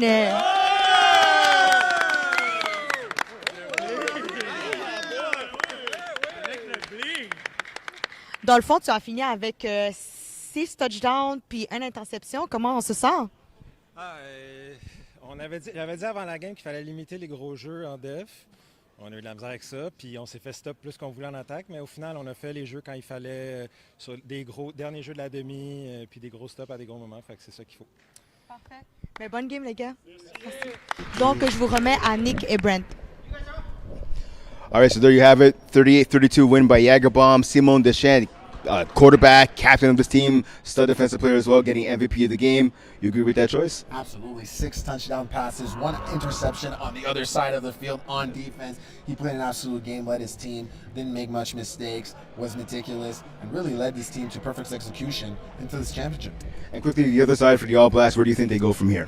I believe this is a great team. They have a lot of elements. They have a lot of young elements. I don't think they should be too down on themselves. Take this momentum, take this little burn at the very end of finishing second and not first, and bring it into the fall championship.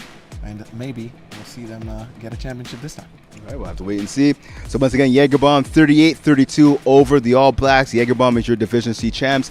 He's Nick. I'm Brandon. Thanks for tuning in. Up next, the Division D1 championship matchup between Double Dip and the Nighthawks. Stay tuned.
Welcome back to Brossard, home of the Division D1 Championship matchup between the 3 seed, the 6-4 Nighthawks, and the 8 seed, 5-5 Double Dip. He's Keon Cybus. I'm Brent Bakken. Thank you for tuning in.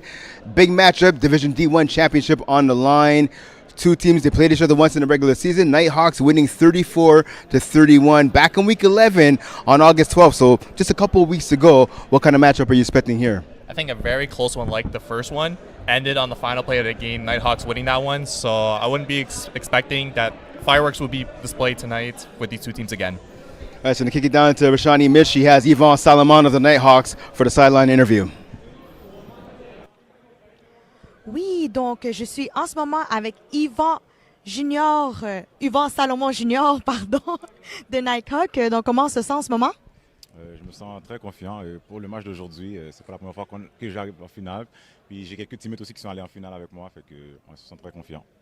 Oui, je vois que selon votre fiche, Nighthawk, ça fait longtemps que vous jouez quand même ensemble. C'est la première fois que vous rendez en finale, donc je pense que on est content par rapport à ça. Oui, on est extrêmement content par rapport à ça, puis on essaie de compléter le chemin, le parcours des playoffs. Parfait. C'est quoi la clé, dans le fond, pour gagner cette game? Dans le fond, moi je trouve qu'on a beaucoup de joueurs athlétiques. Je trouve qu'il faudra les mettre en valeur,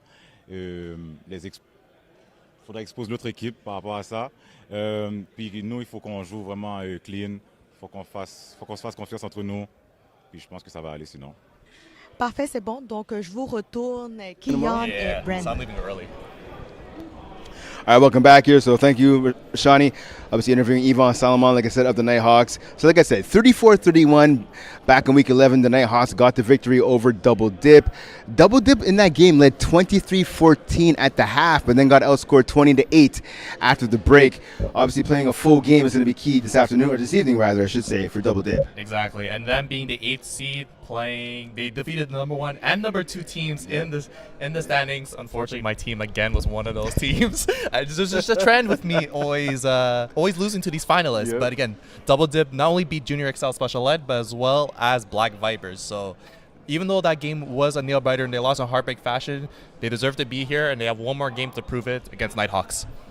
That's like you said, in the quarterfinals, you're right. Nighthawks beat Pacemakers 32-25. Double Dip beat your team, Junior XL Overtime Special in that Ed. game too. Yeah, exactly. 21-20. Semifinals, Double Dip beat the number 3 Black Vipers, like you mentioned, and the Nighthawks beat the number 4 Snowden Delhi Degens 39-38 in OT. First pass of the game, quick throw there by Fabrice Robillard, the big man, former receiver on this squad, now playing full-time quarterback. Quick pass there to the flats for a pickup of about 5 yards, let's call it. Yeah, I would say this season is probably Fabrice's best season at quarterback. He's always been someone that he could get yards, he could score touchdowns, but his interceptions have been high. But this season, they're still a little relatively high, but again, much better for him, much more efficient, I would say, this season. So first catch of the game was made by Edison Bev. Second catch there, picking up, not picking up the first down there. Yeah, I think that was Reggie Prophet. Yeah, Reginald Prophet. Off the shovel pass there, but it was 1 yard short, or just half a yard. So 3rd and 1, you're now facing the Nighthawks offense here, just before midfield. Robillard waiting for the snap. He gets it, he looks to his left, quick shovel pass to a snapper, tackled right away by Nathan Tran, number 1, but it's going to be enough for the first down. So good play right there by Robillard to send the drive for his offense. As a team that played Nighthawks in the regular season, Fabrice loves the short game. That little shovel pass for a few yards. Once the defense starts creeping up, that's when he's able to kind of go over the top. So I wonder for Double Dip, will they be able to kind of stay composed until that kill shot in the end zone? Robillard goes to his left, pass behind the intended target, so able to make the grab as a receiver there. That looks like it was Prophet again. Talked about Robillard in that semifinal win over Snowden Delhi Degens, again 39-38 in overtime. Robillard was fabulous. 6 TD passes in that contest, 3 of them going to Reginald Prophet, who had 104 yards receiving. Yeah, Reggie's had a really great season in Division D1. 11 regular season touchdowns with nearly 600 yards. And then, like you mentioned, the playoff game, really a big factor. He currently has 4 touchdowns in the postseason, looking to add that total for Nighthawks in this one. So fresh set of downs for Robillard in his offense. Quick pass to Yvon Salomon. He can't throw, but he elects to run here. Gets past one man and another. Touchdown, Nighthawks. That's the thing with this team is that they have the dual quarterback threat of Yvon Salomon, who is able to not only make a pass there, but like you said here, just run it through, making defenders miss tackles. Yeah, and that's the danger that he brings, the versatility that he brings to this lineup. The ability to throw, to run, to catch passes. He's definitely the best player on this squad. Stack formation there to the right with the receivers. Salomon gets it back to Robillard. Robillard looking to the left corner of the end zone. A nice play coming over to bat the ball down. So 6-0 lead for the Nighthawks. Great first drive for Nighthawks. Unfortunately, weren't able to get the 2-point convert there. What's interesting about this matchup, both teams have a dual quarterback tandem with Félix Antoine Masseau as well as Xavier Parent for double dip. Yep. You have Fabrice Robillard and Yvon Salomon for Nighthawks. So it'll be interesting. I'm sure we're going to see a lot of double quarterback action from both teams tonight. First offensive drive of the game here for double dip, like you said. Led by their main quarterback, Xavier Perron, number 2. Perron goes to the left, and it's almost picked off. Good catch there by Sam Lachance. Of course, Lachance just played in the last game you saw with the All Blacks as they lost a heartbreaker 38-32 to Jagerbomb for the Division C championship. Lachance still looking, though, to walk out of Brossard tonight with at least one championship to his name. Yeah, great hands there by Lachance. Emmerich Sicko was right there. Looked like he was about to rip the ball, or at least it would have been a tie for an interception there, but Lachance was able to pull it through and get some extra yards there. Snap now. Pass to the left. Lachance again. Tries to get past Jerry Vincent. Good tackle there by the veteran Rams fan, number 21, Jerry Vincent. Yeah, with this double dip team, you're going to have to watch for Lachance and Nathan Tran for those infamous dip moves. Nathan, very much low gravity to the ground, very speedy. So when he's in open space there, great tackle by Jerry over there. Second and about 3 right now, facing double dip. Perron goes to the flat to the left-hand side, running, rumbling and bumbling down the left sideline. That'll appear to be Félix Antoine Masseau, the center. End up scoring that one. It's a big play there by Masseau. Looks like they're going for. It looks like they're going for one. We didn't get a full signal of the touchdown, but yes, it looked like it was confirmed that it was a touchdown, and it looks like double dip is electing for one. Yeah, so okay. Yeah, it was a touchdown. 1-point combo back at the end zone, and it's caught. Good catch right there. Vincent Richard with the grab. 7-6 lead for double dip. Great stuff for double dip there. Again, feeling composed. I'm someone that I can see from both teams. They're still trying to fill each other out, but again, both of them have been really working well efficiently on offense. We're going to see how Nighthawks is able to kind of regroup on offense, especially after double dip scoring.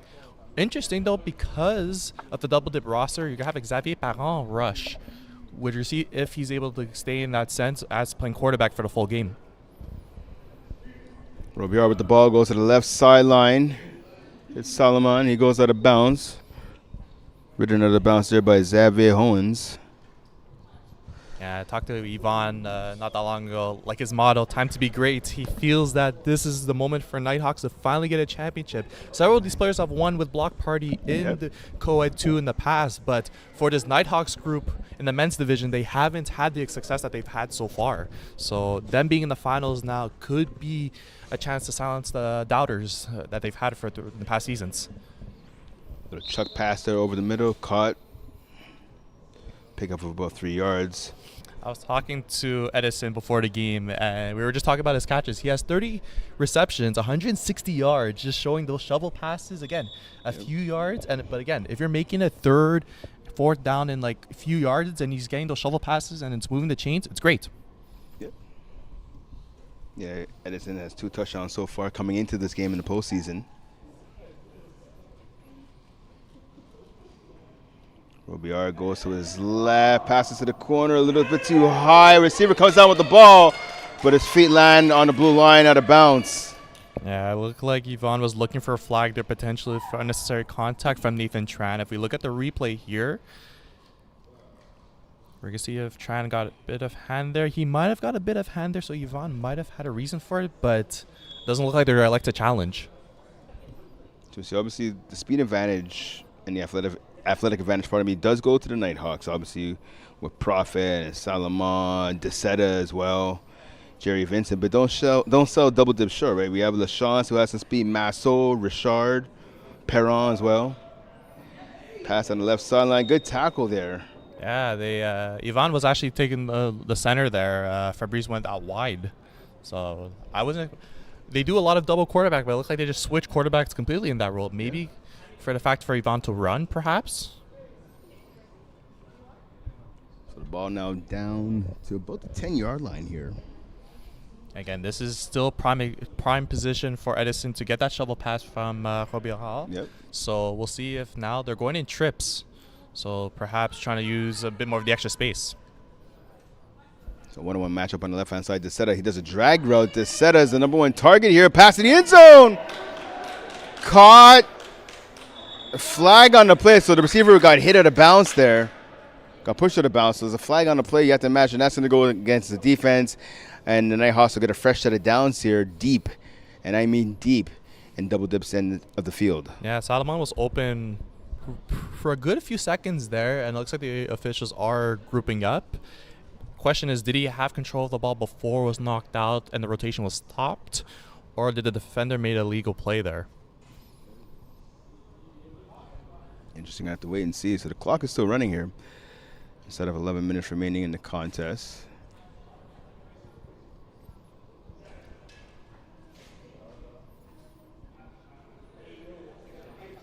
So we have the same touchdown. So it looks like after the referee discussion, it looked like that Salomon did stop the rotation prior to the ball being knocked out. So you see the officials obviously going over now to talk to Double Dip. They're not happy with this call.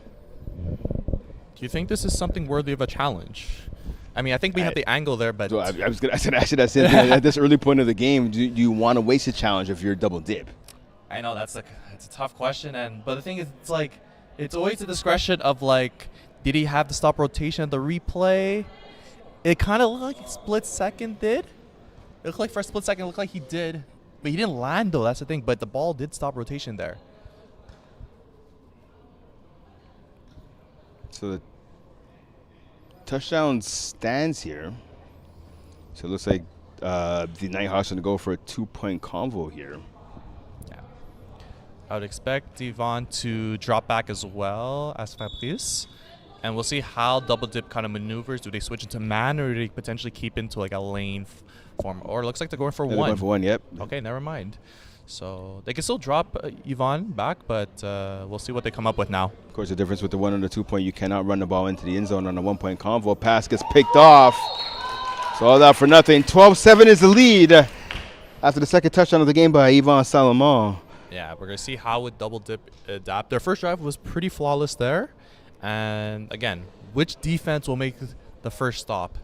Nighthawks in their past have struggled with their defense, but again, this season's been much better. And again, they held pacemakers to 25 points. And then even though the semifinals against Snowden Deli Deegans was a double overtime shootout, they got the stop when they needed in overtime. They allowed Snowden to score 0 converts on the route to the finals. Pass on to the flats, gets knocked down. One hopper there, intended target was the receiver on the left-hand side. It looks like that might have been Felix Antoine Massot. Yeah, it looks like also, too, Yvonne is rushing in this one, which is kind of interesting because Eliav Ari, who was the rusher of the year in this division, was 15 sacks. He hasn't been rushing the past few games in the playoffs. Perhaps that, from when I spoke with Yvonne, it looks like it's more of a matchup situation change. So catch there made by LaChance, tackle by Vincent. It's interesting, though, because the point you bring up, right? So Ari, in that previous meeting, he had 3 sacks in that game. Yep, exactly. And when I spoke to Yvonne in the Snowden Deli Deegans game specifically, Ari was struggling against Adam Malinov, and that's where they made the switch, and Yvonne ended up with 3 sacks. So, again, 3 sacks in the original meeting against Double Dip. do you not go with your rusher of the year who did have 3 sacks on the same quarterback? And there's been a lot of rushers who had problems tackling Adam Malinoff, right? One of the for sure most elusive quarterbacks in the entire league here in FPF. Nice catch there. Good moves after the catch there by Masso with the double dip there, picking up enough for the first down to extend the drive for double dip. But yeah, interesting decision, like you said, Keon. Hit the nail on the head. Interesting decision made by the Nighthawks and their defensive play caller, essentially Yvan Salama. Again, with this experience and amount of championship games he's been to in higher divisions as well, competition, he feels that putting him as rusher is the best format for his team to win today.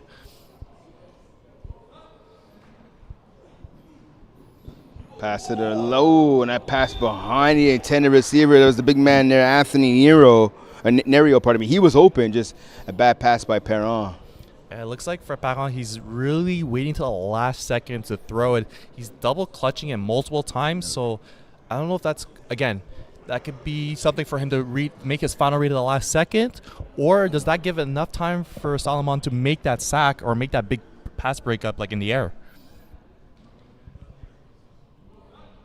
Perron gets the ball here, trips to the right, goes over the middle, is caught by the receiver, tackled right away by DeSeta. Catch made by number 22, Jules Fortin. Yeah, this double dip team, again, they don't have as much experience in FPF, but they've been playing in different leagues around the Montreal area, so they are quite familiar with each other. But again, in FPF, it's their first season in a men's division, as they are normally in co-ed 2.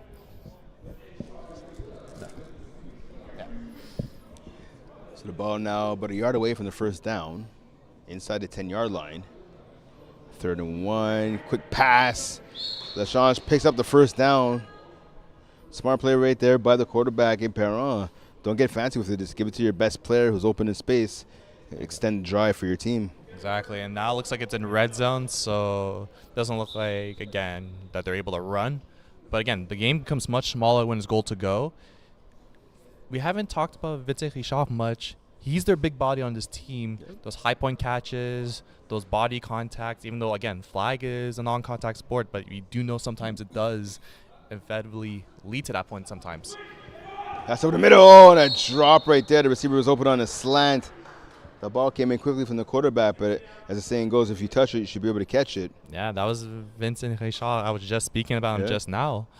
Again, that was a nice route. Maybe he was a little spooked by the defender cutting it close in the middle of the field there. But again, like you said, if you have your hands on that, you have to pull it through. Again, both teams winning tight semifinal matchups to get to this point. Quarterback gets the ball over the middle. The big man with the catch. A nice grab right there. And he's in for the touchdown. Anthony Nerio with the score. Great job from Anthony Nerio for not only reaching the score, but again, the way he was running with that ball, he could have easily been called for like OPI or like unnecessary contact, but he was able to run through the 2 Nighthawks defenders to evade any contact and reaching the score. Big play by the big man right there.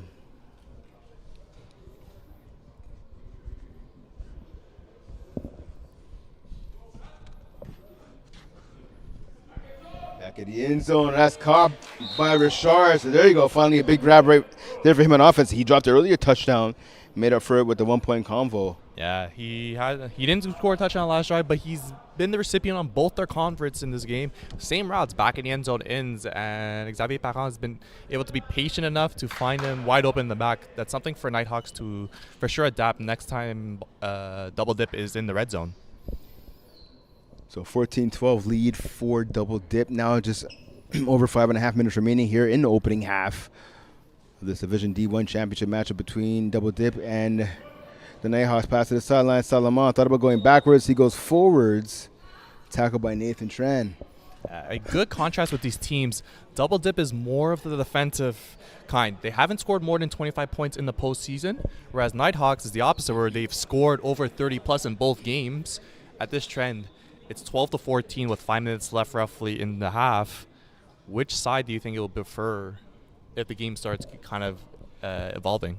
We'll have to wait and see. I mean, I still go with the athleticism of the Nighthawks, but we'll have to wait and see here. Right, we saw a good drive.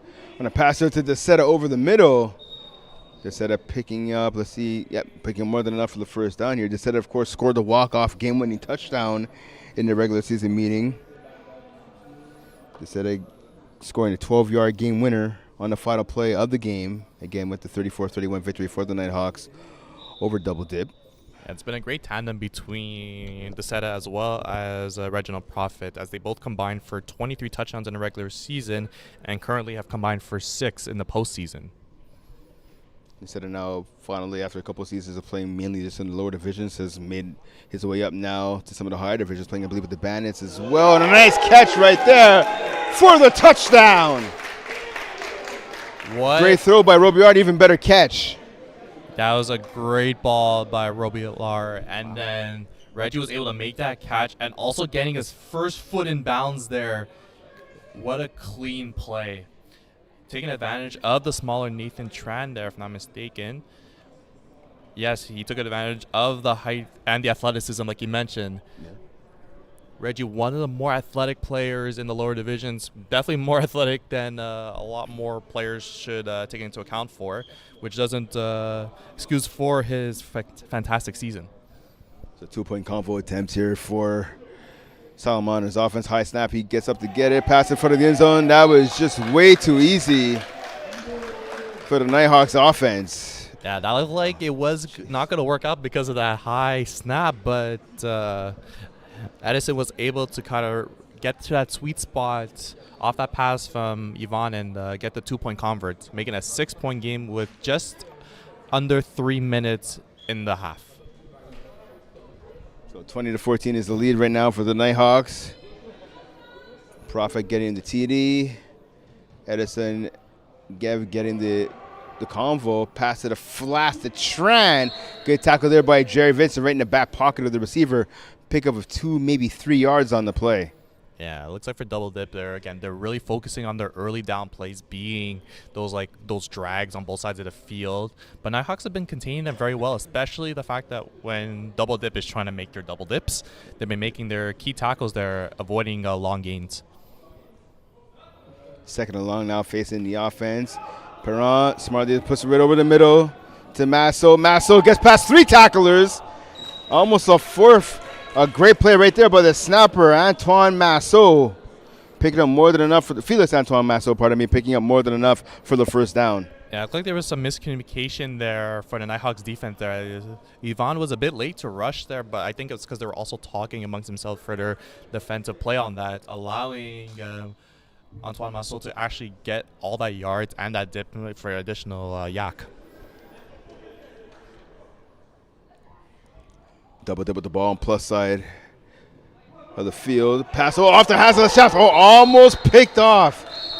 A rare drop there by LaChance led to an opportunity for number 0, John Woodley, and he's kicking himself. He would have had a half-changing interception right there. Yeah, that was actually Nathan Tran that made that drop. But, yeah, that was very lucky that John Woodley was not able to capitalize on the bobble tip drill there. Yeah, my apologies. You're right. It was Nathan Tran there with the drop, not LaChance.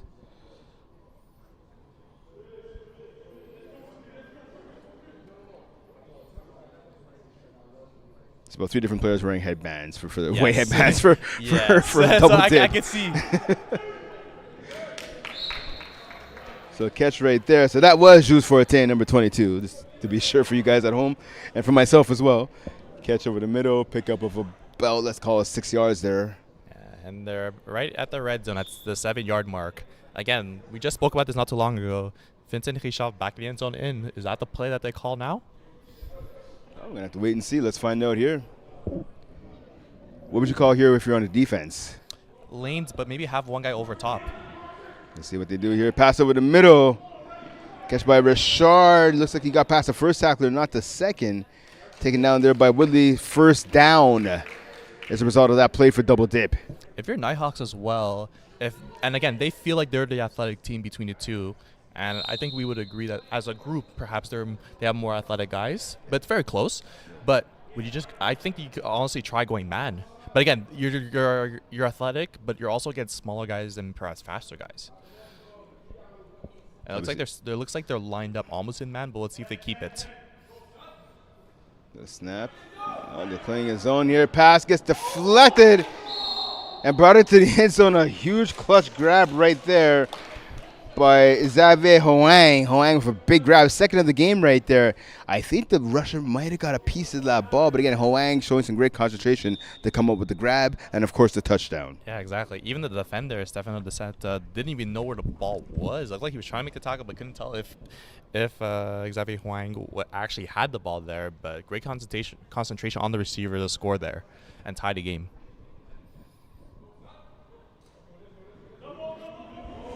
Double quarterback here. Pass to the back of the end zone and falls incomplete. Oh, flag on the play. The quarterback they made contact with, and that was Felix Antoine Massot was playing the double quarterback, and he is limping off, or hopping off, I should say, to the sideline. When you look at the replay, though, it looks like he kind of got flat. Like it was a hard rip of the flag, but I didn't see much body there.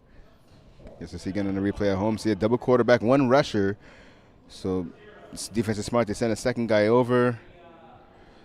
So he tries to get rid of. Yeah, that's not a penalty at all. That's just he flagged him hard, but he got to pull the flags. Yeah, exactly. And I think it was just Felix Antoine Massot was honestly just off balance there when he made that throw, so which kind of made the fall look worse than it probably did hurt again. But like I don't think it was mainly because I don't think that was anything illegal from the defender there.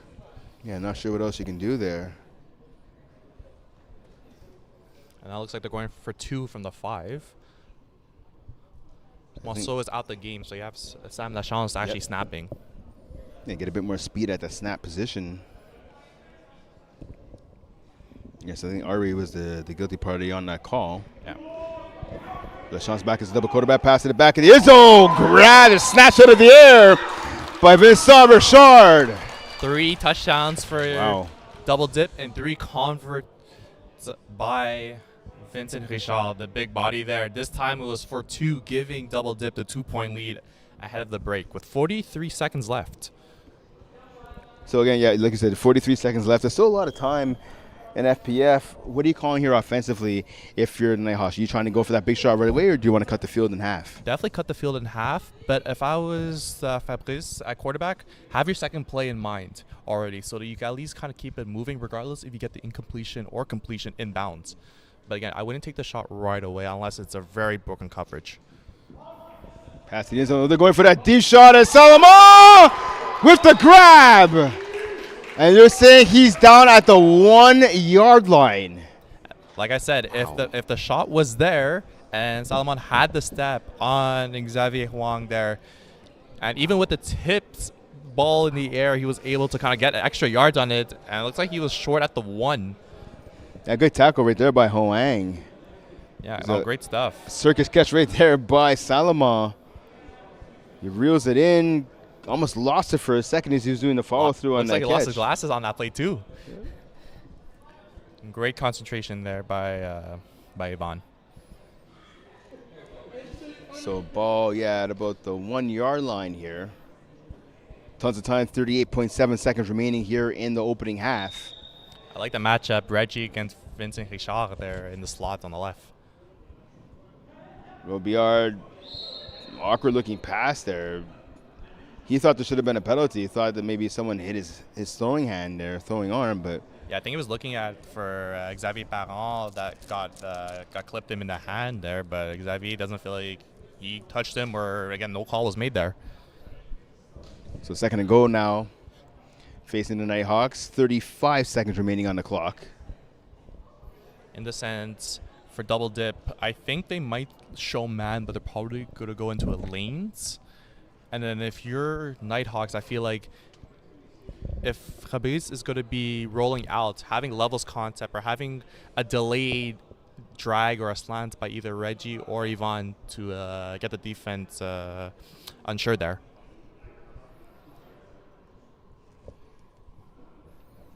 Robillard gets the snap. He goes to his right, throws at the back of the end zone. Nobody home, and I tell you what, Desetta was open by himself in the corner of the end zone. but his quarterback couldn't find him. Yeah, and again, with the short yardages now, and for double dip, that was a show of man, but they ended up going straight into a zone coverage there. If you're Nighthawks, you have to look at those little chances. The setup was open, like you said, at the first pylon, and we'll see if maybe they'll have another route where like they could create some open space on that right side.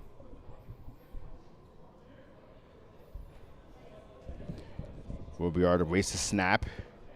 He gets a late shift by the defense. Pass to the left side. Touchdown.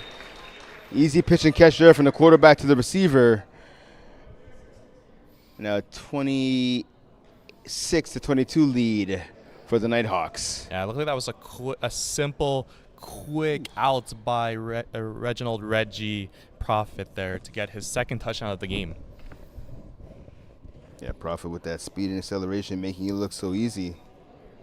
Nighthawks going for 2, and if I'm not mistaken, Yvonne is going to be the one under center here, where Fabrice is going to be out wide on your left. And that makes sense. And that makes sense. Brossard again started his career in FPF as a receiver, big body receiver as well. Exactly, and he's slowly been transitioning more into quarterback with Nighthawks. And again, his best season so far in his career has resulted in him leading his team to a finals appearance. So Salman now waiting to snap. He gets it, looks to his right, gets flushed to his left. He's dancing a bit. He explodes to the right, looking for someone to throw the ball to. Back in the end zone. It gets picked off.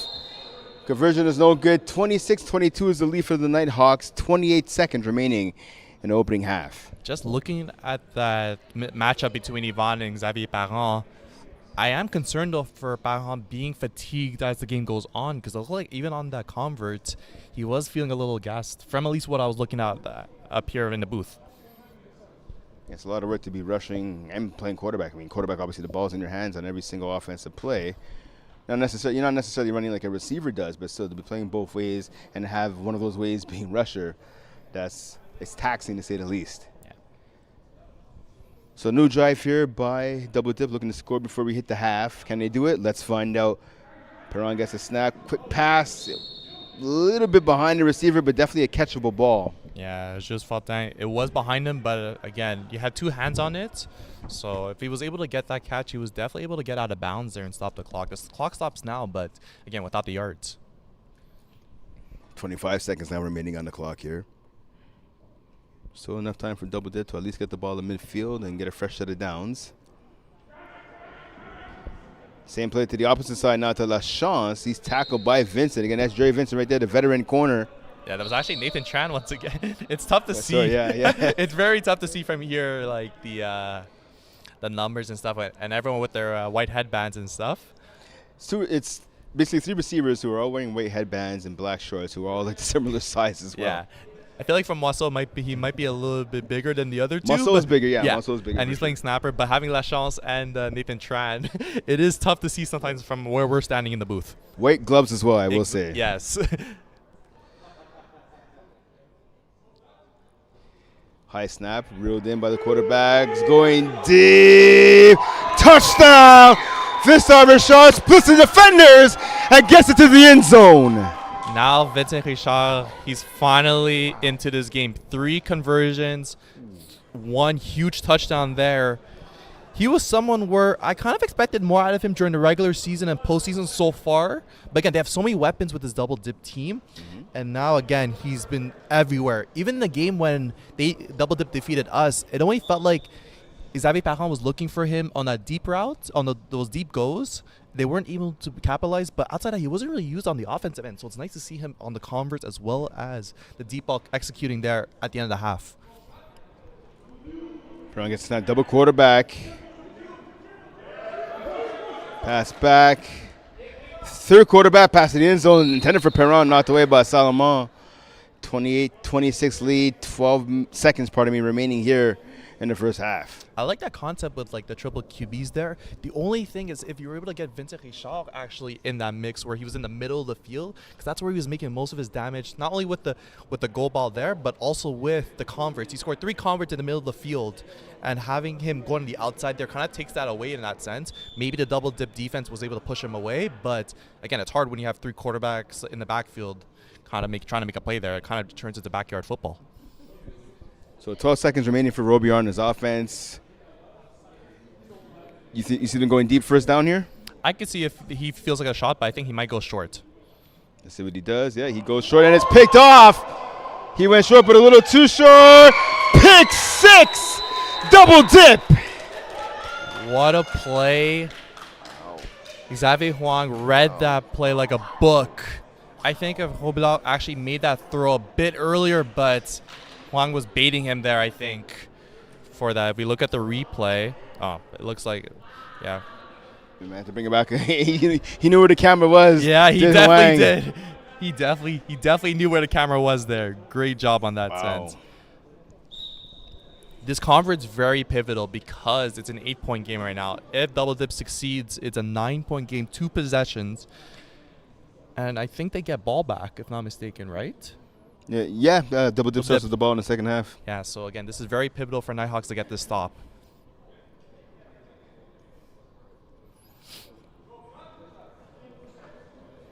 So Perron gets the snap, 1-point combo, passing to the corner of the end zone, just out of the reach of the intended receiver.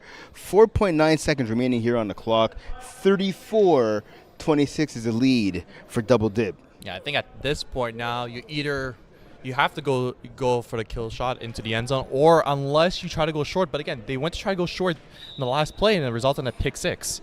So you got to throw that ball deep. 12 seconds left. Even though the defense knows it's coming, that's your best chance. Even if you throw a pick, at least it's it's all the way down there on their side of the field. You can still see a pick 6, but it's a lot less likely than if it's in your own half. Yeah. So Robillard back at quarterback here, looking to atone for his mistake. He gets the ball, double quarterback, and he's going deep, which should have done that the first time. And a wobbler that almost gets picked off. Not sure if that hit one of the beams on top. Nonetheless, we hit halftime, 34-26 lead for Double Dip over the Nighthawks here in Brossard. And I tell you what, the pendulum of momentum swinging in favor of Double Dip with that 12-point swing to end the first half. Yeah, that was a really huge. It looked like Nighthawks was able to keep control there, but that pick 6 really deemed to be an issue. That touchdown by Vincent Richard and then the pick 6 by Xavier Huang. That is roughly 12 points, I think, swing. Yeah, 12-point swing. And to get ball back. So again, very, very keen on that. With an 8-point game, though, the convert was unsuccessful. But again, they have to get another stop for Nighthawks at this point. So one player you talked about obviously was Vincent Richard. A little late to the party, but making an impact now that he's arrived, right? In that second half, he had that big touchdown, and we saw the pick 6 by Xavier Huang. What do you want to see now for Double Dip going forward? How do they pull out this championship? For them, keeping the course, but also maybe attacking the Nighthawks defense. I think they haven't taken many shots deep except for that main one to Vincent Richard. I think taking a bit more shots in a sense of where you bait the defense to play close, because again, you want to conserve time as well. And then when you have the opportunities, take more shots, even if they go out of bounds, just to scare them a little bit. I think if they're able to push them back a little bit, it could give more space for their guys like Sam Lachance, as well as Nathan Tran, Félix Antoine Massot, to get those short gainages and use their dip maneuvers just to get some extra yards. All right, so we're going to shoot it down to the sideline. Shani Mitch has Xavier Perron, the starting quarterback for Double Dip, for the sideline interview. Shani, over to you.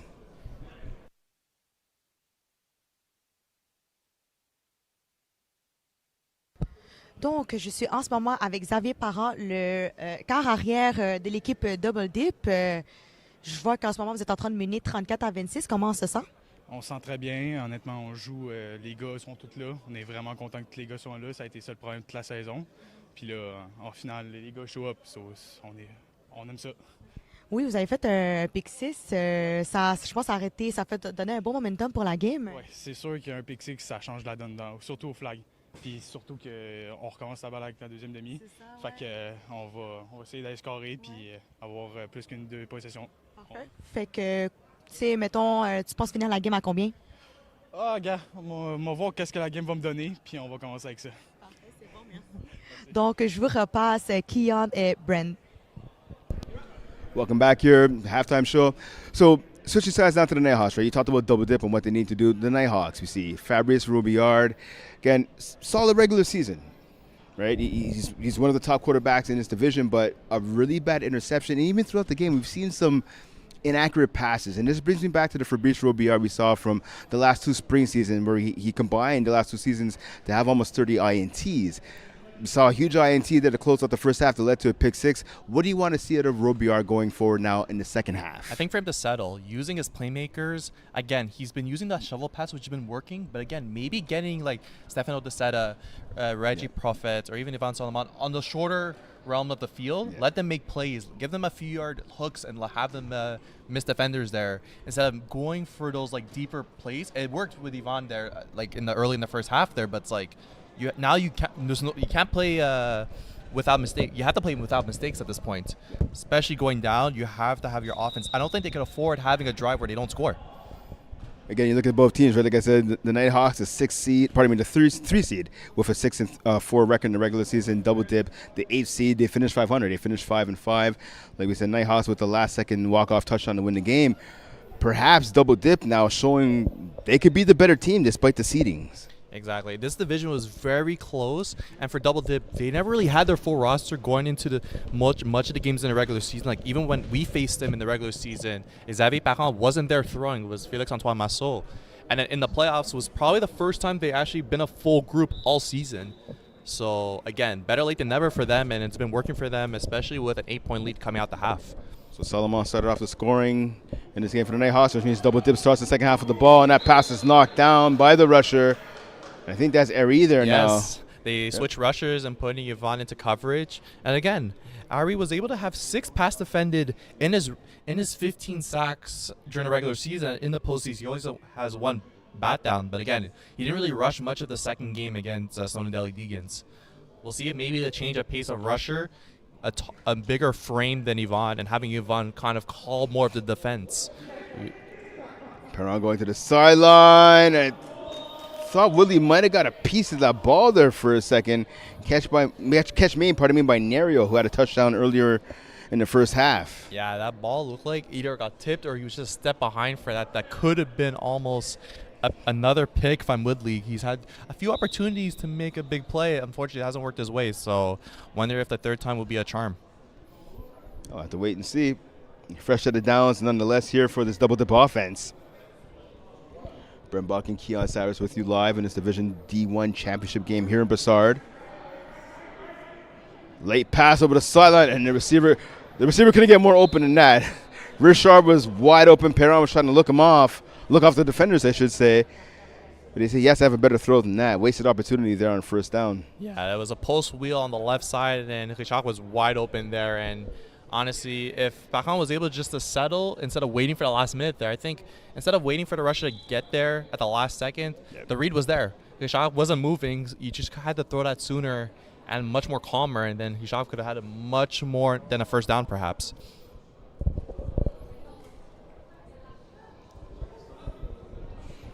Perron gets the snap. He sees that drag caught by LaChance. Tackled almost immediately by Woodley. Yeah, again, they're using those like slants and drags across the field. It's been working so far, but will Nighthawks be able to adapt and maybe jump one of those passes?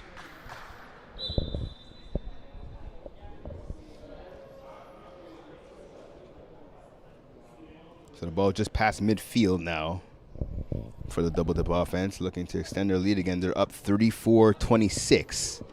Opening minutes here of the second half. Pass over the middle. Big catch there by Nerio again.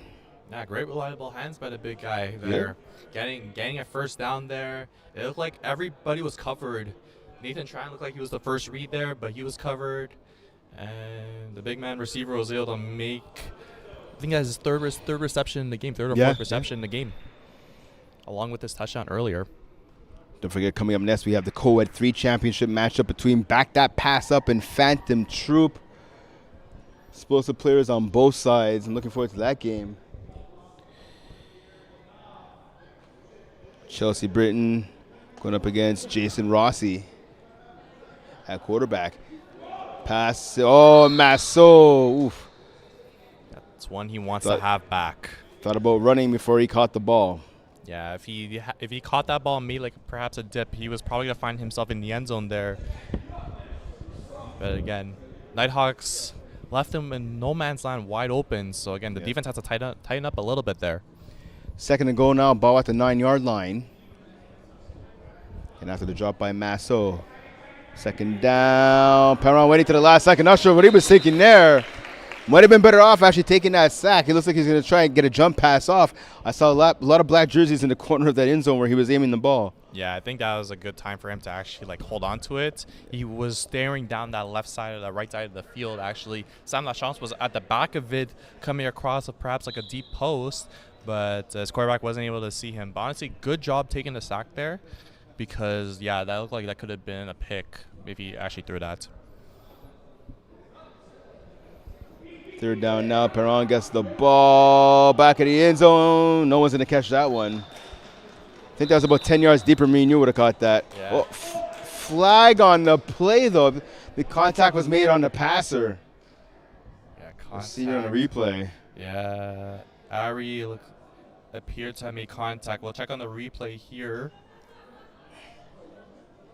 Yeah, it's on the follow through there by the quarterback. Contact was made with his hands. So Mike Jazz, the official, they're making that call, the correct call, right there by Mike Jazz. Yeah, but I think it was the right call. It's frustrating as a rusher, but again, you have to let that the opposing quarterback make that follow through. And for Ari, he clearly did not. So Double Dip now getting bailed out by a penalty. The ball is at the 5-yard line. First and goal for the Double Dip offense, looking to extend their lead.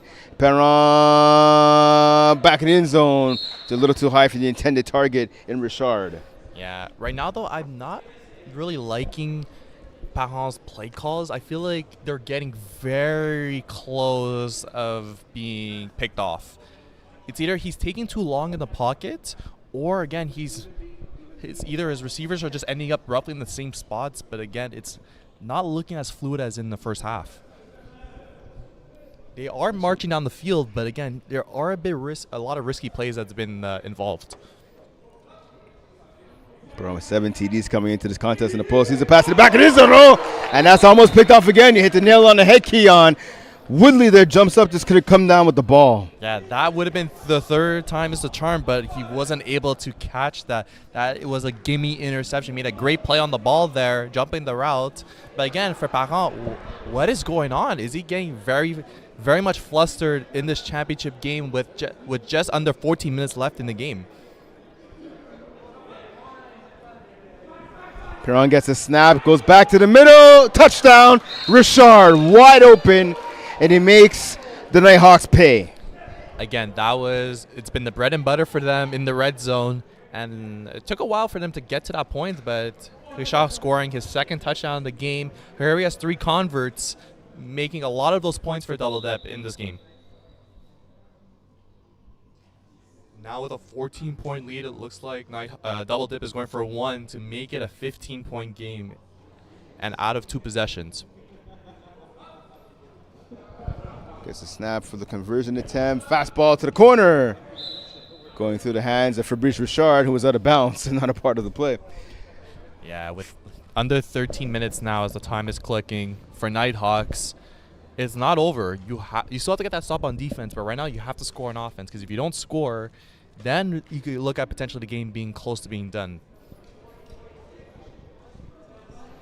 So 40-26 is the lead. Under 13 minutes remaining here in the second half. Division D1 championship on the line. Nighthawks against Double Dip. Right now, Double Dip with the 14-point lead. Fabrice gets flushed. There's a throw in the Prophet. Prophet breaks 1 tackle. Couldn't break another. If he would have, that would have been a touchdown. Yeah, no, exactly. Good job for Fabrice staying in the pocket there, avoiding the sack from Perron, and getting into your playmakers and letting them make plays. Reggie was 1 tackle away from housing that. So, again, finding the right matchups and the right spaces. And that was his 4th read there. So, again, if he continues that but stays composed in those moments, he should be okay. But, again, he has to keep doing it on a routine basis. So 2nd and 1 now, just shy of midfield for Robillard in his offense. Robillard gets a snap. He looks to his left. He's going deep. He has Prophet open. Nice catch. Passes behind the receiver, and he gets pushed out of bounds. So it's going to be the yards close to the rush. Yeah, they're going to call a touchdown here. That's the right call by the official. Yeah, that was a great ball for only Reggie could get it again. For Reggie, he's making these tough catches, but again, they're high-pointed, only places where he could get the ball, and scoring his 2nd touchdown of the game. And again, great job by Prophet for actually when he was falling out of bounds, he was reaching towards the first pylon to score. So 40-32 is the lead right now. 2-point convo attempts here for the Nighthawks. Again, they're trailed by 8 with just over 11 minutes remaining here in the contest.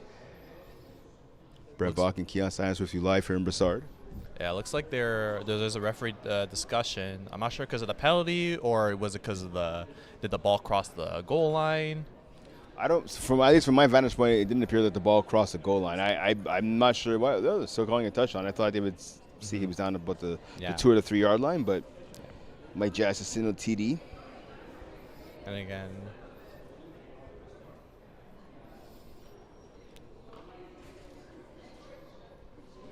it looks like they're still going for 2, trying to make this a 6-point game. Yeah, makes sense. Do you agree with that, or? I think they've been going for 2 the whole game. They've been somewhat successful for it, but again, if you go for 1, I feel like it's because they don't feel like they could stop double dips converts, or at least getting the extra point perhaps on them. So Robillard gets a snap. Salama, double QB option. Salama dancing, trying to create a bit of space. He does pass. Easy pitch right there to the end zone. Emmerich Siko with the grab. Great job faking Nathan Tran there with the no look and then finding Emmerich Siko at the front pylon for the 2 points, bringing it to a 6-point game. Again, they still need that 1 stop, but again, great job by the Nighthawks offense scoring on that drive, making a game. They still need to stop, but again, it's far from over with just under 10 minutes left.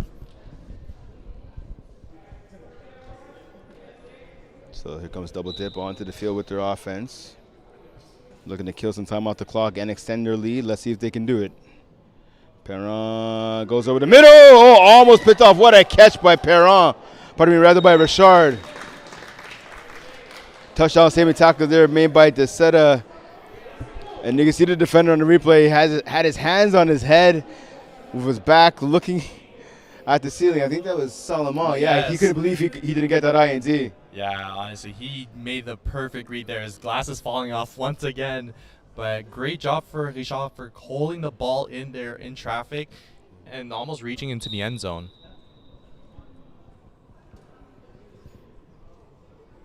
So ball at the 9 yard line, 1st and goal now for double dip. And football's a game of inches. We hear it all the time. And Salomon came within inches of getting an INT. Quick pass to the end zone, a drop there by the intended target in number 22, Jules Fortin. He ended up beating Salomon to the spot, just couldn't make the grab. Yeah, that was a tough drop for Fortin there. It could have honestly put the momentum back on their side. But again, with the time clicking, maybe it gives a chance for Xavier to kind of get more composed, figure out his offense as well. He's still outside the red zone. He doesn't run that often, but when I spoke to Yvonne this week, he mentioned the speedness of Parent is sneaky because he doesn't run that much. Pass to the back of the end zone, wide open for the touchdown. Hoang, another big play for him. And he extends his team's lead now 46-34 with 8 minutes remaining in the game. It's clear that Double Dip is finding that weak spot from the Nighthawks defense is the middle of the field. It's been Richard for majority of it, but Xavier Huang was able to find the back middle of the end zone for a touchdown, extending the lead back to 12.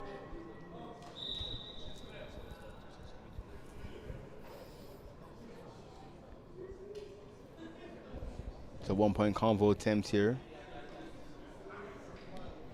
Looking to make it a 13-point game. Perron gets the ball, throws, gets knocked away by DeSeta. He jumped that route, tended for Tran. Again, you're almost like at square one, like a few minutes ago, down by 2 scores, but now you're basically be under 7 minutes once you start the snap. If you're the Nighthawks offense, again, scoring is goal number 1, but then again, you need that stop on defense.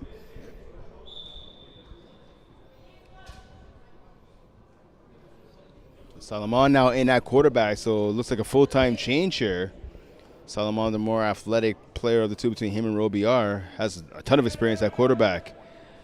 Salomon flush to his right, thought about throwing, gets past the tackler, scrambling up the right sideline, 1st down and then some. I think we'll see if Yvonne is going to be the full-time quarterback for the rest of the game. Again, bring in that like elusiveness and athleticism as a shifty quarterback compared to Fabrice might be the key for them to open up their offense, but will it be too little too late? We'll find out with just over 6 minutes left in this game.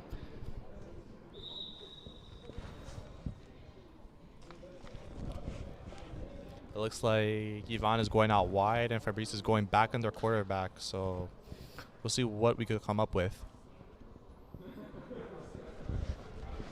So Robillard now gets the snap. Low pass. Prophet makes the catch. Yep, the official on the far sideline is saying that he caught the ball. Yeah, great effort by Prophet there. Very low pass, but yeah. I think he made the catch, at least from this angle, but we might have a closer one with the additional cameras. And Double Dip is really, they're really saying he didn't make the catch. Obviously, he didn't have the greatest viewpoint. Pick up of about 4 yards, though, on the place. I mean, all that for only 4 yards. And again, I'm questioning the decision right now of putting Robillard back at quarterback for this Nighthawk squad. Yeah, I think having like just the veteran Yvonne there might be the case, but we'll see how Fabrice handles it. Catch there made on the right sideline by Seco. Yeah, great job there with the 2 double dip defenders rushing him there.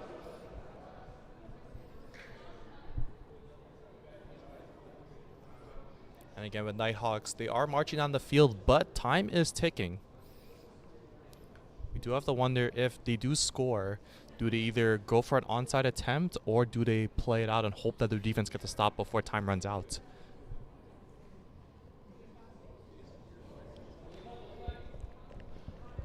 Here we go, 1st and goal now. Robillard passes back to Salomon. Double rush. Salomon trying to escape. Pass over the middle off the hands of the intended target and falls incomplete. Yeah, you hear it from the crowd to yell for the defender, Vincent Richard, to just touch Yvonne because his flag fell before the snap. And the thing is, if he got touched there, he didn't need to be deflagged. It would have been a massive loss of yards there. Good job for Yvonne for evading Richard's hand. Just from a simple touch would have backed him up even further.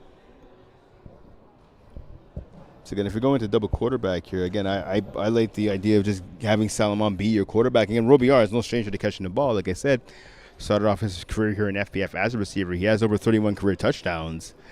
And again, he gives you that big body. That's the one thing this team is lacking. They have all the speed and athleticism in their favor, but they're lacking big body receivers. Well, you have that in Robillard, but again, he's lined up behind the snapper. Exactly. Rolls to his left. Throw in. Caught. What's the call here? Did it say he was out of bounds? I believe so. I thought he was in the end zone when he made that catch. I'm not sure. We'll see with the replay.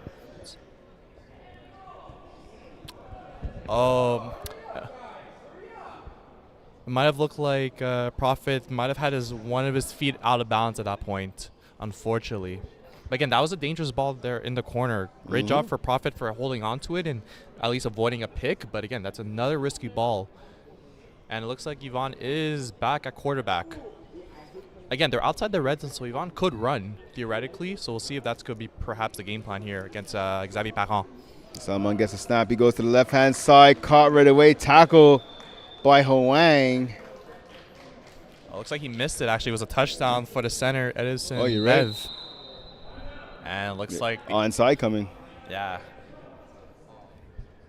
Now with the onside attempt, do you trust the arm of Robillard, or do you go for Yvonne to make that throw and you take him away as a receiving threat? Okay, so if I'm telling you that I think Salomon should be at quarterback, who do you think? I think I know the answer. I'm saying in the sense of so then what do you draw up if you are the Nighthawks? I mean, listen, you're the defensive player of the year, right? So. What do you think? Again, you played against both these teams. I haven't. Yeah. So what do you think the offense is going to do here? And defensively, what would you do if you're double dip? So first, as Nighthawks, separating the fields into chunks. Don't always necessarily going for the first down yardages. A lot of teams, defenses play the sticks. But the thing is, they don't anticipate extra 7 yards behind the sticks or even a guy making a comeback perhaps. So I think for the double dip defense, I would almost play like an umbrella. In a sense, having your guy short, and realistically, you're always going to have one guy playing short in case of a double quarterback to at least feel the quarterback being rushed up. But for defenders, kind of calling out like cuts into the middle of the field and everything, especially around the boundaries. But again, it looks like I wouldn't be surprised if Nathan Tran actually is the defender playing more short to at least use his speed there, and having the taller defenders play more back. And it looks like Ivan is going to be out wide, but we'll see if he ends up dropping back. Yeah, he's not even in a receiving stance right now. Yeah, he's gonna drop back, and he does. Yeah. Robillard to Salomon. 46-40 is the leader right now. Pass to the middle of the field, wide open. Edison Bev there with the catch. And that's the thing, though. You had Nathan Tran end up rushing across field, and because Ivan was crossing field as the second quarterback, he broke the coverage there. There shouldn't have been that much of a gap there for the double dip defense for the center. And you know what? So I'm going to tell you, the play design was smart on that one, because instead of just 100%. having Ivan Salomon drop backwards from his receiving spot, then the defender goes right away, you have him flex over from the left side to the right side. So now his defender should just stay where he is. Yeah. But as you saw, that was not the case. He went over to chase Ivan Salomon all the way across the field, diagonally. Hence why you have an open receiver. Salomon to the end zone. Caught by Robillard there. Robillard tackled inside the 10-yard line by Richard. Yeah, that was a little too close to comfort there. The ball was in the air a bit much. Yeah. But again, Ivan, the veteran quarterback, he's been in these points before in championship games as quarterback, especially in co-ed 2, and even in higher divisions when he does swap into double quarterback formations. So again, it looks like Ivan is probably going to be the quarterback for the rest of the way. At least that's what it looks like it appears to be. But again, if you're double dip, you can't allow that onside attempt to kind of phase you. You had to keep playing the clock. You're still up by 6. You still need them to score, and then ideally you'd still get the ball back. And Salomon, of course, is going to be taking part in a couple of championship games tomorrow. The IG team against the Airbuds. 5v5, pass to the back of the end zone, touchdown! Emerick Seco having a huge second half with a second touchdown. So now a 1-point game of 120 remaining. No, actually 46-46. My apologies, with 120 remaining in the contest. What a great drive there from the touchdown to the onside attempt, the successful onside attempt, and driving down the field with Fabrice getting that catch and setting up Emerick Seco to tie the game. But again, now you're having Ivan as quarterback. Do you maybe send a different rusher, a faster rusher for Ivan, like a Nathan Tran or a Sam Lachance? So Salomon gets a snap. Conversion try, pass it back in the end zone, and it gets caught. And it's good. Nighthawks have the lead, 47-46. 120 left on the clock. That's why the game is not over until it's over. Down 12 not that long ago, and now taking the lead to find Edison Bev in the back of the end zone there to take the 1-point lead. But again, 120 is left on the clock. Double dip could effectively win on the final play of the game if they time things right.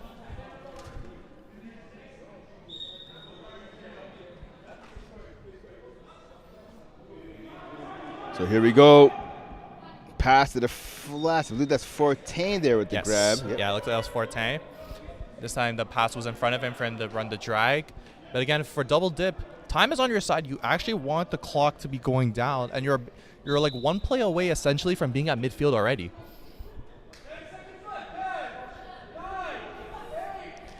The fans here trying to be a referee as well, giving the play clock, yelling out the numbers from the play clock. Pass on the sideline, caught by Masso.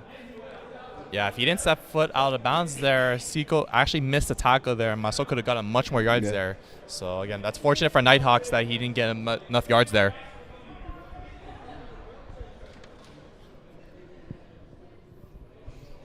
So a fresh set of downs now for the double dip offense, exactly at midfield.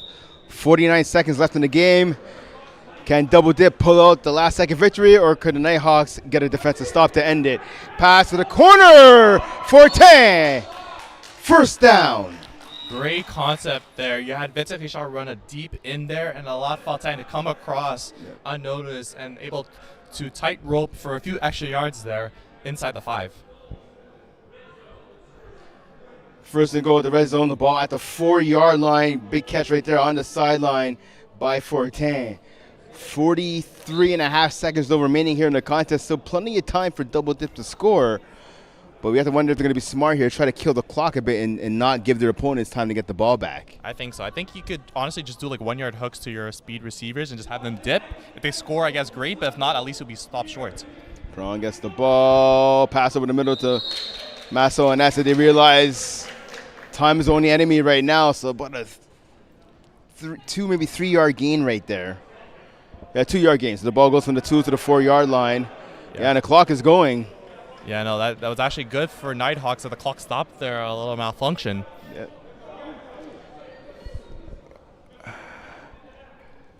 The ball to 2 yard line. 2nd down now and goal for double dip. Perron gets the ball. Perron still with it to the end zone. Oh, and off the hands of Seco. And incomplete. And I'll tell you what, I understand why he threw that pass, Keon, to Forte, who was open. Would you have liked to see Perron there just take a knee at the 1 yard line? That, yes, honestly, because Emerick Seco's the taller player between him and Jules Fortin, and that ball was nowhere catchable for Fortin, I'll be honest. Okay, so here we go, 3rd and goal now. Perron gets a snap. He has to get into the end zone now. Wide open! Oh! Forte cannot make the one-handed grab. That was, He was wide open. The ball was a bit out in front, and that's the thing with Perron. Even with these short yardages, he's really throwing a bullet there. Where honestly, the rusher from Eliav Ari was putting pressure there, but if he would just look there, took 1 second, he was wide open.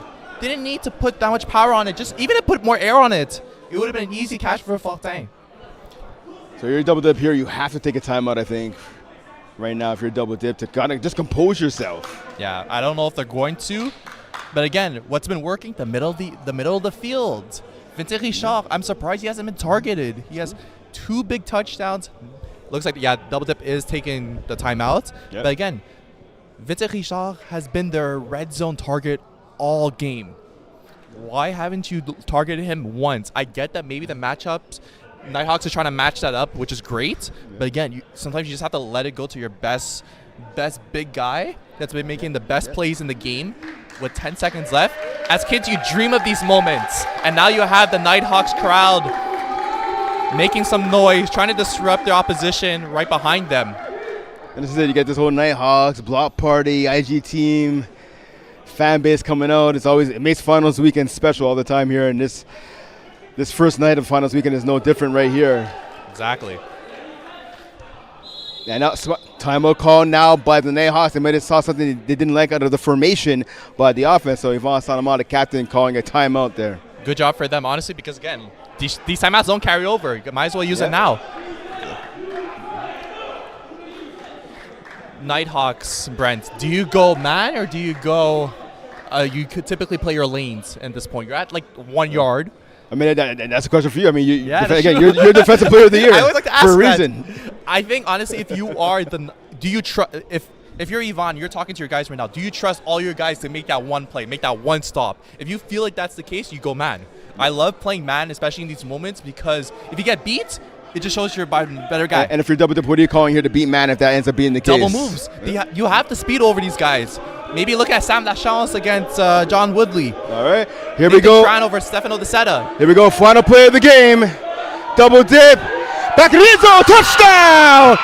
Sam Lachance! And giving that Nighthawks crowd a look. Hearing him now scoring with 6.3 seconds left. And again, attacking the speed there. He was wide open there. It looked like they didn't even send. They had man there. It was a really good lanes concept. But again, no one perhaps called the back of the end zone in, or he looked like he just ran straight through. It was definitely a back of the end zone in because he was coming from the wide, but wide open there. I will say your man there, Vincent, was open as well. He had that slant route, that drag route on Jerry Vincent. So 52-47 is the lead with the Lachance touchdown. As soon as he made that touchdown, he was giving it to the fans here in attendance. 1 point convo attempt. Pass off the hands. And incomplete. I believe Lachance was Masso was the intended target there. So 6.3 seconds on the clock. 5-point game. 52-47 lead for double dip. So now here I'm going to ask you, Keon, if you're, it looks like Robillard is going to be back on the center. Are you just trying to cut the field in half here, or are you going for the home run shot? Cut it in half. Again, with 6.3 seconds, if you, I get the idea of sending in one and having 2 plays, but what happens if it gets tipped and it's in the air? Those extra time, it clicks, and then all of you know, by the time the ball actually hits the ground, you're done. And don't forget, obviously, with the rules for FPF, if they pick up a first down, right now we're in a pro clock, right? So because it's less than a 15-point lead, if the Nighthawks get a first down here, the clock will stop. Yeah. So they'll have time for 2 plays. They should get 2 plays regarding this if they go down quick. So it's Halamah actually back behind center now. Pass over the middle to Robillard. He picks up the first, takes a knee, tackled by Hoang past midfield. So you're absolutely right. 1.5, maybe 1.6 seconds remaining. So you're right. One last play here. Smart play, a quick pass from the quarterback to the receiver. Yeah, because I think if he went for the end zone shot there, again, ideally, with the way that Yvonne threw that, it might have not had enough time to get there, and actually if the drop happened, to get another play. So great job getting a good chunk, and you're inside double dip territory. All 5 defenders are at the goal line. What are you calling here offensively? This is the last play of the game. On offense, what are you calling quickly here? I think you send Reggie back in the end zone out perhaps towards the corner, or maybe go cross field to attack their smaller defenders like Lachance or Nathan Tran. Okay, so Robillard gets a snap. Yvonne Salomon dropping back, double quarterback in the end zone. Robillard drops it as incomplete.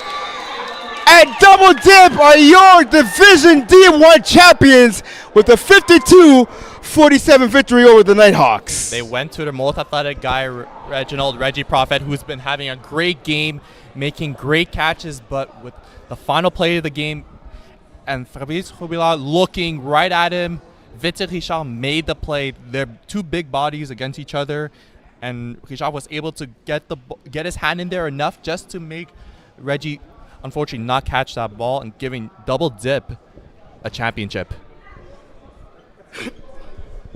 So a huge play right there. Reggie Prophet, he had 3 touchdowns, was looking for his 4th. It would have, I think, blown the roof off this building.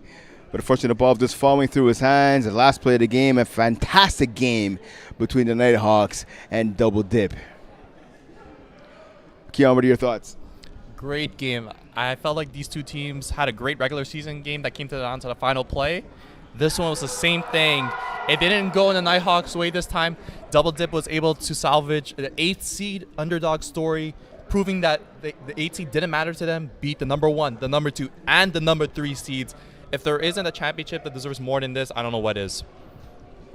Quickly, before we get to the post-game trophy giving and all that, the banner and all that, MVP, who's your pick for MVP in this game? I think I would have to give it to Vincent Richard. Multiple convert attempts, a touchdown, and on the last play of the game, making a defensive stop. I think he's been everywhere. You have a lot of great playmakers on this team, but I think he deserves it in terms of for his impact. Got a fantastic game between both teams again. When it comes to the playoffs, you got to throw the records out the window. Again, we have Double Dip. They finished 5-5. Nighthawks finished 6-4. So one team barely above 500. The other team exactly at 500. But this is why we play the games on the field, right? Doesn't matter what your record is in the regular season. It's all about getting to the playoffs and like these 2 teams making their way to the finals. A huge victory for Double Dip. I got to say, I think this is game number 7 today, if I'm not mistaken. Yeah. This has been the best one so far. We'll have to see if we can top that. We have Phantom True coming up against Back That Pass, that Co-Ed 3 championship game coming up. We're going to shoot it down to the field, and then Shawnee Mitch with the post-game ceremony.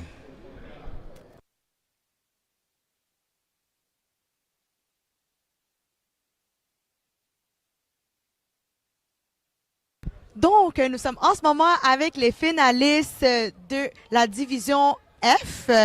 Oh, pardon, D1, excuse-moi. Mais non, hey, vous avez gagné, félicitations, Double Dip. Allez, let's go, c'était une grosse game. Pour vrai, là, shout out aux guys, man, ils ont joué une bonne game. Ouais, non, félicitations, pour toi, c'est une bonne game. Donc, on va vous présenter le trophée et la bannière de votre victoire.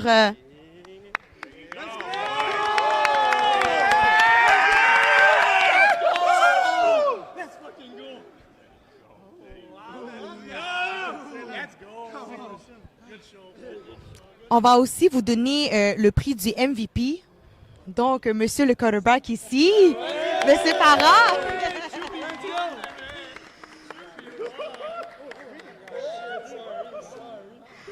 Donc, comment se sent après cette victoire et avoir gagné la MVP? Très bien, honnêtement. Là, avec la saison qu'on a eue, on était underdogs all the way. Puis, il faut juste y croire. C'est ça que j'ai à dire. Donc, félicitations pour vous toutes. Bonne victoire, super belle game. Donc, je vous retourne, Kian et Brent. All right, so there we see, thank you, Shani. We see Xavier Perron getting the MVP of the game, 6 TD passes in the contest. And don't forget, a lot of big plays as a rusher. Didn't really get any sacks, but caused a couple of bad passes from Fabrice Robillard and Yvon Salaman. Redemption, you mentioned that before we came back on here. Redemption for Sam Lachance, lost the Division C championship with the All Blacks to Jagerbomb. About 45 minutes later, gets the Division D1 championship. What are your final thoughts? It was a great game. Pretty exciting. Both teams nearly eclipsed 50. Double Dip ended up winning 52-47. For Nighthawks, it's heartbreaking because he played such a great season, played a really great finals, putting up 47 and he ended up losing. It's tough. But again, this was probably their best successful season as a Nighthawks group. So again, only up from here. Do you see perhaps Double Dip maybe making the jump next summer to Division C, maybe?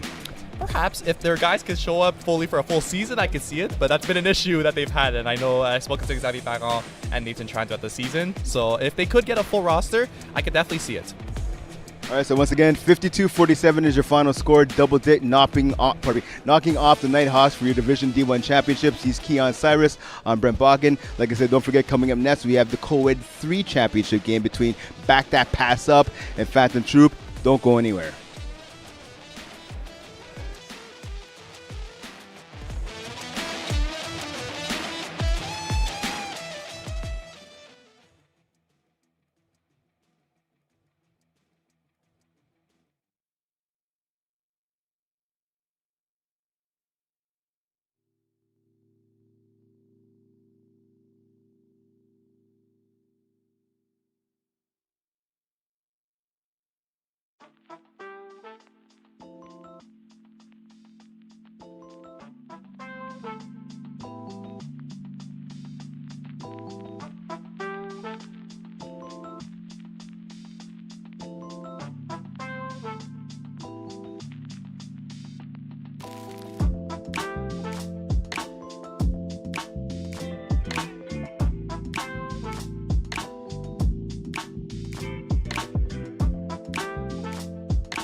Ladies and gentlemen, welcome back to this 8th matchup of the first day of Flag Plus Football Spring 2026 Championship Weekend. My name is Nicholas Piermas. I'm your play-by-play commentator. I'm accompanied by Keon Cyrus, who will be our analyst, and the third member of our crew, Shani Meach, will be on the sideline to bring you some expert analysis from the field. We have a upcoming matchup in the Co-Ed 3 division between the first seed, Phantom Troop, that will be facing the second seed, back that pass up. Keon, can you tell me a little bit about this interesting matchup? This is the third time that these teams are facing each other. Phantom Troop won the first two. The first game was a close one. Second one, they won a little bit by over 20. So this is the third match. But again, those regular season matchups don't matter. 33-30 and 48-26 specifically. Exactly. So those regular season matchups, yes, they play a factor. But again, one game now, both teams earned their way to the finals, getting a bye in the first round. So it'll be interesting who wins the third match. On back that pass up, there's an interesting player, Brianna Terracone, who is playing with her boyfriend, Sanders Armand. We're interviewing her on the sideline right now with Shani Meach. Donc, je suis en ce moment avec Brianna Terracone de l'équipe Back That Pass Up. Comment vous vous sentez en ce moment avant le début de match? We feel really good. It's our first time being in the finals with this team. So yeah, we're really excited to match up against them. We've lost twice against Phantom Troop this season, so hopefully third time's a charm and we win where it counts. Oui, je vois que je pense à la 3e semaine, vous avez perdu par 3 contre eux, comme c'est vraiment peu. Donc, c'est quoi que vous comptez faire, mettons, pour gagner cette game? On a changé un peu notre stratégie. I won't say anything, won't give too many details, but we changed our strategy up a bit so that our strengths work with their weaknesses. Puis, hopefully that works. We'll see. Bonne game. Donc, je vous repasse à Nick et Kian. Thank you, Shani, for the incredible work. Like always, Keon, let's get back to our matchup. We have a talented squad here on both ends of the field. A lot of major award winners. Yeah, exactly. We have quarterback of the year, Jason Ross. We have two-way player, Sanders Armand. We have rusher of the year, Dakota Scott, enfant troupe. And we have Chelsea Britton, a female MVP, women's MVP. And what I find the most interesting is that both teams have a award-winning quarterback. One is playing with a women quarterback. This is co-ed, remember? So Fan and Troop is playing with Chelsea Britton, who won women's MVP, like you just mentioned, while Baghdad Pass-Up is playing with Jason Rossi, who won QB of the year, and he's playing with his daughter and his team. This is going to be an interesting matchup. Keon, do you have a prediction for us? So I think when I wrote my article, I spoke with Dakota Scott and I spoke with Brianna early this week, and I had Baghdad Pass-Up winning the third and final matchup. I know when I made that article public, Dakota read it and she wanted to prove me wrong, so we'll see if she gets a chance to in this game. Phantom Troop will be starting with the ball, and we apologize in advance if we make some mistakes identifying the players here. Phantom Troop, lovely uniforms, but they are most of them have a very difficult numbers to see. So Chelsea Britton strikes quickly to her receiver, who completes that pass. Yep, Dakota Scott there, who made her name for a rusher of the year, 23 sacks, if not mistaken, throughout the regular season. What a huge performance. She outran everyone. She had more than double the next person in sacks, but also being a receiving threat with 5 receiving touchdowns in the regular season. Exactly. She can be dangerous on both sides of the ball. Scott with a 6-yard gain on that catch. Britton throwing the crossing route completed to her receiver Sanders on the flagpole. Yeah, it was Victor Boulien, who had a great season in his own right. He wasn't an all-star, but finished with just over 500 receiving yards, 13 touchdowns, and in their lone playoff game against Michael Scott's Tots, he had 3 catches, 18 receptions, along with a score. The catch by Boulien was sufficient for a first down for Phantom Troop. Once again, a quick throw to Britton's right, and 3 completions in a row for Chelsea Britton. Yep, that was Aya Faridi who made that catch, who finished the regular season with 21 catches, but in their lone playoff game only had 1 for 6 yards. So getting her hands felt pretty warm in this one as snapper.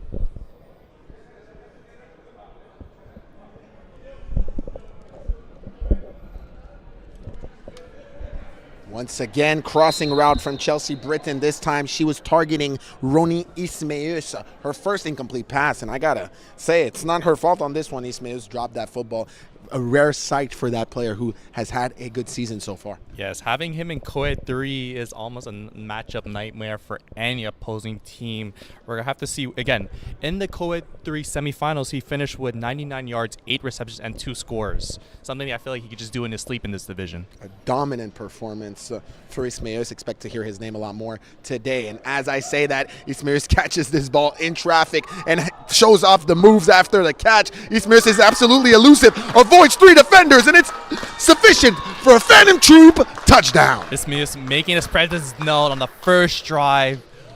He made up for that one drop, making defenders miss left and right to score and opening the score in this game. The purple team hits pay dirt first in this ball game on their very first possession with a little bit more than 2 minutes that has been played in this championship game. Phantom Troop goes up by the score of 6-0. Again, both teams are more than capable of scoring points, so we'll see if, like our last game that we had between Double Dip and Nighthawks in Division D1, with Double Dip winning 52-47, we'll see if this type of matchup will have the same effect. Britton for the 1-point convert. Finds her receiver once again. Ronnie Ismaeus, as we mentioned him, he appears on another spectacular catch, and that extends the lead to 1 more point.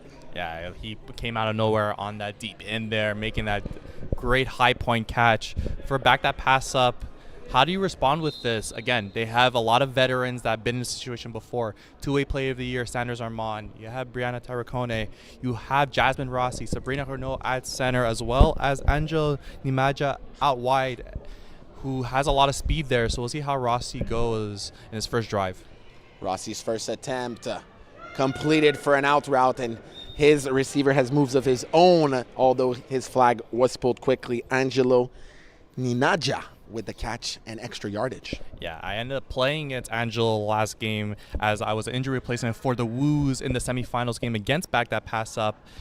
I wasn't familiar with Angelo's game, but he had a really great performance with 4 catches, 82 yards. But on those 4 catches, all of them were touchdowns. Imaja got a first down on that very first offensive play for his team. Rossi, crossing route to Sanders, catches that football, but is immediately tackled by none other than Ronnie Ismaeus. Yeah, we're going to have to see the status of Sanders because he got injured on Tuesday. He had a few semifinal games before the Back That Pass Up game, semifinals, and with a leg injury where he didn't even play basically 90% of the semifinals game, and Back That Pass Up was able to win without him. So we'll see his status as the game goes on. A gain of 4 for Sanders Armand on that last play. Rossi avoids the rush, quite elusive himself, and gets the extra yardage. Good effort by the veteran quarterback. Yeah, it's going to be a really big battle between Dakota Scott and Jason Rossi. Dakota Scott has had the winning battle with, if not mistaken, 6 sacks in 2 games against Rossi. She wasn't able to get the sack there. Rossi was able to be 1 step quicker in getting the first down. And that was, like you mentioned, sufficient for a first down. Good on Rossi, veteran quarterback who can still get it, who can complete and get the ball rolling downfield with completions, but can also get it going on his legs. Rossi looking left, connects with Sanders for the second time in this ball game. Quick flag pull by Usman Jalal. Yeah, now we're going to be inside the goal line. We'll see what Jason Rossi and company come up with. Perhaps some deep ins, quick outs. Again, Dakota Scott's going to be going pretty quick at this point as she knows Rossi can't run. So we'll see now. If you're Phantom Troop, again, you're matching up pretty well. You're matching your players pretty adequately. So we'll see if we're going to try to end up exploiting any matchups down the line. The Back That Pass Up offense is knocking at the opposing team's goal line, trying to tie this game up. Crossing route to Angelo Nimaja. It's caught and sufficient for a Back That Pass Up touchdown. Yeah, that's his first touchdown for Back That Pass Up. It's his 5th total touchdown, and this is his 2nd postseason game. Great job from Back That Pass Up from scoring there. And now they're going to go to tie the game at 7 apiece. They'll attempt to tie the game at 7 apiece with this 1-point convert. Let's not already sell That's it. True. But I hear you. I think it going to be a tie as well. It seems like 2 evenly matched teams, and it looks like for the 3rd, 4th time today, we're going to get a very close matchup down the wire. Yeah, it's going to be really pivotal for these defenses of getting these key stops, especially if the opposing offenses are going to keep rolling. Back That Pass Up for the 1-point convert. Rossi pump fakes, finds a receiver at the back of the end zone, and we sold it too quick here, Keon, because unfortunately Jasmine Rossi, his daughter, wasn't able to catch that football. It might be a conversation they might have on the way back home. Perhaps, yeah. It was a good route. I think it was back in the end zone in there. It's just she wasn't able to corral it. Perhaps could have been slightly a bit lower the ball, but again, that's a ball. If you have 2 hands on it, you have to make the catch there. Therefore, with a little bit over 12 minutes left to play in this first half, Phantom Troop are still in the lead by a single point. It is now turn for their offense to get back on the field for the 2nd time today. Chelsea Britton is under center, looks to her right. Sanders was there to potentially tip the ball, but he wasn't able to, and the receiver, yeah, that was Dakota Scott. Dakota Scott, thank you so much. It's hard to see the numbers from our distance. Was able to make that catch, spin around, and get some extra yards, sufficient for a Phantom Troop first down. Yeah, no, a great job by Dakota Scott there. And again, with Sanders' injury, if he wasn't injured, would that have maybe slowed a step there? Would have been a pick 6? We'll never know at this point. I'd like to say he would say yes. Yes, I'd like to think he would. He would, yes. Either way, great play by Dakota Scott. Britton gets her ball tipped, but still manages to get it to Scott, who's showing off her moves once again and brings her team all the way to the opposing red zone. Yeah, it looked like that was a double corner from Ronnie Ismias and Dakota Scott. Scott running the shorter corner there. Chris Brockwell almost made that ball much underthrown than it was, but Dakota was able to catch it off the ricochet there. Yep, definitely tipped there from the rusher. From the rush, definitely. Vanessa Pierre is the rusher for this defense. Oh, pardon me, it wasn't Vanessa Pierre. It's Roswell, like you were saying. Yeah. And that was a drop. Brockwell, pardon me. Yeah, Chris Brockwell. And unfortunately, that was a drop by Ronnie Ismias, the second drop of the game. Yes, Ismias has shown us the best of his ability so far in this ball game with 1 touchdown, 1 convert, and it's a couple good plays, but he's also shown us some of his worst plays so far with these 2 drops. Yeah, I'm sure he's going to shake those off, again, with a great season that he's had. 10 touchdowns, nearly 300 yards, and the postseason 1 matchup against Michael Scott's torched them for 2 touchdowns. So we'll see. And again, he's going to be definitely mentioned later on in this game, so I'm sure he's going to shake off that rust. Britton, at the back of the end zone, couldn't connect. This pass lacked precision. I'm gonna wonder how this quarterback rushing duel is gonna go between Chris Brockwell and Chelsea Britton. The height from Broswell and the wingspan might cause some balls having to be thrown a bit more higher than anticipated. We're gonna have to see now with, again, inside the red zone now. Britton can't run, as even though in the regular season she only had 101 rushing yards. She only ran once in the semifinals game. But again, she has talented receivers where she doesn't really have to run. She could just find them in space and make them make plays. Britton trying to extend her 1-point lead. Corner route, big jump, catches the football and lands with a foot inbound. It is none other once again than Ronnie Ismias. Yeah, that was a great ball there from Britton to Ismias. Sanders Armand couldn't do anything there. The ball was in perfect position, and when you look at the replay, oof, it was very close there. If he got his or at least 1 foot inbounds first, we're gonna see if we could get the shot with the angle, and I don't think we could see it, but the referee was in the corner there, so he had first glance of that.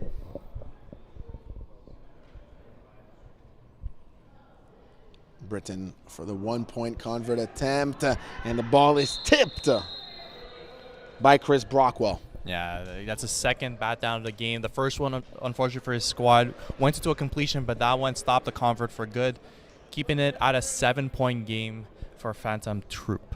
With just under 9 minutes to go, the score is 13-6 in favor of the team in purple. Jason Rossi and his squad would love to retaliate. Rossi, quick strike to his left, complete to none other than Sanders Armand. Tackled immediately by Aya Faridi. Yeah, great stuff there. Aya Faridi, more of on the defensive side of the ball, but again, she's played very well throughout the regular season and postseason, especially in her role as a snapper, but now on defense, making that key tackle on Sanders. Jason Rossi looking to his right this time. Quick pass.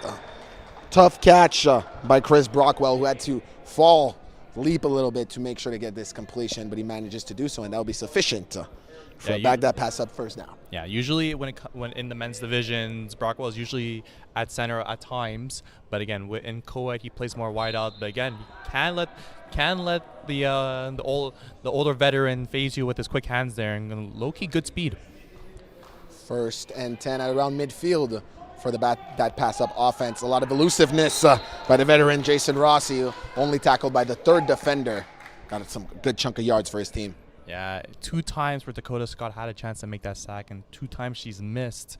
So I know Dakota Scott, she is fired up about this finals matchup, and I know that for her, she's not going to let these one-off plays get into her head. She's going to keep rushing hard, and knowing her, she's going to eventually hit Rossi eventually.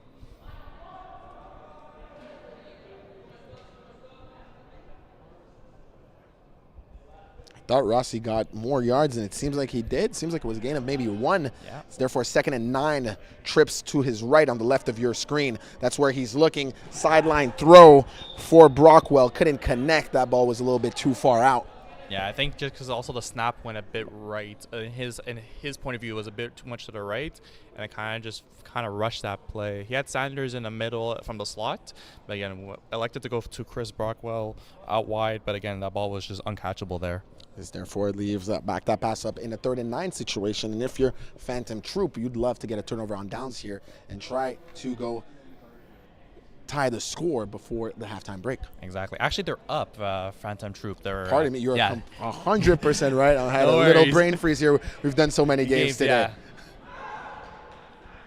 Yeah. Rossi connects with Brianna Tarracone for her very first completion of the game. I've seen Brianna play multiple times this season and last season. She's an absolute threat. I'm surprised we only see her now in the ballgame. Yeah, again, with many pass catchers on this team. It's actually funny enough. I don't know if you noticed on that play, Brianna actually flagged herself there.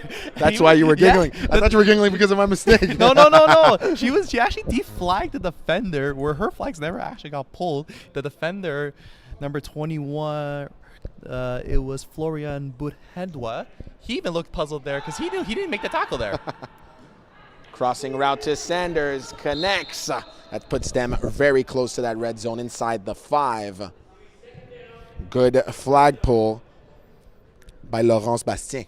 Yeah, like we mentioned earlier with the play from Brianna, she finished the regular season with 269 yards, 6 touchdowns, and she scored in the semifinals game against the Woos. But again, there's so many good playmakers on this squad where it's like you have to kind of be a bit balanced out. And so for her, unfortunately, her numbers might not be up, but you have to rely on her as much as you rely on every other person on this offense. Jason Rossi and his offensive unit knocking at the goal line. Rossi trying to avoid the rush, is not able to do it. Quarterback sack. Dakota Scott, like I said, she was going to get to that point and hit Rossi with her first sack of the game. I know her presence is definitely felt with Rossi. Good job for the defense, too. They covered everything. Brianna was going in for a quick slant there. Sanders was covered. Everyone looked like it was covered. Maybe perhaps Jasmine Rossi at the back in the end zone in. But again, the Phantom Troop defense was all over it, allowing Dakota Scott to get her first sack in the game. The rusher of the year making her presence felt in the red zone in this first half. Rossi once again tried to reach Brockwell on the left sideline from your perspective at home, and unfortunately it's the second time that he lacks a little bit of precision there and kind of leads him too much towards that sideline, and the ball just goes out of bounds. Yeah, he loves throwing it quick out to his wideouts there on the boundaries, but again, 2 balls going straight out of bounds, and right now it's a key 4th down. It's 4th and like 4 yards to go. He could still run it at this point, but again, Dakota Scott could be right on him like nothing. After the sack, unfortunately, it's a little bit more like 4 and 6, but it was 4 and 4 right before the sack. Keon, you are right, and Sanders is left wide open at the back of the end zone. But unfortunately for back that pass up, Jason Rossi wasn't able to connect. That ball was a little bit too high, and Sanders, even though he tried to reach with his very big wingspan, couldn't hold on to the football, couldn't even touch it. Yeah, that was a throw that Rossi wished he had back because Sanders was completely open on that. Looked like that was kind of like a post or deep out in a sense from the slot.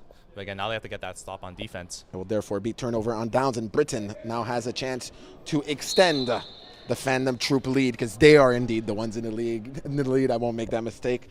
Twice, Rani Ismaeus, her favorite target so far in this ball game, catches another one across the middle. Yeah, quick stuff from Jasmine Rossi for the quick, maybe 2 or 3 yards there from the tackle.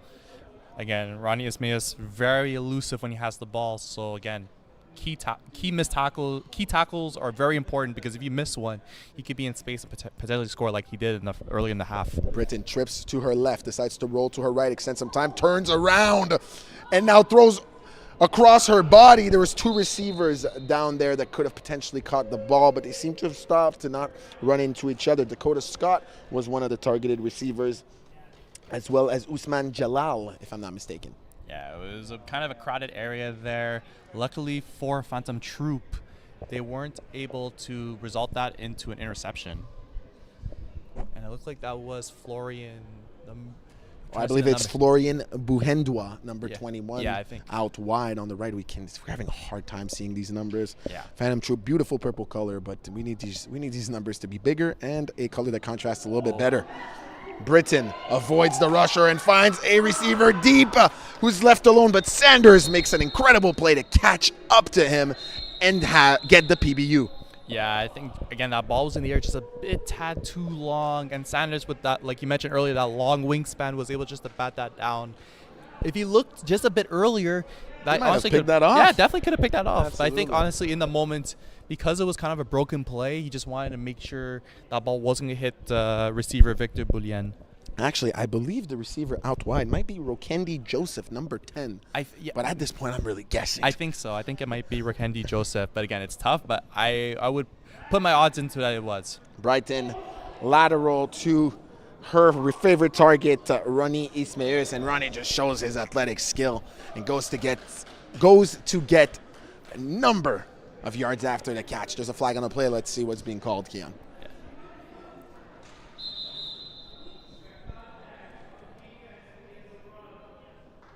I believe illegal contact against the defense was called at the end of the run. Therefore, on top of that beautiful play by Ronnie Ismaeus. Yeah, I think that was 4th down too, so it was very pivotal for Phantom Troop to get that first down. And again, Angelo Nimaja was right there, had 2 chances, but unfortunately he ended up getting an illegal contact penalty to add an additional 5 yards on that play. Absolutely what I was going to say.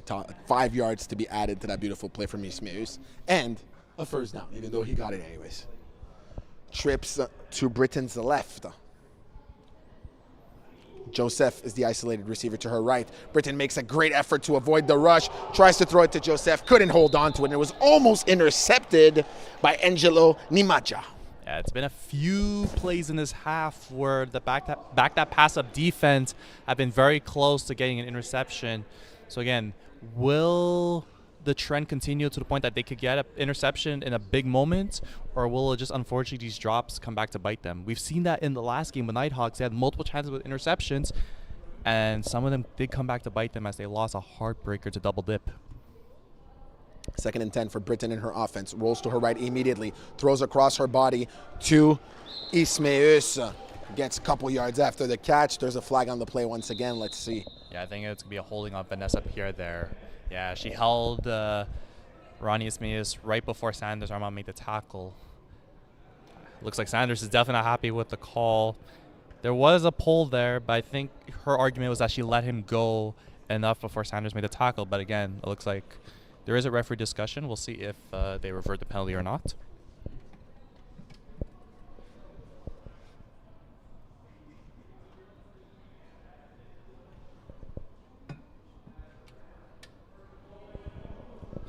Seems like the penalty will stand. I think I just heard the ref say it's 1st and goal. Yeah.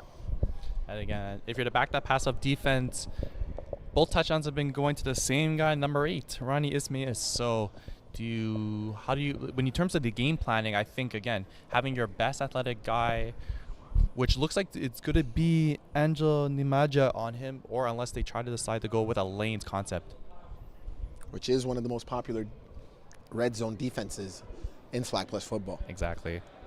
What does lanes essentially mean, Keon? Each player has their own little corridor, essentially the one where they start initially, and that's what they're going to cover. But it's very susceptible to floods, to 2 players getting in that zone, one in the front, one behind, and that makes lanes lane's biggest weakness. We now call a false start against Phantom Troop, and if you're back that pass up, you need to feel a little bit good about this. You've been getting penalties have been going against you for a while, so having a penalty go your way feels a little bit good, and it allows you a little breather.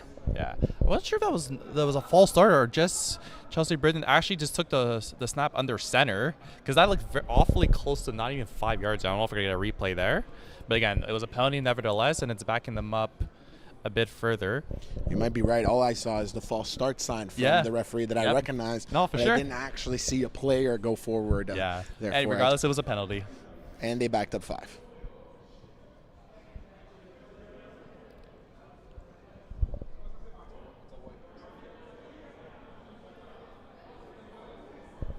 Repeat 1st down. Am I seeing that correctly from the referees? I think so. It's hard to get clarity because they're on the side of the field. Britton to her favorite target. It doesn't matter. 1st down, 2nd down, or 3rd, Keon. Ronnie Ismaeus gets his 3rd touchdown of the ball game. Yeah, there was some miscommunication with the back that pass up defense there. Sanders, he was either moving to a different position or he was out of position. I know he's probably calling the defense, but again, he seemed like he was in the wrong spot, or maybe there was miscommunication on their end to allow Ronnie Ismail to get his third touchdown, not only in the game, but in the half. Therefore, with 1 minute, 25 seconds left in the half, the score is 19-6 following this third touchdown from Ronnie Ismail in favor of Phantom Troop. Let's see if they can extend this lead by an extra point with this convert attempt. Britain, second quarterback pass to Ismail, unfortunately couldn't hang on to it. Britain's pass wasn't the most accurate either. Yeah, no, in that case it was not. And in that case, if she even got that pass to Ronnie Ismail, he would have had to throw the ball either back to Britain or into the end zone, because in FPF you could not run for a convert unless it's for 2 behind the 7-yard marker, and they elected to go for 1 initially. Keon, correct me if I'm wrong, Phantom Troop started this game with possession of the football. Yes, they did. So for back that pass up, the game is out of reach. Exactly. There's 125 in the half. You're in pro clock, so you're able to score with no time left on the clock and get the ball back. Get the ball back and get right back in this ball game. Exactly. Let's see if it's possible. Rossi, quick strike, a deep curl route to his receiver, who happens to be his daughter, Jasmine Rossi, and this time she catches that football. She was an all-star this season in FPF Co-Ed 3, Spring 2026. Yeah, she had a great season with 9 touchdowns, only on 19 receptions, but 9 touchdowns on those, showing her elusiveness to get the end zone when it mattered most. Rossi decides to run with the football.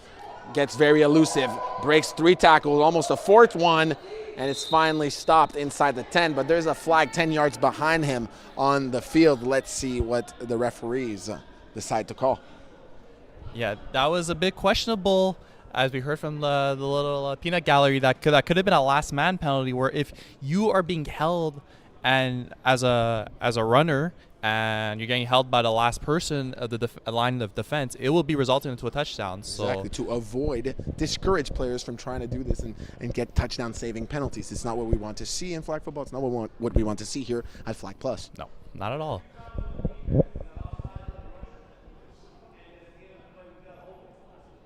Two fouls on the defense, one for offside against the rusher and one for holding. And Jason Rossi is claiming that it was a last man holding penalty, just like what you explained, and that therefore it should result in a touchdown. The referee crew is huddled up and they're discussing that.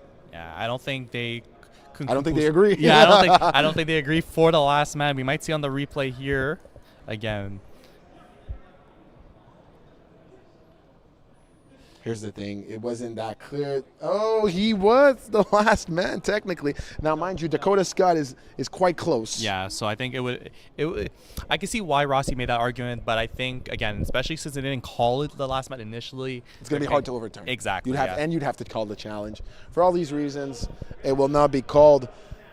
And back that pass up is within 5 yards of the Phantom Troop end zone. Rossi across the middle. It was a quick drag route to Angelo Limaja, who couldn't hold on. Unfortunately, that would have been the touchdown they're looking for. Yeah, it was a tough break there. Angelo Limaja made a diving effort there. Brianna Tarracone was open there in the middle of the corner of the end zone, but Rossi didn't look her way. Maybe, again, she scored her touchdown last game through an in-out, so maybe she could kind of be a sneaky option for Rossi, especially if they're going to be more focused on Angelo Limaja. I think, yeah, this should be second down right now. Second and goal.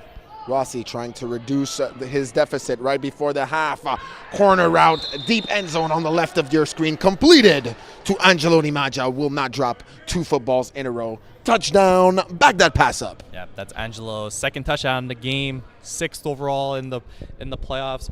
Great thing about Lane's defense for an offense is that if you have to go in level, so in that case, Angelo Limaja went towards the backside of the end zone, whereas Jasmine Rossi took care of the front pylon. It makes that defender at that hash point decide if he's going to go to the front pylon or back pylon. And unfortunately for Usman Jayal, he was not able to make the right decision there, allowing Angelo to score his second TD of the game. 2-point attempt here for back that pass up. Long pass across the middle. in direction of Sanders Armand, but great defensive play by none other than Ronnie Ismaeus. Has been dominating on the offensive front and now makes a big play for his team on a convert attempt on the defensive end. Yeah, I think Sanders wanted that ball a bit more out, though. Again, if that ball was a bit more inside than he wanted to, he had to kind of reach back in, allowing Ismaeus to make that big break up on defense, preventing it to be a 5-point game. With 45 seconds left to go in this first half, the score is 19-12 in favor of Phantom Troop, who still has the ability to go score. Yeah, exactly. 45 seconds is enough time. Britain, 2 receivers on each side. Deep pass attempt for Dakota Scott lacked the power to reach Dakota, who was quite open. Yeah, I think she was just off balance there. She is favoring her arm. I don't know if she got hit or whatnot, or again, maybe it's just soreness, but again, that was a wide open Dakota Scott there, running perhaps like a corner route that she couldn't connect on. But we are in pro clock since we're within the 2 minutes, and therefore the time stopped.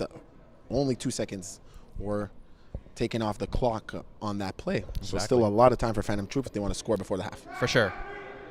Britain, long pass across the middle, and it was almost intercepted by Jasmine Rossi. Flag on the play, and I think we're going to call contact on the quarterback. Chris Brockwell might be the player penalized. Yeah, he is not happy with the call, but again, big penalty there. Yeah, that was a big penalty there. It looks like, Britain did get perhaps and hit on the arm there. Brockwell doesn't feel like he had enough, but again, in FPF, the follow-through of the quarterback's throwing motion, if you're hit any contact there, referees will call that penalty 10 out of 10.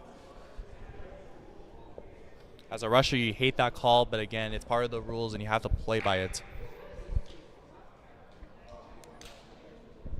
Following this penalty, it is first down at midfield for Britain and her offense. Dual quarterback set. They bring back Ismaeus, who gets the ball and then throws it across his body for the end zone and reaches his receiver, number 10, Rokendi Joseph, catches this ball in the opposing team's red zone. Yeah, that was very underthrown by Ronnie Ismaeus, but Rokendi Joseph made the comeback effort to get that ball just in bounds. What a diving catch effort for Joseph.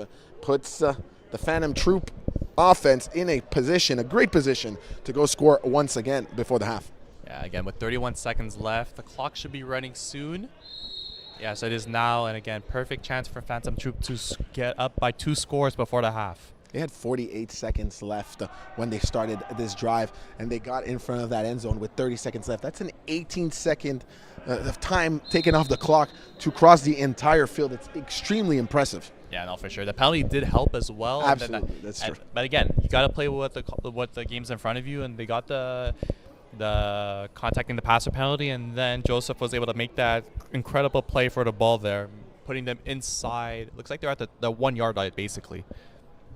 Chelsea Britton huddling up her offensive unit. The Spring 2026 FPF Women's Co-Ed Division III MVP. She had an incredible season, nearly 1,700 passing yards, 45 touchdowns, 9 interceptions, more than deserving for Women's MVP.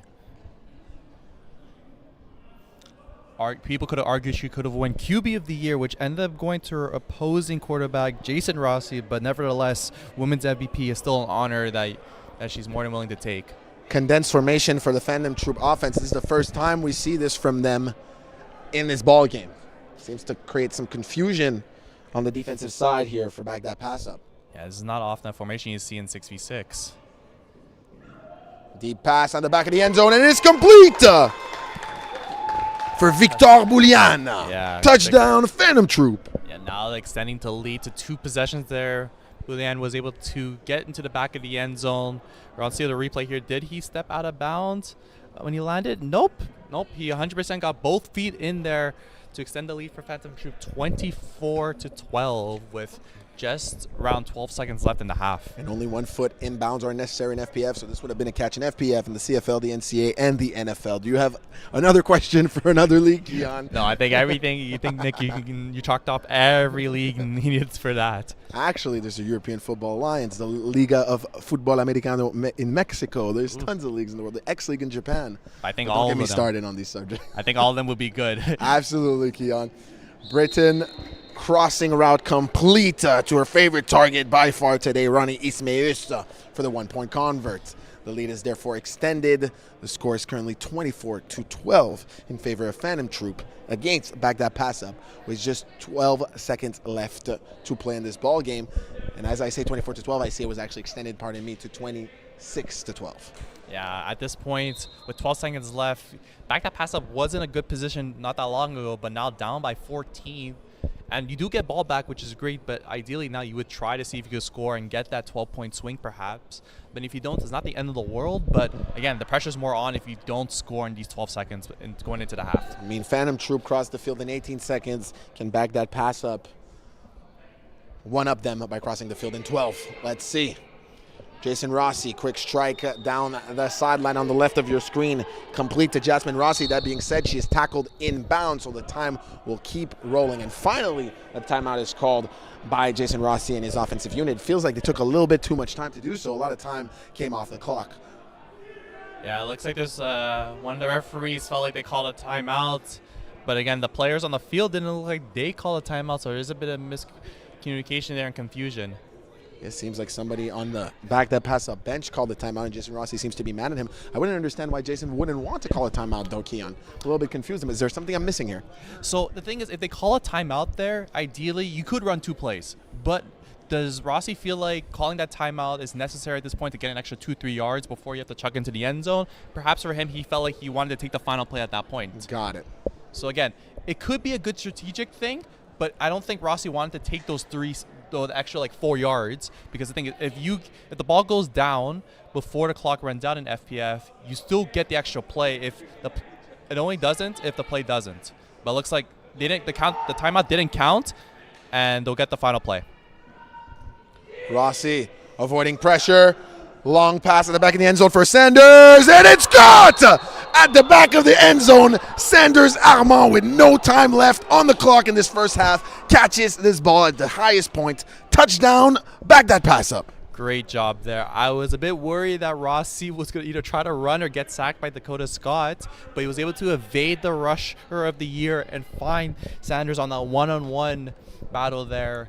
And Sanders, right place, right time, making his presence felt with that touchdown. They're down by 8 now, but it's good that they get the ball back. They're elect to go for 2 to make this a 6-point game.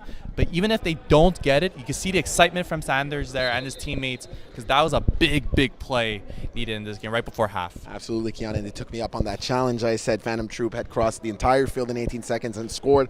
They went and did it in 12 seconds and scored as well. Let's see if they can reduce this deficit even more by getting this 2-point convert. Rossi looking to his right, long pass for Sanders once again, connects. 2 points are good. The score will therefore be reduced. The lead will therefore be reduced for Phantom Troop by 2 extra points. Final score for the first half is 26-20 in favor of Phantom Troop. The last 12 seconds was the Sanders Armand show. A lot of emotion there for the veteran FPF player, scoring that touchdown and a 2-point convert to make it a 6-point game. Absolutely, Keon.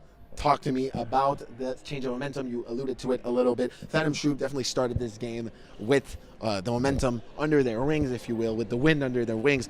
But Back That Pass Up seems to be coming back, with not trying to make a pun here, in the second half. Talk to me about how they can get the lead for the rest of the game. Keep building on momentum. They get the ball back to open the second half, which is really important. And again, using their matchups, using their key players all over the field, and defensively, again, Ronnie Ismaeus has been really dominant on the offensive end for Phantom Troop, but if for Back That Pass Up, keep everything in front of them and be patient. Chris Bockwell, again, that the illegal contact to the quarterback wasn't a great penalty, but again, he's gotten a few pass bat downs. So if he could kind of focus on that too, making the defense getting those interceptions that they could get, it could be very game-changing if they could score and get another stop. And for Phantom Troop, how do you maintain this lead? Remember, they're extremely talented. We said it before. They have the rusher of the year in Dakota Scott and Chelsea Brisson as the women's MVP. But you know what? I'll ask you that question when we come back. For now, we have Dakota Scott down the sideline, who will be interviewed by the third member of our crew, Shani Mitch.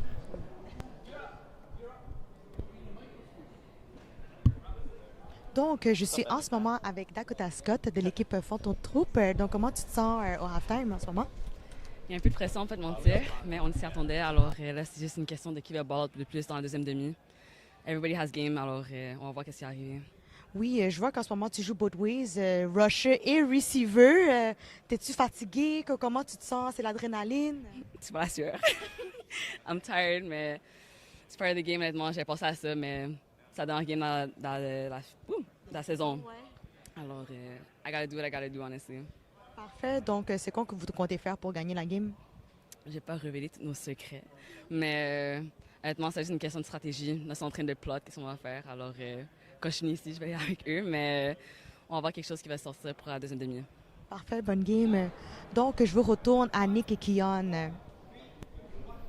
Thank you, Shani, for the incredible work like always, and it's good to hear from the insight of Rusher of the Year, Dakota Scott, on the Phantom Troop squad. I want to go back that. Pardon me. I want to stay with Phantom Troop a little bit and talk about the dominant performance so far of Ronnie Ismaeus. Yeah, he's been phenomenal. He scored, I think, 3 touchdowns, and again, making catches left and right. For Phantom Troop to keep the momentum, it looks like back that pass up hasn't found that kind of defender to match up with him throughout the full game. So if Ismaeus could kind of be more dominant, scoring more touchdowns, and keep getting the points up for Phantom Troop, it might be a problem for them and for Phantom Troop to actually outscore them in the win. I mean, if it's not broken, don't fix it. And so far, it doesn't seem to be broken whatsoever. Before we went to Shani, I was asking you, how can Phantom Troop remain in the lead and win this championship? I think you answered the question. Keep going with what's working. And for now, Ronnie Ismaeus seems to be the answer. We're right about to start this second half, and back that pass up that we're able to score with 0 seconds left in the first half. We'll be starting with the football. Quick strike to Angelo Nimaja, who catches this ball near the sideline. Yeah, Angelo didn't play that many games in the regular season. If not mistaken, he only hit the minimum of 5 games to be eligible for playoffs. But again, in the postseason, in this game, in 1 game and a half, basically, he has 6 touchdowns, more than what he had all regular season when he had 6 receptions for 124 yards and 5 touchdowns in that limited amount of time.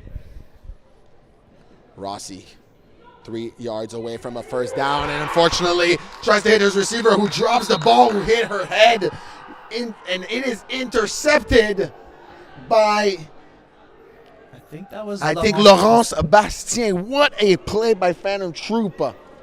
Yeah, unfortunately, Sabrina Renault wasn't able to hold on to that ball. It hit her head. It seemed to be very painful. And then it bounced into the hands of Laurence Bastien. What a momentum shift. Phantom Troop will now get the ball in enemy territory. Yeah, that's not a great look for back that pass up. Unfortunately for Sabrina Renault, she wasn't able to get her hands up fast enough. And then great job for Laurence Bastien for being in the right spot.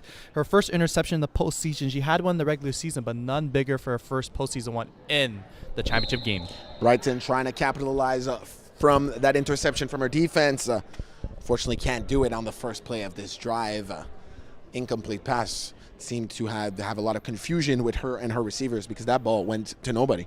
Yeah, and that's a few times that the ball has been thrown by Britain that hasn't been the most accurate towards her targets. And the thing is, for back that pass up, you have to just take the bait there and try to just make a play on it. But at the same time, too, it's still early in the second half. We haven't even been 2 minutes in, and it's still a 6-point game, so they still need to keep everything in front of them. 2nd and 10 for Brighton. Gets a lot of pressure from Brockwell, manages to avoid him, and takes off running.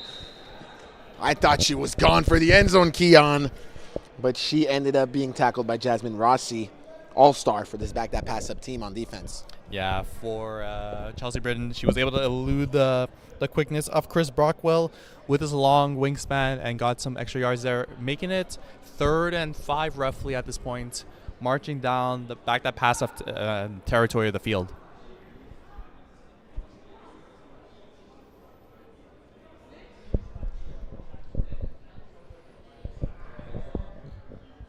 Trips to the left for the team in purple.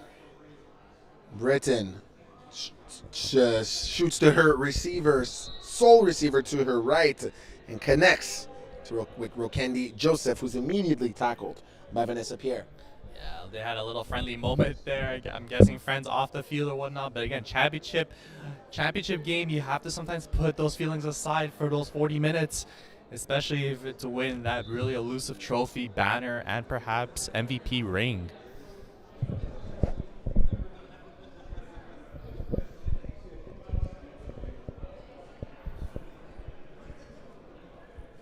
I think right now we're in third down. If I'm not mistaken, this is a big third down for Phantom Troop. Third and short. Long pass for Britain in the end zone, and it is complete once again for Victor Boulian. I believe it's his second touchdown of the game. Yeah, he is finding that sweet spot being the back of the end zone of the back that pass-up defense. Extend the lead to 32. 2 touchdowns for Victor Boulian. Again, that was much closer than his first actual touchdown, but I think he got 1 foot down at least. Doesn't look like it's worthy enough for back that pass up to issue a challenge there. And again, it is now a 12-point game. They're electing to go for 1 point, keeping a 2-possession game for back that pass up. Again, you still need a defensive stop, but now on offense, you have to forget the last interception and keep going to score another touchdown. 1 point conversion attempt for Phantom Troop. 2 receivers on each side. For Britain, long pass back at the back of the end zone, and it is intercepted despite the heavy contact in the end zone by Angelo Nemaja. There's a flag on the play. It looks like that might be another contacting the passer penalty. Chris Bockwell's not happy with it, but yes.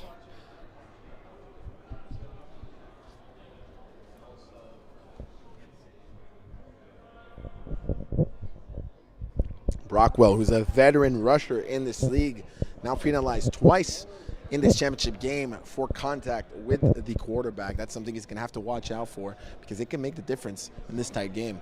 Yeah, I know he has the height advantage over Chelsea Britton, but again, this is 2 penalties in this game so far that he's kind of coughed up. And again, especially on the converted attempt, it's not ideal. Looks like I think they're going to be going for 2 from the 5. Absolutely, I think you're right, Keon. Britain looking to her left for her favorite target today, and he catches it. The 2-point convert is good. Yeah, nice catch by Roni Ismaeus. That being said, he is hopping on one leg. Seems like he got a little bit banged up on the play. Yeah, great job for him to make the catch there, but again, we have to monitor his health status. He seems like he's okay right now, but he might need to take a little breather. His right leg seems to be giving him some trouble here. Yeah. I think he's going to go get a much-needed break on the sideline while the defense hops onto the field. Yeah. Again, for back that pass up, you got to forget, like I mentioned earlier, what happened. Again, 1 drive at a time. You still have to get a stop, and there's enough time. There's just under 14 minutes left on the clock. And the score is currently 34-20. Following that last back that pass up touchdown. Great effort by Rossi, who avoids the rusher of the year in the division and ends up getting the first down himself with his legs. Flag on the play at the end there. Made a lot of contact with Rokendi Joseph. Yeah, I think that was maybe a little bit of a flop there too. But I don't know if any flags for flopping in Flag Plus in the Flag Plus rulebook. I don't think so, sadly. I know you ref as well. I definitely do not ref. That is not something I'll do. I'm just teasing. You're a videographer. You're a scorekeeper. You're an analyst on air, writer, but you don't want to ref. Do not want to be in the stripes. And it looked like they actually did call the penalty there after the yards were gained, but then back 5 for back that pass up. Quick strike for Rossi, completes it to Sanders Armand. Immediately got his flag pulled by Aya Faridi. Yeah, right now for back that pass up, they're kind of going in a bit of a hurry up. I can see why. Again, you're down 14, but again, you still have to get that defensive stop, but you also don't want to be too fast to the point that you make a mistake. Rossi pump fake, throws it on the hook and go was aiming for Brianna Tarracone, but Rokendi Joseph dove for that ball and thought he could get an interception and let out a pretty big scream in this indoor stadium here at Complexe CN in Brossard on the south shore of Montreal. I think everybody here heard that scream. Yeah, no, for sure. Again, it was a nice hook and go concept where they kind of baited to have Sanders go short and have Bree going to hook and go, but unfortunately the ball was just a tad too far for her to reach in that point. Again, now the yardages are short. I think it's third and short at this point. So again, let's see if Rossi uses his legs or goes for a short pass. Jason Rossi looking for Brockwell on the corner route. Had beaten his defender who had tripped at the top of his move and unfortunately couldn't hold on. Yeah, it looks like Brockwell's looking for a call because there was a little bit of contact there, but I think the referees were thinking that it was more of incidental, just an accident at that point. But again, Brockwell felt like that little bump did affect his momentum running that corner route. Whether it affected him or not, as a former receiver myself, he put two hands on that football and it ended up touching the ground. I know he wants that one back. Yeah, no, for sure. Regardless of, like you said, of the contact, he did have his hand on that ball. Rossi, a lot of time in the pocket, decides to try to avoid Dakota. At the moment that I say that he has a lot of time, Dakota proves me wrong and gets her second sack of the ball game. Yeah, Rossi was trying to do the same maneuver he's been doing most of the game, and that was fourth down, actually. Oh, wow, I didn't even realize it was fourth down there. Big sack there for Dakota Scott. Her, like you said, second of the game, giving Phantom Troop the ball and basically having a chance to put this game out of reach for good. Yeah, put the nail in the coffin of back that pass up. Great effort by Dakota Scott, the rusher of the year. Hasn't shown up too much in this game so far, but those two sacks came at such important moments, and this time on fourth down and provokes the turnover on downs. Britain and the offense will therefore get on the field. I think we're also taking her amazing play for granted. 23 sacks in the regular season, so even a 2-sack game seems like under subpar for her dominance. But it's actually quite incredible. Exactly. You're right. And against the quarterback of the year, Jason Rossi, who does run a lot. And that's why you're here to give us expert analysis. Unfortunately, false start. I believe Rokendi Joseph will be the player penalized. Yeah, he saw that Chris Brockwell went as a rusher, but the thing is, for a rusher, you could go offside, but as long as your full body goes behind the 7-yard scrimmage, you could do that as many times as you want pre-snap. But for the offense, you have to stay behind the line of scrimmage, and for Mr. Joseph, he did not, and he knew it right away. Backing them up by 5, making it 1st and 15. Or first and 15? I believe you're right. Even the referees are trying to get that confirmation too, but I think it should be 1st and 15. Britain once again is giving Rockwell problems on the snap count, and she tries a long pass for Joseph, and it's intercepted by Angelo Nimaja, his second interception in this game. Yeah, I think honestly that ball was tough for Ronnie Ismail to make that grab. He's been making incredible grabs all game, but the thing is that ball was just a bit not either he didn't time it right, but credit to Angelo for making that play. Angelo Nimaja getting his, like you said, second interception of the game.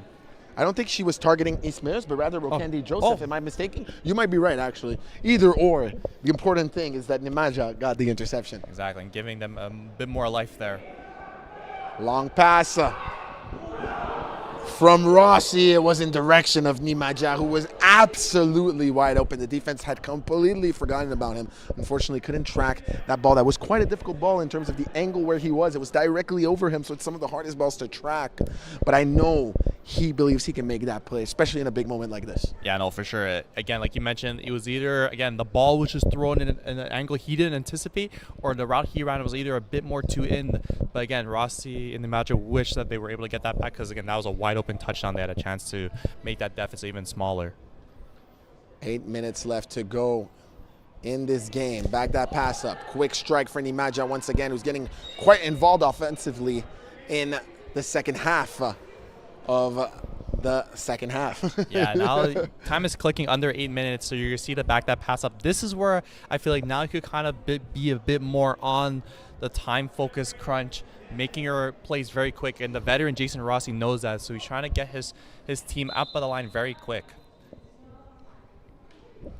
1st and 10 for Rossi and his offense. Pump fake Looking for the Maja deep in the end zone. What a defensive play by Ronnie Ismius, who's truly doing it all for this Phantom Troop. Yeah, it looked like I think he had a cramp earlier. That's why he was hopping off the sideline. But again, making that play, and you could hear from his fans in the crowd were like, if he put two hands on that ball, he could have got an interception because that ball was a bit underthrown to number 0, Angel Nimaja. And with now just for a reach under 7 minutes, it's 3rd down 4. Back that pass up, if I'm not mistaken. 3rd and long for them. They have to kind of make this chunk yards. 3 receivers to Rossi's left. That's where he goes to his daughter down the sideline. She catches that ball. It'll be sufficient for a 1st down. Yeah, looks like she got the 1st down. So like as head ref Mike Jazz mentioned, down the field, it is 1st and goal now at the basically 9.5. Looks like you're letting up trips left or trips right if you're watching this at home. Usman Jalal was on the flagpole on that last play. Long pass to Sanders at the back of the end zone, and Rossi connects with Sanders Armand for his 2nd touchdown of the game. Yeah, it was a nice trips formation, and Sanders just ran a post corner, was able to beat the defender. Number 21, it was Florian Buhendwa. And it looks like back that pass up is electing to not go for the onside just yet, but rather the 2-point convert, believing that their defense could get a stop with the time left. I think that is the right call because of the time remaining. If they were under maybe 2 minutes, then I think looking more onside, but with just under 6 minutes, I think you could give yourself a chance. 2-point convert to try to make it a 6-point game instead of an 8-point game. Rossi was looking for Tarracone. The corner of that end zone, unfortunately, lacks some precision. Yeah, that ball was just a bit too high there. I know he had to get it quick there because of the Phantom Troop defender making that read there, but again, just a bit too high, which would kind of result in his accuracy kind of dropping there. 8-point game we're approaching 5 minutes left in this game. For back that pass up, you could be patient, but again, you have to be somewhat aggressive here to get that ball back. Score is 34-26. Phantom Troop would like to extend their lead to comfortably claim their championship trophy. Britain finds her receiver who has a lot of room and is showing off his athletic ability. It was Rokendi Joseph who's tackled at the center of the field by Jasmine Rossi. Yeah, time is slowly ticking now. They didn't get the 1st down there. 9-yard gain, though. Yeah, 9.5 at this point. But again, if for back that pass up, they have to kind of see which matchups they feel that Phantom Troops is looking at and kind of maybe try to kind of bait them into bad decisions by the quarterback, Chelsea Britton. 2 receivers on each side for Chelsea. Taking her time before she snaps this football. Looking to her left, back to her right. Long pass for Dakota. Caught! Touchdown, Dakota Scott! What a great ball by the women's MVP of Co-Ed 3 to her teammate, the rusher of the year, making an impact on the offensive end, Dakota Scott, for the touchdown, extending the lead back to 14. That's an absolute perfect pass by Britain. Dakota catches that ball in stride, doesn't have to slow down one bit, extends her arms right in the breadbasket, and that is perfect execution for the team in purple. Yeah, now they're back up to 14. If they get this convert, it puts it to a 15-point game, something that back that pass up doesn't want because of the onside rule where, again, if it's more than 15 or more points, you can't come back of it even with an onside attempt. Deep pass for Dakota, and Sanders puts himself between Dakota and Britain and manages to get the PBU there and save the hopes for his team. Yeah, I don't think he needed to do a volleyball spike there, but again, I think he just wanted to make an emphasis where like Dakota Scott was not going to get that ball from Sanders. But again, or he's a big volleyball guy, you know, who knows? Yeah, Sanders does like a lot of sports. He definitely mentioned in the past he would like to try water polo, so we'll see in the future of the FPF veteran. Jason Rossi, quick strike to his right. Complete to Chris Brockwell, who's immediately tackled by Usman Jalal. Yeah, so I think with time now... 1st down on the play, pardon me, Keith. Exactly, no worries. But I think now it's a great opportunity for back that pass up where you'll get the 2-minute warning. We know at this point they're going to go for the onside attempts. But I think just making sure you score and not necessarily forcing it to get that interception, because if you get an interception, it's game over. Rossi across the middle, complete to his daughter. Immediately tackled by Rokendi Joseph, but not before they get another first down, their second first down in a row. Yeah, it looks like they were going for a post wheel on the right side of the field between Brianna and Sanders, but again, Rossi was able to catch in the middle of the field, like you said. Elusivity by Rossi, taking off on his feet. And is tackled by Jalal inside the 5. Great effort by Rossi. Anytime it seems like every time the defense starts focusing on his ability to throw and dice them up, he just takes off running and reminds them that he's a dual threat. Exactly. During the regular season, Rossi had just 1 yard shy of 400, ending with 399 with 1 touchdown. And then the semifinals rushed for 64 as well as 1 touchdown in that game. The back that pass up offense at the door of the opposing team's red zone. Crossing route to Sanders, lots of traffic, but he catches it like it doesn't bother him at all. Touchdown, back that pass up. Sanders Armand's 3rd touchdown of the matchup. Yeah, big game from Sanders. Basically, the end of that first half to the second half has been very pivotal for them. But now, again, you're down by 8. You have to go for the onside at this point. It's under pro clock. So for those that don't know, if you have a timeout, you could go for an onside attempt, which means you have 1 play from your 5-yard line, and you have to hit the middle point of the field, which is at the mid-yard mark, at the 25-yard mark. If you succeed on your 1 play, either through a pass or a run, you continue to drive, you can score again. But if you don't, if it's an incompletion, your opposition gets it at your 5. And if it's an interception or whatnot, they get it at that spot. So again, 1 play, but it gets the opportunity instead of going for the convert to extend your ability to score again for 2 scores. The play of the game for this Co-Ed 3 championship. Rossi, long pass towards the sideline, was looking for his daughter, couldn't connect. Phantom Troop will retake possession of this football at back that pass up's 5-yard line. Yeah.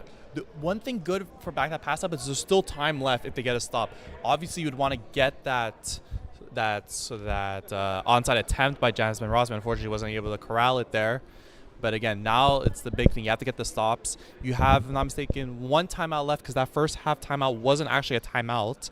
So you still have 1 in your back pocket.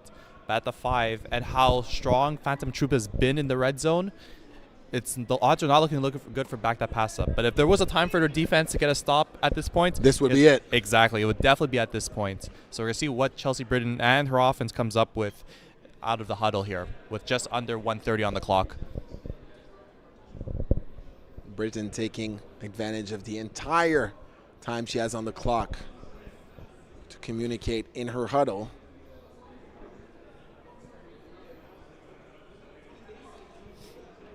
From the 5-yard line with 1 minute 29 seconds to go. Co-Ed Division III championship at stake. Britton double quarterback pass to her favorite target, Ismaeus. Ismaeus was looking for Joseph, couldn't connect. Yeah, I know Chris Bockwell wanted the sack there, but honestly, it stops the clock with the incompletion. If you Much got better without the sack for them. I think Rockwell wanted the sack because that would have backed them up at least like almost 10 yards, making it the goal-to-go opportunity much harder. But again, the clock does stop. So if back that pass up could get all the stops they need, 3 more stops, that key unsacked moment would actually be very vital instead of wasting 25 seconds. Trips to Britton's right. Phantom Troop looking to extend their lead. Britton looks to her right, crossing route to Joseph. Catches it and is flagged before he can get into the end zone. Timeout called by back that pass up. Yeah, big play there by Vanessa Pierre, making that tackle. Basically a 1-yard gain for back that pass up, making it third and goal from like the 4. Again, for back that pass up, that's perfect because again, that's 2 plays. If you could get that stop, you at least are roughly going to get, hopefully for them, just over 50 seconds to go down the field. And we've seen what they were able to do in the first half in roughly 12 seconds. You're right, less than 12 seconds. Anything more than 12 seconds should be plenty of time for back that pass up to score again if they're feeling hot.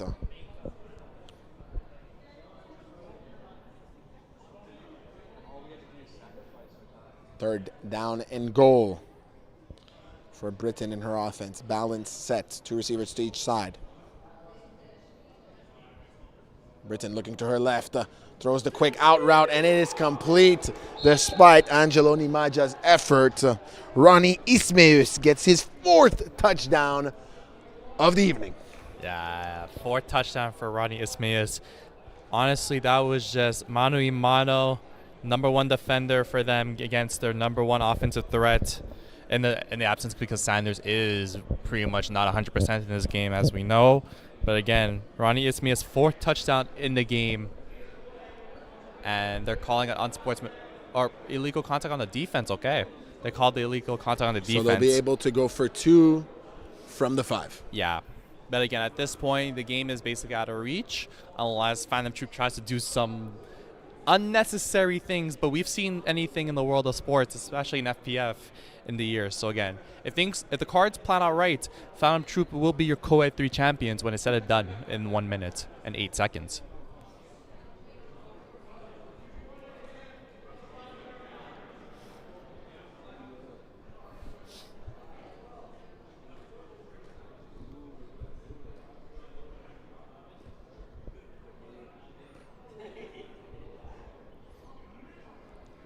Britain looking to her left, tries to find one of her favorite end zone targets today, Victor Boulian. Couldn't connect. 1 minute, 8 seconds left. Score is 46-32. That's a 14-point difference. What can you do if you're back that pass up? You can't use the onside rule anymore. You've expensed your 1 attempt. You need to score quickly and hope for a miracle to score again. Am I correct, Keon? Exactly, yeah. That's the only thing you could do. Score now and then see if Phantom Troop decides to just play unnecessarily reckless, do some things that are just not smart. And it looks like Chris Brockwell. It looks like the first part is working. Unfortunately, he fell. Can he get up in time? Chris Brockwell catches that ball but doesn't get up fast enough to get into the end zone. He is tackled by Rokendi Joseph, but at least puts his team in the red zone. Yeah, the game is not effectively over because, again, the time will only start at the whistle, and because it was such a long play, it's going to take the referees enough time to get set up. Brockwell's going to go out. I think he's a big gas from that long ball, and Angelo Nimaja is going to be in the game. So, again, it'll be very vital for back that pass up to basically score in the next few seconds once the ball is played. They need to score immediately on this play. But not if Dakota Scott has something to say about it. Her 3rd sack of the game. She just seems to show up every time it counts the most. Yeah, again, pivotal, and that allows the clock to keep running. Back that pass up is basically to rush at the line. And they're backed up at the 6-yard line. Still not able to run once they enter the red zone. Rossi still trying to score, looking for the middle for Sanders, and it's intercepted, and that'll be all, folks. He's running it back all the way.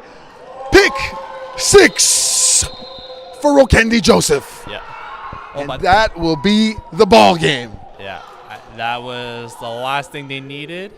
And again, Phantom Troops winning this game by a score of, if I'm not mistaken, 52-32, and an impressive backflip. I don't know if we saw it here on air by Ronnie Ismaeus, the author of 4 touchdowns today. Phantom Troop is officially your Flag Plus Football Spring 2026 Co-Ed Division III champions. Exactly. What a game. Really back and forth, but then Phantom Troop was able to pull it through. They won the first 2 regular season meetings against this squad, against this talented second seed back that pass up squad, and proved that the 3rd matchup was still going to be the same result with them winning. A really decisive finals.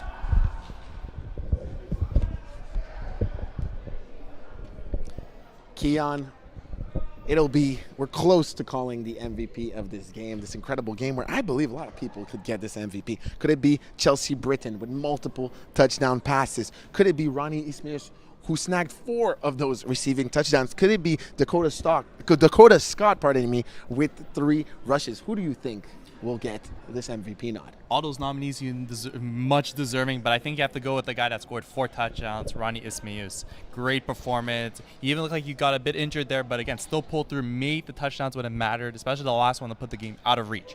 So I think if you're going to give one MVP, you have to give it to him. But honestly, a great collective team effort from Phantom Troop.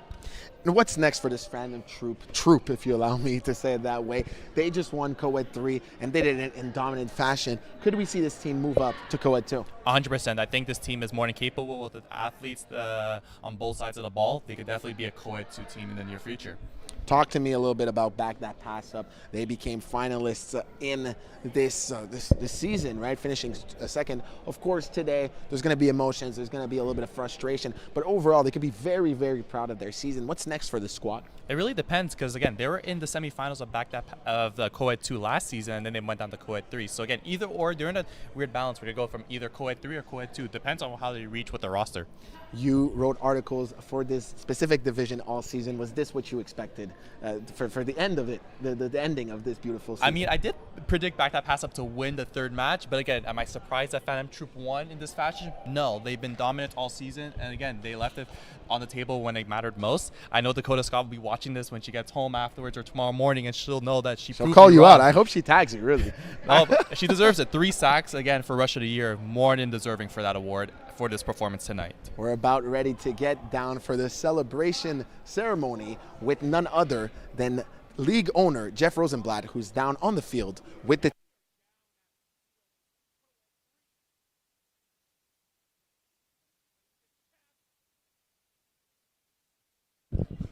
Now you hear me? We're on the field with the spring 2026 Co-Ed 3 champs, Phantom Troop. We have Commissioner Ben McMahon coming to give the trophy and banner to the captain, Dakota Scott. And our MVP of this game with 7 touchdowns thrown, Chelsea Britton. Get over here, Chelsea. Get over here. Chelsea, you have the prestigious MVP award, the Co-Ed 3 champs. Tell me what it means to be the MVP and a FPF champion with what seems to be a bunch of your friends. I mean, it feels great. They're all great. That's why I'm MVP. That's why we're first. It's all of them. And for the first time, this feels great. Do you see what Chelsea just did? That's a quarterback giving praise to all her teammates, her offense, her defense. Dakota, come over here for a second. Dakota, team captain, serious two-way player. Tell me what it means, same question to Chelsea, what it means to win a championship with your friends and teammates. It means the world. Honestly, it was really a garage band type of team, and we pulled it through. I can't say that I'm surprised, but I'm very grateful. I'm grateful for all of them. Hey, that's a serious team. Phantom Troop Co-Ed 3. We're going to see when they're coming back to maybe defend a title. Is it the fall? Is it the winter? We don't know. In any case, back to the commentators, Nick work down and there, Keon. Jeff, and congrats once again to Phantom Troop. And we were wrong. Chelsea Britton, the quarterback, was actually the one to become the MVP. We said she could be one of the MVPs, but we really thought that the receiver, Ismaeus, was going to be the one. But there was no wrong answer here, and Britton truly deserved it. This is what marks the end of this Co-Ed 3 championship game. Remain with us, because in a few minutes we will have the Division E1 championship game between Toon Squad and Armed Robbery, our 9th matchup of this first day of the spring 2026 FPF championship weekend. We're looking forward to this very last game. Stay with us to not miss it.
Ladies and gentlemen, welcome back to our 9th and final matchup of this first day of FPF Spring 2026 Championship Weekend. My name is Nicholas Pierre-Mass. I'm your play-by-play commentator. I'm accompanied by Keon Cyrus, my analyst here today. And the third member of our crew, who you will meet in a couple minutes, is Jeff Rosenblatt, who happens to be the league owner, who will be giving us some sideline reporting. We have a Division E1 matchup to end the night tonight, which will feature the number 1 seed in the regular season, the Toon Squad, which will be facing the number 3 seed, Armed Robbery. Keon, can you present these teams for us?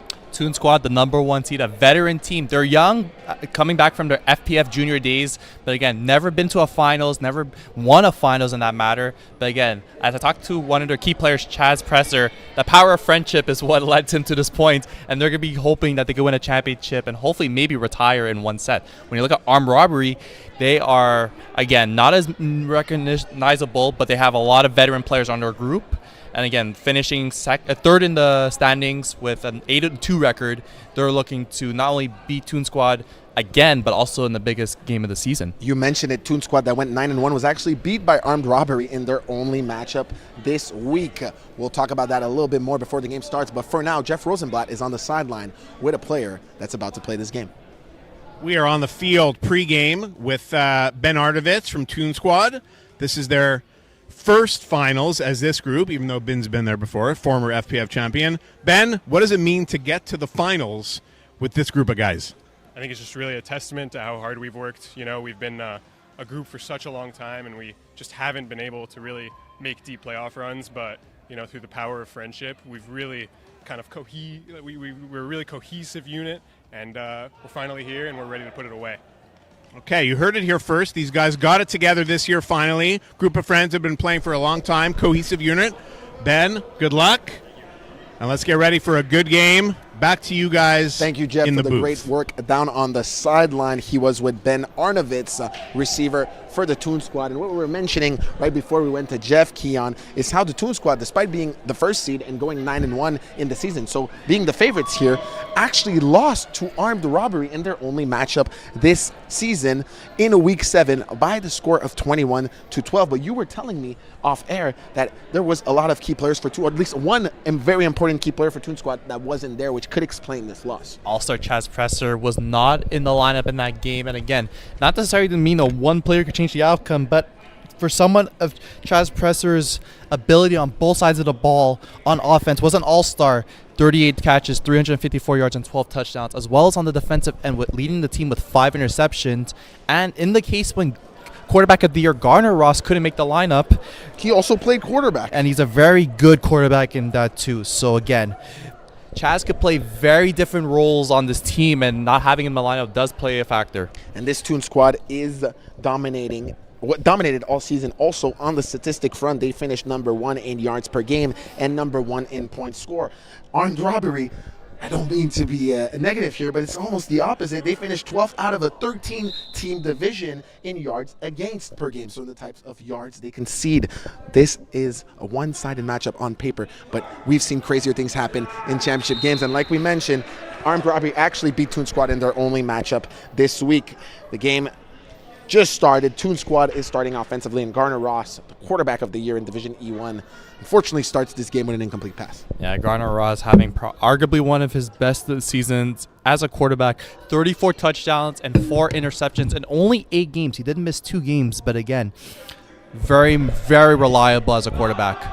Ross, quick strike to Chaz Presser, his favorite target this season. A little slant or in route completed for his first completion of the ball game. When we look at the Armed Robbery defense, one player to look out for is Spencer Riar, who only in 5 games had 5 interceptions in the regular season and has 1 interception in the postseason. But again, he doesn't play that often. He is a dual athlete playing basketball at Dalhousie University, if not mistaken. So again, he, in his first season in FPF, making a quick notice for himself, using his height for 5 interceptions. Keep an eye on him on the defensive end. Dalhousie University out east in Nova Scotia, if I'm not mistaken. So far travel for him. As we see Garner Ross complete another quick in-route, quick slant to Ben Arnovitz. This time sufficient for a Toon Squad first down. So the thing actually with Armed Robbery, if I'm not mistaken, they were in the Division E finals last spring, and unfortunately they lost 2 studs and late studs in when they were back in Division E last spring. So again, this team is back from a year ago, but it's not the full same team back then too. Fresh set of downs for Ross and company. Big pass on the hook and go, pump fake, and then through to Chaz Presser, his favorite target. Unfortunately, Presser couldn't hold on to the football. Yeah. Presser this season, 354 yards. You mentioned it earlier, but also 5 INTs on the defensive end. He's absolutely a dual threat, and he was the most prolific receiver in terms of statistical output for the Toon Squad this season. Yeah, this team, again, Chaz is a big engine on both sides of the ball, but again, they are very deep in terms of talent. They've been together for very much, not as just friends, but as teammates throughout the many years together. So again, they know their ins and outs. Ross on second down. Quick drag route to his receiver, Jesse Dim, who ends up going out of bounds. Didn't even get his flag pulled and only went out of bounds after he gained the first down. Yeah, Jesse Dim, a really reliable center option for Garner Ross. Finished the season with 36 catches, 308 yards, and 6 touchdowns. And so far in the postseason, hasn't, I'm not mistaken, done too much. It might have been because he hasn't played. But again, his team is in the finals. He's been key factor to that. So we'll see how much involvement he'll get in this game. 2 receivers on each side for Ross. It's a formation they've been going to all day. Tried to connect to his receiver, but in a big defensive play, PBU by Mike Bad. Yeah, that was. I love that name, Mike Bad. That's yeah, a bad name. Yeah, great breakup by Mike, who has experience again playing with his quarterback Mike Collard when they were with the West Island boys a few years ago. But again, now playing with Armed Robbery, Mike has a lot of FPF experience and championship experience alongside with his quarterback. You can see them talking on the left side of your screen there for, I think, a third down. I believe it's second down. Second down. Second down, yes. Second down for Toon Squad. Second down for Ross and the Toon Squad. Ross looking to his left. Ends up throwing to a crossing route once again, but it seems like we have an injury on the play, non-contact injury. It seems very, very painful. It's looking like it's his knee that got affected. I don't want to speculate, but something that starts with 3 letters usually. Unfortunately, it looked like that was Ben Arnowitz who made the catch, but again, and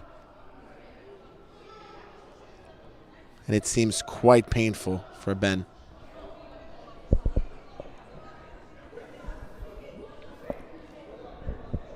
That's, again, it was very unfortunate there. He seems to be quite emotional right now. Could it be the pain? Could it be the situation of high stakes of such a game with his friends? You know, the power of friendship is what they like to say on this team. And is he right now affected by the fact that he's not going to be able to partake in the rest of his championship game, or is it simply the pain? Because I've been very lucky in my football career, my playing days, not to have had such an injury, but I've had tons of teammates who have had it, especially at this time of year. It's training camp for most tackle football players, and these injuries happen every year, about 2 to 3 per team, unfortunately. They're super hard to prevent, especially on surfaces like this one, non-natural surfaces, turf fields. And I know for a fact from the description of my teammates, it is one of the most painful injuries you can have. So prayers, all my prayers to this young man. And I hope it's less bad than it looks, but I'm afraid it's not. Yeah, it looks like, again, he's being attended to very well now by Constance Millier, who happens to be an athletic therapist who works alongside FPF and is a player of the league. So I know she's doing her best in terms of attending to Ben, but again, all our thoughts and prayers are towards him, so we'll see how things are going to go.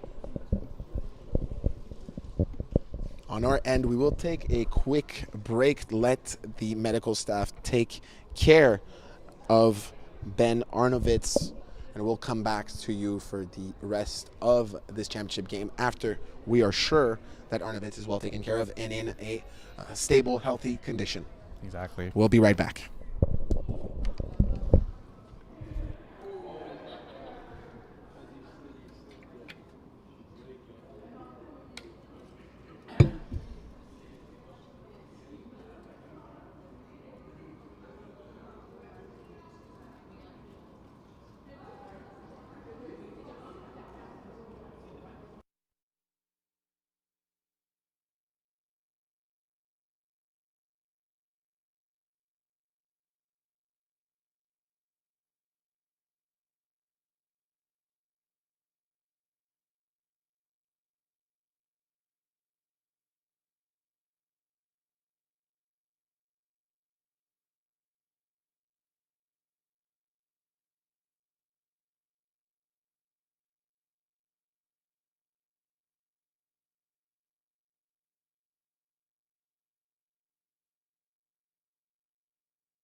We are back to conclude the first half of this ball game. Ben Arnovitz has been taken care of by the medical staff. We're extremely sorry for this young man. Of course, our thoughts and prayers remain with him. He seems in health. We don't want to exaggerate either. Yep. He seems in health, but in terms of his current physical ability to play the beautiful game of flag football, it seems like that, unfortunately, might not be happening in the next few weeks or months. Yeah. From having known a lot of players who have dealt with such non-contact injuries, I don't want to speculate. It could be the knee, it could be the ankle, it could be the Achilles heel. But such injuries aren't the funnest and take a long time to heal. But it is very capable, possible to come back. Exactly. And again, first thing right now, we have the good medical team here that's going to assess. And again, for the Toon Squad players, they have to play for their guy now. It's unfortunate. They still have a game to play. But again, they just have to take it one step. And Dakota Scott from last game is here to tell you. She went to prove me wrong. I did tell she was. You were wrong. Yeah, you did. Congrats, Dakota. Yeah, great game. Yeah, she didn't have to wait to watch the VOD. She had to go say it to me in person. Hey, you called it. Great season from her. But now back to the Division E1 finals. Again, for Toon Squad, having to play without one of their key players. They have to do it in the power of friendship for them.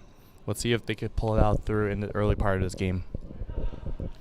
Gardner Ross, quick strike, is bobbled and intercepted. Can Ross make the tackle before it's returned for 6, and he manages to do so. Big INT for Spencer Ryar. That is not, again, emotions are high right now, but that is just not the way to come out of it. Unfortunately for Jesse Dim, who has reliable hands, was able to secure a routine, quick slant right. And Spencer Ryar made his presence felt for a second interception of the postseason. 7th overall in the season and postseason. But now we get a chance to look at Armed Robbery's offense, led by all-star Mike Collard, who finished leading the division in total yards with just under 1,700, with 1,695 to be exact, as well as 40 touchdowns. Correct me if I'm wrong. Keon, you said Spencer Ryar got his second interception of the postseason, but he just seems to be finding these interceptions. He had 5 in the regular season. Exactly, yeah. Incredible. Quick pass for the Toon Squad offense. Pardon me, the Armed Robbery offense. Mike Collard finds Daniel Dufour for a touchdown. Yeah. First touchdown of the game. Reliable center option. Finished the regular season with 60 receptions, 441 total yards, 5 touchdowns. And in the playoffs so far, 127 yards. Not before that one right there getting the score, opening the scoring in this E1 finals for Armed Robbery, taking the 6-0 lead, waiting for their 1-point convert attempt. And this is the first we got to see of Armed Robbery's offense. Seems like the game has been going on for so long, but it hasn't actually. We're only down 6 minutes in the ball game. It's just the injury did slow down the process. Armed Robbery for the 1-point conversion. The ball is batted down by none other than Chaz Presser. Yeah, for Toon Squad now, again, their main concern is the health of their teammate. But again, they have a game to play. Gardner Ross has to keep his composure and play one play at a time. Again, that unfortunate interception was not his fault, but again, he has to hold his group together one play at a time and keep fighting to the end. This game is far from over. Toon Squad trying to reply and get a major of their own. Gardner Ross trying to avoid the sack. He's able to get away. Manages to get out a few extra yards before he gets flagpoled, pardon me, by Liam Pham. Yeah, Liam had the initial sack there. Finished the regular season with 7 sacks. Doesn't have one in the postseason yet, but Gardner Ross was able to move the ball at least to get an extra 1 or 2 yards there, avoiding the sack. And it looks like another injury for Toon Squad. And it's Alex Blay this time who's kind of limping off the field. Alex Blay, we haven't mentioned him so far in this ballgame, but he is a part of that Toon Squad offense, a highly experienced flag plus football receiver. Yeah, it looks like, again, he might have pulled his hamstring. I think I heard. Again, the dominoes are falling for Toon Squad right now. He'll be replaced by Eli Jacobson. at the slot receiver position, and Eli makes his presence felt right away with a big catch. Again, the dominoes are not falling well for Toon Squad right now. But again, the game is so young. They have so much time to come back from it. Again, if they are able to withstand perhaps 2 injuries of their 2 key factors of this team, they would more than uttermostly deserve this championship. But again, a long journey before we get to that point. Flagpole on the last play by Daniel Dufour. Ross, 2 yards away from a new set of downs. Crossing route, connects to his receiver number 1, who manages to get all the way to the touchdown. It's Chaz Presser. Again, that's what you need. Chaz Presser, again, we're going to be mentioning him a lot in this game. Was able to take a quick slant there, straight to the house, making defenders miss tackles from armed robbery, tying the score at 6. First touchdown of the game for Toon Squad with 11 minutes, 40 seconds left in this first half. Let's see if they can get the lead by completing this 1-point conversion.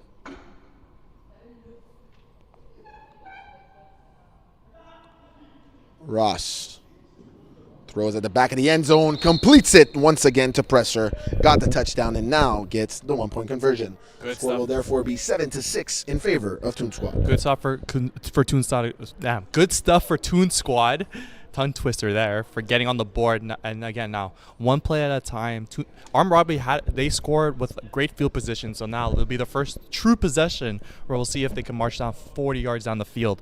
In the playoffs, Armed Robbery defeated Practice Squad 3 21-6 and followed that up with a close victory over Underdog 33-31 before reaching to this point. And let's remind ourselves that in the regular season they faced the Toon Squad and they beat them 21-12, but Chaz Presser, who's been having an impact already for Toon Squad, wasn't a part of that game.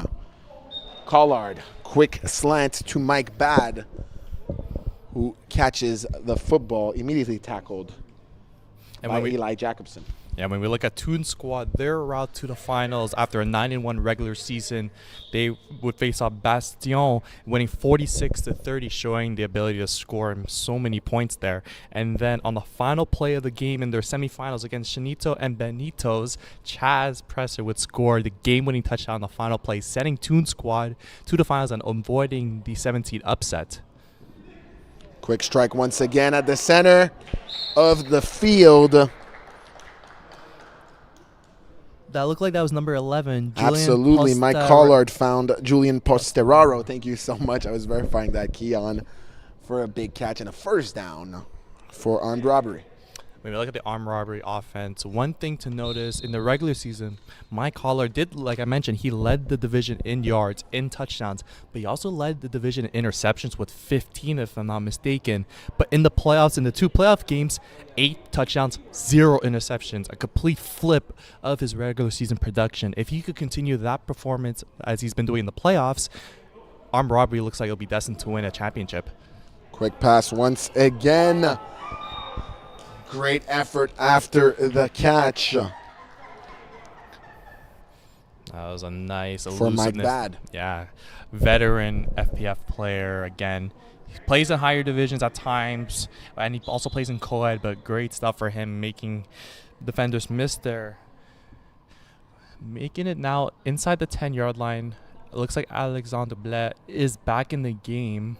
Good news for Toon Squad there. Again, we're hoping for the best of health for Ben Arnowitz, who is likely out of this game. But again, having one of their other key players in Black coming back in the lineup is key and very big. Quick strike on the other side this time. It's complete, and he's trying to get extra yards. The first time we see him appear in this game so far, the elusive receiver. Yeah, that was number 5, Yalang Ku, who we didn't hear from him all game so far. During the regular season, was an all-star for this Armed Robberies offense, leading the team with 12 touchdowns, 539 total yards, and 41 receptions. In the playoffs, he's had 10 catches, 151 yards, as well as 2 touchdowns. Let's see if Ku could reach the end zone in this finals. Quick strike again, this time on the other side. A lot of contact. Alex Blais is confused for why this flag is going to be called on him, but I believe it was the right call. He was against Julian Pastoraro, who couldn't hold on to the football following the contact. Yeah, we'll see with the replay here. I think Blaise arguing that he had all ball there, but we'll see with the replay if he had contact. I think, again, it was very marginable in terms of the fall. I don't think it was... He went for ball 100%. Was there a little bit of contact? I think very marginally. We'll see with the refs. They are discussing the call right now if it was deemed to be illegal contact there or perhaps pass interference.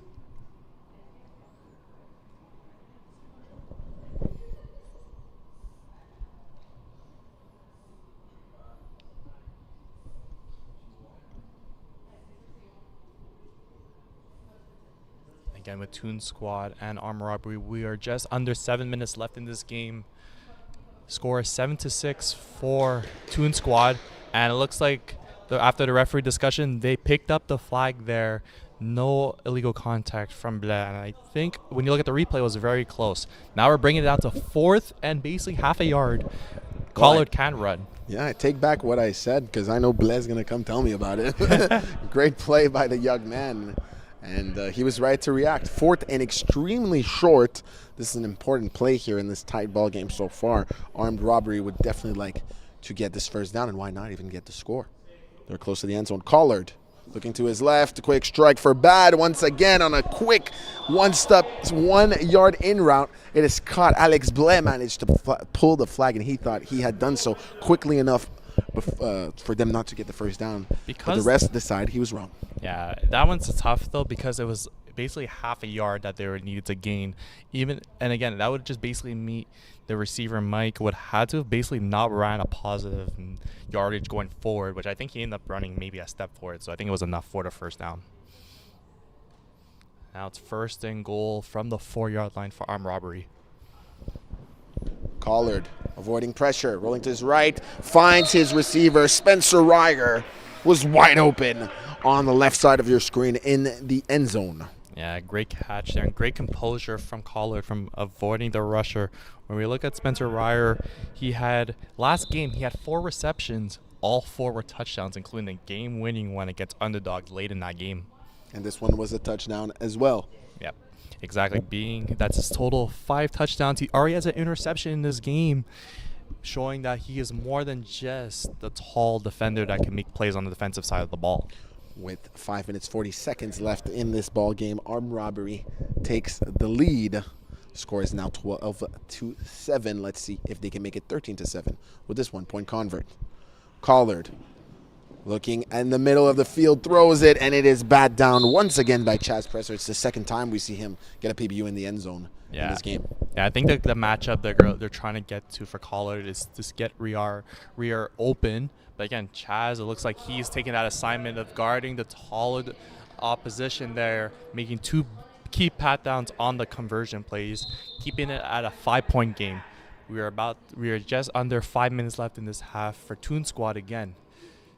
They have to keep things going, but for Armed Robbery, they got an interception and they just got to keep being patient.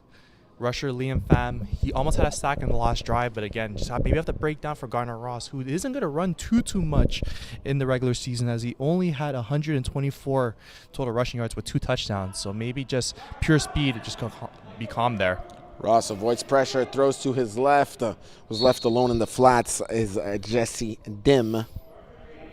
Manages to get the first down with this catch in a few yards after the catch. Yeah, I've talked about the play of Spencer Rear in on defense with 5 interceptions in the regular season, but we can't also overlook Danny Dufour, who ended up with 4 interceptions of his own in the regular season as well. And we have several key players of the Armed Robberies defense who have made an interception in these postseason. We'll have to keep wary to see if anyone else is going to make that play in the championship as time goes down in the first half of this one. The Toon Squad offense creeping to midfield, trying to get into enemy territory. Long pass completed to Chaz Presser. Garner Ross threw a perfect fade ball. That's a touchdown for the Toon Squad. Yeah, I think Garner Ross is liking that matchup with Chaz against Mike from Arm Robbery. But Mike is a really good defender there, but Chaz is just proving that he's just maybe a step quicker on both sides of it. So now let's see if Toon Squad could extend the lead to 2 with this comfort attempt. Score is 13-12 thanks to the Ross presser connection with a little bit more than 3 minutes left to go in this first half. Second touchdown in this ball game for presser.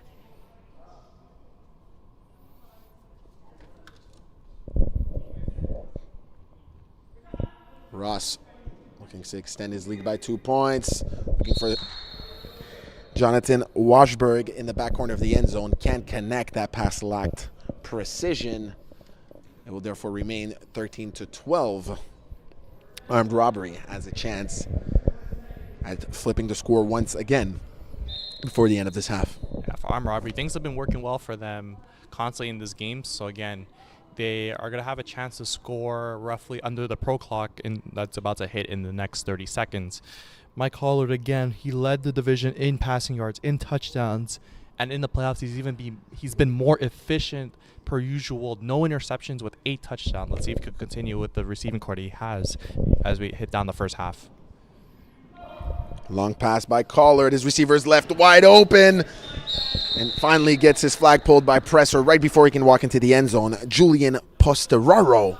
Yeah, Posteraro was the receiver in question. Exactly, and him as well. He only had 18 receptions, but 8 touchdowns, showing that pretty much when the ball is in his hand, just under a half time than not, he is reaching the end zone in the postseason. Only 1 touchdown so far for him, but again, 228 yards off 18 receptions shows, again, that was a really nice seam route that he ran straight from the slot on the left side of Collard, and he was wide open there. Thank God for Toon Squad, Chaz was able to make the tackle at the 1. An Armed Robbery is showing that they can get big chunks of the field in only 1 play. They're now knocking at the opposing team's red zone with 1 minute 29 seconds left in the game. Collard, crossing route complete to Daniel Dufour for his second touchdown of the ball game. Armed Robbery takes the lead with 1 minute 20 seconds left in the half. If you could go to your center off a quick route like that, go for it. Dufour has shown that in the regular season, averaging 6 receptions a game with 60 receptions on the year. And again, like you mentioned, Nick, second touchdown of the half, being a big focal point for this Armed Robbery offense. And it looks like at this point, Toon Squad hasn't been able to figure out them on the defensive end as we approach the end of the first half.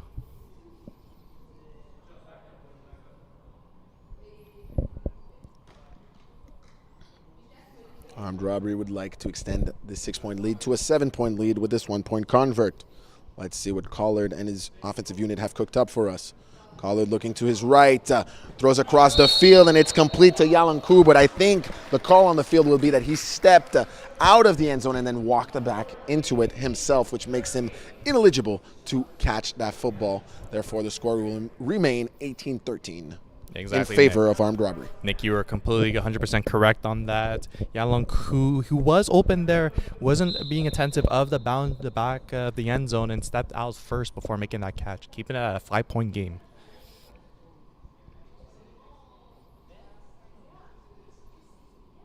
We are in pro clock now, under a minute 30, a minute 22 to be exact. For Toon Squad, again, it's pivotal for them to score now. As I think Armed Robbery gets the ball back second half. I'm not sure. This is our 9th game. I'm starting to lose it a little. Yes, they do. They do, because unfortunately the injury happened on their opening drive. You're absolutely right. You're absolutely right. So Armed Robbery does get the ball back in the second half. Thank you for your incredible memory, Keon. As we saw, Garner Ross try to connect with his center, and unfortunately it was an incomplete pass. He just couldn't hold on to the football. I'm talking about number 15, Jesse Dim. Yeah, they have a great connection throughout the regular season, but unfortunately, so far, they've had a few miscommunications. I don't know if the ball is going thrown too far or Dim is just not focusing. 2nd and 10 for Ross, who decides to run on his own accord. Design quarterback run, a rare one for Garner Ross, but I believe it'll be sufficient for a first down. So called upon his running ability, which he rarely uses, but it paid off. Exactly, keeping the defense guessing when they least expected to take the run there, getting the first down. Again, clock is going to be running as the referees are set their cones. time is clicking. It'll be important for Toon Squad to score with little to no time left on the clock. Ross looking to his right, long pass down the sideline, connects to Alex Blais, who seemed earlier to have a little bit of a leg injury that was impeding him.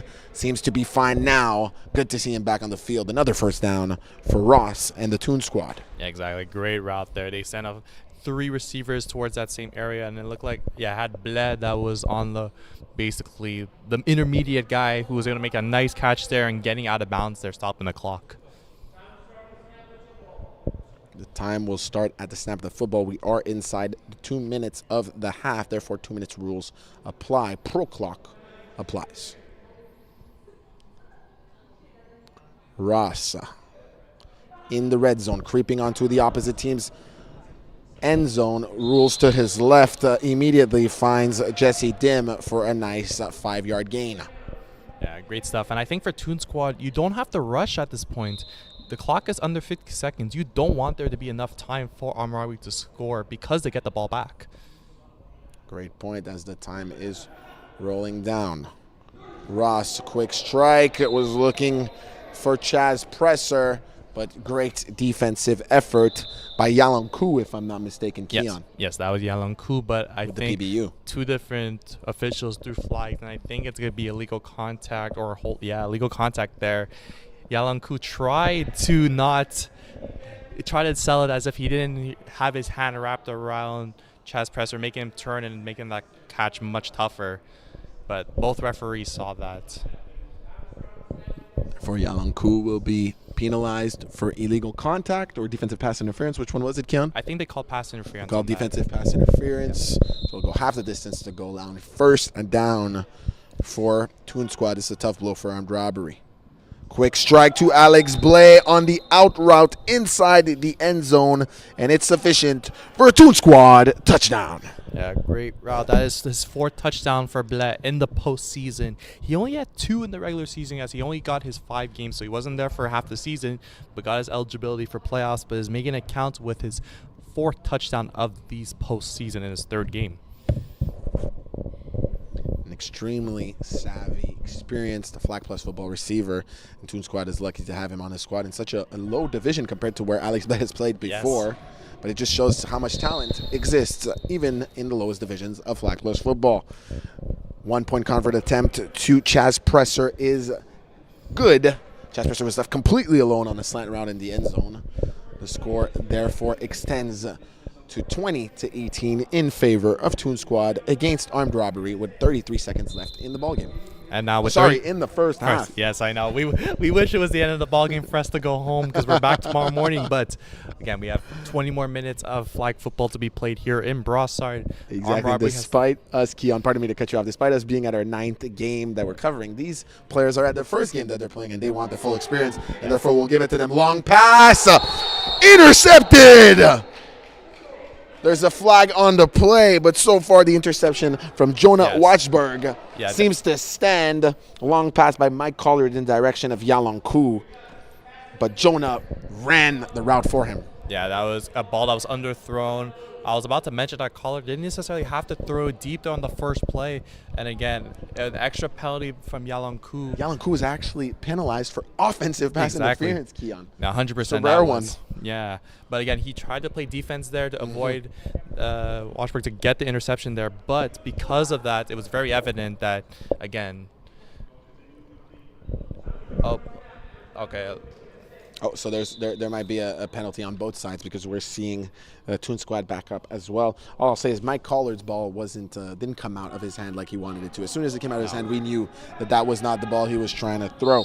Garner Ross finds Jesse Dim on a crossing route, and Jesse Dim smartly runs out of bounds to stop the clock as they're trying to they're already in the lead. They're trying to extend their lead even more before the half. Yeah, this would be a really big key factor for Toon Squad if they could score before the half because, again, Arm Robbie gets the ball back. Yes, and sir. Even though Arm Robbie just threw an interception, they can at least get the ball back in the second half to score again. So if Toon Squad could score and put more pressure, they could be more viable for them in the second half. Ross, a lot of pressure, tries to evade it and manages to do it for the second time in the ball game. A little hip shift, quite elusive despite his bigger frame. This Garner Ross, and is finally Finally gets his flag pulled down the field by Liam Pham. I believe it was sufficient, though, to get a first down. And yes, I see the referee confirm it. What a play by Gardner Ross. Yeah, showing his legs. He's not used to be running the ball this often. But I mean, if you're making the rusher miss, you got to take advantage of it no matter how few times you do run normally on a regular basis. Gardner Ross has trouble recuperating the snap, manages to get it turned around and make a perfect strike to Jesse Dim right next to the sideline. And Jesse Dim perfectly steps out of bounds. 4 seconds left in the first half for the Toon Squad. What a performance so far by Ross. Yeah, no. Actually, that ball was actually in bounds, which forced Toon Squad to call a timeout there. Oh, again, that makes sense. Thank you, Keon. No problem. No, it was tough to see there because Gardner Ross, again, he fumbled the snap, which forced his ball to be there a bit late. Jesse Dim made the catch, but again, wasn't able to get out of bounds in time before being tackled. So they forced to use a timeout. But at that point, if you're Toon Squad, it was kind of a bad timeout because you would have had the last play regardless. Unless they plan on taking 2 plays in the next 3.9 seconds, that was honestly a waste of a timeout. But again, sometimes in the lower divisions, you don't necessarily think about that. And the thing is, they need a timeout for either a challenge or an onside attempt if they need to in the second half. Because timeouts do cross over to the second half, unlike other football leagues. Exactly. That's something to note for the audience at home. Quick pass to Jesse Dim, who gets all the way to the inside the 5, but finally gets his flag pulled. That will be the end of the half. Final score in the first half, 22-18 in favor of Toon Squad. So armed robbery managed to limit the damage despite the interception at the end of the first half, and will get the ball coming back into the second half and have a chance to get back into this game quickly, Keon. No, exactly. Again, it wasn't the greatest ending for armed robbery, but again, getting that interception for Toon Squad was great. They weren't able to score on it, but having that opportunity. But now with armed robbery, they get a chance to redeem themselves on it, take the lead back to open a second half. Again, Toon Squad is playing with a lot of emotions right now, but armed robbery has to stay the course. They've beaten them already in the regular season, and they have a chance to do it again in the biggest game of the season where it matters the most. So we'll see if that is going to be deemed the important factor. Absolutely. It seems like we will not be having a sideline interview for this halftime because of the complications that happened earlier with the injury. Our team is focused on that. So let's speak a little bit about the performance of Chaz Presser. 2 touchdowns so far in the game, 1 1-point convert. He's playing also dominantly on defense. What more can he do for his team, Keon? Yeah, there's nothing much more he could do. Again, he's making an impact on both sides of the ball, especially on the offense in this game. Again, he's been the anchor of their defense. So again, for him, it's really just finding him in space. He's able to take the deep shot as well as taking a quick slant to the house. And for armed robbery to look at it again, Presser is going to be involved. But the thing is, Gardner Ross is not forcing it to him. It's waiting for the right opportunities. Jesse Dim has been the main target, and as well as Alexandre Blais, who came back after his injury, he's been a focal point towards the last part of their drives. So for armed robbery, figuring out which person, but also you have to keep in mind that it's a full team effort for Toon Squad. 20 minutes left to play to see who gets the big honors, being the E1 Spring 2026 FPF champions.